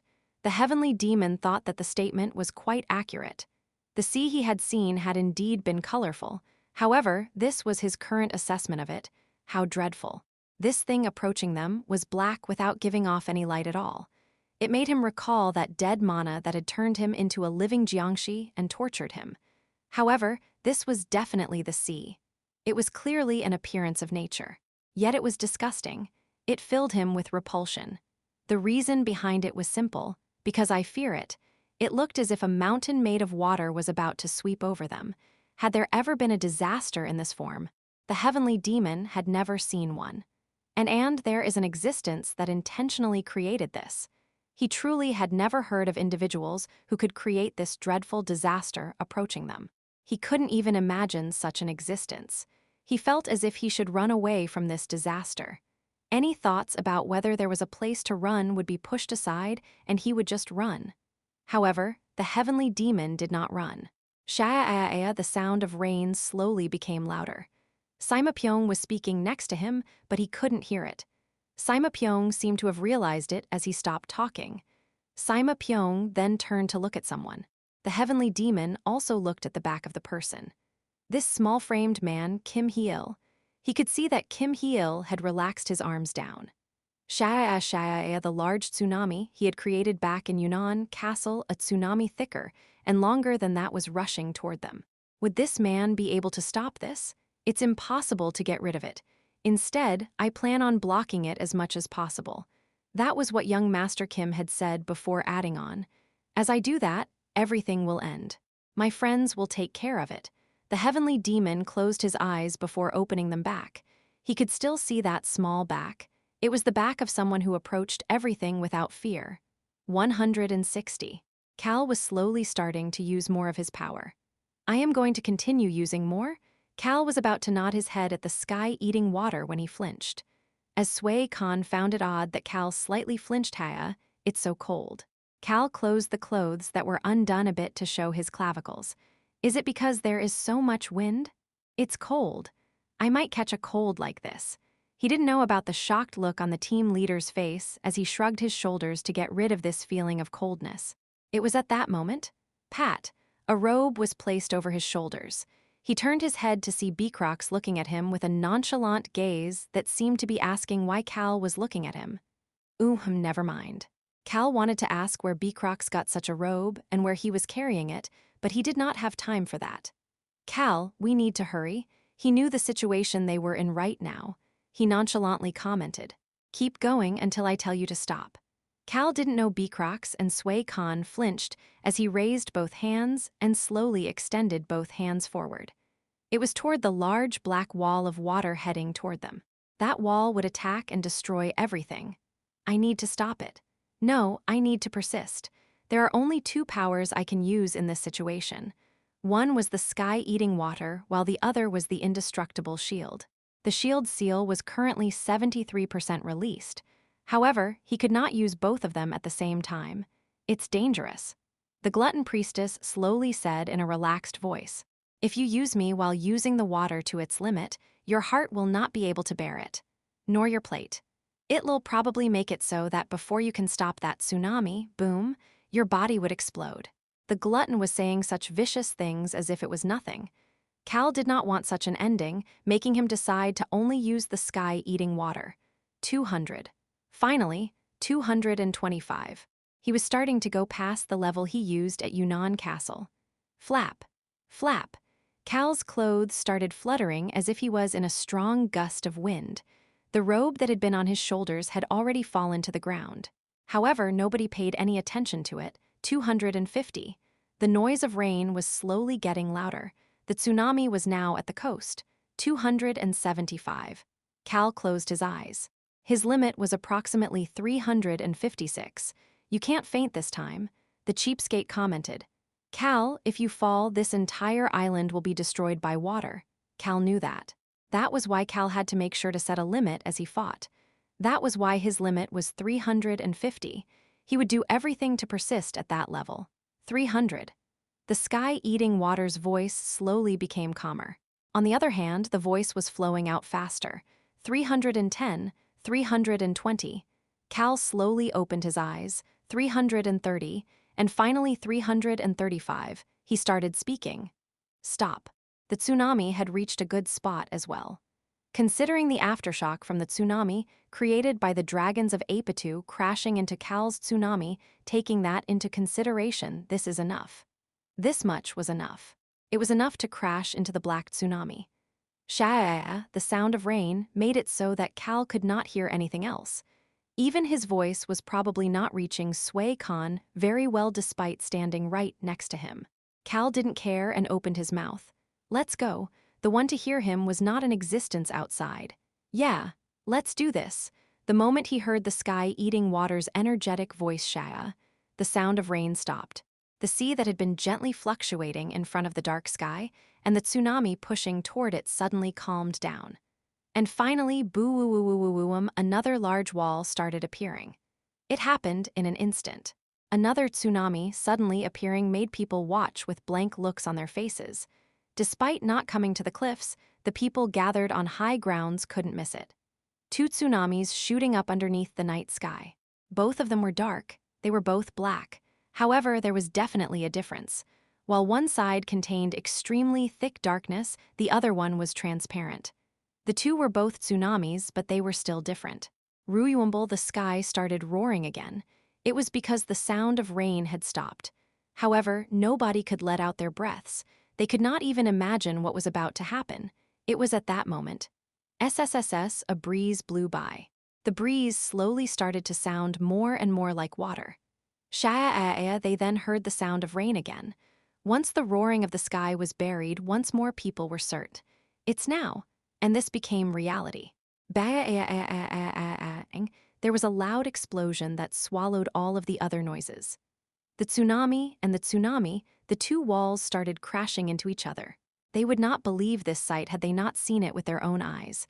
Rayon, don't look away. Rayon twitched at the ancient dragon's voice. Focus. His voice was quite stern. And don't rush. Black mana fluctuated around Rayon. The ancient dragon spoke sternly. You just need to do a little more. The ancient dragon scolding Rayon got a headache. It was because he could see what Cal had done.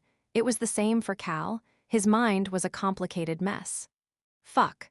A tsunami large enough to swallow Hainan. A pretty large island, and reach all the way to the continental coast, describing that and facing against it were two different issues. Ba'a'ang, the two hands extended toward the tsunami, he could feel the strength of what he was blocking through his hands. This was really nature. And the real thing was scary. This is no joke. Ba'a'ang. Ba'a'ang, the two tsunamis endlessly crashed against each other. One side to push forward and the other to block, it feels like a fight between dragons. The heavenly demons mumbling didn't even reach Cal. We might be pushed back immediately if things go wrong. The sky-eating water commented, we might end up being swallowed. Cal and the ancient power both realized it. We were too arrogant. They were drunk on the fact that their power was now much stronger than before and made a mistake. They thought that this would be worth trying. No, it was not worth trying at all. The reason was clear. The moment the sea was stopped Ryumbul, the roaring of the sky became louder and thunderbolts and lightning started swirling. Furthermore, the clouds brought gusts of wind as well. The gusts pushed the tsunami from behind. They were like wings. Fuck. As someone who had to stop this thing, Cal was going crazy. That wasn't all. Holy shit. The approaching tsunami slowly started increasing in size. Cal, we're going to be pushed back. I thought we'd be able to last at least 10 minutes. The sky-eating water's voice became urgent. At this rate, we are going to be destroyed soon. Ba'a'ang, the two tsunamis were still endlessly crashing against each other. That was why it looked like two similar in strength forces were fighting against each other to people who were far away. However, the people nearby had to hold back their groans or tightly clench their clothes. My goodness, Ba'a'ang. Every time, the one trying to destroy crashed against the one trying to defend water, shot up from the strength of the collision. The two tsunamis offered up their bodies each time in this battle of strength. The water that fell away as if they were destroyed at each impact. Cal's water fell away. It did not return to his tsunami. However, nature was different. Other water shot up to fill the gaps of the fallen water. This greedy nature instantly filled any gaps that appeared. A human truly cannot stop nature, it seems Chief Advisor Zhuge Ryo sighed. She then looked toward Cal. He was still standing firm without looking scattered at all. Would he be able to continue persisting like this? What do I do? Is there any way I can help? If we can't stop this island and the continental coast will not be safe. Is watching him all I can do? Is this the right thing to do? Is it okay to leave everything to one person? Zhuge Ryo saw someone approaching them at that moment. Choi Han was quickly running forward. He shouted toward young Master Kim's back. 5 minutes. You just need to last 4 more minutes, Heel Nim. Choi Han had run so hard to say those words and could finally catch his breath. It was at that moment. Huh. Zhuge Ryo felt chills all over her body. Boom, she heard an extremely loud noise from the sea. She raised her head. The tsunami approaching them to destroy the destructive greed of nature must have been greater than the strength of the human, as the attacking tsunami had grown in size. There were no thoughts in her mind. She blankly looked at the tsunami. The tsunami shot high up into the sky before bending forward. Bang! It attacked young Master Kim's tsunami.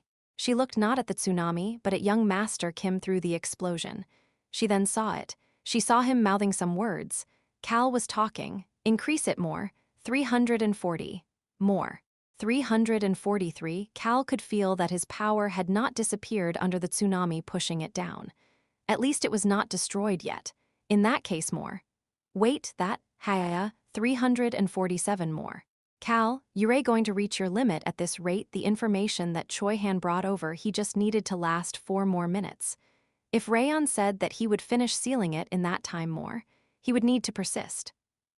Whatever. 350, more, 353, more. Cal's arms started shaking. 356, we're at the limit now. Beacrox saw this and scowled before pulling at Cal's clothes. The tattoos of 8 water drops, 7 of them were white. 1 was gray. However, that gray one was turning white as well. Beacrox opened his mouth before looking into Cal's eyes. He closed his mouth again and picked the robe up off the floor and placed it over Cal's shoulders. He then stepped back. He looked forward. He could not see Cal's water that had been pushed down by the tsunami. However, the tsunami was not coming any closer. It seemed to be stuck on something. It was obvious what that meant. Cal's sea was not destroyed yet. Cal started to speak at that moment. Am I really at my limit? The sky-eating water immediately responded. Yes, I told you I used up to the limit. It was at that moment. He heard a cautious and timid voice. It's not the limit yet, as I expected. The corners of Cal's lips curled up. For some odd reason, there had been no rebound since the sky-eating water got stronger last time. He had not coughed up any blood, nor did he faint. What would that mean? This isn't my real limit. The vitality of the heart. The crybaby slowly commented. Cal, your own power is still remaining. Who? The sky-eating water reacted. That gasp of admiration had an odd tone of excitement. Cal ignored this and addressed the crybaby. Let me know when I reach the limit. Okay. I got it, 4 minutes. That was how long he had to last. Cal channeled more of his power. I knew it. He really did have more to channel. Cal could feel smoke rising from his clavicles, but he paid it no attention. He did not want to know what was going on. Why? I am not hurting yet. I don't feel like I am going to cough up blood. Then shouldn't that mean that I am okay? At least my experiences until now have been that way. I also don't think I'm going to faint. Fuck. This is so awesome. The moment the sky-eating water swore bang, an explosion louder than anything, until now was heard as the sea fluctuated. Cal's tsunami shot up once again. The tsunamis started crashing into each other again. You can keep going. Cal listened to the vitality of the heart's timid voice as he smiled. 3 minutes now. That was all he needed to last. I can do it. It'll look bad if Rayon can do it, but I can't. Cal started to smile. He then flinched. He didn't feel as if he was going to cough up blood. His head wasn't getting dizzy as if he was going to faint. Sting. On his head, he felt slight pain, especially on his forehead and the area between his eyes. Yes, it was just a slight pain. Did I use too much of my mental fortitude? It shouldn't be much, right? The vitality of the heart hasn't said anything. As Cal did his best to ignore that pain, he groaned. His body curled forward without him expecting it at all. Young Master Nim, Beacrox, who was closest to Cal, grabbed Cal in shock. He then saw it. He saw Cal crying despite being unable to open his eyes. He was letting out teary groans as well. Beacrox's face turned pale. Cal's face was also turning pale. Holy crap, he couldn't even talk anymore. You're not at your limit yet, though. The crybaby became anxious. Cal didn't care as he felt as if he was going to go crazy. It hurts. His head hurt too much. He had never felt such pain in his life. Fuck. This was truly the first time he had felt this much pain while using his ancient powers. Chapter 192. My goodness. The sea. 18. Seriously, this hurts so much. It feels like my head is going to crack open. He didn't want to groan, but he couldn't help it. Tears were also dripping out of his eyes. What is going on? What is happening in my body right now? It was difficult for Cal to assess the situation. That was how serious and intense the pain was for him. It made him recall the first time he used instant as Kim Rok-soo. No, it was different from that. Unlike instant where he had injuries all over his body, this did not feel like that. However, the intensity of the pain was the strongest. That's wrong. It wasn't that the pain was the strongest. I can't bear it. He had nothing to compare it against, but this was a pain that could not be tolerated. It was difficult to endure. Why was it like this? I don't know, I can't even think. Young Master Nim, Cal Nim. He could hear voices around him but couldn't tell what they were saying. Cal, should I stop? He shook his head. He had to persist. He had no idea why he was under such intense pain. However, everything was over if he stopped like this. Bang, bang. He couldn't even hear the explosion very well, so he was unable to assess the situation. He was doing his best to keep his eyes open, but his tears were preventing him from seeing clearly. However, he could feel that his aura had not been defeated, that the sky-eating water was still, despite barely managing to stop the tsunami. How could he stop? There were only 4 minutes left. No, it should be 3 minutes. Maybe 2 minutes left now? It was difficult to fathom the flow of time as well. A terrible headache was attacking him every second or every few seconds, making it feel as if time was moving extremely slowly. The intensity of the headaches were also getting stronger. Fuck, it was driving him crazy. Cal just clenched his eyes shut. Let's just endure it. Aren't I pretty good at that? I'll get used to the pain if I keep enduring it. That's how all things work. Cal put as much strength into his shaking body and persisted. It's not your limit yet. The vitality of the heart. He listened to the crybaby's anxious voice, and something is weird. Why are you not reaching your limit? It feels like your body is slowly overflowing with strength. Hey, youngest. Are you sure you are analyzing it properly? I am. Hyung Nim, I am certain that I am looking at it properly. Then why is it like this? It doesn't feel like his plate is about to break. I'm going crazy. The cheapskate and the crybaby were loudly chatting. He already had a headache, but this annoyed Cal even more, making him make a comment. No, he barely managed to get it out. His voice was shaking. Shut up, the cheapskate and crybaby finally became quiet. Instead, the sky-eating water started speaking in a slightly solemn voice. Cal, let's not increase the amount of strength for now. Let's stop here. We can hold on at this level. It was nice to hear. He was in so much pain that it wasn't nice at all, but I am sure you're in a ton of pain. But let's just hold on for a little bit. We can't crumble right now. Yeah, let's persist. Cal held on. That was why he didn't know. He had no idea how chaotic things were around him. Crocs, who had supported Cal when he first curled forward, blanked out after seeing Cal shaking and crying in pain. No thoughts were on his mind. He then raised his head. He could see a stiff Choi Han. The two of them made eye contact, and Crocs finally looked down again. Young Master Nim, Choi Han came over and crouched down as he shouted. Cal Nim. Choi Han was so flustered that he had even forgotten to call him Kim Hee-il. Crocs was not in the right state of mind to fix it either. It could not be helped. There had been many situations where Cal looked terrible and in a lot of pain. However, he always said that he was fine. They couldn't believe it wholeheartedly, but at least it relieved them a bit. Cal had looked completely firm whenever he said that. Of course, he looked to be in pain a few times, but that was only for an instant. He would always return to his usual self and show his indestructible self. Why was it that he looked like this right now? Choi Han could not understand it. On the other hand, he could actually understand a part of it. There's no way it wouldn't hurt. He was fighting against nature by himself. Cal must be in a lot of pain as he could not hold back his groaning. Choi Han could see Cal biting down on his lips to not scream. What do I do? What should I do? What am I supposed to do? The surrounding area became rowdy. There were martial artists shouting in shock and approaching them. It was at that moment. Shut up, the surrounding became quiet after hearing Cal's faint voice. Nobody dared to say anything. Chief Advisor Jujmi Ryo not only closed her mouth, she bit down on her lips. If you think about it, despite coughing up blood and suffering in pain, this person had done a lot of things until now. The way he coughed up blood undoing the seals on his body. And the reports she received about how he had bled to purify the heavenly demon, the person who had looked dignified even during those times, was in so much pain. In that case, how much pain must he be in? Xiujmi Ryo's whole body was feeling intense tingling from an emotion that was beyond admiration.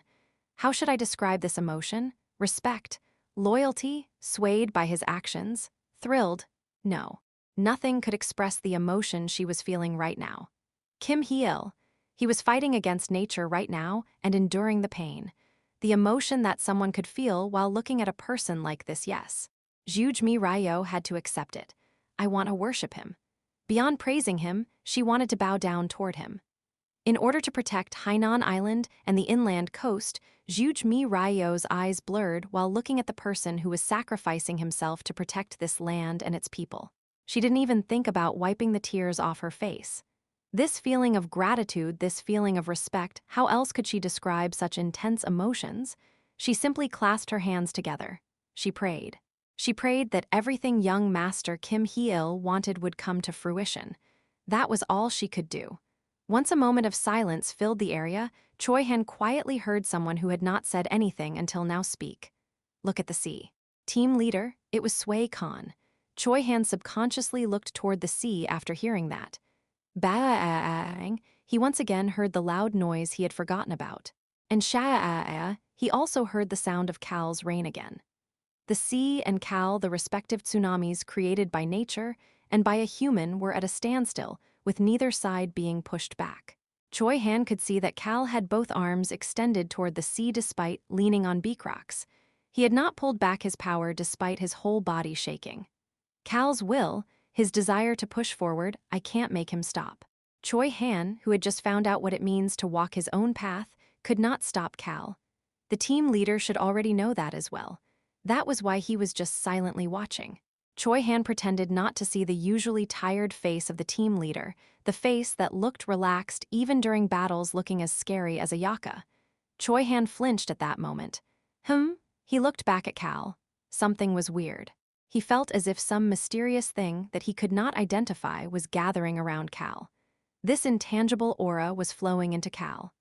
Chhhhhhhhh, he finally realized that there was a burning sound at Cal's clavicle. Choi Han, who could not touch Cal and could only watch him curled up in pain, turned his gaze after sensing someone approaching them. The person who had been further behind than the silent martial artists, the heavenly demon, approached them. His face was full of shock and confusion. The lid to Kim Hee-il's head is open right now. What? Choi Han's eyes opened wide while the team leader immediately looked toward the heavenly demon. The team leader asked a question as the heavenly demon flinched after seeing the expression on the team leader's face. What do you mean by that? No emotion could be felt in his voice. Explain. His tone was extremely commanding as well. However, there was nobody to complain about that. The heavenly demon received everyone's gazes as he explained. Can't you feel the aura being sucked into Kim Hee-il right now? Choi Han immediately answered. I feel it. The team leader nodded his head as well. Only the two of them had noticed it. Beakrox slightly scowled, but nobody noticed. The aura of nature around here is being sucked into Kim Hee-il's Bai Hui Point. The Bai Hui Point. In the martial arts world, of the hundreds of meridians in the body, 100 different kis were said to flow through the Bai Hui Point. The location of it was the spot closest to the sky when a person was standing up. It was the head. According to legends, the martial arts world believed that a person whose Bai Hui Point opens completely will become an immortal and rise up into the heavens. However, this was seen as a baseless rumor. People had not become immortals despite their Bai Hui Point opening. The Bai Hui Point is completely open toward the outside right now. That meant that his head was open and sucking in all sorts of auras from around him.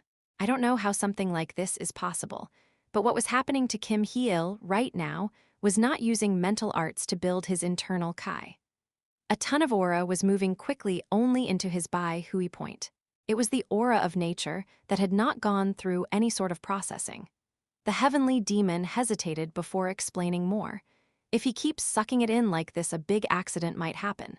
Of course, unlike a little earlier when Cal had been sucking in more and more aura, he was now only sucking in a set amount. That amount was extremely large as well. It was so much that most martial artists would not be able to handle it. Kai deviation. No, his body will probably explode. He couldn't say that out loud. He felt as if everybody would understand what he was trying to say, but they also could not tell Kim Hee-il to stop. Just a bit. If he resisted just a little longer, everything will be resolved.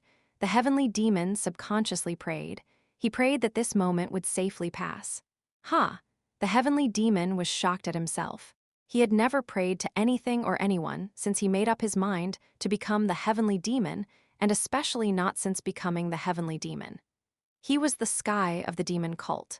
However, he was subconsciously praying toward a mysterious existence right now. But maybe that could not be helped. I want to see it. The sight of a person surviving against nature. That person surviving until the end. He wanted to see it. Even if humans were like ants in front of nature, that they were not low in value, he wanted to feel it. How much time is left? He didn't realize that he was anxious and paying attention to the time. Boom it was at that moment. Boom, a loud rumbling came from the ground. The spot of the shaking, the heavenly demon turned his head. Stairway to heaven, the moment he looked in that direction, boom, the ground shook strongly again. He then saw it. Boom. There was a loud noise before a purple aura shot up toward the sky. Hee-il-nim, he heard Choi Han's shout. The heavenly demon turned his head. The tsunami trying to reach the island became even larger. He gasped. He realized something. This is its last attack. The avarice of the sea was flailing for the last time. The flailing was strong. Ruyumble, the black sky roared and the tsunami became even larger. Cal's shaking became even worse. His face turned completely white before it started turning blue. Bang! He heard something bursting in the other direction. The heavenly demon turned his head. The purple aura shooting up into the sky exploded. They disappeared without even leaving any ashes. The moment he saw that, he heard another loud noise. He turned his head. The tsunami aiming for the island exploded. No, the large water wall crumbled into pieces. That was amazing as well. It looked as if it would sweep everything away. Watching this wall of water crumble down was extremely beautiful yet painful. However, the heavenly demon could see all of it. Not even a drop of water landed on him. It was thanks to a teary and groaning person. Kim Hee-il.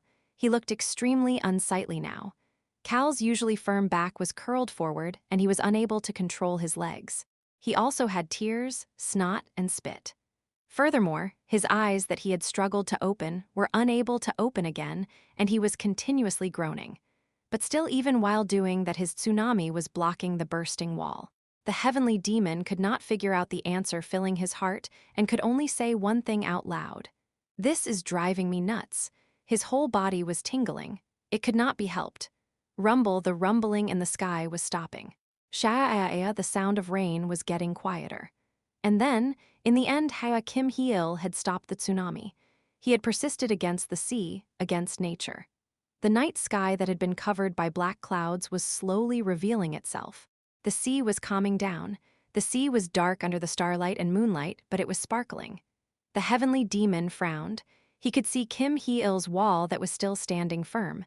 No, this was not just a wall. This was a castle wall. The walls that people created to protect their territory from everything outside resembled this wall created by Kim Hee-il. Sha-a-a, there was a gust of wind. The castle wall that had not submitted in front of nature slowly started breaking down. The water wall Kim Hee-il had created did not return to the sea. The water shot up into the sky. The large wall turned into small water drops and let the wind take it. Plop, plop. They then fell back to the ground one after the other. On top of trees, boulders, grass, the water drops even fell on the heavenly demon. He wiped the water drop dripping down his cheek with his hand. He then looked down. The heavenly demon lowered his head toward the person standing at the lowest spot of everybody gathered here right now. Huff, huff. Cal was heavily breathing and barely managed to say something. I made it. My head doesn't hurt at all now. I feel relieved. Your plate and your body is fine. Woo, we endured it. Wow, how is it possible that it doesn't hurt at all now? Cal was amazed. The pain completely disappeared the moment he stopped using the sky-eating water. It had hurt like hell, but at least he didn't cough up blood or faint. He could head over to Rayon looking totally fine. A smile subconsciously appeared on his face. He then noticed the other people. What the hell? Drip. The heavenly demon let out a single tear. Cal felt as if he saw something he should not see. The heavenly demon didn't care and spoke to Cal. His voice sounded strained. Yes, we survived in the end. Suab. Jiuj Mi Ryo was crying while covering her face with her sleeve. Sima Pyong kept looking up at the sky and sniffling. What the hell? Why is the mood like this? Cal got scared looking at the reaction of the martial artists. For some reason, he didn't have the courage to look at Choi Han, B-Crocs, and the team leader. His shoulders slightly curled forward. Chapter 193. My goodness. The sea. 19. The small city where the blood cult was located, Stairway to Heaven, the tallest building there, was destroyed. But there were still many tall buildings. The Fist King was sitting on the roof of one of those buildings without being able to say anything. Drip, drip. The water drops falling from the sky trailed down his cheeks. He raised his head. The water that shot up from the seat to the sky was coming back down as rain. Above them was the night sky that was full of shining stars without a single cloud. It's salty. That water drop was salty. Was it because it came from the sea? However, the Fist King thought it was like tears. In that case, whose tears were these? Were they tears of relief or maybe joy? Did they carry someone's sacrifice in them? Or maybe it was flowing down the awe and admiration of the people who watched that person's sacrifice. Anything could be the answer right now. Senior, did you see it? The Fist King opened his mouth to answer Elder Ho's question. Yes, I also saw what you saw. Elder Ho Song Ye tightly closed his mouth after hearing that. They could see the seaside cliff from here. Of course, they couldn't see it clearly. However, the people with higher levels of martial arts would have been able to focus their internal Kai in their eyes to see it more clearly. That was how they had seen it. They saw young Master Kim plop down on the ground almost as if he fell. I couldn't see the details, but it was too far. Young Master Kim was also surrounded by people. As a result, he could not see everything. But what he was certain about was that young Master Kim Hee-il was in a significant amount of pain. It can't be helped. He stopped such a large tsunami on his own. How was something like that possible? Didn't it sound unbelievable, like a legend being passed down orally for generations? But all of this was real. That was why he was at a loss for words. He thought that he had aged as much as necessary and had enough experiences to not get shocked, no matter what happens in the world. But Elder Ho had no way of explaining this intense emotion shaking his whole body. Thrill, admiration, respect. What word could be used to describe all three of these together? Actually, relief and joy were included as well, making it even harder to describe with a single word. He then suddenly thought of something and chuckled. What is it? The Fist King asked in confusion, and Elder Ho responded. Senior, when I was younger, he had been wandering the streets since some point. As an orphan, as a beggar, he had nothing to rely on and wandered the streets until he joined the beggars' gang. There was an old lady in the village who would gather the children and tell them old stories. I used to secretly hide and listen to them. Most of the villagers shooed him away after seeing his shabby appearance. However, that old lady saw him and smiled before continuing her story as if nothing had happened. They were old stories or maybe legends, but thinking about it now, all of them were so nonsensical and unbelievable. The Fist King turned his gaze forward and quietly listened to Elder Ho. But as a kid, hearing those stories would make my heart beat wildly, and I would not be able to go to sleep. On the days where I couldn't listen to the story until the end, I would sometimes imagine the rest of the story and stay up all night. Elder Ho laughed. Of course, getting older made me say that those were just stories. They weren't real. The world was vast, but the world he lived in was not that big. The world was also not that beautiful or big. It was just a place to continue your life. That was the thought that filled his mind the older he got. However, I now think that those legends could all have been true. The smile on Elder Ho's face slowly became bigger. Those stories that excited him as a kid prevented him from going to sleep and filled his mind and dreams all the time. At least I feel that way after seeing this sight. His old body, his heart was beating like when he was a kid. He was also overwhelmed with emotions. No, I can't help but think that reality might even be grander. The Fist King listened quietly and then stood up. He then brushed off his clothes as he commented. Yes, today will probably end up being treated as a legend as it passes through generation after generation. Ma Hyun quietly chuckled. Don't you think so? He started looking around. Elder Ho did so as well. They could hear people cheering. There were also people who could not hold back the intense emotions filling their hearts and were crying. This was happening regardless of whether the people were from the Orthodox faction, unorthodox faction, demon cult, and the blood cult. They were all rejoicing that they survived. It was peaceful at least for this moment. It probably could not be helped. They most likely thought that humans would not be able to survive in front of nature's ruthlessness. Seeing that thought being destroyed should be making them extremely happy. The Fist King laughed as if it was funny as he spoke. Weird powers showed up. A divine beast, a dragon appeared. That dragon used magical powers. Nature launched a large attack: the sky, the sea, and the earth all endlessly roared. What else could all this be except a legend? Elder Ho blankly nodded his head. Now that he thought about it, the people here had all seen that young black dragon. They also saw that dragon sealing the formation. Furthermore, the fight between the blood demon and Choi Han was a clash between two eccentric auras that transcended the level of martial arts. These were all marvelous sights.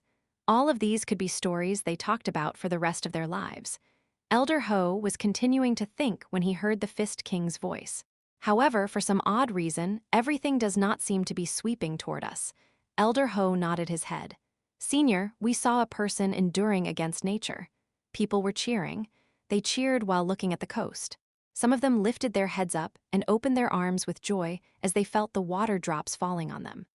The people who were in high spots like the Fist King and Elder Ho and had a high level of martial arts were feeling dire after seeing young Master Kim plop down on the ground. But most people would only have seen this person, Kim Hee-il, creating a tsunami to go against nature's tsunami. Furthermore, they should know that the divine beast, the black dragon, sealed a dangerous power that had been aiming for the island and the continent. The Fist King blinked before starting to walk. Elder Ho silently followed behind him. They left the cheering people and followed the back of the black dragon heading toward the cliff. The young black dragon was holding something in his arms as he moved very quickly toward the cliff. The Fist King was using a foot technique to quickly follow behind Rayon before he stopped. Ah, he gasped. It's dawn. He had been thinking that his surroundings had become a bit brighter, but the vast sea, the night sky, was slowly turning dark blue far in the distance out east. The morning sun would soon rise up. Then the Black Sea would slowly receive the sunlight and create the sparkling blue water. It's beautiful. It truly was beautiful. He wanted to quickly meet the person who made it possible for him to see this beautiful sight in this world and not in hell. The Fist King quickly followed behind Rayon. However, Rayon was moving extremely quickly. Human, Cal turned his head after hearing the familiar voice, but then he flinched. What the? He subconsciously verbalized his anxious thoughts. A black thing, Rayon, was coming toward him, but he was flying extremely quickly as if he was a missile. A black dot was blasting toward him. I might die if he runs into me. He truly thought that he would die if Rayon slammed into him. He heard a nonchalant voice at that moment. What else would it be? Young Master Nim? Rayon Nim is rushing over because he is worried. Cal questioned his hearing. He had to because the person who said that was Beecrox. Cal, who had been extremely timid because he did not dare to look at Choi Han, Lee Soo Hyuk, or Beecrox, peeked toward Beecrox. He was looking at Cal with a discontent gaze. Cal quickly stopped leaning on Beecrox. Of course, he was still plopped down on the ground. Cal checked his body again. Blood, did not cough up any. Chances of fainting? None. Tears, snot, drool, those are a bit much.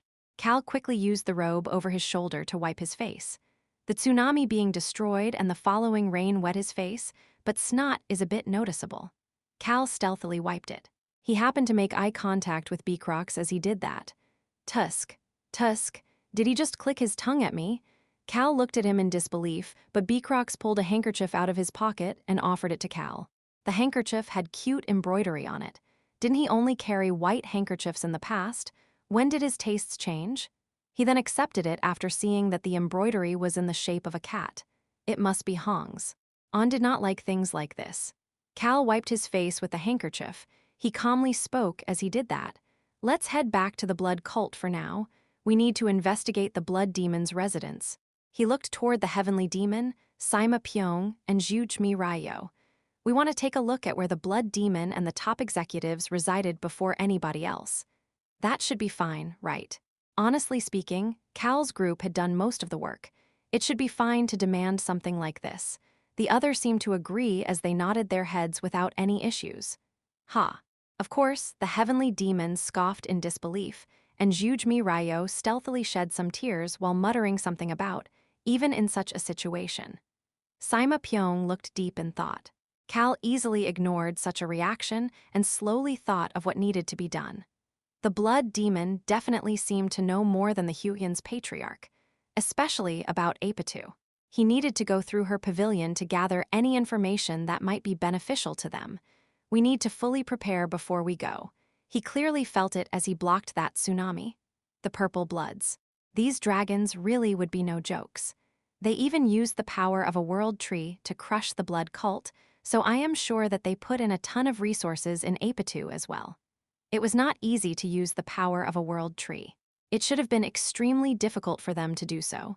However, thinking about how they needed to fight with existences that were capable of doing that fuck, he felt as if they would be lacking no matter what he prepared.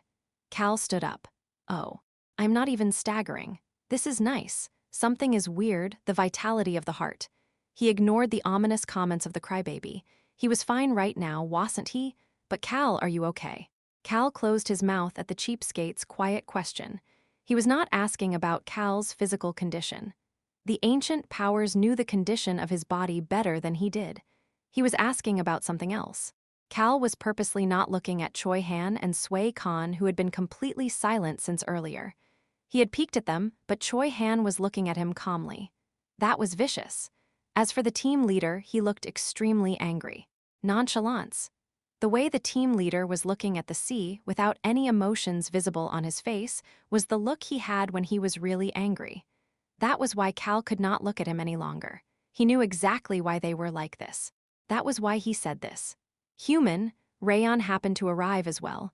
Wow, my body's condition is great. He said it this way on purpose. Choi Han flinched and the corners of his eyes became slightly back to his innocent self. As Cal was relieved, young Master Nim, Ron arrived as well. Human, I put the world tree's power in here and sealed it. Rayon pushed forward the young monk statue as well as his tummy. You worked hard. What the hell do you go around doing? Do you even want to be a slacker anymore? He had to listen to Iruhaben telling him that he worked hard as well as Alberus' sassy comment. Of course, the divine item with the screen was brought over in Ron's hand. Choi Young-soo slowly waved from the back and walked up as well. He then nonchalantly commented, "Why are your eyes so swollen? Did you cry or something?" Rayon flinched and observed Cal. Rayon had not thought much about it because there were no signs of blood. Cal did not faint, and he was standing up as if everything was fine. The heavenly demon commented in a tone that was full of respect at that moment. His eyes being swollen is not the issue. His head almost exploded boom boom. I truly have to show my respects to Kim Hyeil's perseverance. Thud. The statue with the world tree's powers fell from Rayon's paws to the ground. What the hell is that bastard saying? There's a kid here. No, more importantly, I am really feeling fine. Cal looked at the heavenly demon in disbelief as Rayon started mumbling. His head boom boom, the heavenly demon responded. Yes. It really could have been bad. It was amazing. Silence filled the area. Cal's pupils started to shake. He immediately answered. No, it wasn't like that. However, nobody answered him, returning them all to silence. This is driving me nuts. Crown Prince Alberu Crossman's mumbling broke the silence. Chapter 194. My goodness. The sea. 20. This is driving me nuts. Cal snapped to his senses as soon as he heard that. He immediately started speaking. No, I am fine. Cal's gaze headed toward Rayon, who was blankly blinking his eyes. I mean it. Blink, blink. Rayon looked at Cal with his mouth open. Cal met his gaze as he continued to speak. My plate is fine, I didn't cough up any blood, and I don't feel like I am going to faint. I am not in any pain right now. Really? Yeah, really. In fact, my plate was not in danger even once today. Everything he was saying was the truth. Really? Rayon's face slowly brightened. Rayon looked at Cal with an uncertain gaze, and Cal sternly nodded his head. Rayon squinted his eyes and glared at Cal. Cal remained confident even against that gaze. He was telling the truth. He then made eye contact with the heavenly demon who was behind Rayon. The heavenly demon sneered at him. He then put on a gruff expression that seemed to be saying that Cal was helpless and shook his head. What's up with this bastard? He was about to get annoyed when he heard a sound transmission.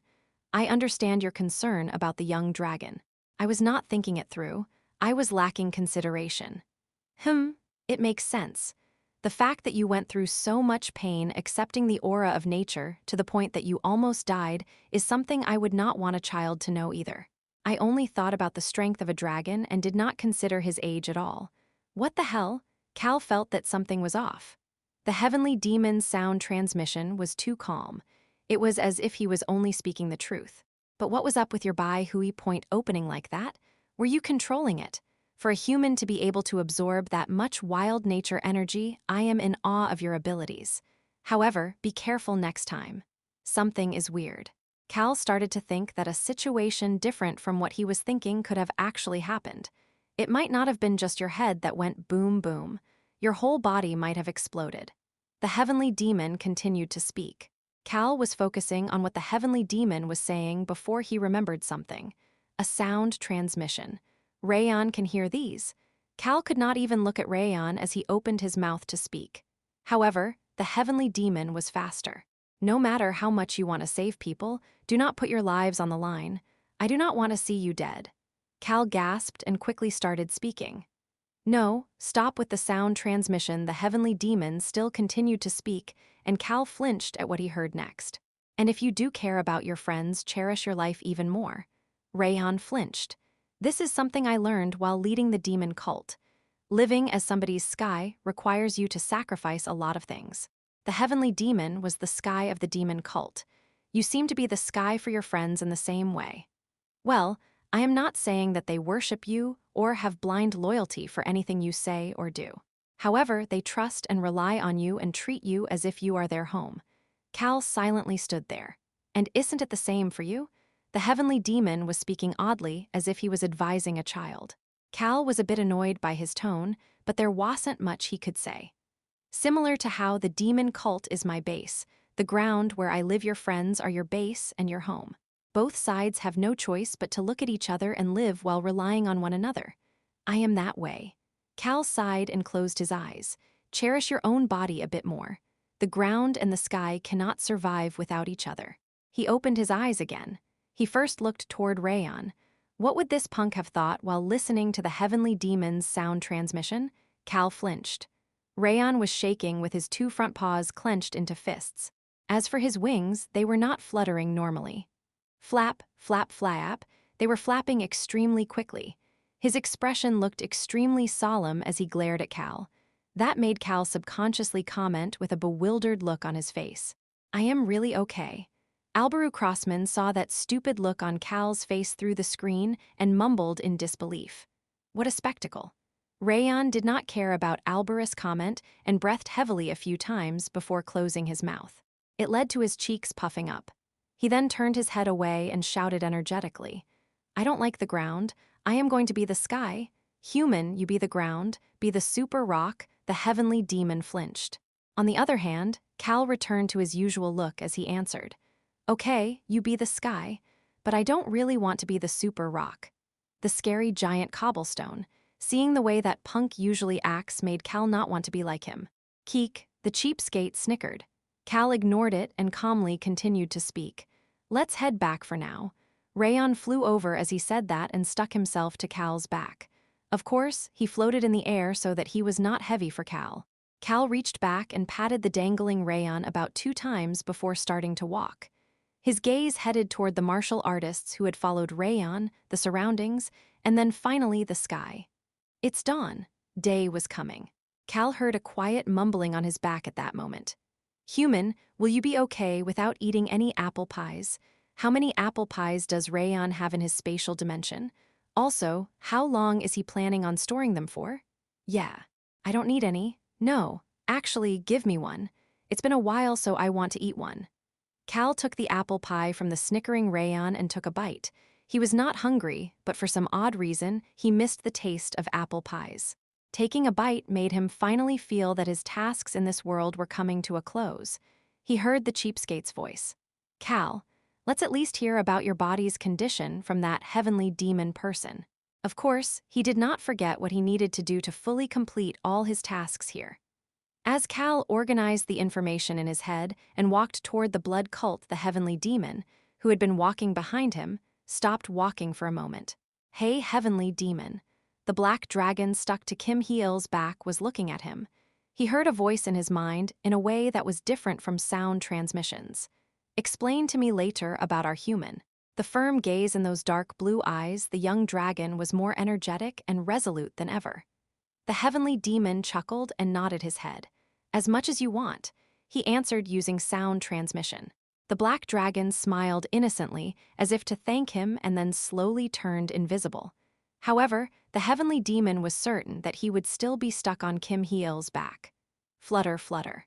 He continued to hear the slightly cheerful fluttering of wings. Once the sun rose into the sky, ships started setting back off into the now calm water. The incidents that took place last night on Hainan were instantly spread to the inland coast and then quickly spread everywhere. It could not be helped. The people waiting at the coast rushed over to the ships as soon as they arrived at the port. Excuse me, what happened over there? Please move. This is not the time for this. We must meet the castle Lord Nim right away. The government and the imperial palace, we need to get to the alliance leader Nim right away. Please prepare the person with the quickest foot technique. No, please prepare some horses right away. Sir, are you from the ignoble school? Branch leader Nim, here is a message Elder Ho Nim wanted us to stealthily deliver to the gang leader Nim. The triumvirate. People from all major forces were gathered at the port and quickly delivering information throughout the Central Plains. Furthermore, people from outside, the major forces were snooping around to try to gather any information as well. After all, people at this port had seen everything that had happened in the sea last night. They could not see clearly as they were far away, but they were able to imagine what had happened based on the scary sounds they had heard. Furthermore, blue, black, purple, and many other colors had flashed in the sky, and the weather had changed as it pleased, almost as if a mythical existence was casting some spells. The citizens living by the Guangdong shores were already spreading a lot of rumors about what had happened. A disaster befell Hainan. A god was angry. Many rumors like that. These stories sounded absurd, but the fact that they had no other way to explain what happened made even more rumors spread. As a result, the commoners peeked at the government and the martial artists before slowly heading toward their own information networks. They went a look for the merchant ships and the fishing boats that had been commissioned last night. They roamed around those areas, wanting to hear from the crew or captains of those ships. Of course, these people did not have detailed information. Furthermore, they had also received orders from the government to keep their mouths shut about the blood cult for now. I am not supposed to say. Come on, there are so many stories spreading around. Let us know a bit too. Hainan is so close to us. I am really not supposed to say. I'll buy you some drinks. I'll also keep whatever you tell me to myself. Please. However, people were more likely to talk when told not to say anything. Then to tell you a little bit about what I am allowed to say. Yes, tell me anything. The fisherman slowly looked around before opening his mouth. Based on how basically everybody was whispering around him, he didn't think it would be an issue for him to say things as well. And it should be fine as long as I don't talk about the blood cult. Last night, he had to evacuate to higher ground with the people of Hainan. He had been rushing toward the evacuation spot when he saw the large tsunami preparing to attack the island, and his whole body shook in fear. He then saw that phenomenal sight. Do you know that Hainan and this port were both almost destroyed last night? What do you mean? That was the largest tsunami I had ever seen in my life. What? Just listen first. Okay, just hurry up and tell me. Anyway, the sea and the sky were going crazy. Who the hell can stop that? I thought that we were all going to die. But then the fisherman looked around before continuing in a serious and quiet voice. A single person appeared and blocked it all. The fisherman chuckled at the person who asked in confusion and lowered his body more to stealthily share everything he had seen. He shared those shocking sights that he would never believe had he not seen it with his own eyes. That was how the incident of last night spread throughout the crowd. It spread as quickly as a wildfire. It was a story that seemed to come straight out of a myth. Human W, what is all this? Rayon stuttered in a shaking voice. I don't know. Cal also stuttered and could not say anything else. Blue Blood Fort. Cal's group was currently in the Blood Demon's residence, spreading out to inspect all regions of the Blue Blood Fort. They were looking for anything that could give them the most information. Cal and Rayon were with one other person in a secret area they found. The one adult and one young dragon urgently looked toward the person they brought with them, the young Blood Demon candidate Mayung. Their gazes made Mayung blankly stare back at them as if she was confused. The adult and the young dragon looked back at each other before looking forward. The first basement level. The Blood Demon's training ground that only she and the people who received her permission were allowed to enter. That large open area the top. The bottom. The sides. All directions gold, were made of gold. Rayon subconsciously shouted. It's so pretty. The way the gold sparkled was so pretty. Rayon's dark blue eyes sparkled beautifully. Ding!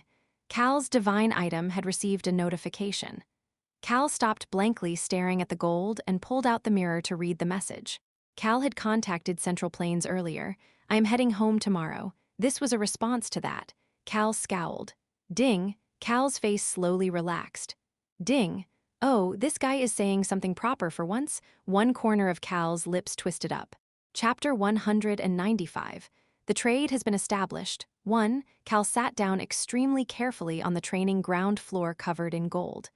He saw Mayung's odd gaze. What is it? Mayung slightly shook her head at his nonchalant tone. Cal stopped paying her any attention and looked at the divine item as he spoke. You want me to wait 3 days? Central Plains had asked Cal to wait 3 days to get his reward when Cal said that he was going to leave tomorrow. Ding! Who? A quiet gasp of admiration flowed out of Cal's mouth. He spoke gently as if he was truly shocked. Hey, Central Plains. Rayon, whose attention was focused on the sparkling gold, flinched. His face then slowly turned unsettled. Cal didn't care and continued to speak in that gentle tone. 3 days' worth of time is especially precious to me. You know the value of that, right? The mirror was silent. Good. I am relieved to see that you are well aware. Ha. Cal laughed out loud as if he had become an extremely kind-hearted person. He then stopped laughing as he spoke. Hey, Central Plains, then that reward must be quite big for me to give 3 of my precious days for it. Isn't that right? But I remember our little Central Plains saying that he couldn't give me a reward as big as Xiolin. I guess you do have a few things? Dianji Cal's smile became even wider. Rayon's eyes sparkled at that moment. He seemed to have realized something. This was much harder than what we faced in Xiolin. That's right. Rayon suddenly interjected. The black dragon sat down next to Cal and looked at the mirror as he spoke. It was extremely difficult for our human. Choi Han me, everybody else struggled too. We've also been here much longer than when we were in Xiolin. And his emotions must have become stronger as he spoke as Rayon slammed the ground with his front paw. Boom! A dent was made on the ground made of gold.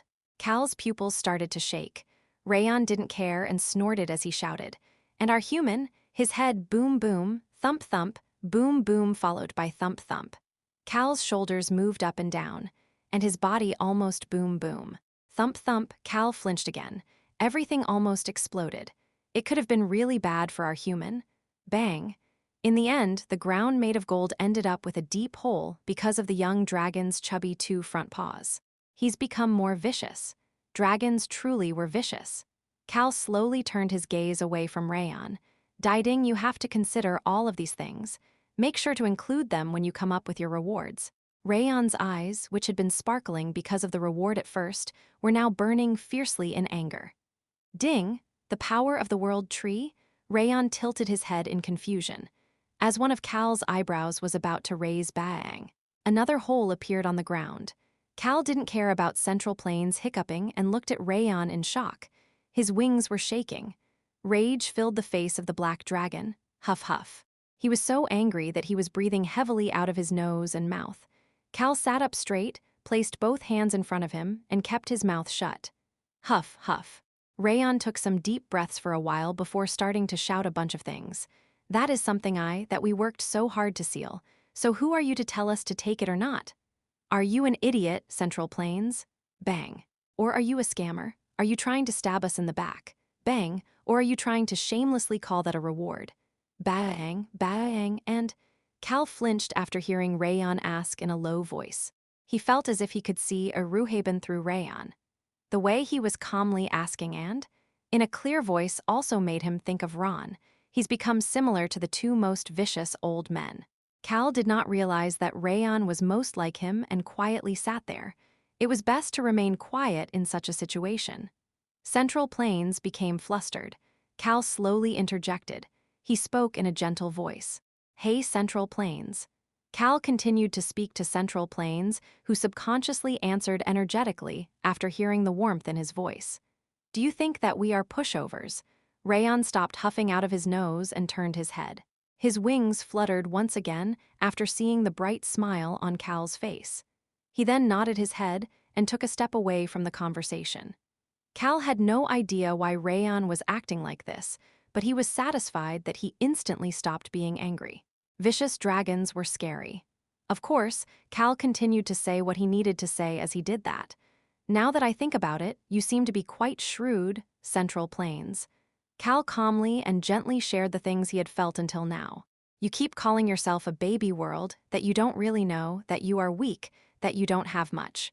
That's what you've been saying until now, but that doesn't seem to be the case. Central Plains, what is going on? Die Central Plains must think that we are idiots or something. Isn't that right? That is why you are trying to stop us from leaving when we worked so hard to take care of things in this world and are trying to leave. That is why you offer such nonsensical rewards as compensation and try to gaslight us into taking it as fair compensation. How entertaining. Isn't it? Honestly speaking, there was quite a lot that Cal had gained from the Central Plains. Maxillian. He was able to extremely strengthen the sky-eating water thanks to the power left behind by that dragon, and also gained a rechargeable power. Furthermore, the 3 items he gained should be very useful in Apitu as well. However, those were things Cal had earned, not things Central Plains had given him.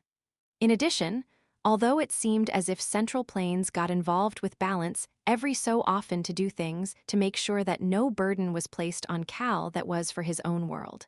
Cal tapped on the mirror as he spoke. I am leaving in 2 days. Ding! The smile disappeared from Cal's face. He looked down at the mirror with a stoic gaze. Prepare it within 2 days, whether it is rewards or whatever he nonchalantly commented. You can't skimp on it. Isn't that right? All right, Central Plains, I can do it. Ing. Rayon stopped being silent and shouted. I'll be watching. Ding! Cal shook his head. He would not have said much if Central Plains had said things like this. But to offer the power of the world tree that Rayon worked so hard to seal as a reward. Even if the young monk statue belonged to Central Plains, that was not right. Central Plains must have realized the hint Cal was giving him as he spoke again. Ding! He said that to himself before going quiet. It felt as if he would return with proper compensation in 2 days. Rayon looked at Cal with a sparkling gaze. Cal nonchalantly patted Rayon's back in response. Hee. It was at that moment. Bang! They heard a loud noise. The entire blue blood fort started shaking. Cal became shocked, looked at the ceiling, and shouted. He could not have this place destroyed. My gold, it can be destroyed after I take all of this gold. He scowled and quickly got up before speaking to Rayon. Let's go up. Yeah. Human, let's quickly go take a look. Rayon spoke urgently with a serious look on his face. Mayung blankly looked at them before following behind the person and the dragon. Cal figured out that the explosion had taken place on the 3rd floor. That was where the blood demon's bedroom had been when she was young, and Choi Han and Ron were in charge of looking through it. Currently, the blood demon's bedroom was on the 2nd floor. What is going on? It must not have been a big explosion as the pavilion was fine. Cal waved off the thick smoke on the 3rd floor and headed toward the bedroom. Cal Nim. Choi Han approached with an odd expression on his face. I was looking at a toy box when it suddenly exploded. A toy box? Ah, they said this was her bedroom when she was young. Cal looked toward Mayung. She immediately explained. It was the room the blood demon used until she was 7 years old. The blood demon did not allow anybody to touch the items she used in her youth. Even you? Yes, even me. Cal looked back toward Choi Han. Is the whole bedroom destroyed? The results were probably not good if there was an explosion. Yes, Calnim. Thankfully, it was after we had gone through most of the items. Anybody hurt? No. Choi Han was responding resolutely, but his face showed a slight look of disappointment. Usually, an explosion like that meant that the item was precious. Of course, Cal was disappointed about that as well. Apitu. A world ruled by dragons, the Lost World. That place would probably be the worst battlefield they have ever visited. Choi Han continued to speak. I am sorry, Calnim. I should have been more careful. It exploded as soon as I opened the box, no? I am sure you and Ron would have been extremely careful. It was something that couldn't be helped. It'd be one thing if it was Tunka or Choi Youngsu. Ron and Choi Han would have carefully inspected each and every item. But the fact that something still exploded meant that it could not be helped. Let's not have any regrets. Cal cleanly put it out of his mind. Still, I am sorry. No, it's okay, I also only managed to save one item. Cal stopped talking and looked at Choi Han. Ron walked out of the smoky bedroom. There was something in his hand. Young Master Nim, this is the item that was in the toy box. How did he get it through the explosion? Had he read the question in Cal's eyes? Rayon smiled gently as he spoke. Right before the explosion, only this item seemed to be of a different quality, so I saved it. It truly had been smart to put Choi Han and Ron together. Cal looked at the ash-covered item. Ron pulled a handkerchief from somewhere to wipe it before handing it to Cal. It did not seem like a toy. I've never seen something like this before. Cal looked at the item. A confused voice came out of his mouth. Human, what is it? Cal picked up the item without caring about Rayon's confusion. This cute item that was decorated with pink cotton candy and light blue clouds, Cal looked at it and mumbled to himself. This is a children's tablet. It was different from the design of the tablets he had used when he was Kim Rock-soo, but he was certain that this thing with the cute picture and the soft case was a tablet. It was for children. Cal inspected the case before he flinched. He had been able to read all languages since he started traveling through worlds. Maybe the god of death had prepared it for him, but that was the reason he could read the words on the tablet as easily as how he had read the Hanya in this world. This was actually more of a trademark. Transparent corporation. Cal had a thought. Black Bloods, Blue Bloods, he had taken down 2 of the Hunter households. There were 3 left now. The Purple Bloods of Apitu that had installed the trap in the blood cult. The 5 colors bloods that the Huyans patriarch started to mention before he instantly died. And finally, the transparent bloods. Cal contemplated for a bit before pushing the power button. Push. The screen turned on after he pushed it for a bit. Thankfully, there seemed to be some battery left in the device. Cal looked at the screen as he spoke to Choi Han. Don't let anybody get near here. Send the young blood demon candidate somewhere else too.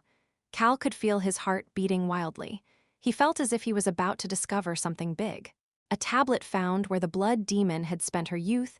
This was an item that did not fit this world at all. Actually, it was the type of thing he had not seen outside of Korea. Everybody was silent around him. Cal didn't even notice as he focused on the screen. The screen soon turned on. Transparent. Those words and a logo popped up before the screen appeared. Dandaraying cheery and upbeat music flowed out of the device. Cal read the words on the screen. What Cal had discovered was a gaming device. Ding! The divine item rang at that moment. The god of death had sent a message. Of course, Cal could not see that message. The game screen popped up. Cal's pupils started shaking after seeing the rankings. First place, I'm going to fuck up the bastard who took Terang Human. What are you talking about? Rayon's voice was shaking. Cal thought of a person's name. On-Ro Man. On-Ro Man was the 3-term president of the country named Roan on Earth 3. Although the country was named Roan, the capital was Seoul. It was a different Earth than where Cal lived and where Kim Rock-soo had lived. The weapon On-Ro Man had was named Terang. Terang, the unbreakable spear. Crown Prince Albaru Crossman was the current master of that item. Terang, the spear with AI, had gone through 3 people, On-Ro Man, Choi Young-gun, and Angelina, to get to Albaru. On-Ro Man. Why is this bastard ranked first in this game? He's not a hunter. In fact, that guy was harmed by them like the Roan Kingdom. What is this game? Cal had a questioning gaze on his face. The transparent bloods. Cal had approached some information about them in an odd way. Chapter 196. The trade has been established, too, the game title listed on top. The ranking was listed underneath it. There were a total of 5 rankers. Cal looked at the ranking list again. First place. I am going to fuck up the bastard who took tearing 4th place. Blue Eye, it seemed clear that 1st place was Earth 3's on Row Man. 4th place was the owner of this tablet, the Blood Demon. Human, what is this? Rayon looked at the screen of the tablet with the cute case and seemed quite intrigued. Cal agreed with Rayon. This seems high quality. He could see the back of a child on the screen, making it unable to tell whether it was a boy or girl. In front of the child was a vast field and multiple planets can be seen in the sky at the end of the field. The planets gave off different colors as if they were the path for the child to go. There are 5. There were 5 total planets. It made him think of the currently existing 5 hunter households. I think I'll need to try this game to figure out more. Cal cared more about genre novels or manhwa over games, so there wasn't much he knew about games. But he knew how to play them. The words that popped up on the screen, he didn't see a button to start a new game, so he looked at the continue listed on the screen. He chose yes between the options of yes and no. There was a sharp noise and new words appeared on the screen. Cal slightly frowned. This is fingerprint activated. Unlike how it looked, this tablet actually used complex technology. Human, what is it? This can only be used using the fingerprint of the tablet's owner. Then what do we do? Rayon asked in shock. The Blood Demon is dead. She crumbled into pieces and scattered into the air. Cal answered as if it was not a big deal.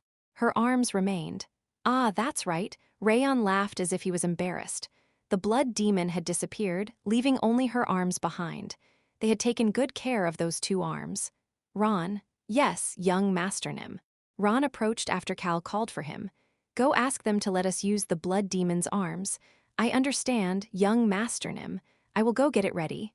Ron smiled benignly. Cal flinched at that moment. He then smiled awkwardly, as it was too late to wonder if it was okay to show Ron that he was able to use a tablet so naturally. Instead of his usual benign smile, Ron let out a scoff-like chuckle. Cal flinched. Did he just look at me as if I was completely ridiculous? Cal blankly stared at Ron after seeing his smile. However, Ron's face quickly returned to his usual benign smile.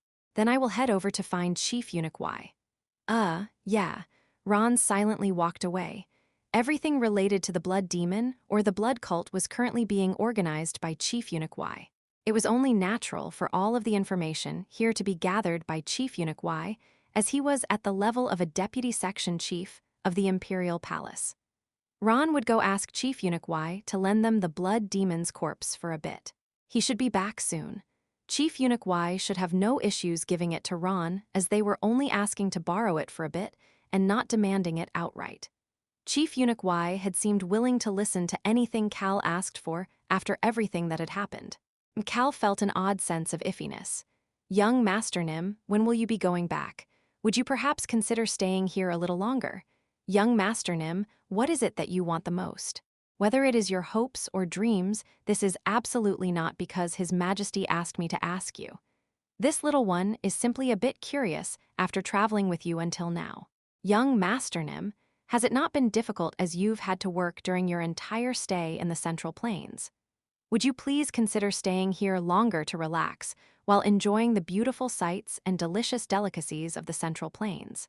Let's not see Chief Eunuch Y for a while. Ah, right. Human, Chief Eunuch Y said that he would make me some extremely delicious candied fruits.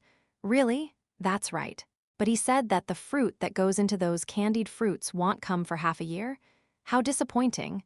I wanted to try them. Chief Eunuch Y seemed to be trying to coax Rayon to stay. What a scary old man. Cal shook his head from side to side. Let's quickly bolt. He felt as if he should quickly leave the Central Plains. Based on the current situation, the triumvirate all seemed cautious about how they approached Cal. They had seen something so phenomenal that they couldn't easily approach him. Anyway, they said things like that and didn't approach him. Well, the Heavenly Demon was an exception. That punk was currently not following behind Cal but Choi Han. However, he felt as if the martial artist would stick to him like glue as time went by. That was what he was feeling. Yes, let's quickly go back, before the martial artist stick to him, and before he got more intertwined with the Emperor.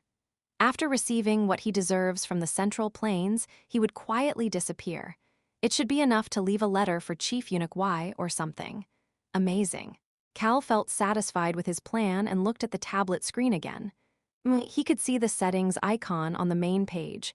I feel like the settings should have a user exchange option. He pushed the button, as I expected. It looked as if he would need to use the blood demon's fingerprints to open it. It should be possible, right? Cal suddenly thought about the blood demon's arms that were now in terrible conditions.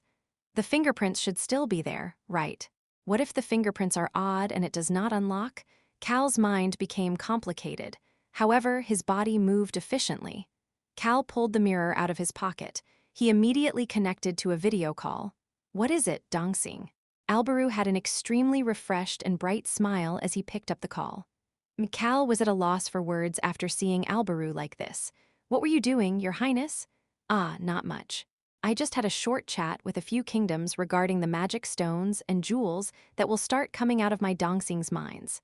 Ha ha ha, no wonder he's so happy. Cal ignored the wickedness hiding inside Albara's smile that looked more refreshing than flowers in the spring. Do you remember Onro Man, Your Highness? He got right to the point. Of course. Why are you suddenly bringing him up? Cal picked up the tablet and explained to Albaru everything he had learned. So, the game that the blood demon seems to have played since she was little is likely to have been made by a hunter's household. And it looks like Onro Man took first place in the game? Yes, Your Highness, Albaru nonchalantly asked. What is the likelihood that Onro Man is a hunter? Almost none, Your Highness. I guess that is reasonable. Albaru nodded his head. Kim Rock Sue's world and our world where we live, as well as Onro Man's world. There is one thing the three places have in common. All of these places suffered because of the monsters. Nameless one, the planet with the Roan Kingdom.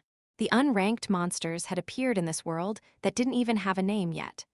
These monsters were related to the demonic race and the sealed god. These unranked monsters had also appeared on Earth where Kim Rock Sue used to live, as well as in Onro Man's world. Furthermore, the White Star who had messed with Cal, Albaru, and the Roan Kingdom, he was someone who tried to release the sealed god and then become a god himself. However, the sealed god and the White Star Hunter households existed behind the two of them. In the end, the two of them had simply been playing in the palm of the hunters. Basically, it was easiest to simply see the hunters as being behind the monsters that appeared in Kim Rock Sue's world as well as Earth 3, Onro Man's world.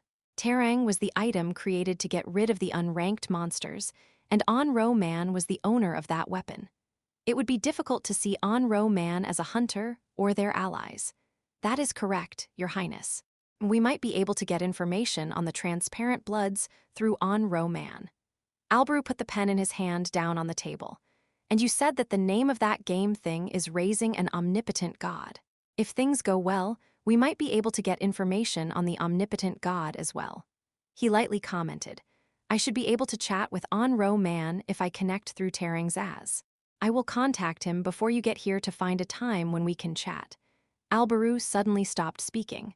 What is up with that look on your face? Cal did not get rid of the satisfied smile on his face and warmly answered. Our esteemed crown prince of the Roan Kingdom is truly wise, Your Highness. Despite not knowing what a tablet is and not really understanding what a game is, he was able to accurately get the flow of this rough conversation, set a plan in the direction Cal wanted, and was going to proceed with things on his own. Only in a kingdom where someone like this becomes a king can I truly be a slacker. Cal still had not given up on that slacker life. On the other hand, Albaru started scowling. Your praise truly feels ominous. Cal just ignored this and smiled. Tusk, anything else? It would be nice to have a lovely chat. Click. The call was disconnected. Cal shrugged his shoulders. Human, you look extremely happy right now. Acting disrespectful like this after a long time made Cal feel refreshed. At the same time, Cal felt disappointed. If I could take His Highness around with me, it would make things so easy. Cal was about to say that but stopped himself. That feels a bit too disrespectful. Cal knew where to limit himself in his speech. Furthermore, the fact that it was basically never going to happen made him stop thinking about it. If His Highness makes a move, then what about Roan? What about coordinating with the other nations? The aftershock of the White Star had not been fully resolved. Alberu was extremely necessary for the Roan kingdom to deal with these things as the king had disappeared. Makes no sense. Crown Prince Alberu going with him to capture the hunters was something he could not even imagine. Even when it came to going to find the missing king of Roan, wouldn't the crown prince leave it to Cal if possible? No, maybe that is one issue he would try to step in personally. Cal determined that there were no chances of the crown prince getting involved with things that did not have to do with the missing king. However, if there was something that the crown prince needed to do despite it not being related to the king, that would be something that forces me to borrow the crown prince's hand. That would mean the situation seems hopeless. Cal was truly hoping that a situation like that would not happen. Ding! Another ding came from the turned-off screen of the mirror. Ding ding. Cal read the message he ignored earlier. Cal sternly responded, "I don't want to. Why the hell would I want to meet the god of balance? How much had this god hindered Cal in the name of maintaining balance?" Ding. The god of death's reaction was weird. Ding. What? It was at that moment. Click. Cal heard the sound of heels. He had heard this noise a few times, when he first met the god of death, when he chatted with the fire of purification. He heard the same heel noise during those times. Click. Although this was clearly coming from far away, click, it became extremely close after a single second. Click. Yes, it is right next to me. Cal lifted his head up. He then realized it. Where is this place? He was sure that this was the blood demon's bedroom during her youth. However, neither Rayon nor Choi Han were by his side. He was the only human existing in this place. Of course, there was another existence. Right next to him. Cal moved his head. Click. The heel stopped at that moment. Do not raise your head. Cal stopped moving his head. No, something stopped him. He stiffened in place as if he had turned into a statue. What is going on? A voice that made him think of a graceful old woman spoke to him. "I believe you know who I am." The tone was calm but oddly shocking. There was an overbearing mood to it that made it feel as if this old woman was looking at him up and down. "Cal Henitus, you as an existence have currently gone against the laws of balance." Cal truly could not move at all. He felt like a bug in a spiderweb, unable to even flail around. You are doing things a human being should not be able to do. It is the same with your friends. Each and every one of your group's actions is influencing the fate of a world without thinking about the counter that needs to be completed to return things to balance. Although the other gods or worlds are carrying on the destroyed balance, you always seem to break more rules than expected to destroy the balance. Cal felt as if someone larger than him was looking down at him. The gentle voice sounded stubborn but smooth at the same time. "Of course, I accept that it could not be helped in order to go against the hunters. That is why at times I am thankful to you." The god of balance peacefully continued to speak, while Cal could not do anything other than breathe. However, the weight of misalignment that the numerous worlds and some gods are handling right now will eventually go beyond their limits the bigger the issues you cause. It is because this intangible law that leads the endless worlds, the flow of things, is something that even I cannot handle at times. In the end, whether you are good, evil, or indifferent, the weight of misalignment you have created, at least a portion of it, will return to you. Cal's eyes opened wide at that moment. And that karma is something not just you, but all of your friends who have assisted you in destroying balance will experience as well. Hoo-hoo, he heard a quiet laughter. Cal's pupils started to shake. "That is why I came to you with a way to restore balance." The god of balance whispered in his ears. The method this god was proposing reached Cal's ear. Immediately cast aside this human mask. Become a god. Become a god. Everything you have accomplished turning into a myth is the easiest way to restore balance. Myths, stories about gods. Nobody would believe that this is all a story made by a single person. However, the existences across the worlds would accept it as a story of someone who became a god. Cal gulped. This oppressive yet gentle tone had an odd charm of drawing people to do what she wanted. If it is accepted that way, it will just end up as logic. That logic will create a new balance. The god whispered one last thing to Cal. It would be the same as all acts of the past being newly recorded in history by the victor, making the truth disappear. What do you say? Do you want to become a god? Cal's forehead filled with cold sweat. The god of balance quietly mumbled at that moment, "Rejecting this is not a good idea." Cal started to think. Fuck, be quiet. He felt as if he was going to go crazy. He was using as much focus as possible right now. Cal, don't stop me. Honestly speaking, he had not paid much attention to what the god of balance had said. It could not be helped. I want to fight, the dominating aura. This bluffer with an imposing voice was suddenly going wild. This was the first time something like this had happened. I want to make even a god kneel down because of my aura. Well, making her kneel will probably be hard, but I think I can at least go against her. Fuck, why are all these motherfucking ancient powers out of their minds? All of Cal's focus was on calming the dominating aura. It was because it felt as if the aura would go against his will and shoot out on its own. Cal, why are you not responding? You should be able to speak now. I don't know, I am unable to answer you right now. Cal started scowling. It was at that moment, blink. The bedroom turned dark before it suddenly brightened. Flash, flash. It was as if a spotlight had turned on and off. The light in the room flashed over and over. As Cal was wondering what was going on. Click. The god of balance moved. God of hope. What are you doing here, the god of hope? Cal started to think. What is going on now? The dominating aura urgently whispered. Eek, 2 gods is a bit much. Time for me to go, haha. That crazy bastard. Cal couldn't help but curse at the dominating aura. Chapter 197. The trade has been established. 3. The dominating aura, which had been running wild wanting to fight against the god of balance with its aura, became quiet. Hey, hey, Cal continued to call out to him internally, but I think he is pretending that he can't hear you right now. He stopped calling for that bluffing bastard after the sky-eating water explained to him in a tone of disbelief. Flash, flash. The blood demon's old bedroom continued to flash between dark and light. Furthermore, the pressure pushing down against Cal's body appeared and disappeared over and over. Whenever the bedroom became dark, the pressure suppressing Cal disappeared. On the other hand, the pressure quickly reappeared when the bedroom was bright. It was as if darkness and light were having a battle of strength. Furthermore, he had not been able to hear the voices of the gods since earlier. Cal was sharp enough to get a basic idea of what was going on. Are the god of balance and god of hope seeing who is stronger right now? Gods. These clearly amazing existences were having a battle of strength, but Cal was not being affected at all. It would not be wrong to say that the pressure that the god of balance had been giving him earlier was the full extent of the aftershock. I will ask once again. He heard the god of balance's voice again. God of hope, what are you doing here? Cal's eyes clouded over at that moment. I think I heard the god of balance's voice again just now. A voice that was gentle and calm, but also extremely stern and overbearing to the point that she would not give you any opening. He could hear a slight shaking in that voice. Oh, Cal started to think. Is the god of hope stronger than the god of balance? Cal heard a voice in his mind at that moment. How very interesting. It was the dominating aura. Cal frowned. Oh shit, I subconsciously talked. Time for me to go. Haha, the dominating aura rushed another goodbye and became quiet.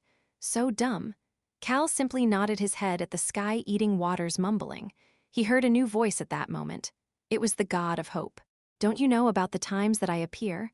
Are there set times for the god of hope to show up? Cal felt that what was happening here was quite important information and perked up his ears. Yes, I am aware. The god of balance answered in a cold voice that was completely void of its usual gentleness. Where hope appears, just as hope disappears. You also appear before an existence with hope falls into danger. The god of balance let out a sigh-like laugh. Oh god of hope, you continue to hinder me time after time. The god of chaos said the same thing. Are you telling me that I said the same thing as that bastard who is out of his mind? Flash, flash. Light and darkness flashed even quicker than before. Cal almost got dizzy because the environment was changing so fast. The pressure suppressing Cal had completely disappeared as well. Hoo-woo. In the end, the god of balance let out a sigh. Cal Henatus. Cal turned his head after hearing her calling his name. It was because he thought that he might be able to see what this god looked like. Don't you dare be so impudent. Cal's head quickly stopped moving. Flash. The room fell into darkness at the same time. The pressure that had been wrapped around Cal disappeared. However, Cal still did not turn his head again. He did not want to mess with the god of balance. I feel like it won't be a joke. The dominating aura had urged him to go against that god, but Cal's instincts were telling him. If it was not a fight of auras but a real fist-to-fist fight, he might die from a single flick of the god of balance's hand. I'll just stay right here. Cal looked extremely docile as he sat down. At least you can understand that. The god of balance spoke with satisfaction before continuing to speak. Cal Henitus, I want you to think hard about what I said to you. That is your one and only answer. The god of balance had told Cal to become a god. Everything Cal had done had to become a story of becoming a god, a mythology, in order for him to handle the weight of the imbalance he had caused. Other gods and worlds were handling that imbalance right now, but the karma would move to Cal and his friends as Cal's actions grew bigger and bigger. As a result, the god of balance was saying that the balance would only be fixed if Cal became a god. It might be okay until this world, but the things you are about to do in the next world will create an even greater imbalance. The next world that Cal would go to was Apitu. That is a forgotten world. There is no existence like Central Plains or Xiolan to handle the imbalance. It was a world where the dragons ruled over everything. There was no world to communicate with Cal in that place. It also meant that a world was not there to handle the imbalance. The gods helping you will try to carry the burden of those imbalances, but they too will reach their limits. Cal thought about the gods who were helping him. Is she talking about the fire of purification and the god of death? The god of balance continued to speak. Your conclusion that you will create in the next world. I hope you can give me an answer to my proposal before then. Only then will everything be able to come to balance. There was a time limit to that offer of becoming a god. She was talking about when Cal would have finished everything he needed to do in Apitu. Huwu. The god of balance sighed again before speaking in an extremely sharp voice. I will go now, so that is enough. She then said goodbye to Cal. Next time we meet, I hope to hear the correct answer and not the wrong answer. Click. He heard the heels again. Click. The sound was farther every time he heard it. Click. And once it was so faint that he could no longer hear it, Cal felt odd. He had this feeling that he should raise his head and look around. He slowly raised his head. It was still just darkness. He couldn't even tell that this was a bedroom any longer. He looked around. He did not see the god of hope. He could feel that something definitely existed here, but he could not see the figure. Something is weird. Cal raised his head in shock after looking around to answer his question. He let out a gasp. Where is this place? He realized that the domain he was in was larger than what he had expected. It could not be helped. What he saw as soon as he raised his head was extremely small lights as small as sand stabbed in the darkness. They are not stars. The light was different from the stars. Even the larger ones were like sand, while small ones were as small as dust particles. The sizes of the lights were very faint. Even the brightest ones were faint compared to the stars. It was what allowed Cal to know that the sight he saw when raising his head was not the night sky. Child, the god of hope called Cal child. As expected, you can see those lights. Cal subconsciously started to speak. He felt as if he could speak freely to this god. What are those lights? Cal naturally spoke informally as the other side did the same. He used informal speech with the god of death, so there were no reasons for him to speak respectfully to the god of hope.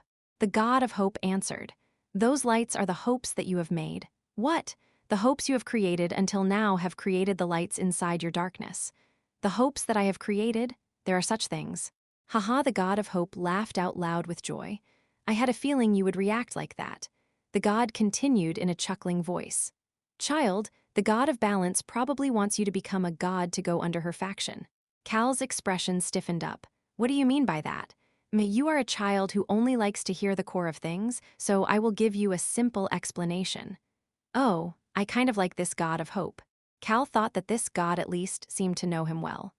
The potential to become a god is currently being formed inside of you. It is leading in a direction to turn you into an extremely high level of god. That is why the god of balance wants to get you before anybody else, have you under her command to see how you grow. Cal scowled. It is because you have the potential to take over for me. The god of hope asked just as he flinched.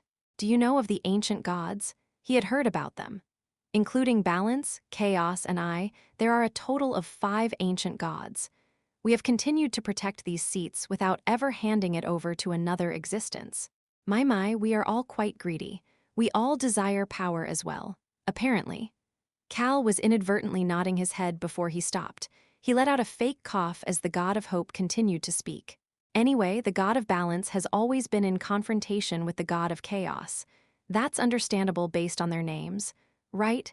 But there is someone else that the god of balance hates the most. You, yes, she hates me the most. Why? Hope, from time to time, creates large flows that ignore all balance and chaos. Cal crossed his arms and quietly listened to the god speak. Hope is the existence that creates new fate. To create a new fate, that is why the god of balance wants to have you under her control, as you have the qualities to succeed me. Cal thought that the god of balance sounded like the type to do that as he opened his mouth to speak. Because if I become the god of hope, she can control me since I am under her? Who knows? I want answer that question. Cal nonchalantly asked the god of hope, who avoided answering the question. In that case, did you come here to prevent me from going under the god of balance? No, that's not important. The god of hope casually asked as if that question was wrong. Child, isn't there something that needs to come before anything else? The god casually asked another question. Child, don't you have no desires to become a god? Huh. Cal let out a short laugh. He nodded his head without any hesitation. Yes, I have no desire to become a god. The god immediately responded. But I am sure you are worried about the karma that would affect you or your people because of the weight of imbalance the god of balance mentioned. You seem to know me pretty well. It is because I was the same. Cal flinched after hearing that casual response. The god of hope explained as if it was no big deal. I did not want to become a god either.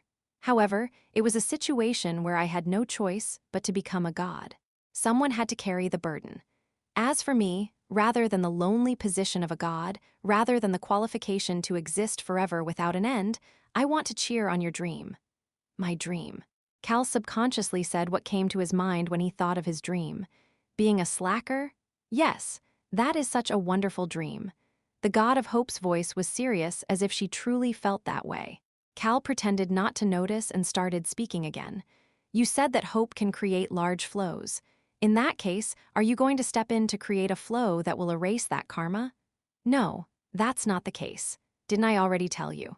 It is not me but hope that creates such flows from time to time. I simply came to you to tell you a little story. It was at that moment. Flash. Cal saw the lights floating above him turning off one after another. A mysterious gust of wind blew by as well. He looked toward the direction of the breeze. That place was dark as well. However, there was an extremely faint and small light. Cal's instincts were telling him something. That light was the god of hope. Cal could see something behind that small light. It resembled a person's face. However, it soon disappeared as if he had been mistaken.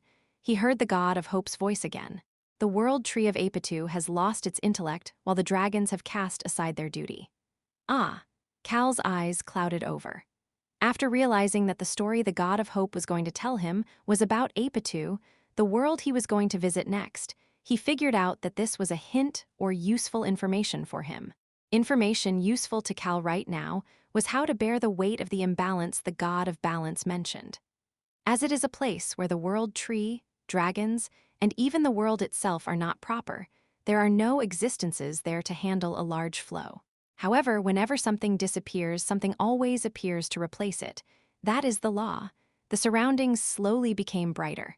Cal, the god called Cal's name for the first time. Look for the blue wolf.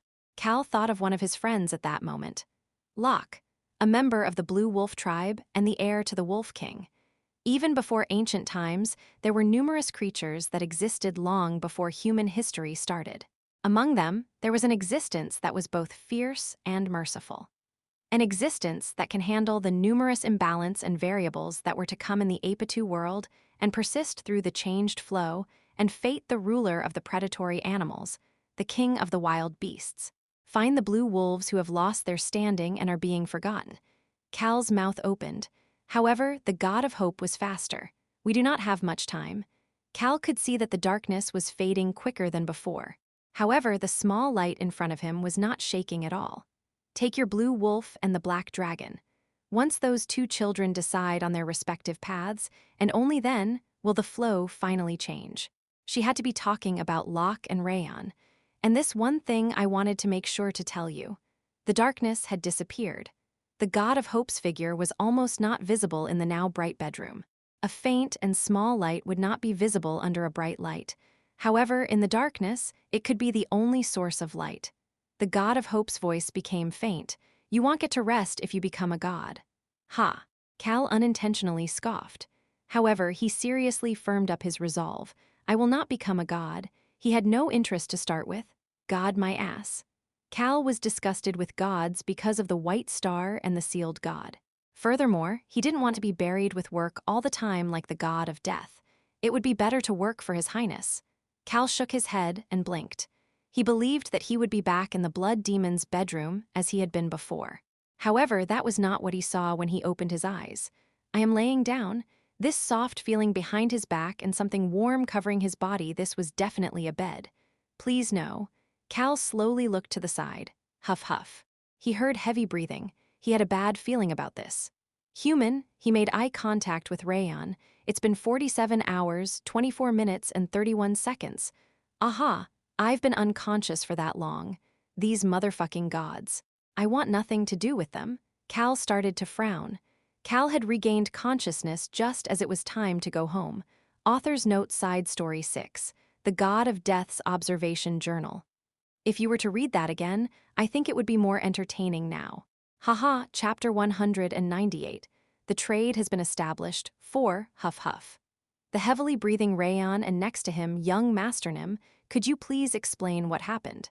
Ron Mullen was looking down at Cal with a gentle smile on his face. Egu. Cal's heart was beating extremely wildly even compared to when he saw the god of balance. This vicious old man.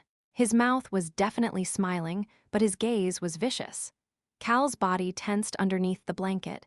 It had been a while since he had reacted like this. An even more vicious story was shared in a gruff voice. I was worried that you fainted from a delayed rebound from your Bai Hui Point opening. You could hear the concern and relief in his calm voice if you paid close attention. Of course, something like that was not important to Cal. Heavenly demon, why is he saying shit like this again? Cal jerked his body up after making eye contact with the heavenly demon. He subconsciously groaned. His head felt dizzy because he suddenly stood up after being prone for over 47 hours. It was no big deal. It wasn't as if he had orthostatic hypotension. Oh no, is your head about to explode? However, this heavenly demon bastard was saying things to drive Cal nuts. You little bastard. Cal's eyes were full of rage. He clenched his dizzy head, glared at the heavenly demon, and then realized something. He's so serious. The look on the heavenly demon's face was extremely serious. Despite speaking with simple words and a calm tone, his expression was extremely concerned for Cal. Cal could not say anything after seeing this serious face that clearly showed his emotions. That expression slowly turned unsettled. What is up with him? He avoided heavenly demon's gaze and opened his mouth. I didn't faint because my body was in pain nor because of a rebound. Pat pat. He petted Rayon's smooth back. He then saw the young monk statue rolling on the ground near Rayon. I am sure that was called a precious treasure because it has the power of a world tree. So why was it that the young monk's cheek was a bit cracked and crushed? Cal felt as if he knew the reason but feigned ignorance. Instead, he started speaking a bit faster. I had a short dream. Dream? Instead of looking at Rayon, who was tilting his head in confusion, Cal looked at the heavenly demon. Looks like I should give you some space. The heavenly demon must have understood the meaning behind Cal's gaze as he walked about before Cal could say anything. Kim Hee-il, is it okay for me to tell the others that you are okay? Yeah.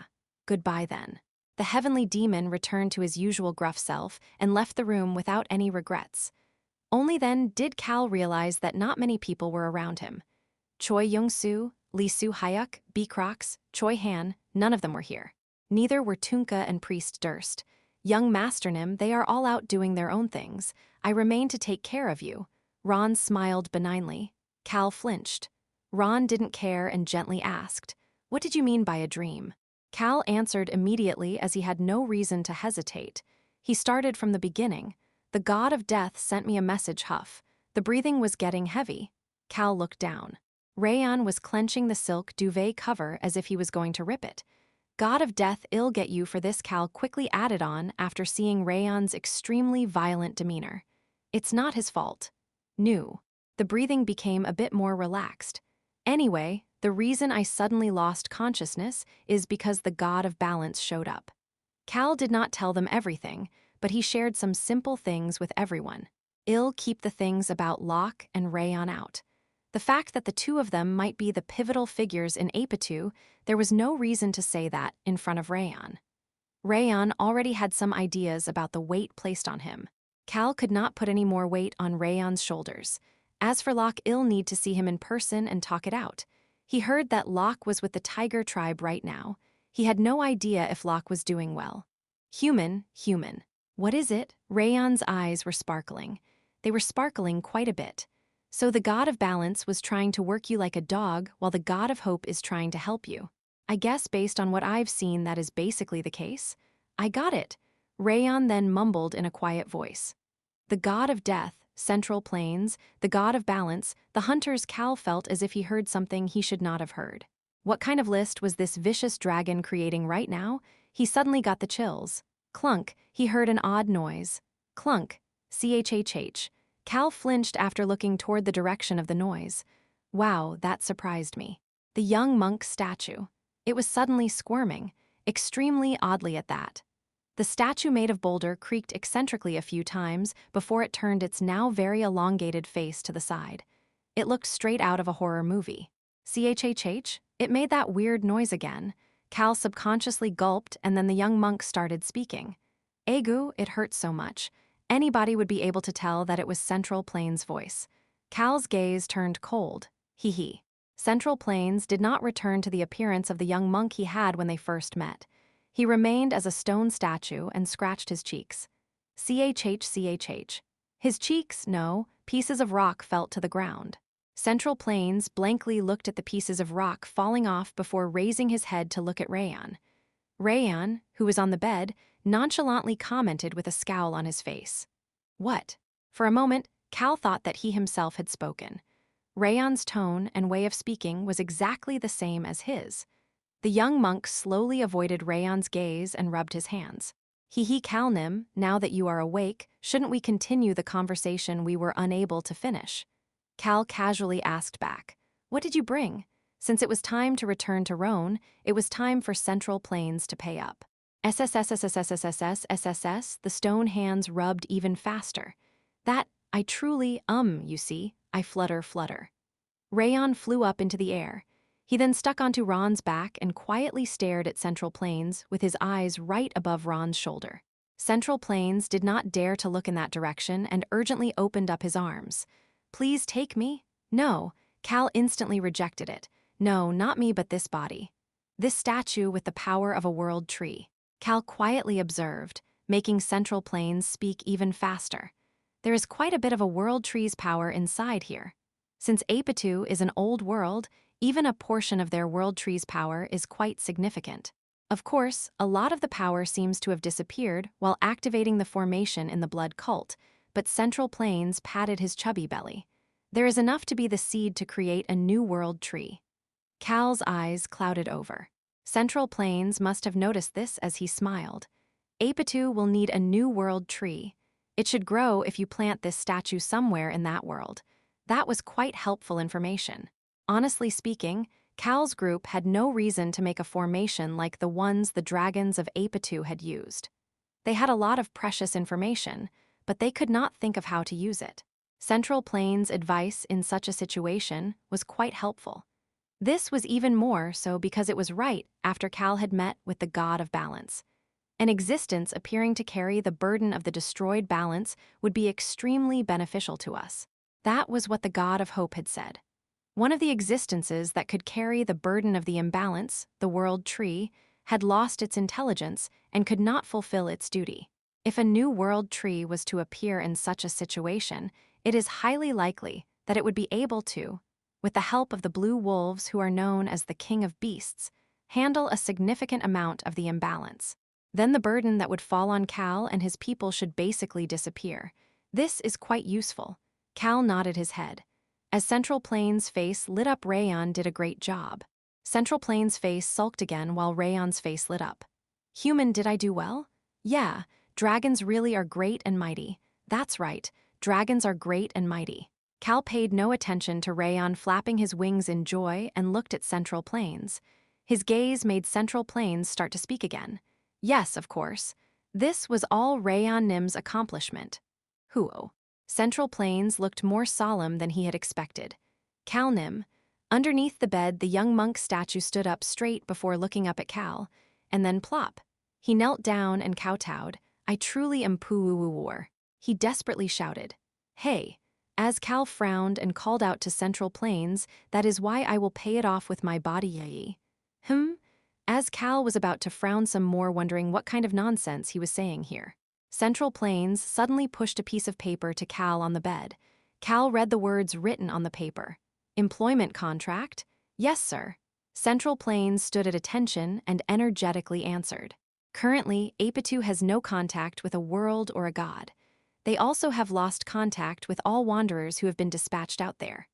Cal Nim, the person you know, Mr. Choi Young-gun, is also unable to be contacted. That is why you will face quite a stormy voyage when you get to that world, Cal Nim. And he decided to hear him out for now.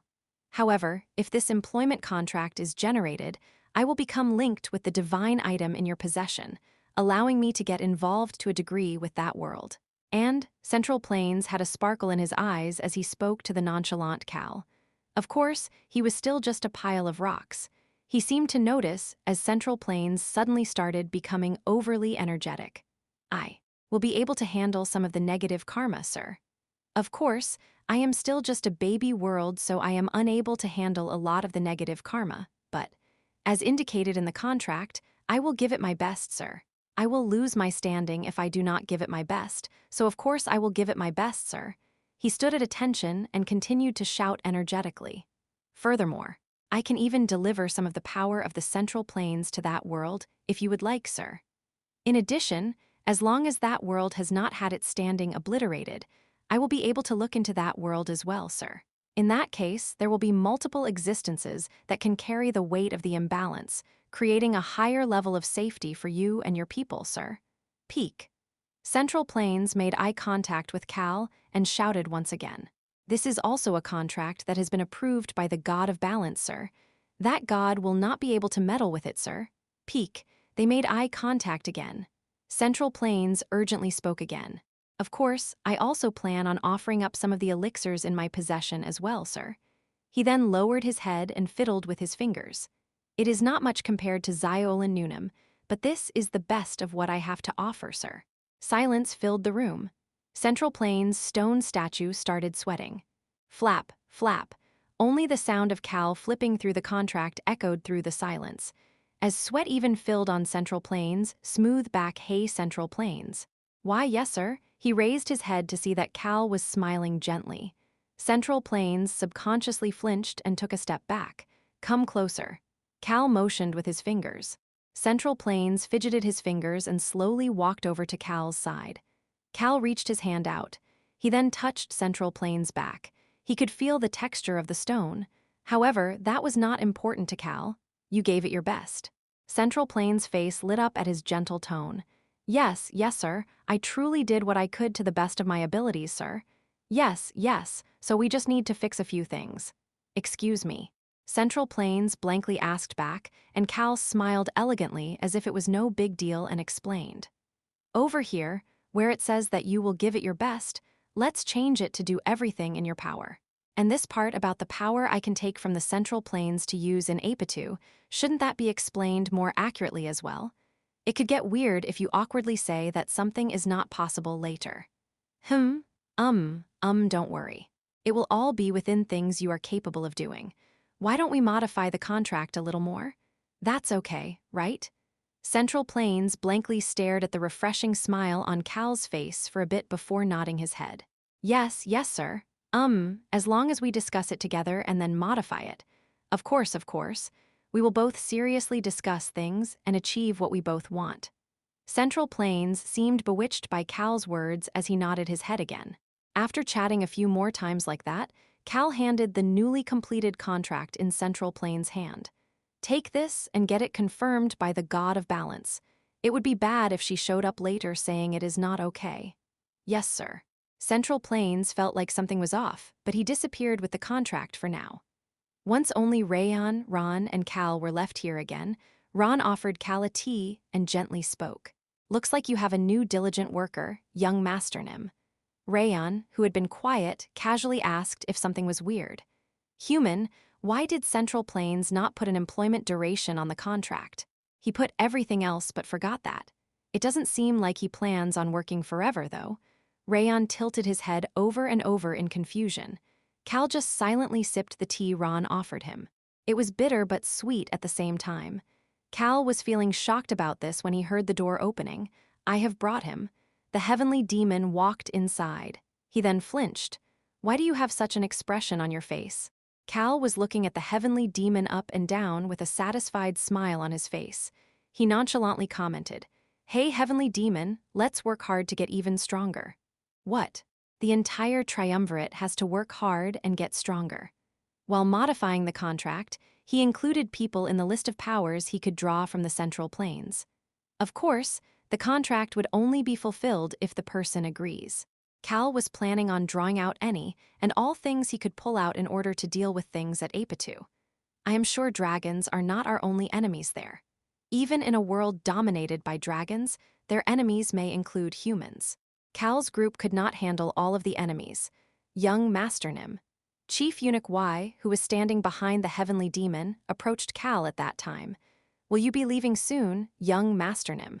The heavenly demon's eyebrows slightly twitched, as if Cal noticed the odd look on Chief Eunuch Y's face, of course. Senior, what is the matter? Chief Eunuch Y cautiously answered Cal's question. The sun is on his way here. The sun. This was talking about the central figure of the Central Plains, the Emperor. The person who never left Beijing was making his way over to see Cal.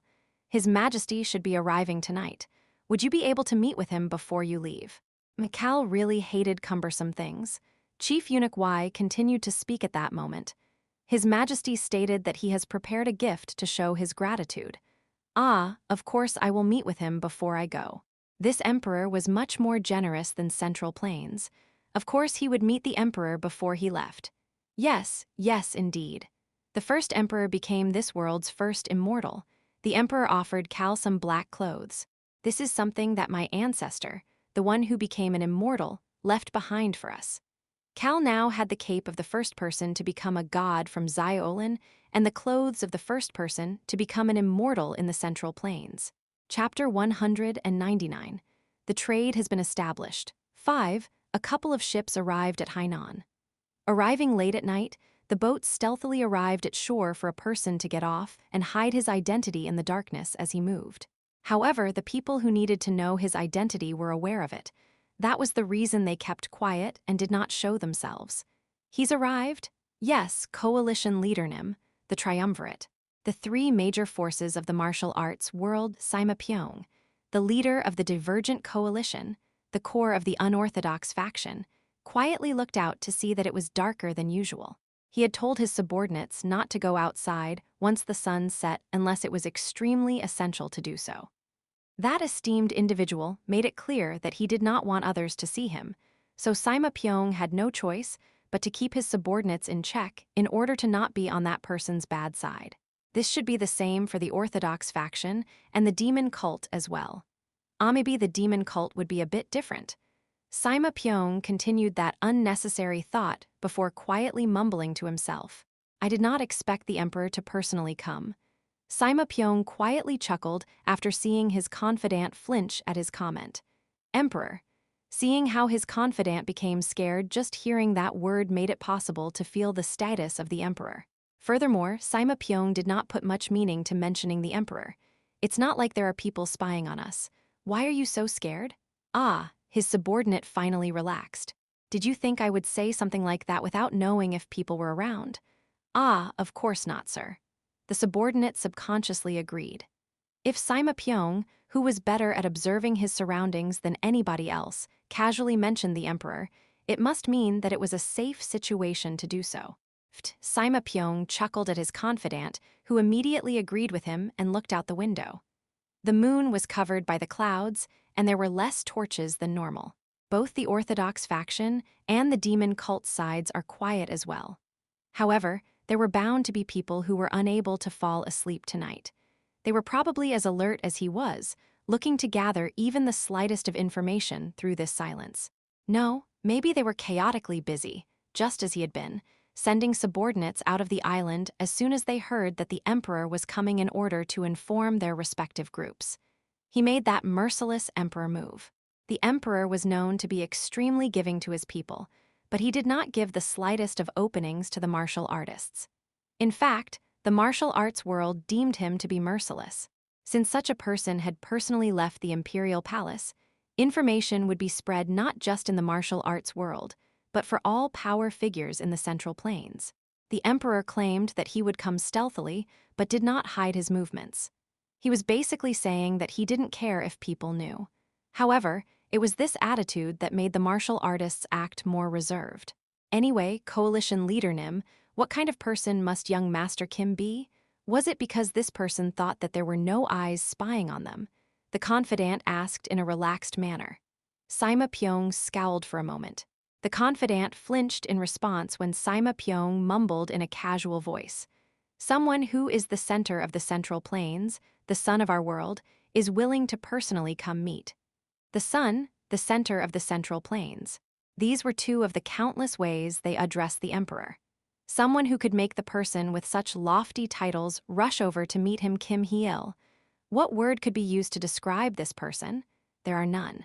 The more he learned about this person, the less words he found to describe this person. God? No, he was definitely human. In that case, was it right to call him a person? How could they when what he had shown was beyond what a person could do? Furthermore, what about his disposition? He was good-natured. However, he was not always good-natured. Then was he evil? Sima Pyong would answer no to that question. Yes. However, there is one thing he could say about this person. He is like the vast ocean that stopped a big disaster. Kim Hee-il? The vast ocean was the only way he could describe this person. He was not an existence that could be contained in this human world. He was something bigger.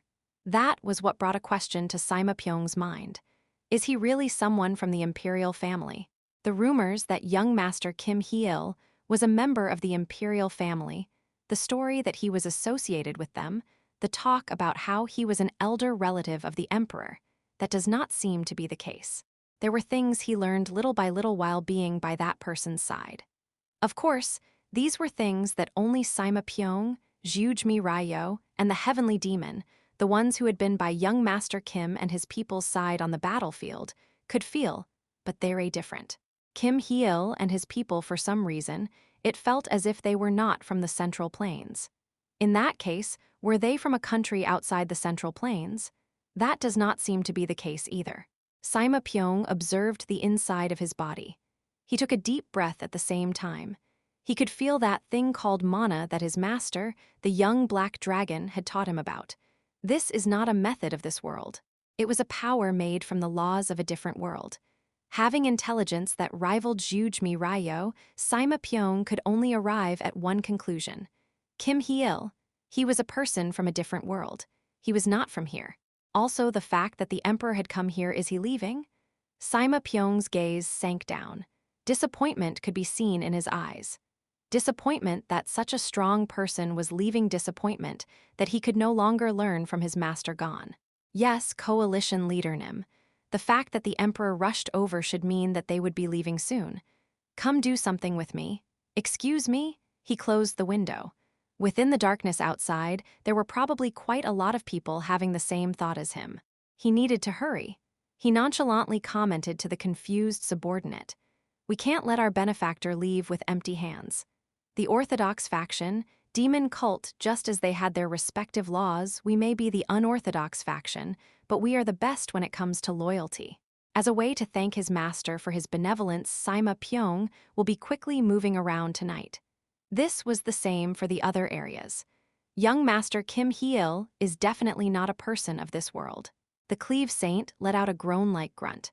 However, he could not say anything against Chief Advisor Zhuge Mi Ryo's statement. The power of a person who could stop a large tsunami was not something that could be understood by the martial arts of the Central Plains. And it looks like he will be leaving soon. We can't let our benefactor just leave like this. Zhuge Mi Ryo nodded her head in agreement to the Namgung clan's sword saints mumbling. We need to show our gratitude as best as we can. That's right. The sword saint nodded his head as if that was obvious before his gaze sank. However, this is bad. That is correct. Zhuge Mi Ryo got up. There was a map of the entire Central Plains in this temporary office set up in Hainan for the Orthodox faction. The Central Plains will be peaceful for a while once young Master Kim Hee-il leaves. Elder Ho agreed. That's right. We overcame a large disaster that could have destroyed the whole Central Plains, so we will all be catching our breaths for a while. And while everybody is catching their breaths, we need to run like hell. Everybody nodded their heads with serious expressions on their faces at Zhuge Mi Ryo's comment. The chief advisor continued with a cold look on her face. We were arrogant. We have been too arrogant. The sword saint clenched his eyes shut. Our Orthodox faction has been overconfident. We thought ourselves to be strong. Nobody could say anything against that. Even without the heavenly demon, we would not be able to defeat the demon cult. Furthermore, the unorthodox faction has gotten stronger than anything we could have ever imagined. As for their coalition leader, he has become the disciple of the divine beast, the Yongnim. Zhuge Mi Ryo clenched her eyes shut before opening them back. The future of the orthodox faction looked bleak. That is why we need to work like hell to get stronger. Otherwise, we will be swallowed up. Nobody said anything to disagree with her. They all showed their agreement through silence. The sword saint finally started speaking. Do you have a plan for that? Yes, sir. Zhuge Mi Ryo immediately answered as if she had been waiting for this question. First, we need to fix this arrogant attitude of ours. She soon explained the way for the Orthodox faction to get stronger. Their discussions about how to renew the Orthodox faction continued deep into the night. The Orthodox faction and the unorthodox faction, while the two factions were busily moving the gathering of the demon cult's major figures, was quiet. The heavenly demon was seated on a wide rock in the garden. Tap. He placed an empty alcohol glass on a table on top of a boulder. He then spoke as if he was disappointed. It is truly disappointing that you do not enjoy alcohol. CHHH. His empty glass was filled. You have so many things that disappoint you. Choi Han was the one to fill his glass. The heavenly demon smirked before emptying the glass once again. Tap. He placed his glass down again and nonchalantly asked, Are you guys leaving? That's right. Tomorrow. Probably. You can leisurely spend your time like this right now. Choi Han did not answer that question. The heavenly demon chuckled and figured out his own answer. I guess you came after getting permission from your liege. Choi Han used silence to tell him he was correct. Choi Han had talked to Cal, who should be talking to the emperor right now, ahead of time to come meet with the heavenly demon. The heavenly demon asked, as if he was saying something obvious. So then, why did you come to see me? It was as if he knew that Choi Han was not someone who would have come for no reason. This was the truth. Choi Han looked like an affectionate person, but he only cared for his people. There is something I wish to learn from you. What is it? Choi Han poured some alcohol in his own glass that had been empty this whole time. He then emptied it into his mouth in one gulp as he spoke. I want to know how you handled dead mana. Purification. That was the process Cal used to return Jiangxis to their original state. At that time, the heavenly demon was the only person who would work with Cal and be useful. Apitu. Now that Choi Han knew how that world was, he wanted to learn that method from the heavenly demon in order to help Cal. Ha! That is something that you can only use if you were poisoned by that evil aura, that thing you guys call dead mana. Honestly speaking, the heavenly demon had pushed out the majority of the dead mana in his body. He had completely gotten rid of it in his heart and lower danshan. I have not been able to completely get rid of the dead mana in my smaller meridians, veins, and places like that. That would take a long time. The human body had hundreds of meridians and countless numbers of blood veins. There were tiny traces of dead mana still left within them, which allowed the heavenly demon to put his own Kai into young Master Kim's power to help pave a path for him to purify the others. Choi Han nodded his head after hearing everything the heavenly demon had to say. He then nonchalantly commented, "I said I wanted to learn the way, not learn it with my own body." The heavenly demon's eyes finally clouded over. Is there someone who can learn this? Yeah, at least two people. Choi Han had shared this thought to Cal and had gotten permission. Cal had also said it was a good idea. Two people, who are they? They would at least need to be as familiar with dead mana as I am and be skilled at handling the flow of it. Furthermore, they need to have something as their own foundation in addition to the dead mana. Choi Han thought about those two people. Hannah, Saint Jack's younger sister and a sword master who controlled her own power in addition to dead mana. And the other person, a sword master whose skills were potentially just slightly under Choi Han's level, and a person who was born with even more innate talent than Hannah. Clope Seka, Hannah and Clope Seka. He was predicting that one of those two people would manage to learn the method the heavenly demon used to help Cal with the purification. Of course, Choi Han could come into contact with dead mana and learn it as well, but that is not my path. It was different from the path Choi Han wanted to walk. However, it should be okay for him to deliver this other path to someone else. I don't know about Hannah, but wouldn't Clope Seka be happy to learn it? Choi Han thought about Clope Seka, who carried dead mana in his body like a tomb bomb before his expression subconsciously turned unsettled. However, his face quickly returned to normal after seeing the confused look on the heavenly demon's face. He pulled a book out of his pocket and handed it to the heavenly demon.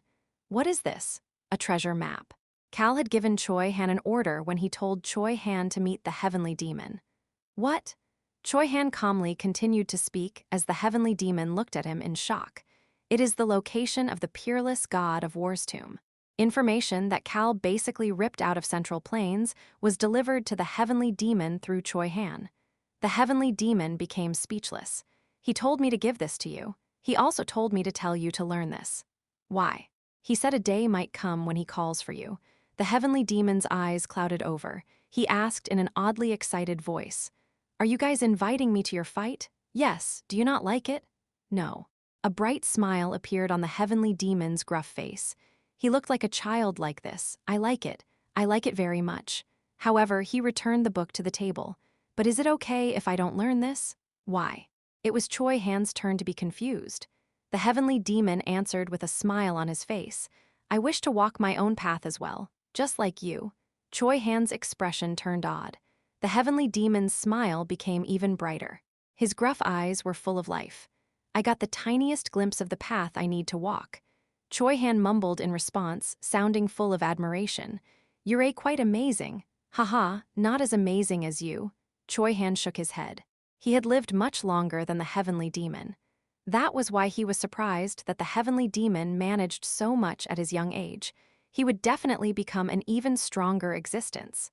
Cal Nim told me. He said that the heavenly demon is the strongest human in the Central Plains. That was the reason that a day may come when they need his help. Cal's thought seemed to be correct. Choi Han, I wish to spar with you the next time we meet. A smile appeared on Choi Han's face. Sounds good. His eyes became full of interest. They looked the same as the heavenly demon's eyes. If you create your own path, we will exchange blades. However, he chose a goal for the heavenly demon. The heavenly demon's eyes sparkled even more after hearing that. It was quite entertaining to hear the voice of a strong individual who saw him as a weaker being and set a goal for him. Very well, I like it. The heavenly demon agreed before pointing to the book. But I will still find a fitting master for this book. By the looks of it, it would be better for you guys the more strong individuals you have. Yeah, do as you wish. Cal had also said that to Choi Han. Give the heavenly demon the book and let him do as he pleases. He never told Choi Han to tell the heavenly demon to learn the peerless god of war's martial arts. He simply said that the heavenly demon's discerning eye was the most reliable in the Central Plains. I look forward to our next meeting. Yes. The heavenly demon extended his glass, and Choi Han tapped his against it before thinking to himself. I miss it. He missed the people he would see soon, his hometown. That was why Choi Han did not manage to empty that glass. Woo-wong, a bright light wrapped around Cal. Human, did you tell the crown prince when we were coming back? Yeah, I told him earlier. Cal let the bright light take him. He should be in the temple of the god of death in the Roan kingdom's capital when he opens his eyes. Let's rest a bit and prepare to head out to Apitu. Cal thought about the few requests he will have for Albaru, who should be there to greet them, and organized his thoughts. He told Albaru about when they would arrive as well as a short summary of everything that had happened until now. He decided that it would make things easier to tell things in advance to the person who understood him the most. Pa'at, Cal opened his eyes. He was in the temple of the god of death. He saw the room that he saw whenever he left this world. He then became anxious. Albaru was holding a video communication device with both hands, quietly standing there. He looked extremely respectful. Cal couldn't even look at that as he blankly stood there. Only some silly noises flowed out of his mouth. It could not be helped. Wow, Rayon shouted with joy. Did you all come to greet us? Rayon's upbeat voice from his excitement, Cal ignored it as he looked at the people who came to greet them. First was ancient dragon Iruhaben, who was standing there without any expressions visible on his face.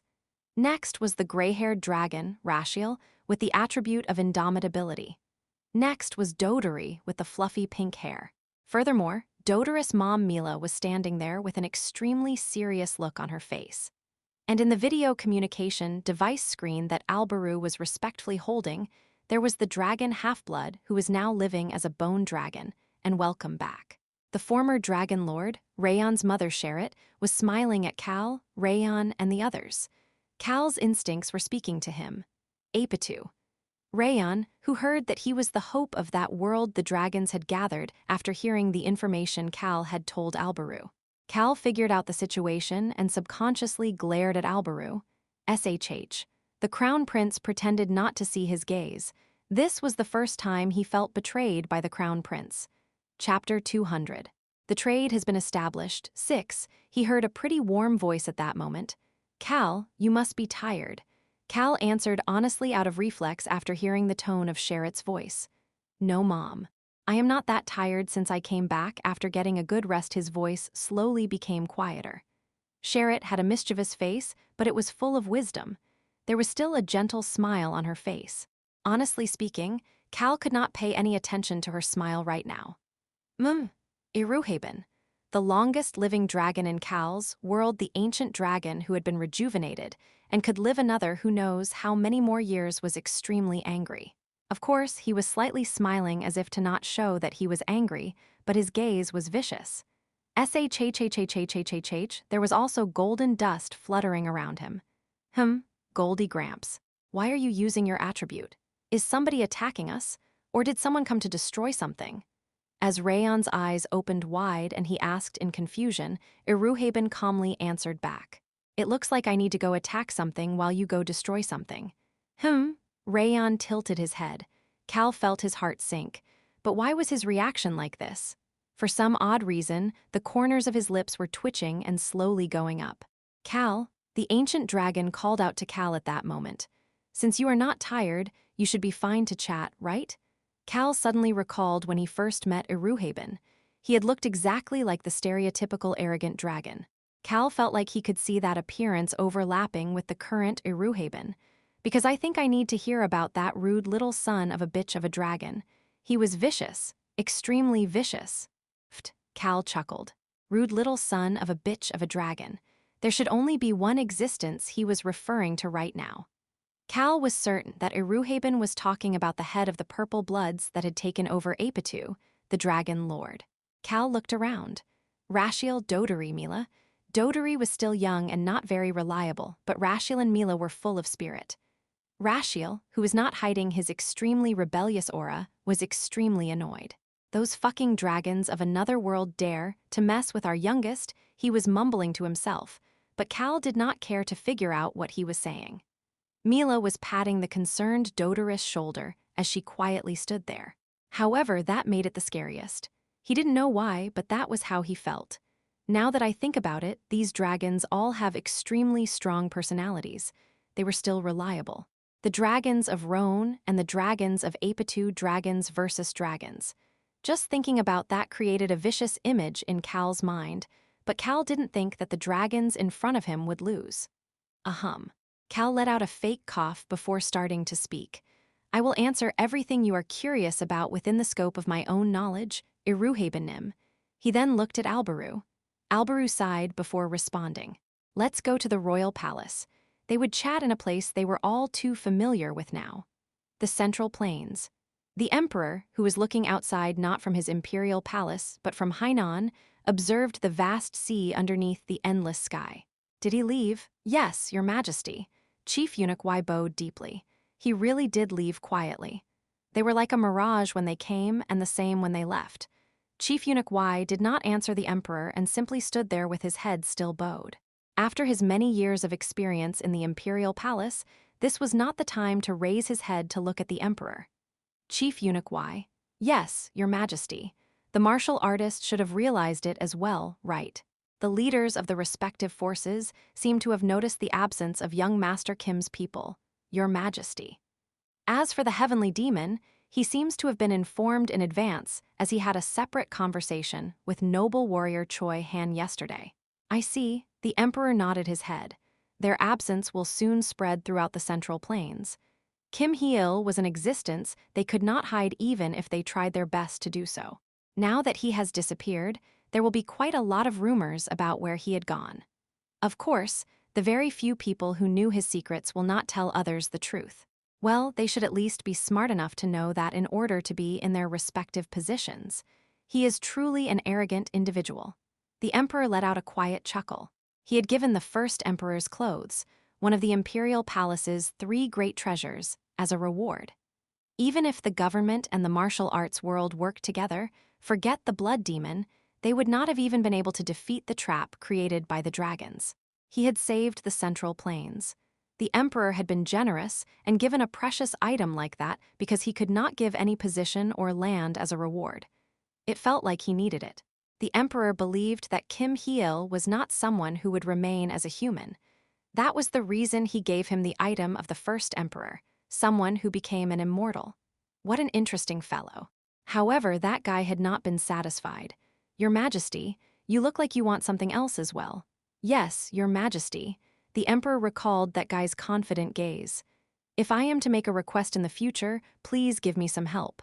If I don't make such a request, then there will be no need. That punk had so easily said something so arrogant. That person's name was Cal Henitus, correct? Yes, that is correct, Your Majesty. The emperor looked out at the vast sea that was as wide as the endless sky and nonchalantly commented. For some reason, I feel like I will see him again soon. That was what he was feeling. The emperor, whose instincts had allowed him to avoid the former emperor and survive to become the current ruler, nonchalantly commented, "Leave the rumors about Kim Hee-il alone." Chief Eunuch Wai hesitated before commenting. "The rumors might become impossible for us to handle, Your Majesty." "Why? Are you scared that the rumors will claim that he is an immortal and even greater than the emperor?" The emperor calmly commented to Chief Eunuch Wai, who could not say anything. "It doesn't matter, so just let them be. As you command, Your Majesty."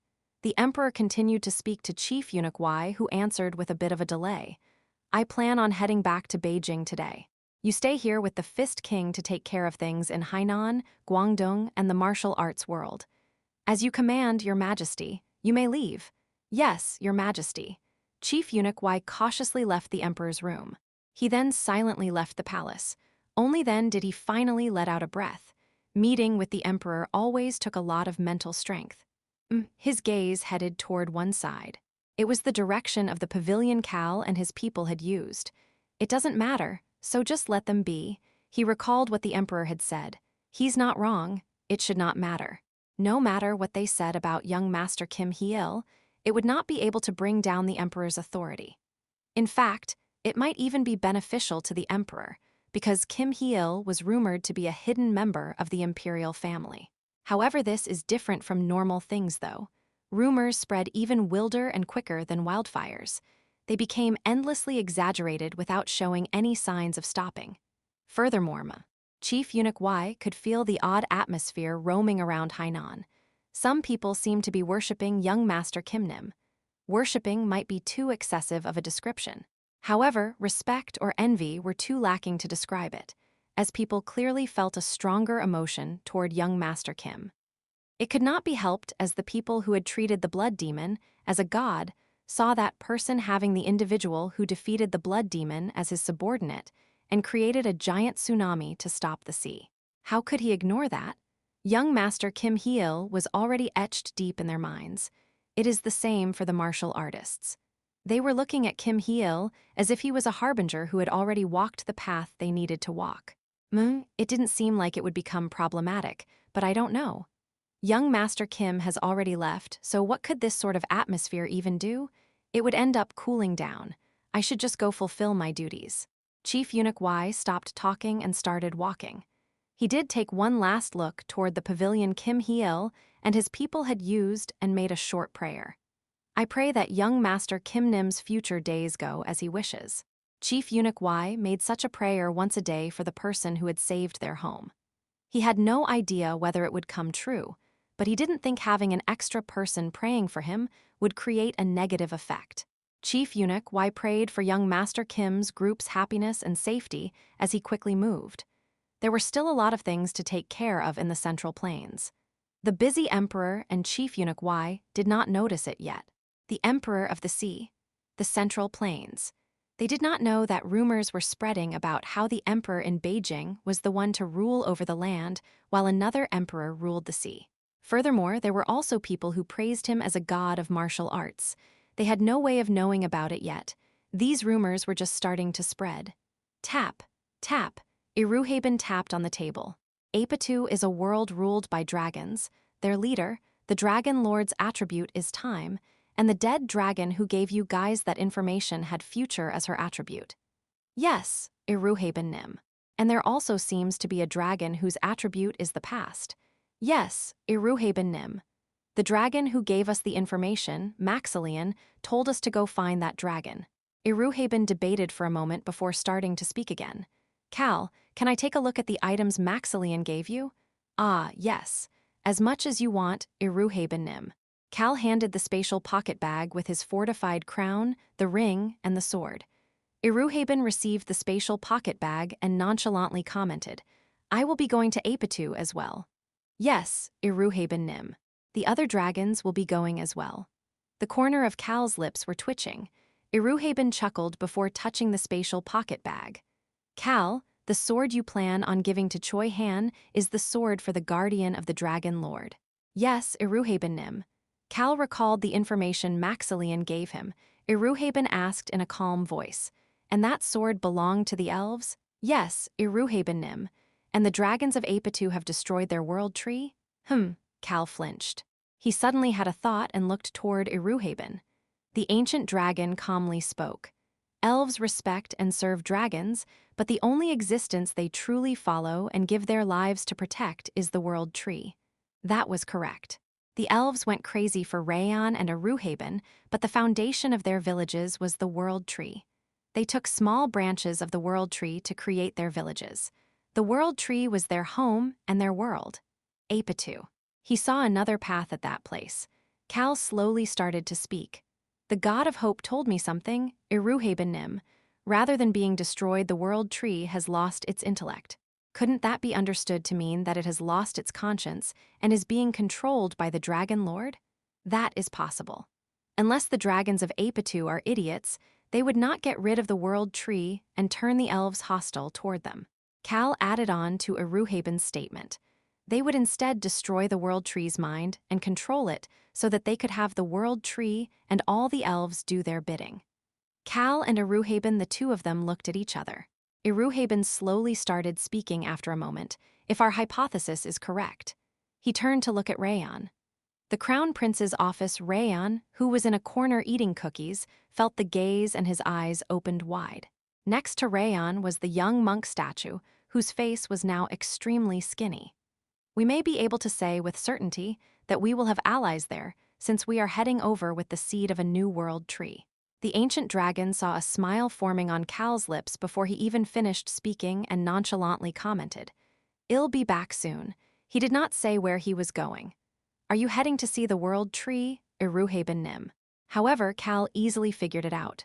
Yes, I will look into the stability of these items and learn more about the world tree's seed. Yes, sir, please have a safe trip. Cal leaned back against the couch once Iruhaben left. Is this your house? He turned his head after hearing a grumbling voice to see Alberu looking at him with disbelief. It is as relaxing as my own house, Your Highness. Ha! Alberu shook his head in disbelief. He was seated at a desk organizing documents. He looked back at the documents as he spoke. I've already set some time with Onro Man. Just let me know when you are free. Yes, Your Highness. Ah, Cal suddenly had a thought and asked Alberu. Could you please ask Onro Man if he knows Blue Eye? Blue Eye, is that all I need to ask? Yes, Your Highness. All right, I will contact him once I am done with things. Are you heading over to the Hennetus territory first? Rayon stopped eating his cookie. Yes, Your Highness, we will. Rayon's wings fluttered at Cal's answer. When are you going? Cal responded to Alberus' question. Right now, Rayon flew up. We're going home. He then flew in a figure 8 in the air. By the way, Your Highness, what is it? An unexplainable leeriness made Alberu look at Cal, who nonchalantly commented, Hannah and Clope Seca will soon be visiting the Rhone Kingdom. When? I sent them a message on my way to the palace earlier, so probably in a few days. The two of them were quite famous people and core individuals of different places, requiring Cal to report to Alberu in advance. Do as you please. Cal nodded his head at Alberu, who responded as if he didn't care, and then asked Rayon to cast the teleportation spell. His group gathered around him. The dragons had already left after their discussion. Only Iruhaben had stayed behind to hear some more details. Then I will contact you again once I am back home, Your Highness. Yeah. Alberu waved as if he didn't care. Human, should we go? An extremely excited Rayon looked at Cal. Yeah, Rayon cast the spell as soon as Cal gave permission. Pat? There was a bright light, and Cal returned to the Hennetus territory, more specifically the Black Castle in the Forest of Darkness. Cal slowly opened his eyes after a moment of darkness. He saw the entrance of the familiar Black Castle. He then saw it. Why Clope Seca? That bastard knelt down as soon as he saw Cal and looked at him with a burning gaze. He then started speaking in a calm voice. I've been waiting for the moment you called for me, my lord. For some odd reason, he could feel a tinge of lunacy underneath the calmness. Cal looked stupefied. What is going on? All that Cal had said in the message was for Clope to come because he had something to say to him. He did not say anything about there potentially being a way to fix his body. But why was this bastard acting like this? Hoo-hoo. Clope was laughing weirdly. This bastard really is weird. No matter what world I visit, nobody is as weird as this bastard. Human, in my opinion, Clope is the best. What did Rayon mean by Clope being the best? Cal did not want to ask as he felt as if he already knew the answer. Finally, I also have a chance to decorate a page of your legend.